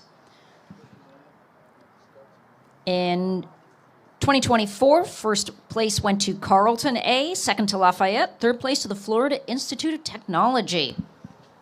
Course record set by FIT in 2019 of 17 minutes and 50 seconds. Last year, that Carleton crew, it was a very impressive performance from them, a 38-second margin over the second-place crew. So seeing if they can repeat that this year, they'll be chased by Lafayette, FIT, and Clemson close behind at bow number 2, 3, and 4. Interestingly, though, Lafayette started at 34th place in this race last year and came in second. So they not only passed a lot of boats, but it reminds us that this is, of course, a race against the clock, not a race against the other boats, although passing another boat is the biggest thrill you can have because it means you're obviously making up time. That's the beauty of head-style racing. You're not in a position where all of a sudden you're not in the final, you're not in the semifinal, you're not going to have a chance to make the event. Anywhere in the pack, we could see our first-place crew emerge and then defend their title going into the next year. And with 41 competitors, that is entirely likely. 3 out of 4 athletes returning from that winning Carleton boat last year, so you can expect that to, again, be a strong showing from them. Boats are on the course, so we should see them coming our way soon.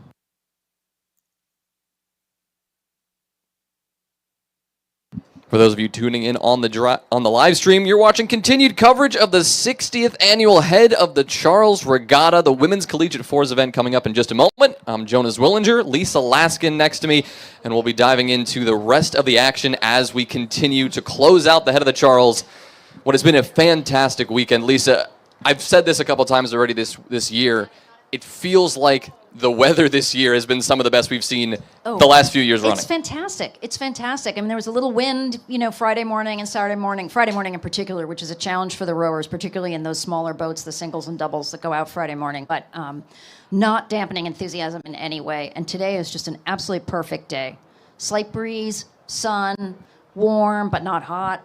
It's going to be a brilliant day out there for the rowers. Perfect day to row, perfect day to be a spectator. I was enjoying that yesterday morning. This morning, we set up a picnic blanket over on the side. We were playing some card games, watching the crews come by. Really a perfect fall day in Boston. Right. You can't do this anywhere else, folks.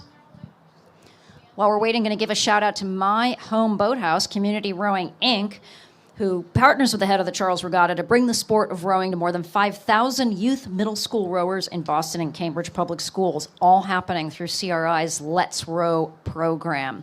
Not only do they bring it to youth and middle school rowers, but they bring it to rowers of a certain age like myself, parents of rowers. 45. Old people, exactly.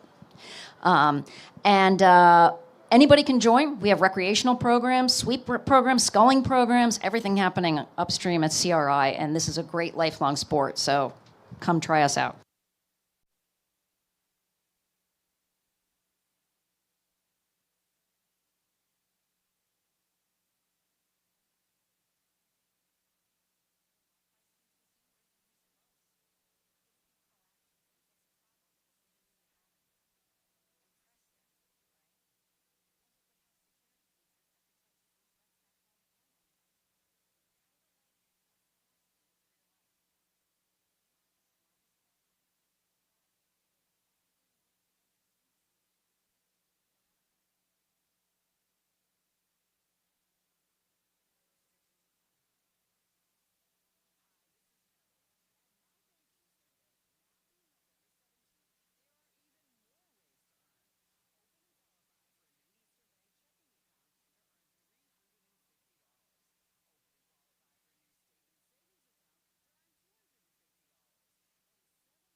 We're seeing our first boat come into view for the women's collegiate fours. As expected, bow number 1, Carlton from Ottawa, Ontario, won this event in 2024 with that massive margin that Jonah mentioned. Surely looking to repeat this year. They must have an incredibly speedy start. Look at how far ahead they are just at this point. Yeah, fantastic margin. Again, looking to maybe chase down the course record. Not necessarily the speed we saw in 2023, but we have seen some people getting very close to those records, pushing the boundaries, certainly.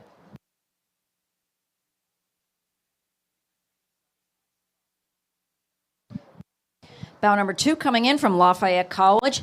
This is a wild and crazy bunch of ladies who will row well and row fast, and they sure are now.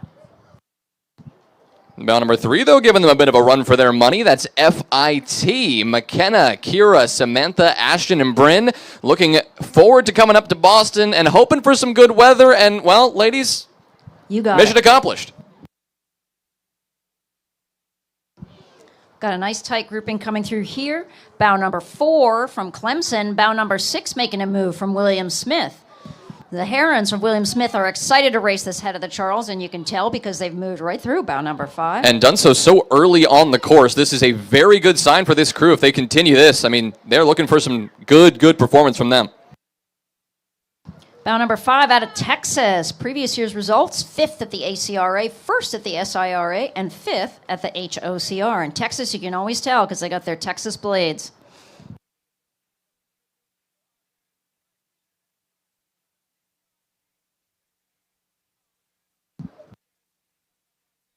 Two crews again, side by side at Riverside. It's the Amherst crew at bow number 8. The silver medal crew from the 2025 New England Championship Regatta. They have walked their way through bow number 7. That's Wash U from St. Louis.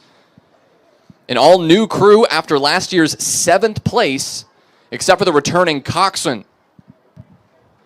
Here comes bow number 9, Jefferson, out of Philadelphia, Pennsylvania. They finished 6th at the NCAA D2 Championship this summer. They row out of the Crescent Boathouse on the iconic Boathouse Row in Philadelphia, where their campus is just a couple miles away.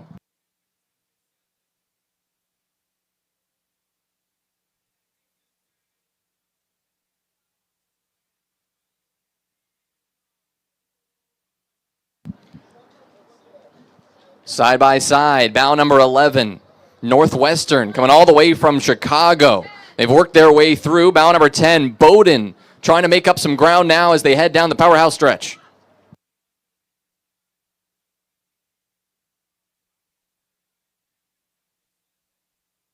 Coming into view now, Gordon College from Essex, Massachusetts. Followed closely by bow number 13, University of Rochester. Coach says they're good kids. Is Rochester still the Daisies? Let's go, Daisies, if so.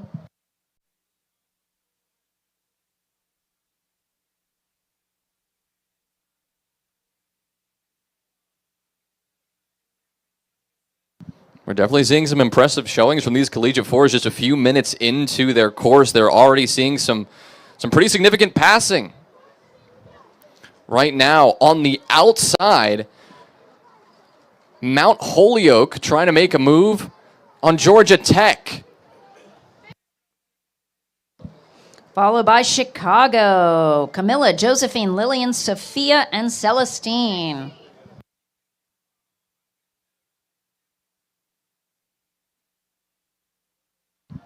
Another Rochester crew coming through, this one from RIT. Bow number 18, all the way from Tulane in New Orleans. This is their varsity 4. Reagan, Meredith, Jordan, Sydney, and Lockley. Bates College Bobcats chasing them down in the gray Hudson. Making up some good ground at this point. And here comes Williams College with their purple oars. I believe they are still the purple Fs. Very good showings from this Williams College crew last year. Results as a program. Seeing if they can track down the rest of this field, establishing a nice gap between themselves And bout 21. Trinity. The Bantams trying to make a move. Those are the mighty bantams, per their bio.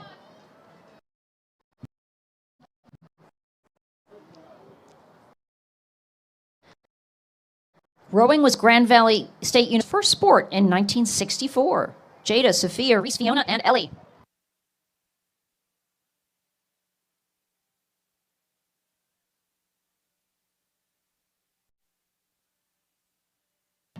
At bout number 22, that's URI. Followed by Wesleyan, bow number 24. Big move from Wesleyan on the inside here.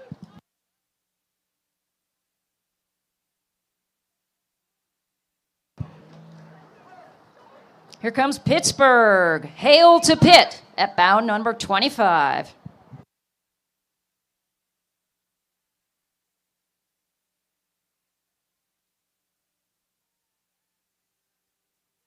Illinois at bow number 26. Abigail Danielle. Abby, a very accomplished single sculler transitioning to a coxswain role and has proven her chops already. Wow, bow number 27, Simmons, another one of our local boats. Let's go, Simmons.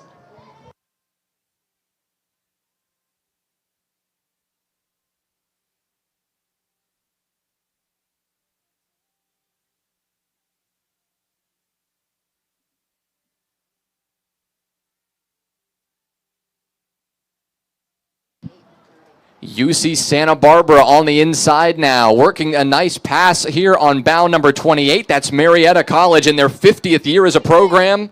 Once again here at the head of the Charles. Here come the Assumption Greyhounds, bow number 29. They're actively rebuilding their program this year after some setbacks. This NCAA D2 team is composed of young, dedicated athletes who are committed to improvement and teamwork. And look at them go in that gorgeous blue shell.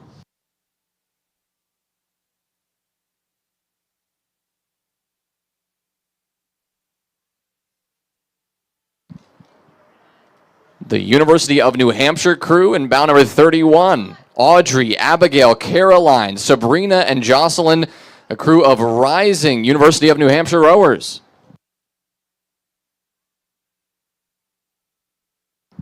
It's starting to look like what we call a rowing calendar out here on the river with the sun gleaming on the water and the boats going by in the gorgeous colors. We have bow number 32 coming up, the Merchant Marine Academy.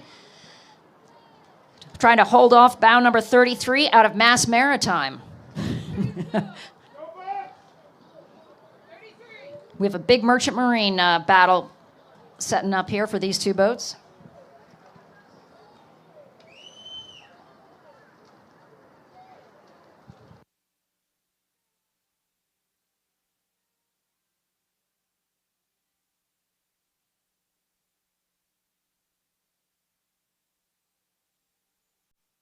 Amherst's gold medal crew from the 2024 New England Championship Regatta here on the inside at bow number 34, trying to hold off a move here from bow number 35, Michigan State.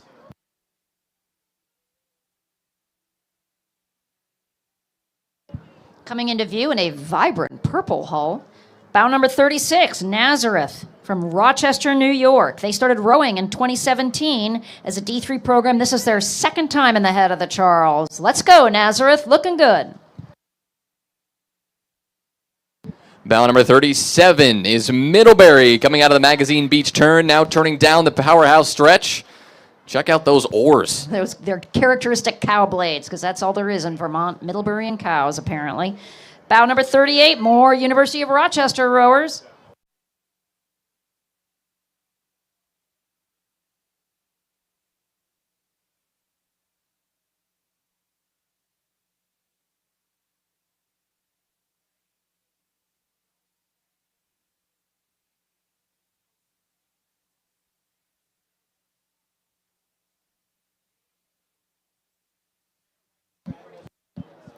A big gap here between the rest of the pack and our final few women's collegiate fours. Still the last few crews in this event coming through now.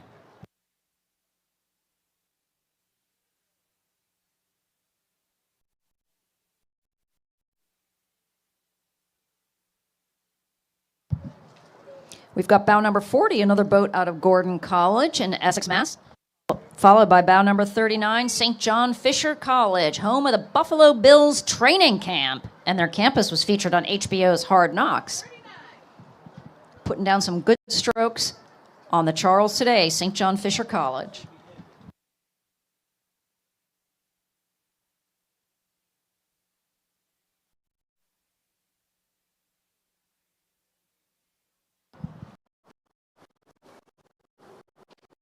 That do a women's fours.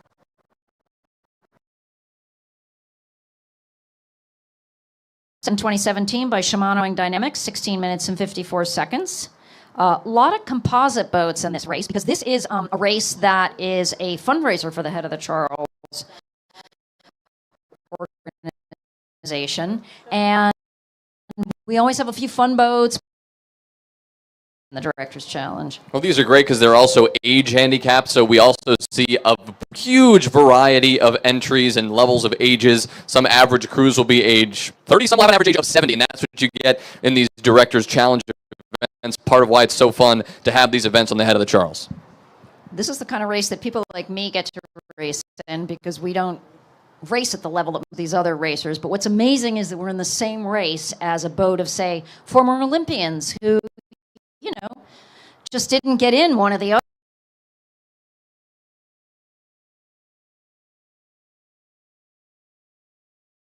But we're racing ahead. And what's going to be the more memorable crew when you're watching them come down the course? Are you going to remember the guy in the pumpkin head who's wearing a literal pumpkin on his head? Or are you going to remember the guy who went fast? Totally.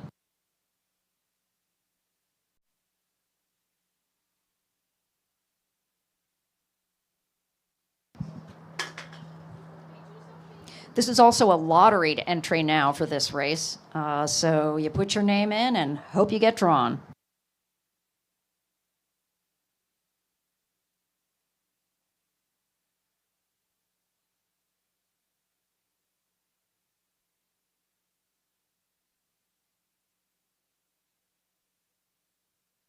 Hey, while we're waiting, a big shout out to our premier partner, Red Hat. Be sure to check out the all-new big screen within the Falls Bar showcasing the live stream and 60 moments from the last 60 years. Thank you, Red Hat.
Our Director's Challenge women's quads are on the course.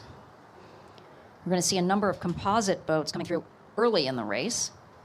And just noting that our first boat, College Club of Seattle, Ridley Graduate, and Sarasota County Rowing Club, is the exact same lineup as the winning boat last year.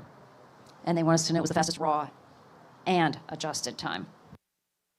Well, if you have that, you have to flex.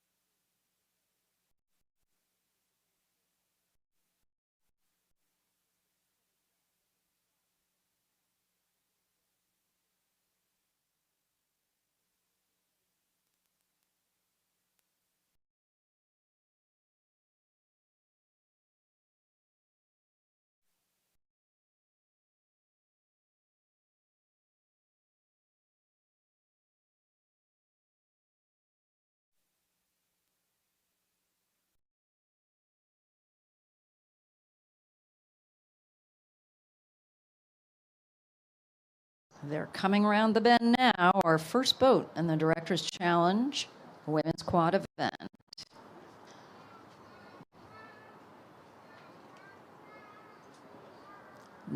No surprise, bow number 1, College Club of Seattle, Ridley Graduate, Sarasota County. Get the fastest raw and adjusted time this year. You heard that.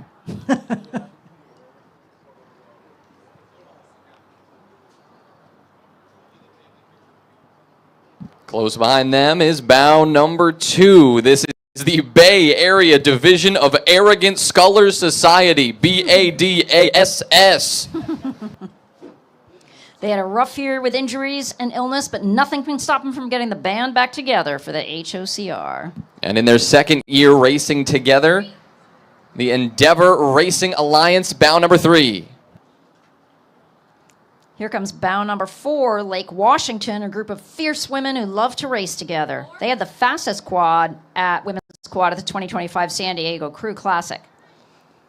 They were 5th fastest on the course last year, 12th after adjustment in this race. Oh, wow. We got a pack here between 6, 7, and bow number 5. Big moves here from the crew, all in pink. Bow number 6 is a unaffiliated crew. Bow number 5, right in front of us, a Riverside crew, and you can tell it's Riverside because you can hear the fans on the dock. And that Texas Rowing Center crew at bow number 7 doing what they can to chase these crews down the course already. Good moves from them early. Can't miss a Texas crew on the river. Their Texas star on the on their blades.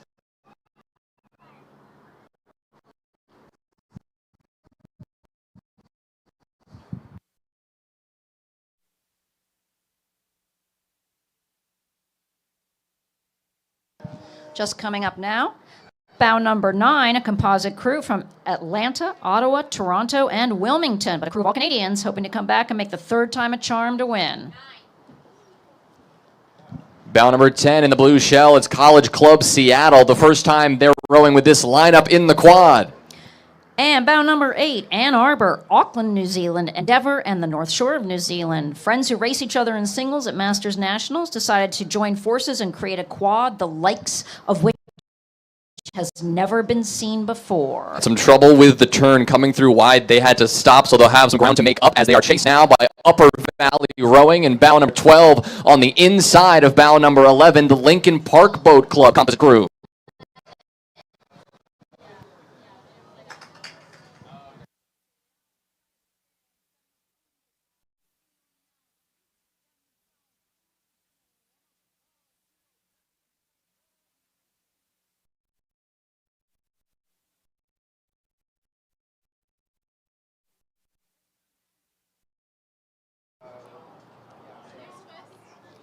Here comes bow number 13 out of the Minneapolis Rowing Club. They reached this lineup. And some friends from the Union Boat Club here in Boston put together a quad, racing in the yellow M-Pocker on the outside.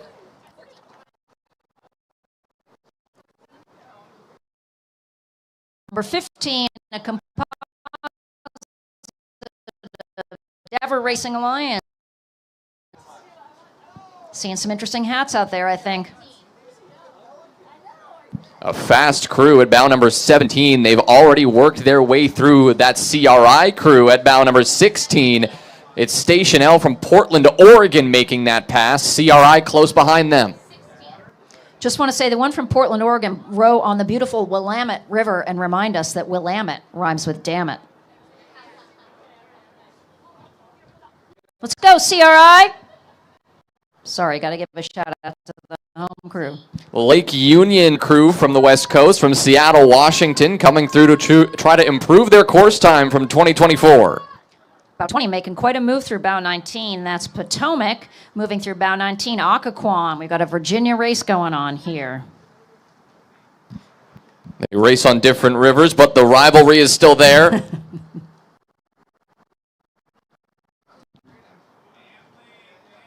They're going to push each other all the way to the finish line.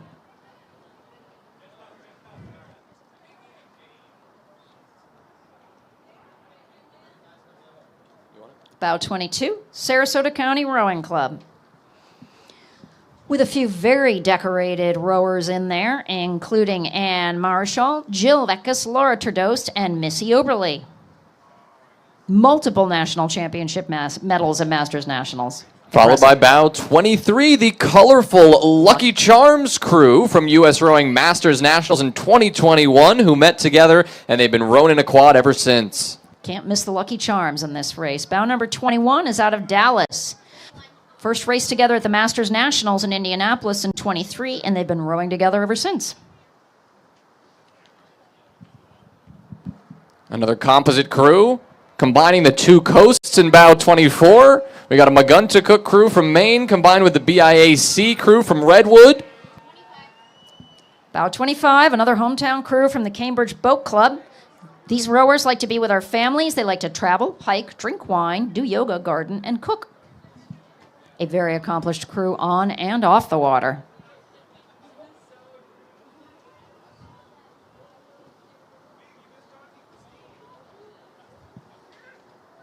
And a composite crew from all over the East Coast, representing Greenwich Crew, Row America Rye, and Saugatuck in bow number 26. It's Sun, Elise, Erica, and Margaret.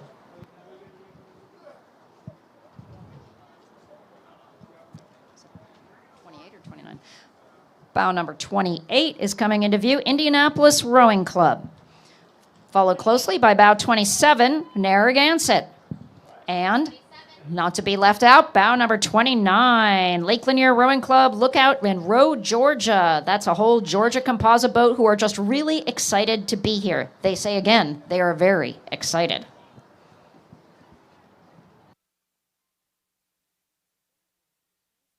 This is that Georgia composite boat's first time rowing together in a race, and I have to say they are looking terrific.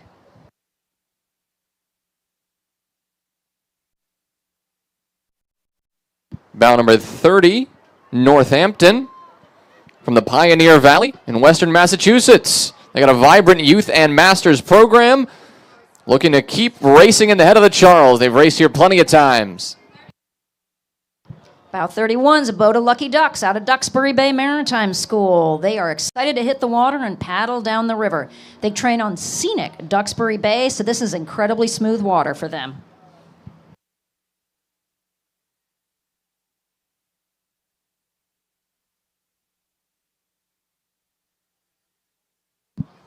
From Rivanna Rowing Club in bow 32.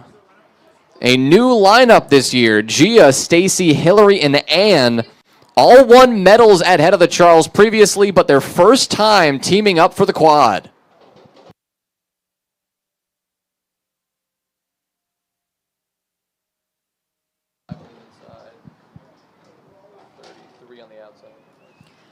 Another boat of the Lucky Ducks in bow number 33 on the outside, but bow number 35 making a big move. They're from Riverfront Recapture in Hartford, Connecticut. It's been a great showing from the Riverfront Recapture Cruise all weekend long. Great program out of Hartford, Connecticut. Seeing some good headgear out there now. Bow number 34 out of River City, returning to the HOCR after a 6-year hiatus. Good to see you.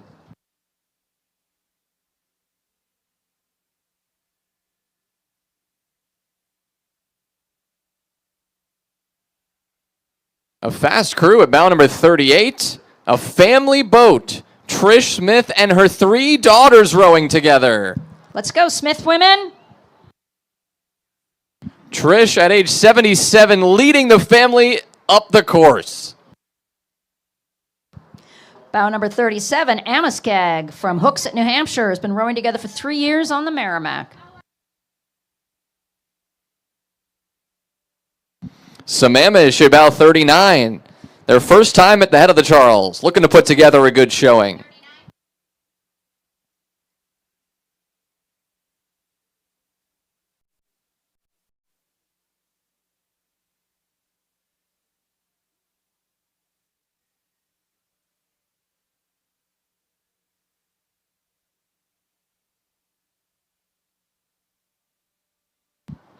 On the inside, bow number 40, Duxbury Bay Maritime School. Make way for those ducks. And bow number 36 on the outside, Hegret Rowing Club, coming from China. Coming into view, starting last but certainly not least, the famous, the infamous, the badassery of the CRI Herons. Melissa in bow, Karen, Niharika, and Sarah. I get to row with these ladies. Hey, gals, looking good. Let's go, CRI.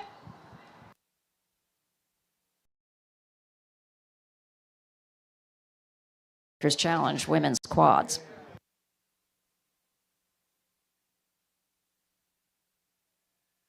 And they're going to let the Directors Challenge quads work their way up the course before our really fast boats get on the course. Our Women's Championship 8s coming up next. So if you're joining us on the live stream or around the course, you got a few minutes to grab a refreshment, but then get back here at 2:42. These crews will hop on the course, passing Riverside just a few minutes later. The course record set in 2017 still stands, but the Leander Club at bow number 1 will be hunting that down, the winners from last year.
Welcome back to coverage from Riverside at the 60th annual Head of the Charles Regatta. We welcome you back for an exciting event, the Women's Championship 8s. I'm Jonas Willinger. I'm here with Lisa Laskin as we dive into one of the most exciting events of the day. Leander Club at bow number 1, who have sent a development crew this year, will have a tough time against the challenger crews from the U.S. national team all the way down to some German crews. It's going to be an exciting race, Lisa. I think it is. Yale, interestingly, who came in second last year, is actually in bow 3 this year behind a Princeton boat. Not behind a Princeton boat, behind a U.S. training camp boat. So we're going to see a lot of hard pressing on the course, a lot of fast rowing, and hopefully we're going to see them coming into view very, very soon. Yeah, it's a bummer we're not getting that same GB Olympian crew in bow number 1 from Leander, but you know that this crew is going to be fast. I mean, they row on the Henley, they compete in Henley every year, and when they can, they make it out to the Charles and they compete in this event every single year. They impress, and they'll be doing a little bit of proving themselves here if they can against this U.S. national team crew in bow number 2. I think so. We're going to see other exciting crews, number of British crews also, Cambridge University, Molesey. We're going to see some more U.S. collegiate crews coming in. Brown, 2 boats from Brown, Radcliffe, Yale, Princeton, Dartmouth. Everybody's represented in this race.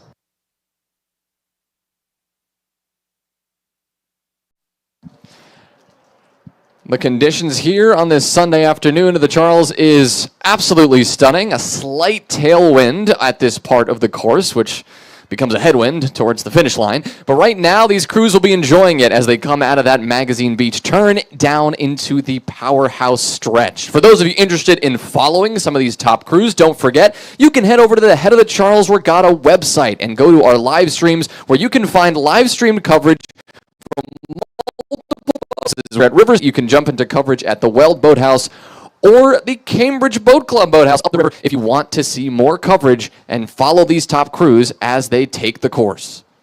Yeah, it's interesting you say that about the wind. I've always said that the Charles River is the only one where you can have a headwind going both directions. Up here, the river's on quite a straightaway, so we're not going to see some of the sort of tight turns and shenanigans that we're going to see upstream on the course. But by the time you make that big oxbow turn around Elliott, you're basically going back the direction you came. An exciting time to be on the race course, though, or standing on the shore. We have our women's Champ 8s about to start, or rather on the course now. Our men's Champ 8s, collegiate 8s, all queuing up to get ready to start as well. So we're about to get some fast boats. It's going to be coming. Already chased closely by bow number 2, the U.S. national team boat. Yeah, the U.S. national team coming up on the inside, looking to go into the powerhouse stretch with some momentum, making a move here and walking on the crew from Leander.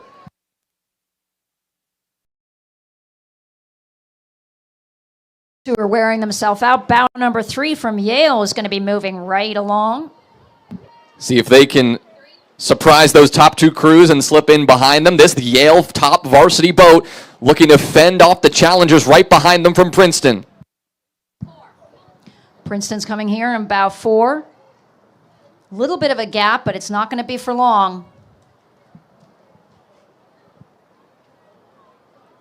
Because here comes bow number 5, right in order from Cambridge University.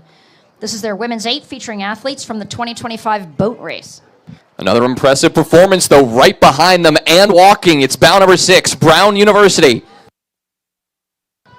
These crews are looking so fantastic now, and what sets this race apart from everyone else is they're going to look good at the other end of the course, too. Bow number 7 from Molesey. This is their top 8 athletes from the Molesey crew. Rowing at a 34 strokes rate right now for Molesey. They're looking to make a move if they can down the powerhouse stretch.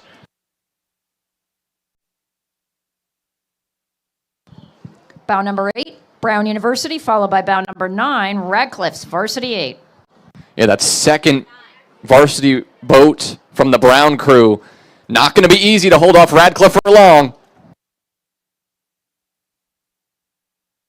Yale's 2V and bow number 10 chasing them down. You can see looking upstream, these crews are really rowing very tightly together. This is going to be an exciting race at the upper reaches of the course. Princeton second boat here in bow number 11. And in bow number 12, Oxford University Boat Club. This group is training to compete against Cambridge in the 2026 boat race. No better place to train. Looks like they're rowing with some Dartmouth blades. Speaking of, Dartmouth right behind them in the Empacher at bow 13. Fourth place, varsity 8 at Ivies. Only 1 second off third, the 16th place team in NCAA's looking to prove themselves here at the Charles. And here comes Radcliffe's second varsity 8.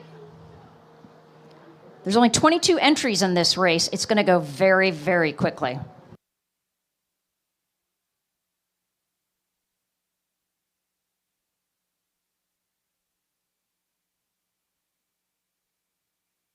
Another Cambridge crew now, seeing what they can do to chase down their top boat.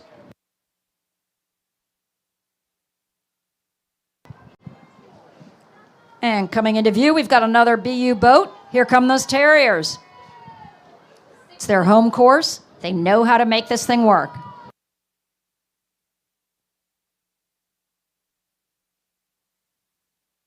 Northeastern University women in bow 17, chasing down BU. Little hometown rivalry. Northeastern's had to row from very far upstream to get to the starting line, and BU basically is at the starting line, so we'll see who's freshest at the finish on this one. Coming into view now, bow number 18 from Clemson University. This is their second year rowing in this event, and they're looking very strong with their classic Clemson blades.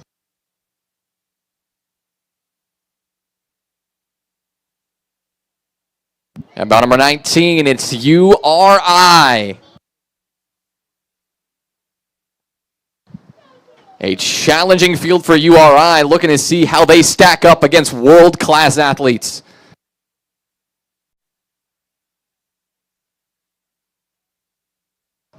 Bow number 21, another Molesey boat. This is the club's second varsity boat, made up of top club athletes who competed well in the 2024-25 season. Followed very closely by bow number 22 out of Duke University, a mix of class years, but mostly seniors and returning after missing last year's regatta. Both Fordham and Molesey having worked their way through the Fordham team coming in from the Bronx.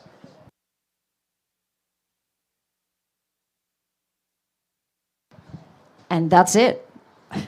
In a That was a blink fast of an move. eye, in a blink of an eye, our fastest women's boats on the course are now down the powerhouse stretch and off towards the Weeks footbridge they go. If you want to check in with these crews, jump over to the Weld Boathouse live stream, accessible wherever you find your Head of the Charles coverage.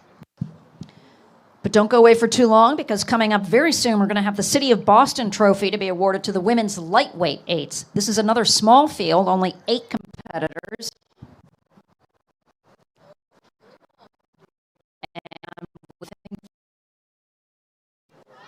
Last year, just 2 seconds separated the top 4 crews in this event.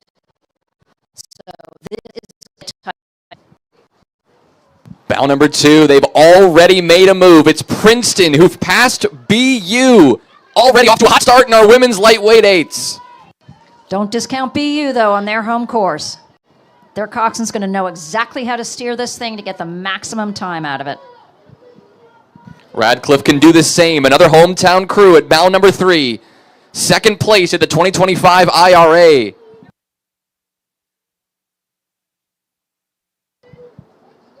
Those top 3 have separated a little bit from the pack, but not for long.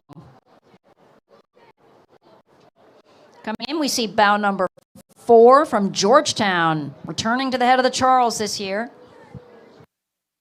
Another one of the DC crews that shares the Potomac River as their home course. Here at the Charles, returning, looking to make their mark. Bow number 5 from MIT.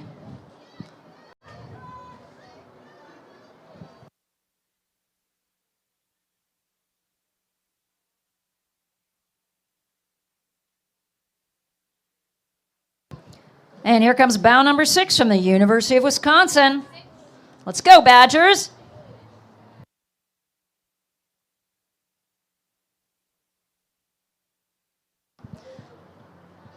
I think Wisconsin has a bucket rig on that boat, meaning they have 2 blades on the same side. Sometimes you'll do that if you're wanting to really try to finely tune the balance of the rowers and the strength. And bow number 7, it's Sacred Heart University. The first time this university has fielded a lightweight crew. Here comes yet another Radcliffe boat. This crew, according to their bio, has been training hard, and it shows because they are pushing right up on Sacred Heart there, and they're not going to give them any quarter. I was overhearing yesterday at the Radcliffe Boathouse just how these coxswains have been training for the course, the kind of intensity that these coaches are putting their crews through. They intentionally would send multiple crews through the same arch of the same bridge to see how they react, how they adjust, how they handle it. It's the perfect kind of training for a race like this. Oh, you have to do that. I mean, if you don't know how to handle that, you're going to potentially lose time and, even more seriously, potentially injure your athletes, which is the last thing you want to do, of course. You got to know how to handle the pressure of that situation. You have to know when to give. The overtaking boat has priority. The boat that's being passed must yield, and if they don't, all those folks sitting out there in the river in boats will give them a penalty of a minute off their time. And we continue our theme of the fastest women's boats on the water, from champ 8s to lightweight 8s, moving to collegiate 8s, who will be getting their start on the course momentarily. Still an elusive 2017 course record set by Bates College that Tufts is looking to track down the winners last year at bow number 1. Of course, I'm going to be looking at my alma mater, Smith College, which has 2 boats in this race.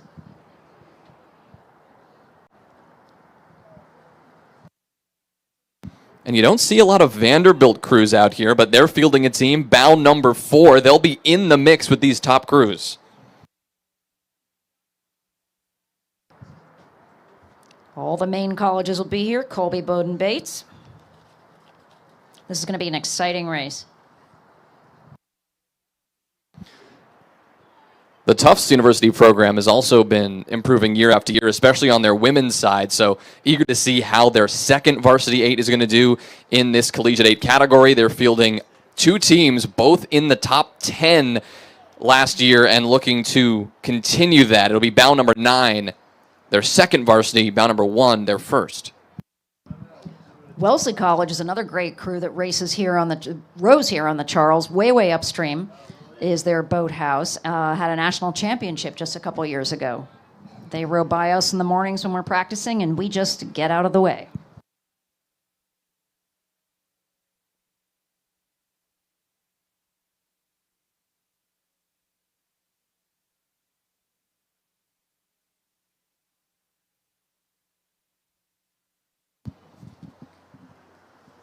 If you're still with us here at Riverside, an update on our women's championship 8s. Still have not finished all the way down the course, but at CBC, Leander, 13 minutes through the course with a 30-second lead. It's the U.S. national team ahead of them. That's an impressive lead.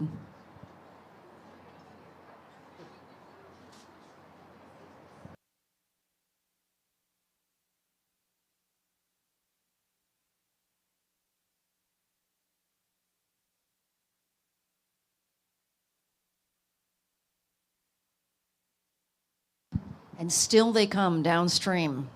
Boats rowing downstream to the starting line, warming up for their race, because there's still more to come.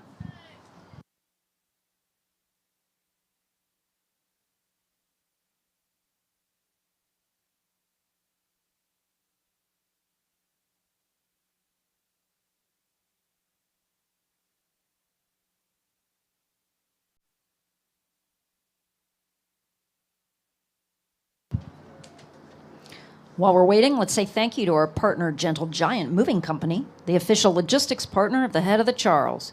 Gentle Giant is the force behind Regatta operations, transporting and storing tens of thousands of pounds of gear each year. And Gentle Giant is currently hiring. Stop by their booth across from the Falls Bar to learn more. Yeah, the last chance for spectators to check out many of our booths on site as we wind things down in the Head of the Charles 2025. Our best crews are still yet to come. The fastest boats will be on the water shortly. As we've said, our fastest women's boats have just gone down the course. Our men's boats soon to follow. But if you want to check out our sponsors, including Rainstorm Clean Energy, Dunkin', Heineken, Red Hat, and of course our presenting sponsor, Vineyard Vines, you can do so all along the course here at the Head of the Charles. And here's a hot tip. Starting in about an hour, a lot of the vendors will start reducing prices so they don't have to take their merchandise home. So that is a head hot tip. over as soon as the racing's done to find some great bargains.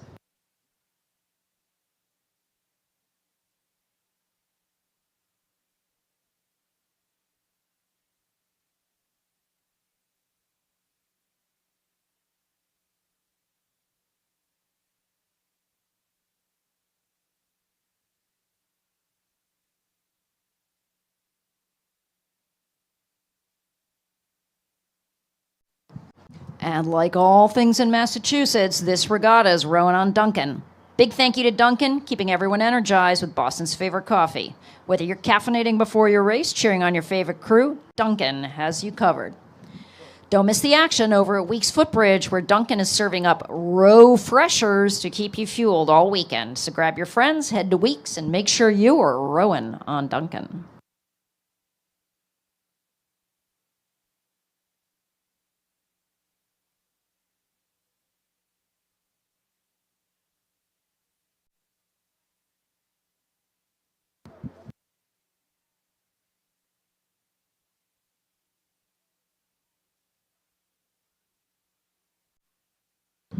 Our women's collegiate eights have just taken the course, and they'll be joining us here at Riverside shortly.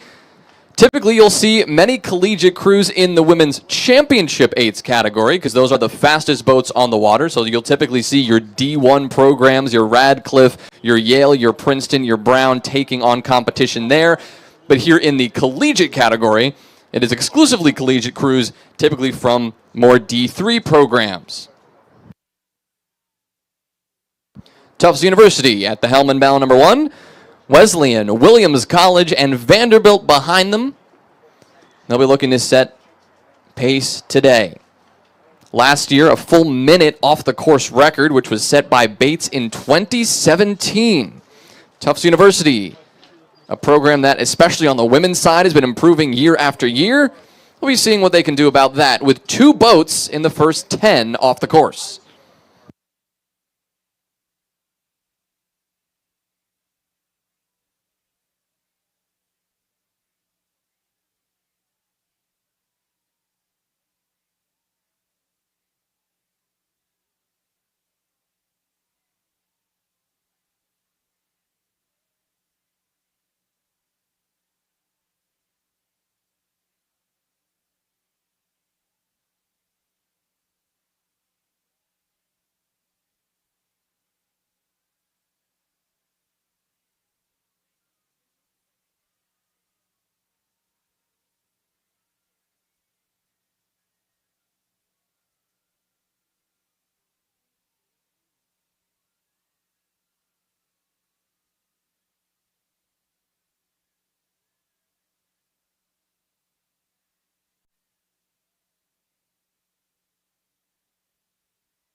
We're going to start getting some action here in the women's collegiate eights, racing for the Yaz Farouk Trophy. Just coming in front of Riverside now, not surprisingly, bow number 1.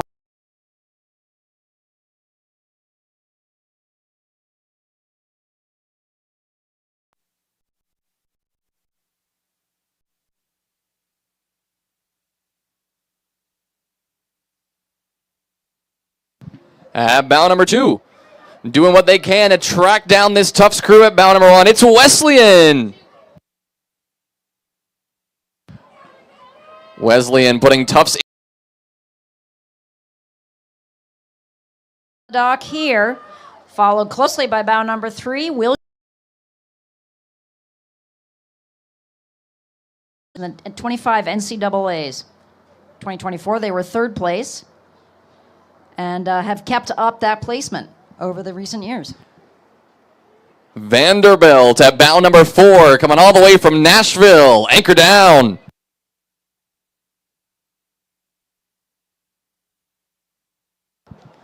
Here come the Bobcats from Bates College in Maine.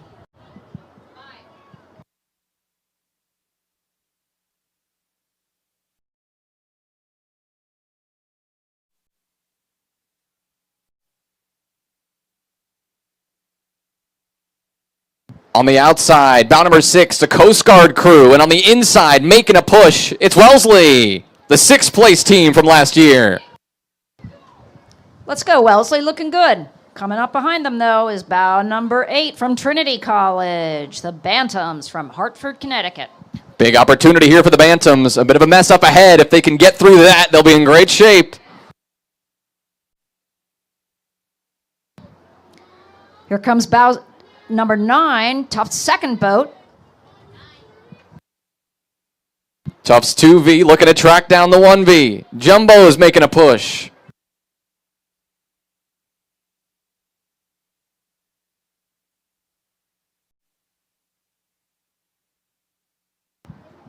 Here comes Hamilton College at bow number 10. They compete in the NESCAC. They row out of the Andrews Boathouse on the Erie Canal.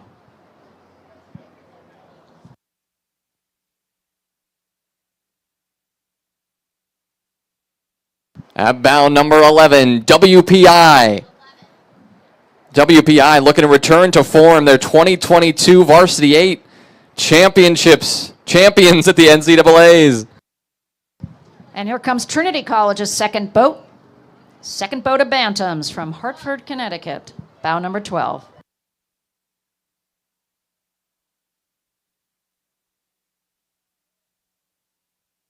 Bow number 13, Ithaca College, already working their way, reducing this margin between them and Trinity. Followed closely by Middlebury College, bow number 14, and some more of those crazy cow blades.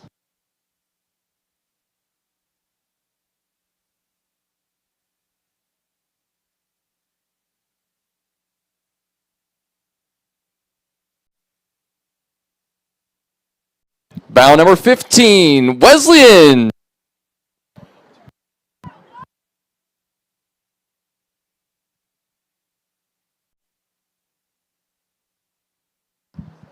Here comes bow number 16, the URI Boat Club from Saunderstown, Rhode Island. They're rowing in memory of Riley Eldridge, the stroke seat of their women's 8 last year. Looking good, URI.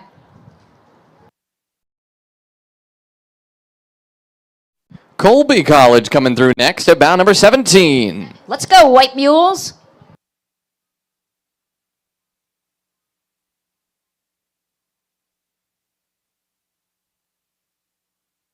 Bow number 18, Skidmore, the Thoroughbreds out of Saratoga Springs, New York. They finished 8th at the 2025 NIRC Regatta.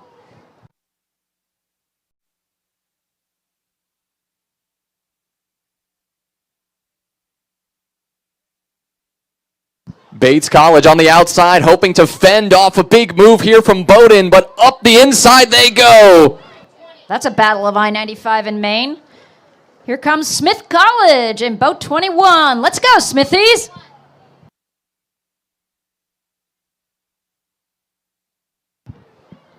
Looks like Smith may try and thread that needle between Bates and Bowden.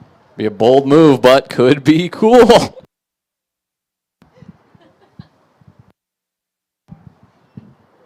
You'll notice a lot of the coxswains are wearing GoPros on their hats now, which has entered the training lexicon.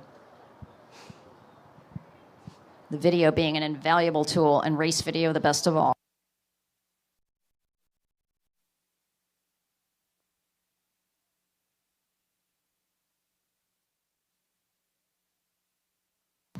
Another Coast Guard crew from New London, Connecticut.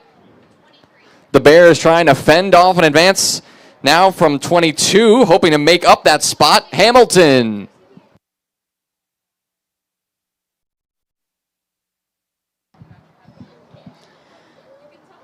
Here comes Wellesley College again. This boat placed 6th at the NCAAs in 2025, or the Wellesley crew did. Followed closely by boat number 25, Williams College.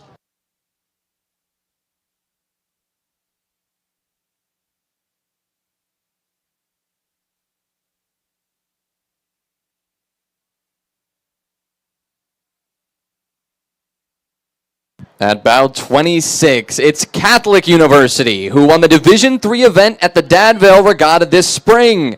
A banner year for the young varsity program.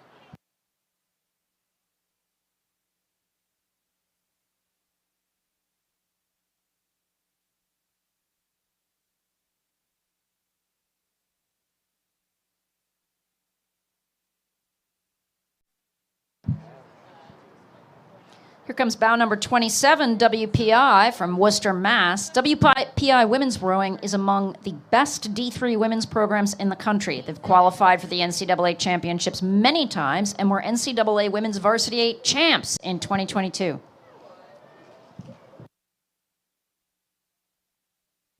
Here comes St. Lawrence, 28, out of Canton, New York. They row in the Liberty League, and they celebrated their 25th anniversary. They train on the St. Lawrence River, and that is way the heck north. Connecticut College rowing at bow 29.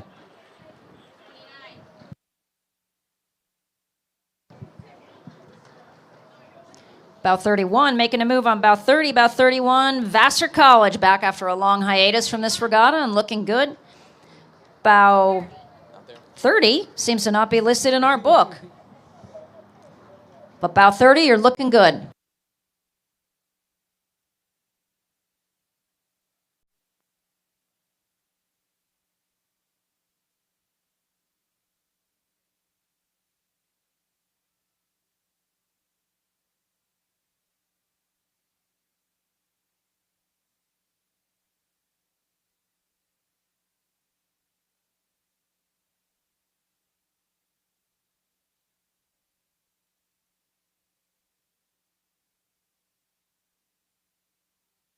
At bow 32 with the classic cow oars, Middlebury coming through.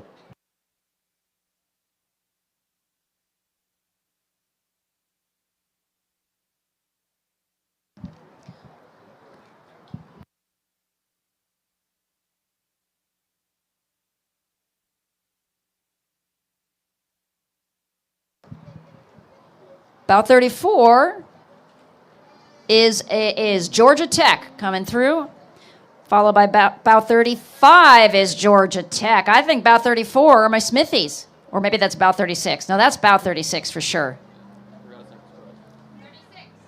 Bow 36 is Smith, and bow 37, Tufts. With a little break in our program here. Basically what we've got are a lot of very good schools going past us fast.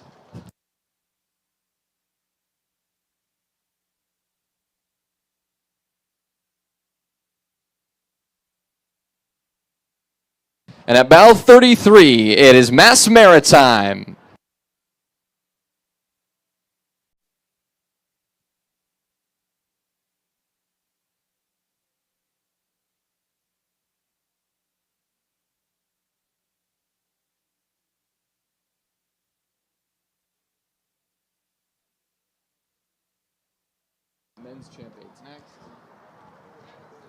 That should do it for the competitors in the women's collegiate eights.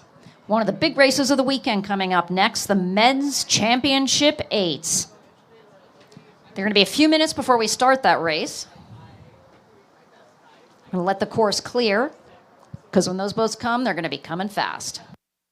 Yeah, about a 3-minute difference between the fastest men's Champ 8 record and the last couple events. The record from the women's collegiate 8, for example.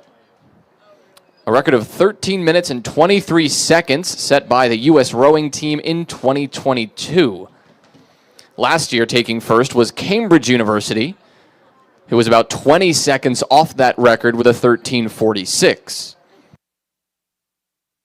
But only 3 seconds ahead of Harvard, who are obviously gunning for that first place this year. Yeah, especially at the front of this field. I definitely don't expect to see much passing happening here by Riverside, but up the course, maybe. But if those margins are going to be that slim, you're not going to see these crews passing each other even at the finish line. They'll be still in that order, only a few seconds apart. Yeah, Dartmouth came in third last year, but they were significantly behind the Cambridge and Harvard boats. That said, Dartmouth is such an up-and-coming program right now. You see them in the mix for every single race these days, it seems.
Riverside coverage here at the head of the Charles Regatta.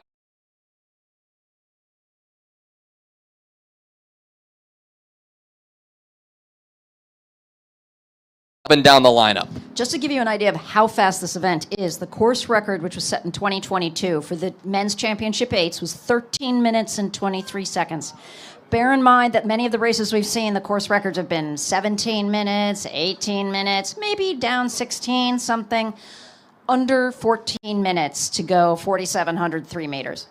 We have fast boats and prime conditions to go fast. It is a beautiful evening here on the Charles. The wind, which was picking up a little bit earlier, is now dying down. It's a perfect time to see some fast boats on the water. Cambridge University, they'll be looking to defend their title from last year, but there are no crews out of this race. Harvard and Dartmouth right behind them, second and third last year. And we've also got a little surprise at bow number 12. The Sinkovic brothers and the entirety of their Croatian national team men's 4 is hidden in an 8 with some former Olympic rowers representing KTC from Riverside, Connecticut. But that is a scary boat, to be sure. Absolutely. And I mean, one of the Sinkovics was rowing yesterday. Maybe they both were. Some people rowed this course twice in the weekend. Some people row it twice in one day. So there's some pretty amazing athletes, and this race is certainly going to have them. We've also got some U.S. national team. We've got a U.S. national team boat. Lots and lots of talent in this race coming up. Yeah, bow number 5, that's your U.S. national team if you want to cheer on the home favorites. UW alumni are in this event, as well as UW themselves. That is University of Washington from Seattle. So 2 Seattle crews at bow 4 and 6 will be battling it out early on. You've heard us refer to the boat races for some of the racers from Cambridge and Oxford. That's a Cambridge-Oxford regatta that's just those 2 schools, sort of like a Harvard-Yale race here, except all the teams are racing. And here we go, our first boat coming into view. At bow number 1, it is the defending championships flying around the corner. It's Cambridge University. Taking a very tight line around that turn there. Coming right along the buoys. They got nowhere to go but the finish line. And they are leaving whoever is behind them in the dust. It's Harvard University coming up next. They're looking good, but they've got quite a bit of ground to make up on this Cambridge team. But they know what they're doing. This is their river. This is Harvard's place to shine, and if they can't do it, nobody can. Just noting there's also a significant gap between bow number 2 and the rest of the field. It's possible they're sending these crews up a little more of a gap to avoid any sort of clashing. But either way, a lot of ground to make up if these crews do want to get in contact. Bow number 3, it is Dartmouth crossing Riverside now. This is the race. This is the thing everybody thinks about when they think about rowing. And this is the one you want to see on a beautiful day. Crews rowing absolutely gorgeously. Coming into view right now, bow number 4, Washington rowing varsity 8. Washington Huskies, a perennial powerhouse on the water. Yeah, and you can watch there to make up on they turn along. Call it perspective, but I'm going to say Harvard looked like they were closing on that Cambridge boat way down under the river, but we'll see what the finish says. At bow number 5, coming into view, it is the U.S. national team from the U.S. Training Center. Rachel Rain in the coxswain seat. Here's our future. Looking good, boys.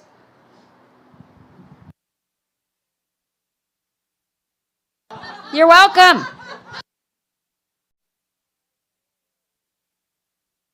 At bow number 6, the UW alumni. Clearly feeling good enough to compete with the biggest of the best, despite being alumni.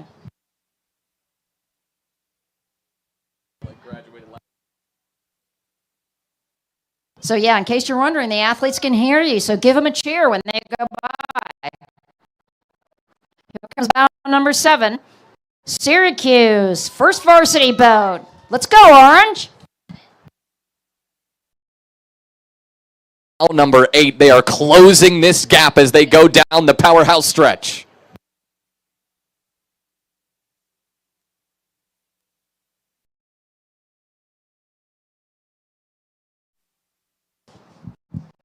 I think you're right. I think they are giving them.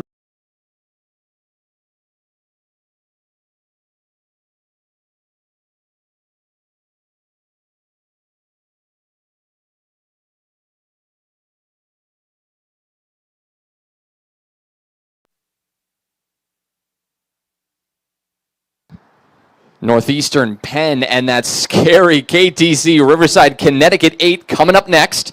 Here's Northeastern at bow number 10.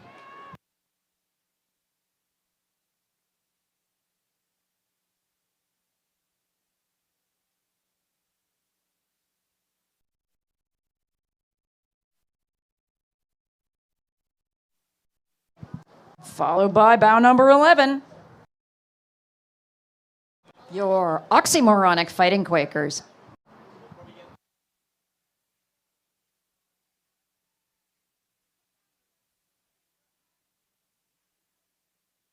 The Lankarik brothers and the Sinkovich brothers unite in bow number 12. From KTC, an Olympic squad now is holding off the advance from bow number 13. Here comes the BU men. BU men not intimidated at all by that K-boat there.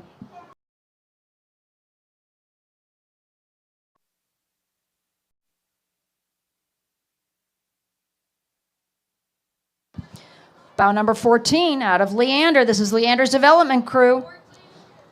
Driven today by Cox and Aaron Kennedy of the undefeated British PR34 from the Paris and Tokyo Paralympic Games. So it's very experienced Cox in that boat. We saw what that development crew can do on the women's side. The men looking to do the same as behind them, Harvard University's second boat comes through.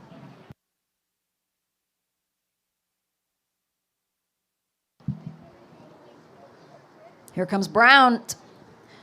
Brown men's crew finished 4th in the country in 2025, and this boat finished 5th in the grand final at the IRA.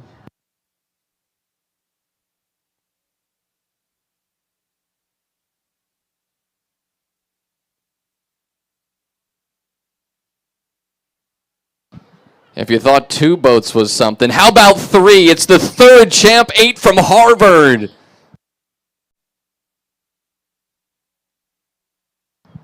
That's what we would call a deep team.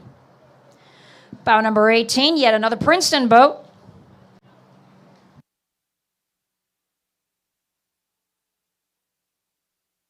"30 entries in this race, a little over halfway through.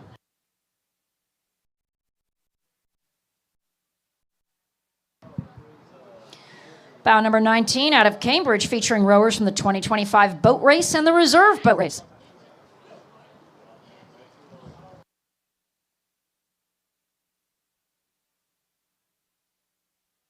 You can see how the boats come around the turn fairly tight and then head out more towards the middle of the river to take that middle arch on the next bridge. Harvard and Dartmouth are 2 and 3 bow balls. Those 2 crews within 0.04 of each other at Riverside, a 1 second apart at Weld.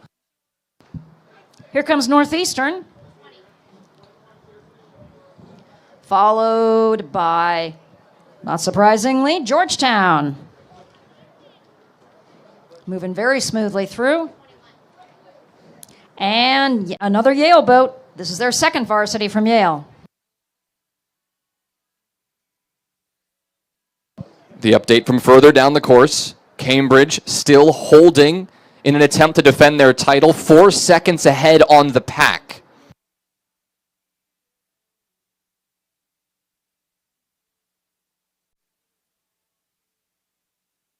UW in a close second, but here come 3 boats tight together at Riverside.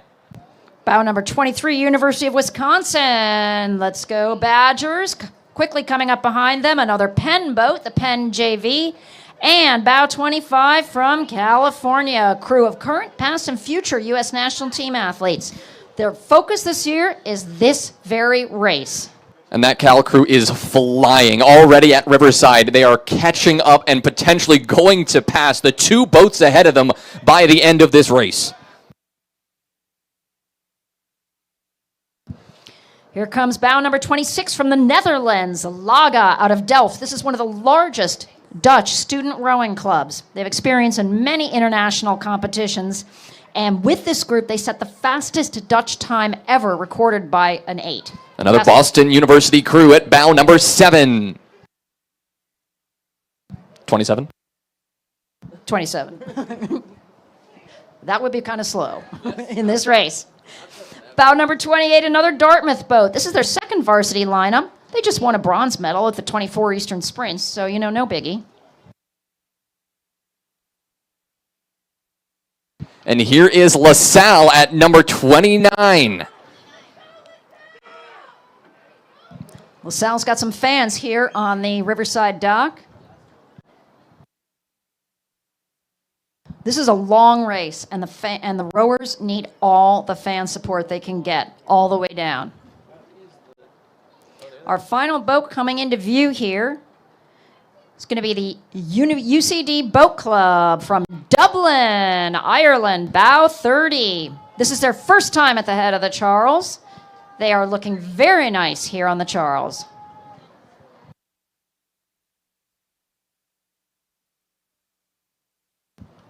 That's it. That we told you it would be fast, and it was fast. Those are our 30 entries.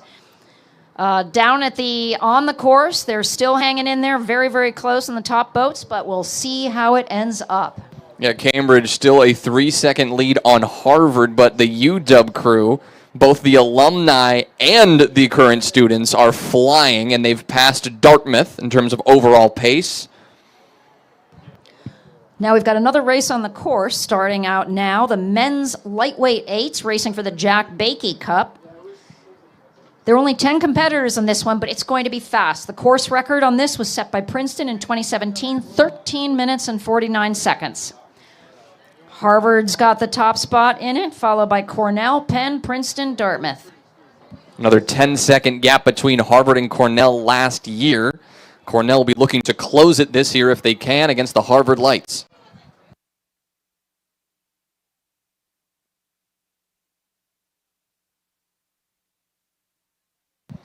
Crew to watch out for at bow number 6 is the Georgetown lightweight crew. Every member from earlier this spring is returning. They're a seasoned crew, and we can expect a good performance from them here at the head of the Charles.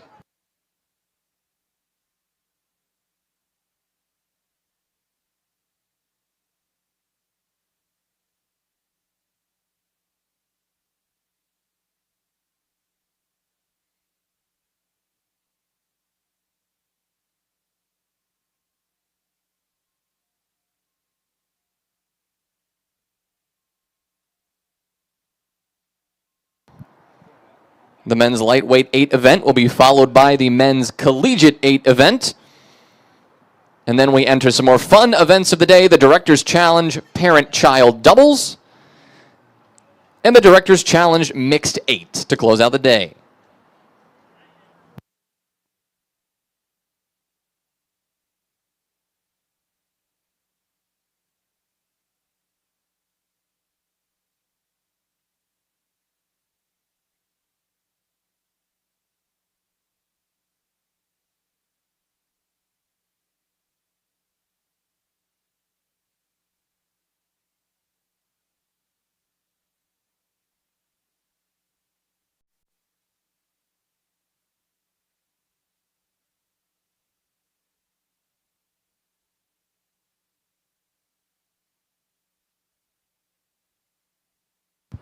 All right, here we go with some lightweight racing.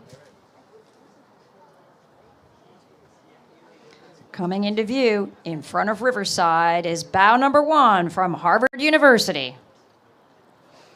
Winner leaving a sizable gap between themselves and the next boats. Cornell waiting for them to round the corner. We're starting these boats with a little more of a gap off the start line. But Cornell looking to give chase at bow number 2.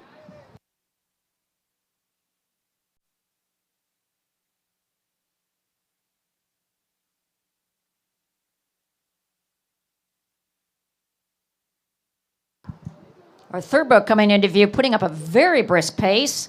Not surprisingly, bow number 3, Penn Lightweight Varsity 8. Working hard to make up that gap.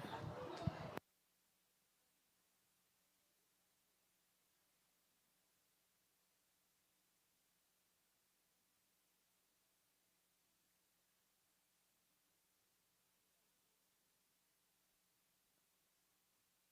At bow number 4, it is Princeton.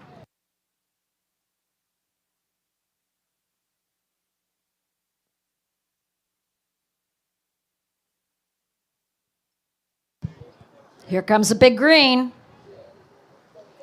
Hanover, New Hampshire's finest, Dartmouth men's lightweight crew, the D150s.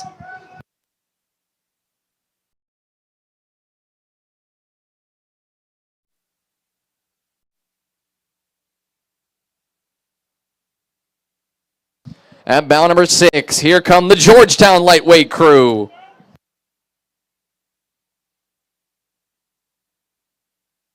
Followed by 7, Yale back at it once more.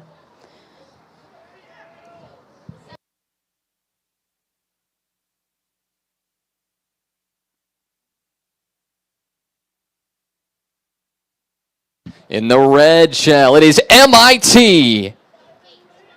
The bronze medal crew from 2025 National Championship. Looking to chase down Yale as they head down the powerhouse stretch. Bow number 9, another Princeton boat.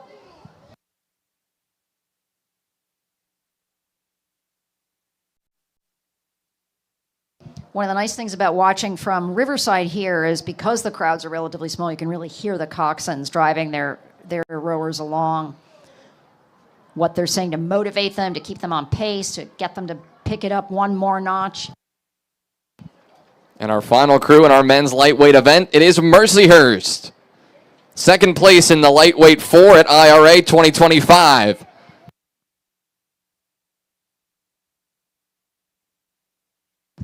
Sound like they're having fun. And that'll do it for the men's lightweight 8s. Our next race, the men's collegiate 8s, racing for the Larry Gluckman Memorial Trophy. Course record set by Drexel in 2022, 14 minutes and 20 seconds. This is an exciting event. 42 entries from schools big and small, all over the United States. Looking to see some very exciting racing. Last year, LaSalle rowing A boat won this in 14 minutes and 34 seconds, followed at something of a distance by an MIT boat and then a Holy Cross boat. So LaSalle will be starting at bow number 1 today.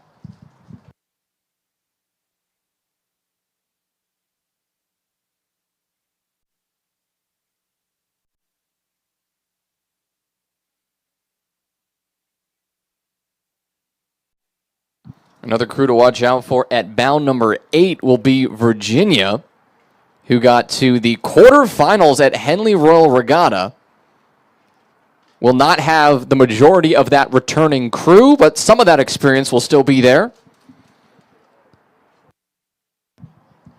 It may be a little mystifying, the difference between championship 8s, collegiate 8s. They all seem to have college crews in them. One thing you should know is that the very fastest college crew, who's in the finals of the EARC Sprints or the IRA Championships or the Pac-12, are excluded from this event and must race in the Champ 8s that we saw a little while ago.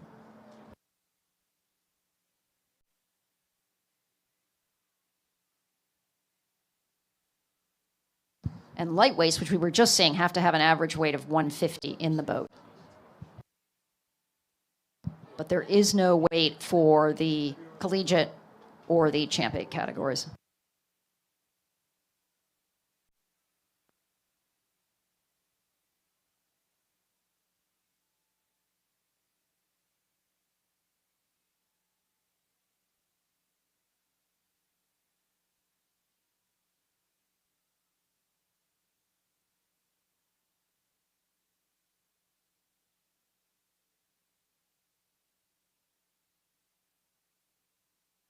In our men's championship 8s, an update for those around Riverside, it was Cambridge, unofficially, who defended their title, followed closely by Washington and Harvard on the podium. A 1-second difference separating Harvard and Washington. Wow, and it looks like those University of Washington alumni still have something going on because they have unofficially come in 4th. And 0.04 of a second behind them is Northeastern. followed another 1 second margin by that U.S. national team. So it is a very competitive top 5 there in the Champ 8. What a great finish for Northeastern in particular. It's super exciting. Here come our collegiate 8s on the course. In bow number 1, as expected, we have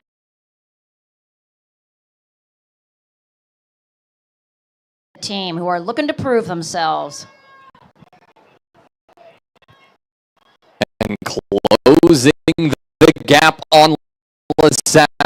And bow number 2, it is MIT looking fierce down the course.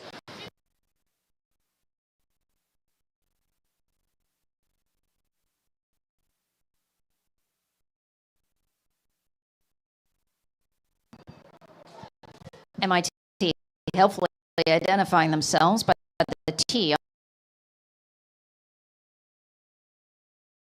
from Shrewsbury, Mass.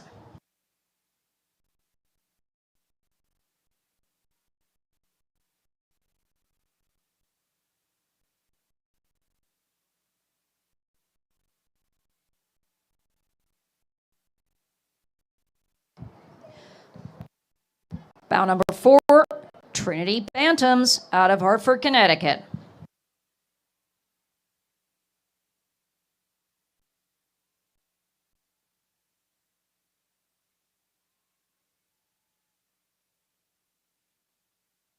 At bow number 5, it is the Jumbos from Tufts University.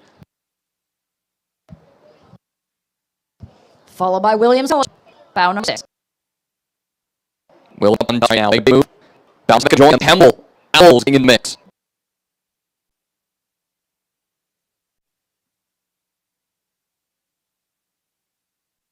I'd be in for Virginia. Might just be. This is the winning ACRA National Championship crew.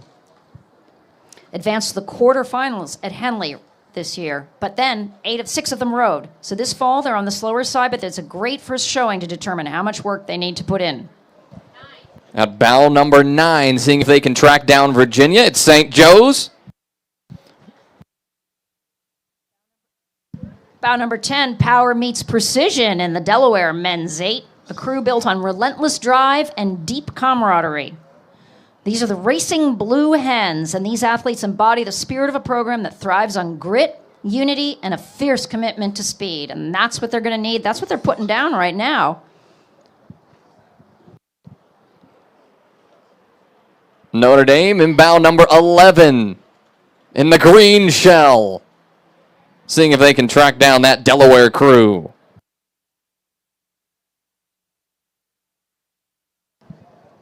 Here comes bow number 13. More rowers from Wesleyan.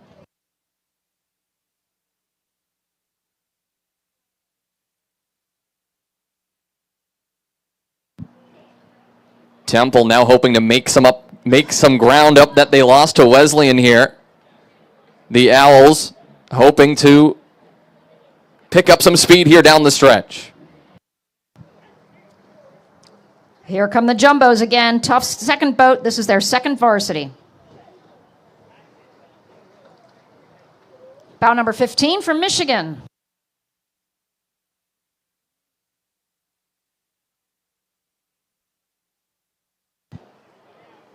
At bow number 16, another Wesleyan crew. There's a lot of Wesleyan rowers in this regatta today.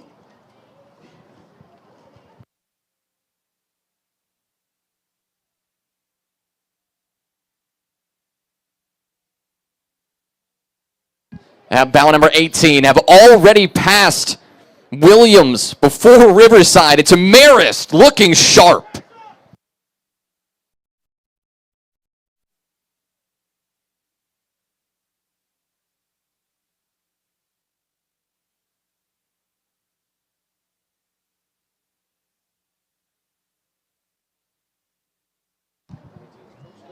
Bow number 19, Semper Paratus from the Coast Guard. Flying by, bow number 20, Marietta College, the Marietta College Pioneers.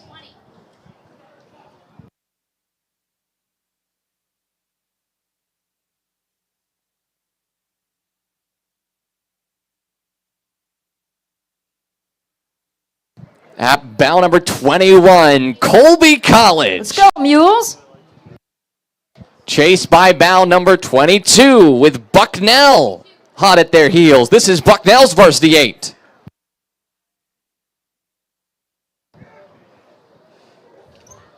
And here comes bow 23, just down 95, Bates College. It's a great day to be a Bobcat in some hot pink unis.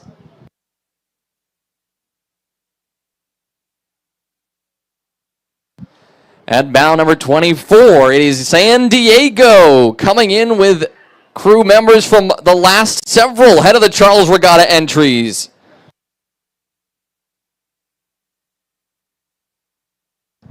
Oh, hey, it's another MIT boat. Let's go, engineers, bow 25. Closing the gap on MIT is bow number 26, WPI, followed closely by bow 27, Colgate looking sharp.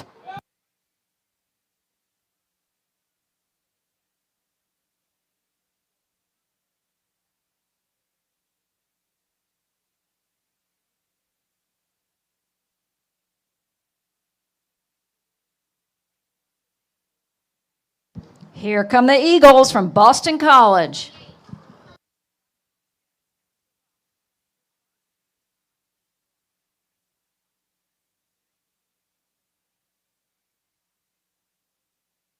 A little over halfway through this very big field of collegiate eights. Expect to see maybe a little more overlap in the second half of this field, but right now, bow number 29 is not having such problems. Fairfield, an up-and-coming program looking better year by year, hoping that this year could be their turning point here in the head of the Charles.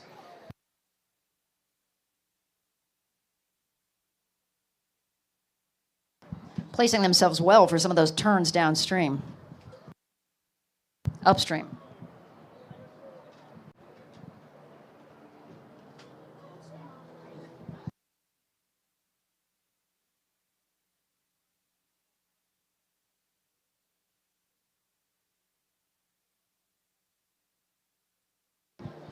Bow 30 holding off bow 31. That's bow 30 Fordham holding off bow 31 Middlebury with their cow blades.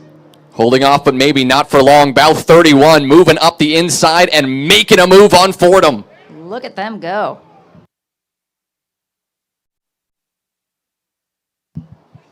Here comes another pair really feeding off of each other. Bows 32 and 33. 32, University of Connecticut. 33, Trinity. 2 Connecticut. Pushing up on Connecticut right now.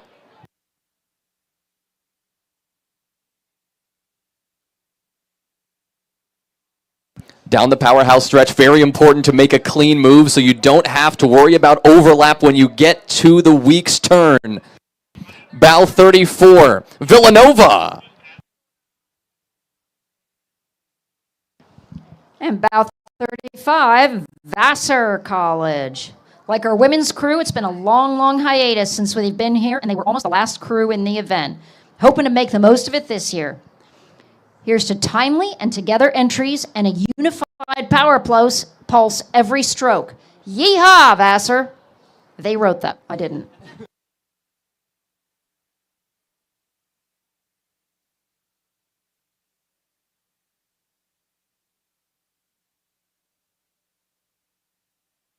At bow 36 in the yellow shell, Mass Maritime. 38, Mercyhurst, looking quite fast out here and clearly trying to put the moves on Mass Maritime there. And another big push coming in from Lehigh at bow 39, up the inside on Bowdoin as they look to walk through down the powerhouse stretch.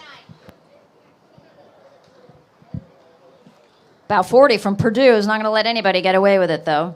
40. Purdue crew from Bethlehem, Pennsylvania is, oh, excuse me.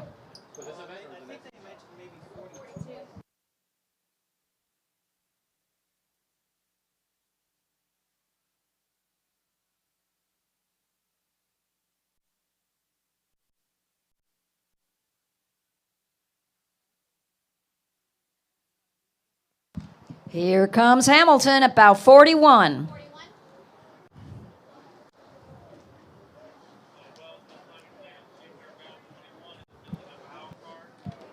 And at bow number 42, it is the third boat from Tufts. Go Bows. That does it for our men's collegiate 8 entries. Be exciting to see how these boats finish up towards the end of the course. There's a lot of rowing to go for them. Next up, we're going to head back into our Director's Challenge races with the Director's Challenge Parent-Child Double. And this year has been expanded to 60 entries. That's 60.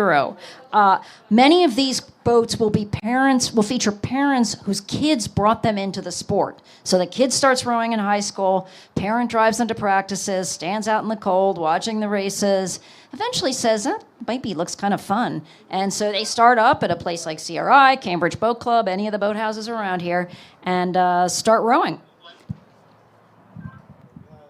So our competitors are ranging in ages from teenagers to folks in their 70s. I think we're going to have average age in the boat, which is a kind of fun thing to look at. We also have some international entries this year from the UK, Ireland, and Denmark.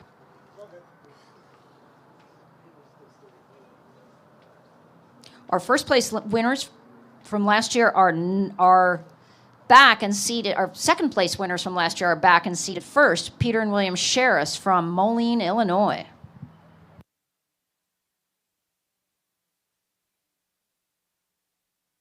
Then we'll be moving into a number of international entries right after that.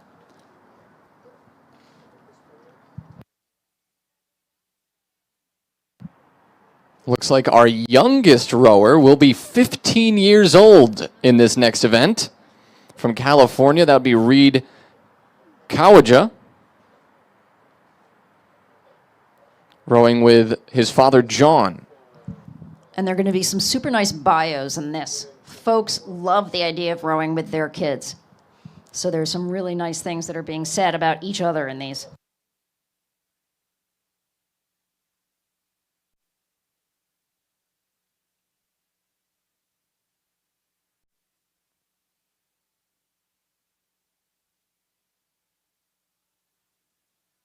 And something to look forward to towards the end of this event, coming in at bow 58. The oldest rower in this event at 89 years old. We will be welcoming in Langhorne Keith from Ostago Area Rowing in Cooperstown, New York. Lang, who graduated from Kent School in 1954. Looks like we have some unofficial finishes in that men's collegiate 8s. Looks like Holy Cross may have taken the first place, followed by Tufts and Trinity. But stay tuned, it's all unofficial right now.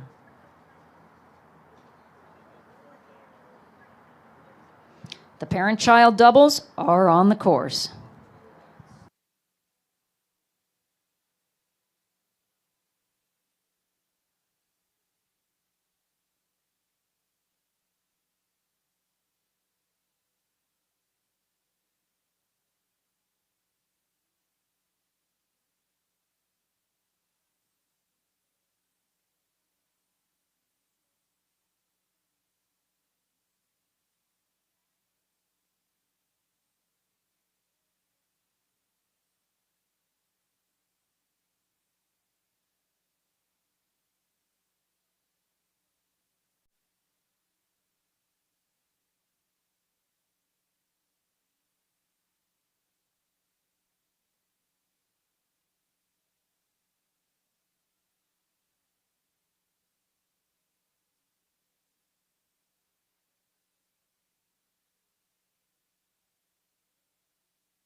We've got our first parent-child double coming into view.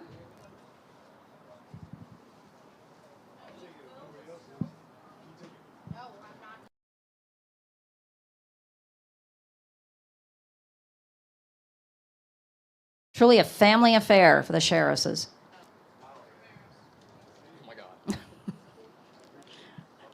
Then we got a pack coming up.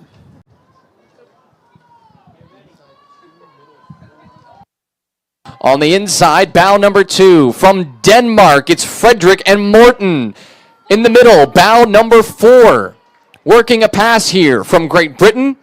On the Molesey crew, it's Tom and Joseph Middleton. And on the outside, in bow number 3, it is Adrian and Hubert Theed.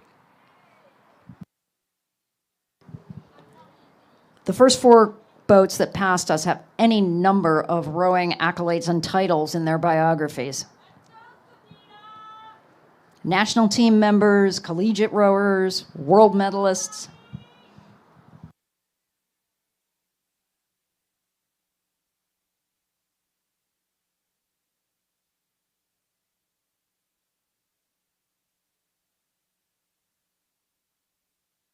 Five and 6 coming in neck and neck, boat 5 out of Cork, Daniela and Sanita. That's Cork, Ireland.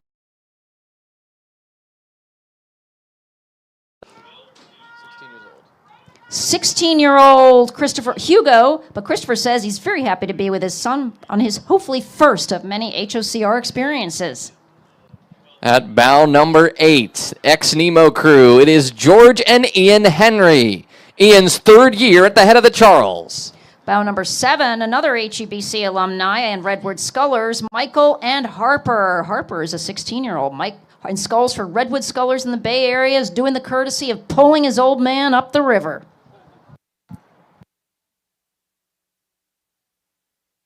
At bow number 10, on the inside, it's Crabtree crew. It's a Matthew and Oliver Parrish. And bow number 9, a Riverside crew. Hey, folks, let's hear it for Riverside. There we go, thank you. Henry, 17, is a senior at Milton Academy, rows with Riverside. It's his 3rd head of the Charles. Bob's a former HOCR race director and volunteered for over 20 years and raced this race 25 times. At bow number 11, from Ann Arbor, Michigan, Annika and Brian Hallstrom. Followed by bow 12, Rachel and Ann Granger out of the Great Britain. They also competed in single sculls events. Veterans of this event in bow 13 who have raced in this event 5 times with 2 podium finishes. It is John and Benjamin Roberts. And check out those fancy unis they're wearing. That's a sight. Bow number 14, Fairmount, Philadelphia, is Harrison and Joseph Kiefer. It's their 11th time competing in this event.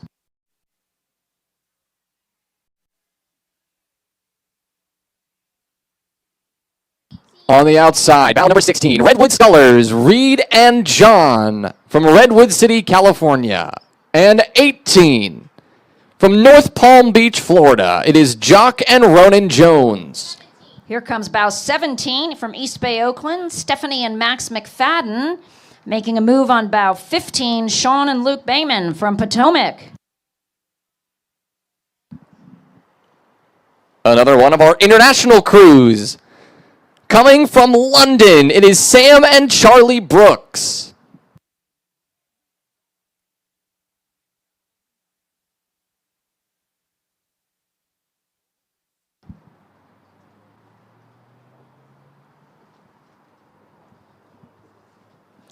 Bow number 22 passing in front of Riverfront right now. Jason Stinson and Theo Christofferson, twin donut from Menlo Park, California.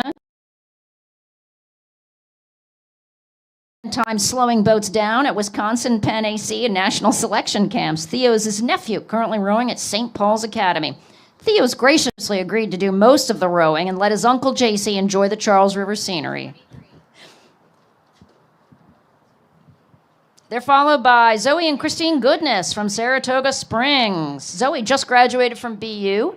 And bow 24, Rory and Shelley Taylor from Los Angeles. Shelley just started rowing right before COVID and encouraged Rory to try it a few months later. Now he's a senior on the Syracuse men's varsity rowing team. Shelley's super proud to be rowing with Rory today.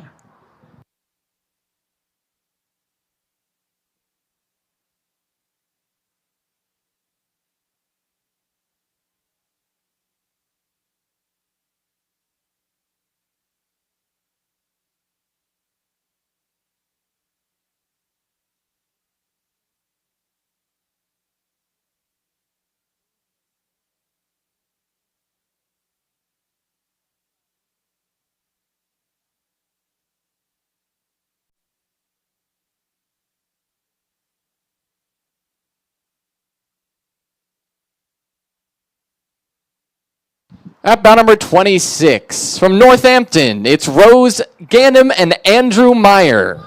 Bow 21, Nix Klein and Jeanette Coleman from BHRA and Harvard, Mass. It's their first time rowing together on the Charles. Elizabeth Pratt and Michael Pratt in bow number 30, making quite a move. Bow 31, moving right up from Denver, Colorado, Con and Lachlan Flanagan. At bow number 25, from Treasure Coast, it's Bianca and Andreas Bernhard. Bow number 28, William Haining and Tessa Haining from CRI. Woo!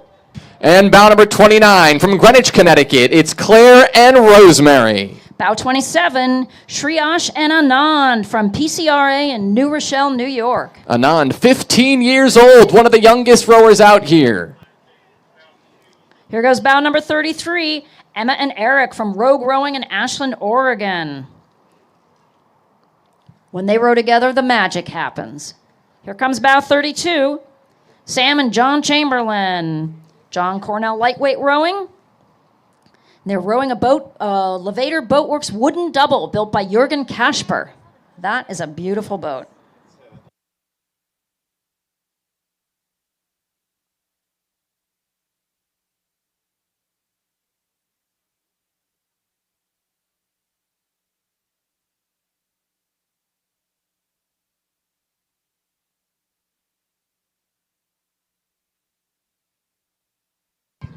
.35 CRI boat, Lendorf Cooperus, followed by 34 from Watuppa Rowing Center in Fall River, Patricia Brady and Abby Wilhelm, 40 years between us and having a blast together.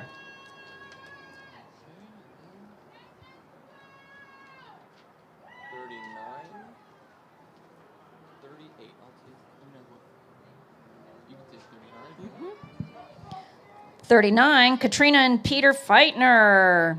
They both rowed at Ithaca College, and they raced together for the first time in 2008, Sarah Kate Rogers and James Rogers.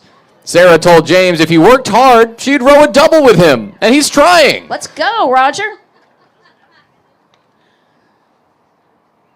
Here comes bow 40, Len and Alex Evanchik. It's been 50 years since Len rowed in his first HOCR. 70 years old and going strong. I used to work with you, Len Evanchik. Let's go. 42, Max Hyde and William Skilling from Seattle Scullers in Washington. And bow 37, Alexandra and Barry Glunt.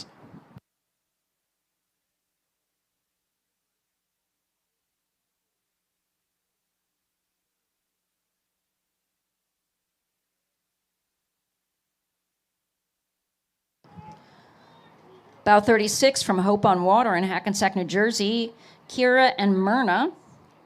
Former collegiate rower Kira teams up with her mom, Myrna, a stage 4 cancer warrior, rowing coach and founder of Hope on Water, a nonprofit expanding access to the sport. They rowed in honor of resilience, representation, and recovery. They're followed by 44 CRI rowers John and Deborah Parker. 47 across Riverside first from North Palm Beach. It's Annabelle Person and Lauren Brown on the outside. And 46 from Marin. It's Brian and Felix Davis. 41 in the middle, Sarah Hurley and Michael Hurley. 45, Reed and Matt Schuster from Ann Arbor.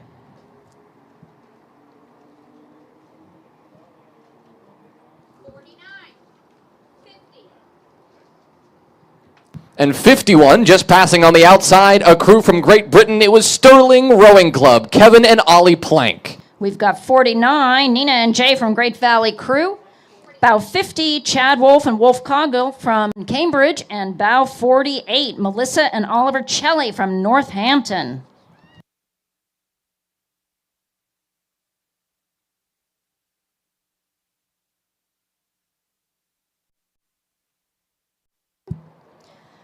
Edith Jones and Emily Abernathy Jones out of Row America Rye are bow 52. Edie rows for the Naval Academy. Emily rows for Row America Rye. Bow 54, Alex and Ellie Saltonstall.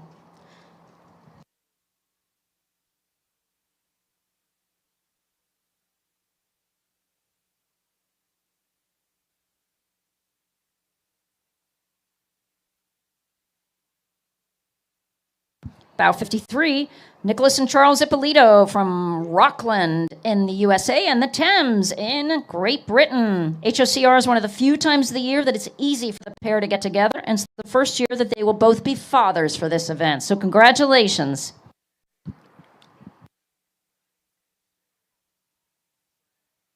At bow number 55, from Bay City, Michigan, it's Isabel and Christian Velasquez. Isabel, a two-time Clemson captain and continued rowing at Indiana and helped break program history.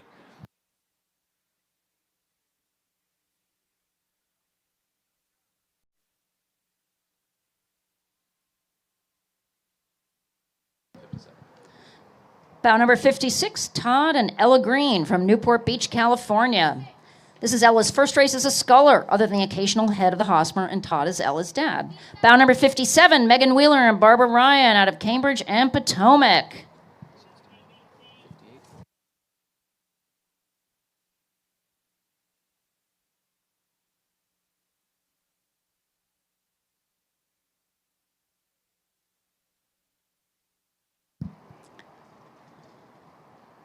Bow 58, Samantha Gehring and Langhorne Keith from Oswego Area Rowing in Cooperstown. Lang Keith graduated from Kent in 1954 and rowed bow for the first Macedonian crew. Samantha graduated from Brown, where she was captain of the lacrosse team. At bow number 60, it's Karina and Nicholas Anderson. And bow 59, Jim Everett and Kelly Everett, the first head of the Charles Regatta for this adventurous father-daughter team from Southern California. Jim, 72 years old. That is all the entries in the Director's Challenge Parent-Child Doubles, and what a fantastic group that is. Pushing each other down the river, having a good time doing it. That's what it's all about, folks.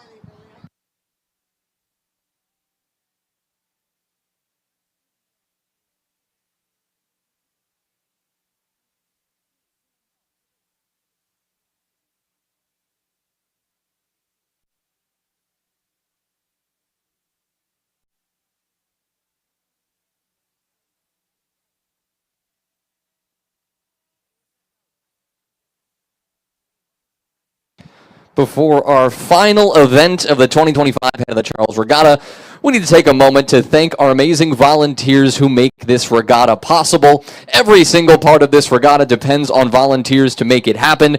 So thank you so much for being part of such an incredible event and Head of the Charles history. Our final event, the Director's Challenge Mixed 8, should be on the course in just a moment, and we should see them at Riverside soon. With 30 competitors, always one of the most fun events of the regatta. We've got international entries, plenty of home favorites, and we expect maybe plenty of fun outfits in this Mixed 8 event. Very, very possible. The folks I row with at CRI somehow has 9 boats in this event. 5 from my adult rec league, and then a bunch of other ones. I think one of our veterans rowing groups is in this one, and a couple others, so that's going to be exciting. Just want to make a note about bow number 1 this year, which is the Susan Rowing Club, who are rowing to support the Queen of Hearts Foundation for Ovarian Cancer Research. Team Susan is named in honor of Susan Folliot Little, wife of oarsman Dean Little. And, it just happens to be a former national team champ who's rowing stroke in that boat. So that's the thing, again, about Director's Challenge, folks. There's former Olympians, former national champions, and everyday rowers like you and me.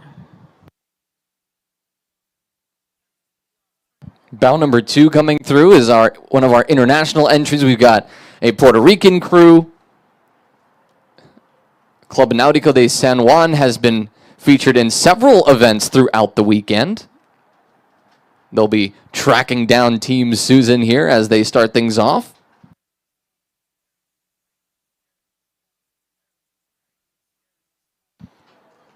And at bow number 6, a crew from the U.S. and Australia sporting the Duck unis last year, and they vowed not to disappoint us, so expect to see some flashy outfits when they roll around. Definitely looking forward to that.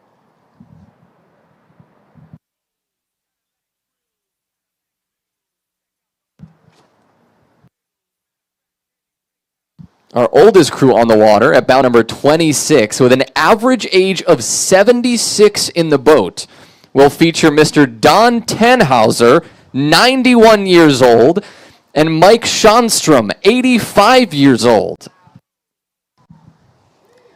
This is the famous CRI octogenarian 8 that practices on the Charles and practices out of CRI, proving to all of us that rowing is a lifelong sport.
And for the final time today, we welcome you back to our Riverside coverage from the head of the Charles Regatta for Directors Challenged Mixed 8.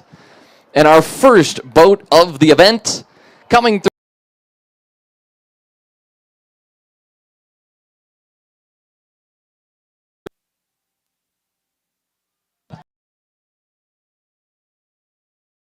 Rico de San Juan in bow number 2.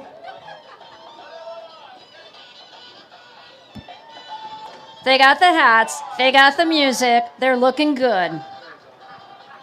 I think we should just end this race right now. Those guys clearly won.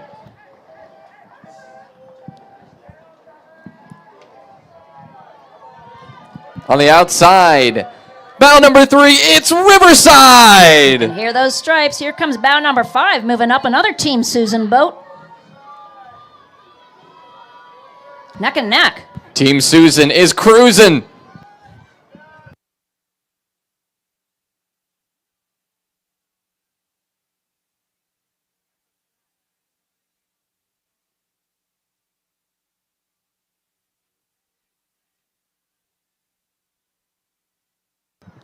All right, we got a team coming in now that is seriously rocking the high vis look. You're going to see bow number 7 on the inside, Boston Rowing Federation, made up of CBC national team rowers. Oh, by the way. Bow number 4, Marin rowers, including collegiate and masters rowers.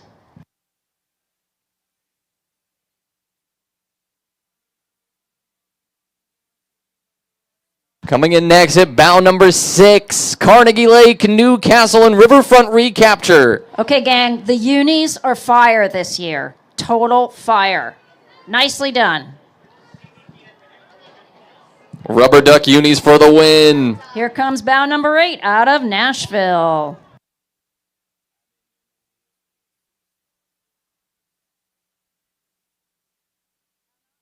Bow 9 from some Amish.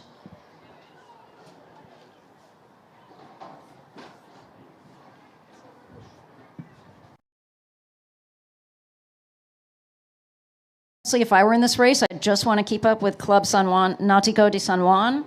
I wonder how many boats back can still hear the music.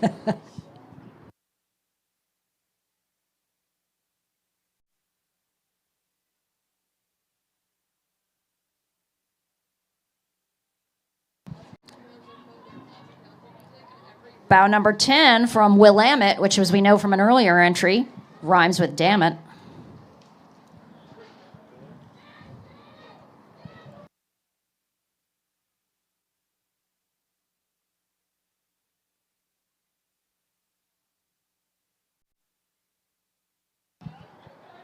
Bow number 12, Maguntacook Rowing, its 3rd head of the Charles Regatta, hoping to bring glory to Mid-Coast Maine. They're the Looney Bin. Here come our CRI Veterans Crew. They're a combo crew between the wicked awesome CRI military team and CRI competitive women, and they love that dirty water. Let's go, CRI Vets! And chasing down that CRI boat, it is Allies with Oars, an organization that promotes inclusion and accessibility for all rowers, regardless of gender identity. This is the 4th year they've participated in this event. Bow number 14, the Aliens out of Cambridge. Here they go. Let's go, Aliens. Bow number 15, the Pride of Pelham, PCRA, from New Rochelle, New York, in a very snazzy blue boat.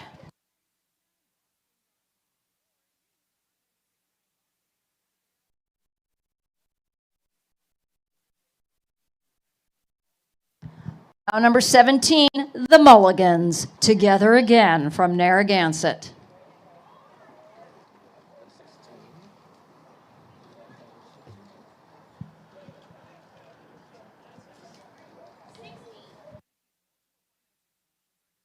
Bow number 16, River City West, from West Sacramento, California.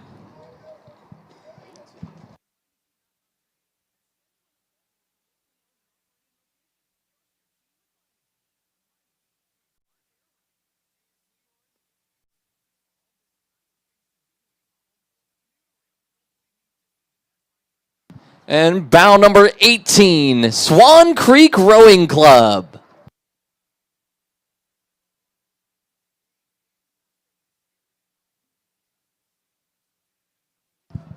Okay, some of my favorite rowers on the river coming into view now.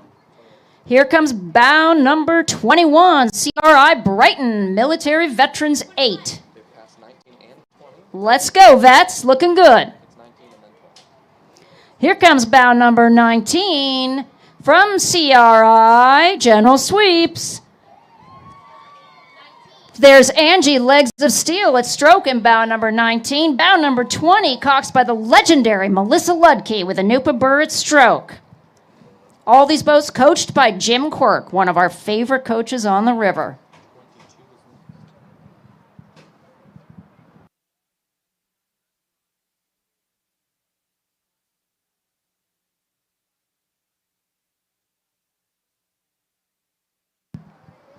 Oh, hey, guess what? It's another CRI boat coming through. Here comes bow number 22 with some super awesome CRI rowers, coxed by the legendary Chris Carter.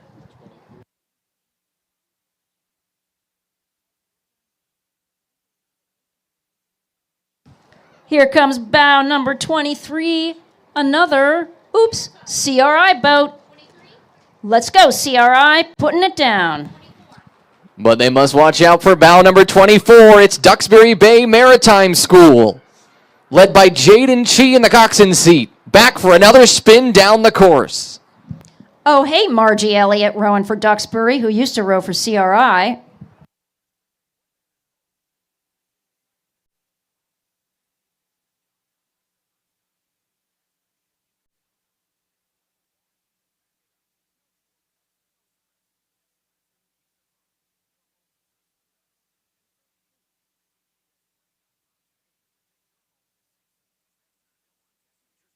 Bow number 25. It's another Riverfront recapture crew from Hartford, Connecticut.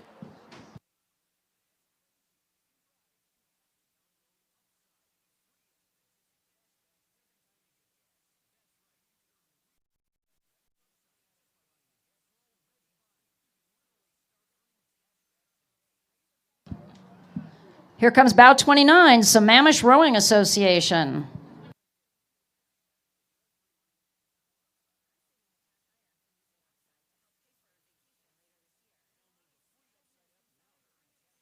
And then bow number 26, a crew ranging from old to older. We welcome Don at 91 years old and Mike at 85, leading this crew to glory. Those are the mixed nuts. Being passed a little bit by Riverfront Recapture, bow number 30. But let's keep going, mixed nuts. You got this.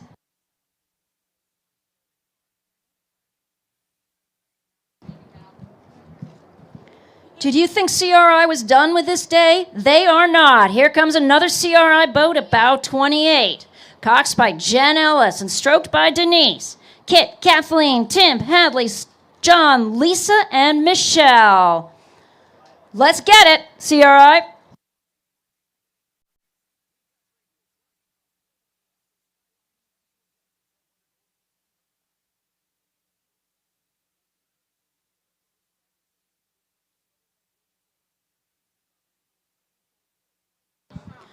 Okay, we have one of the best boats on the river coming into view here at Riverfront today. Bow number 27, rowing out of CRI, the Octogenarian 8. Let's give it up for the Octos, people. Rowers in their 80s showing us that rowing is a lifelong sport, putting it all down. Give it up for Bill, James, Ann, Priscilla, Buffy, Peter, Delane, Cliff, and Ed. Looking good, Octos. Bring it on home for CRI today.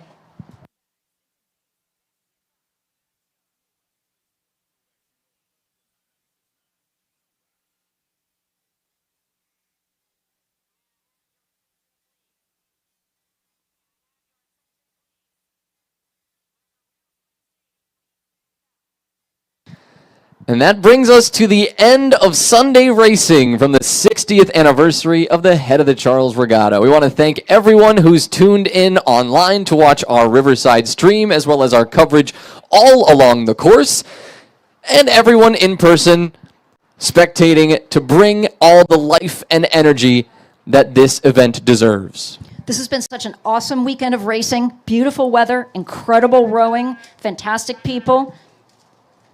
You can still see the Octo 8 on your screen, a fitting coda to this amazing weekend of rowing, and also thanks to all of our sponsors, and particularly to all of the 2,400 volunteers who make this happen.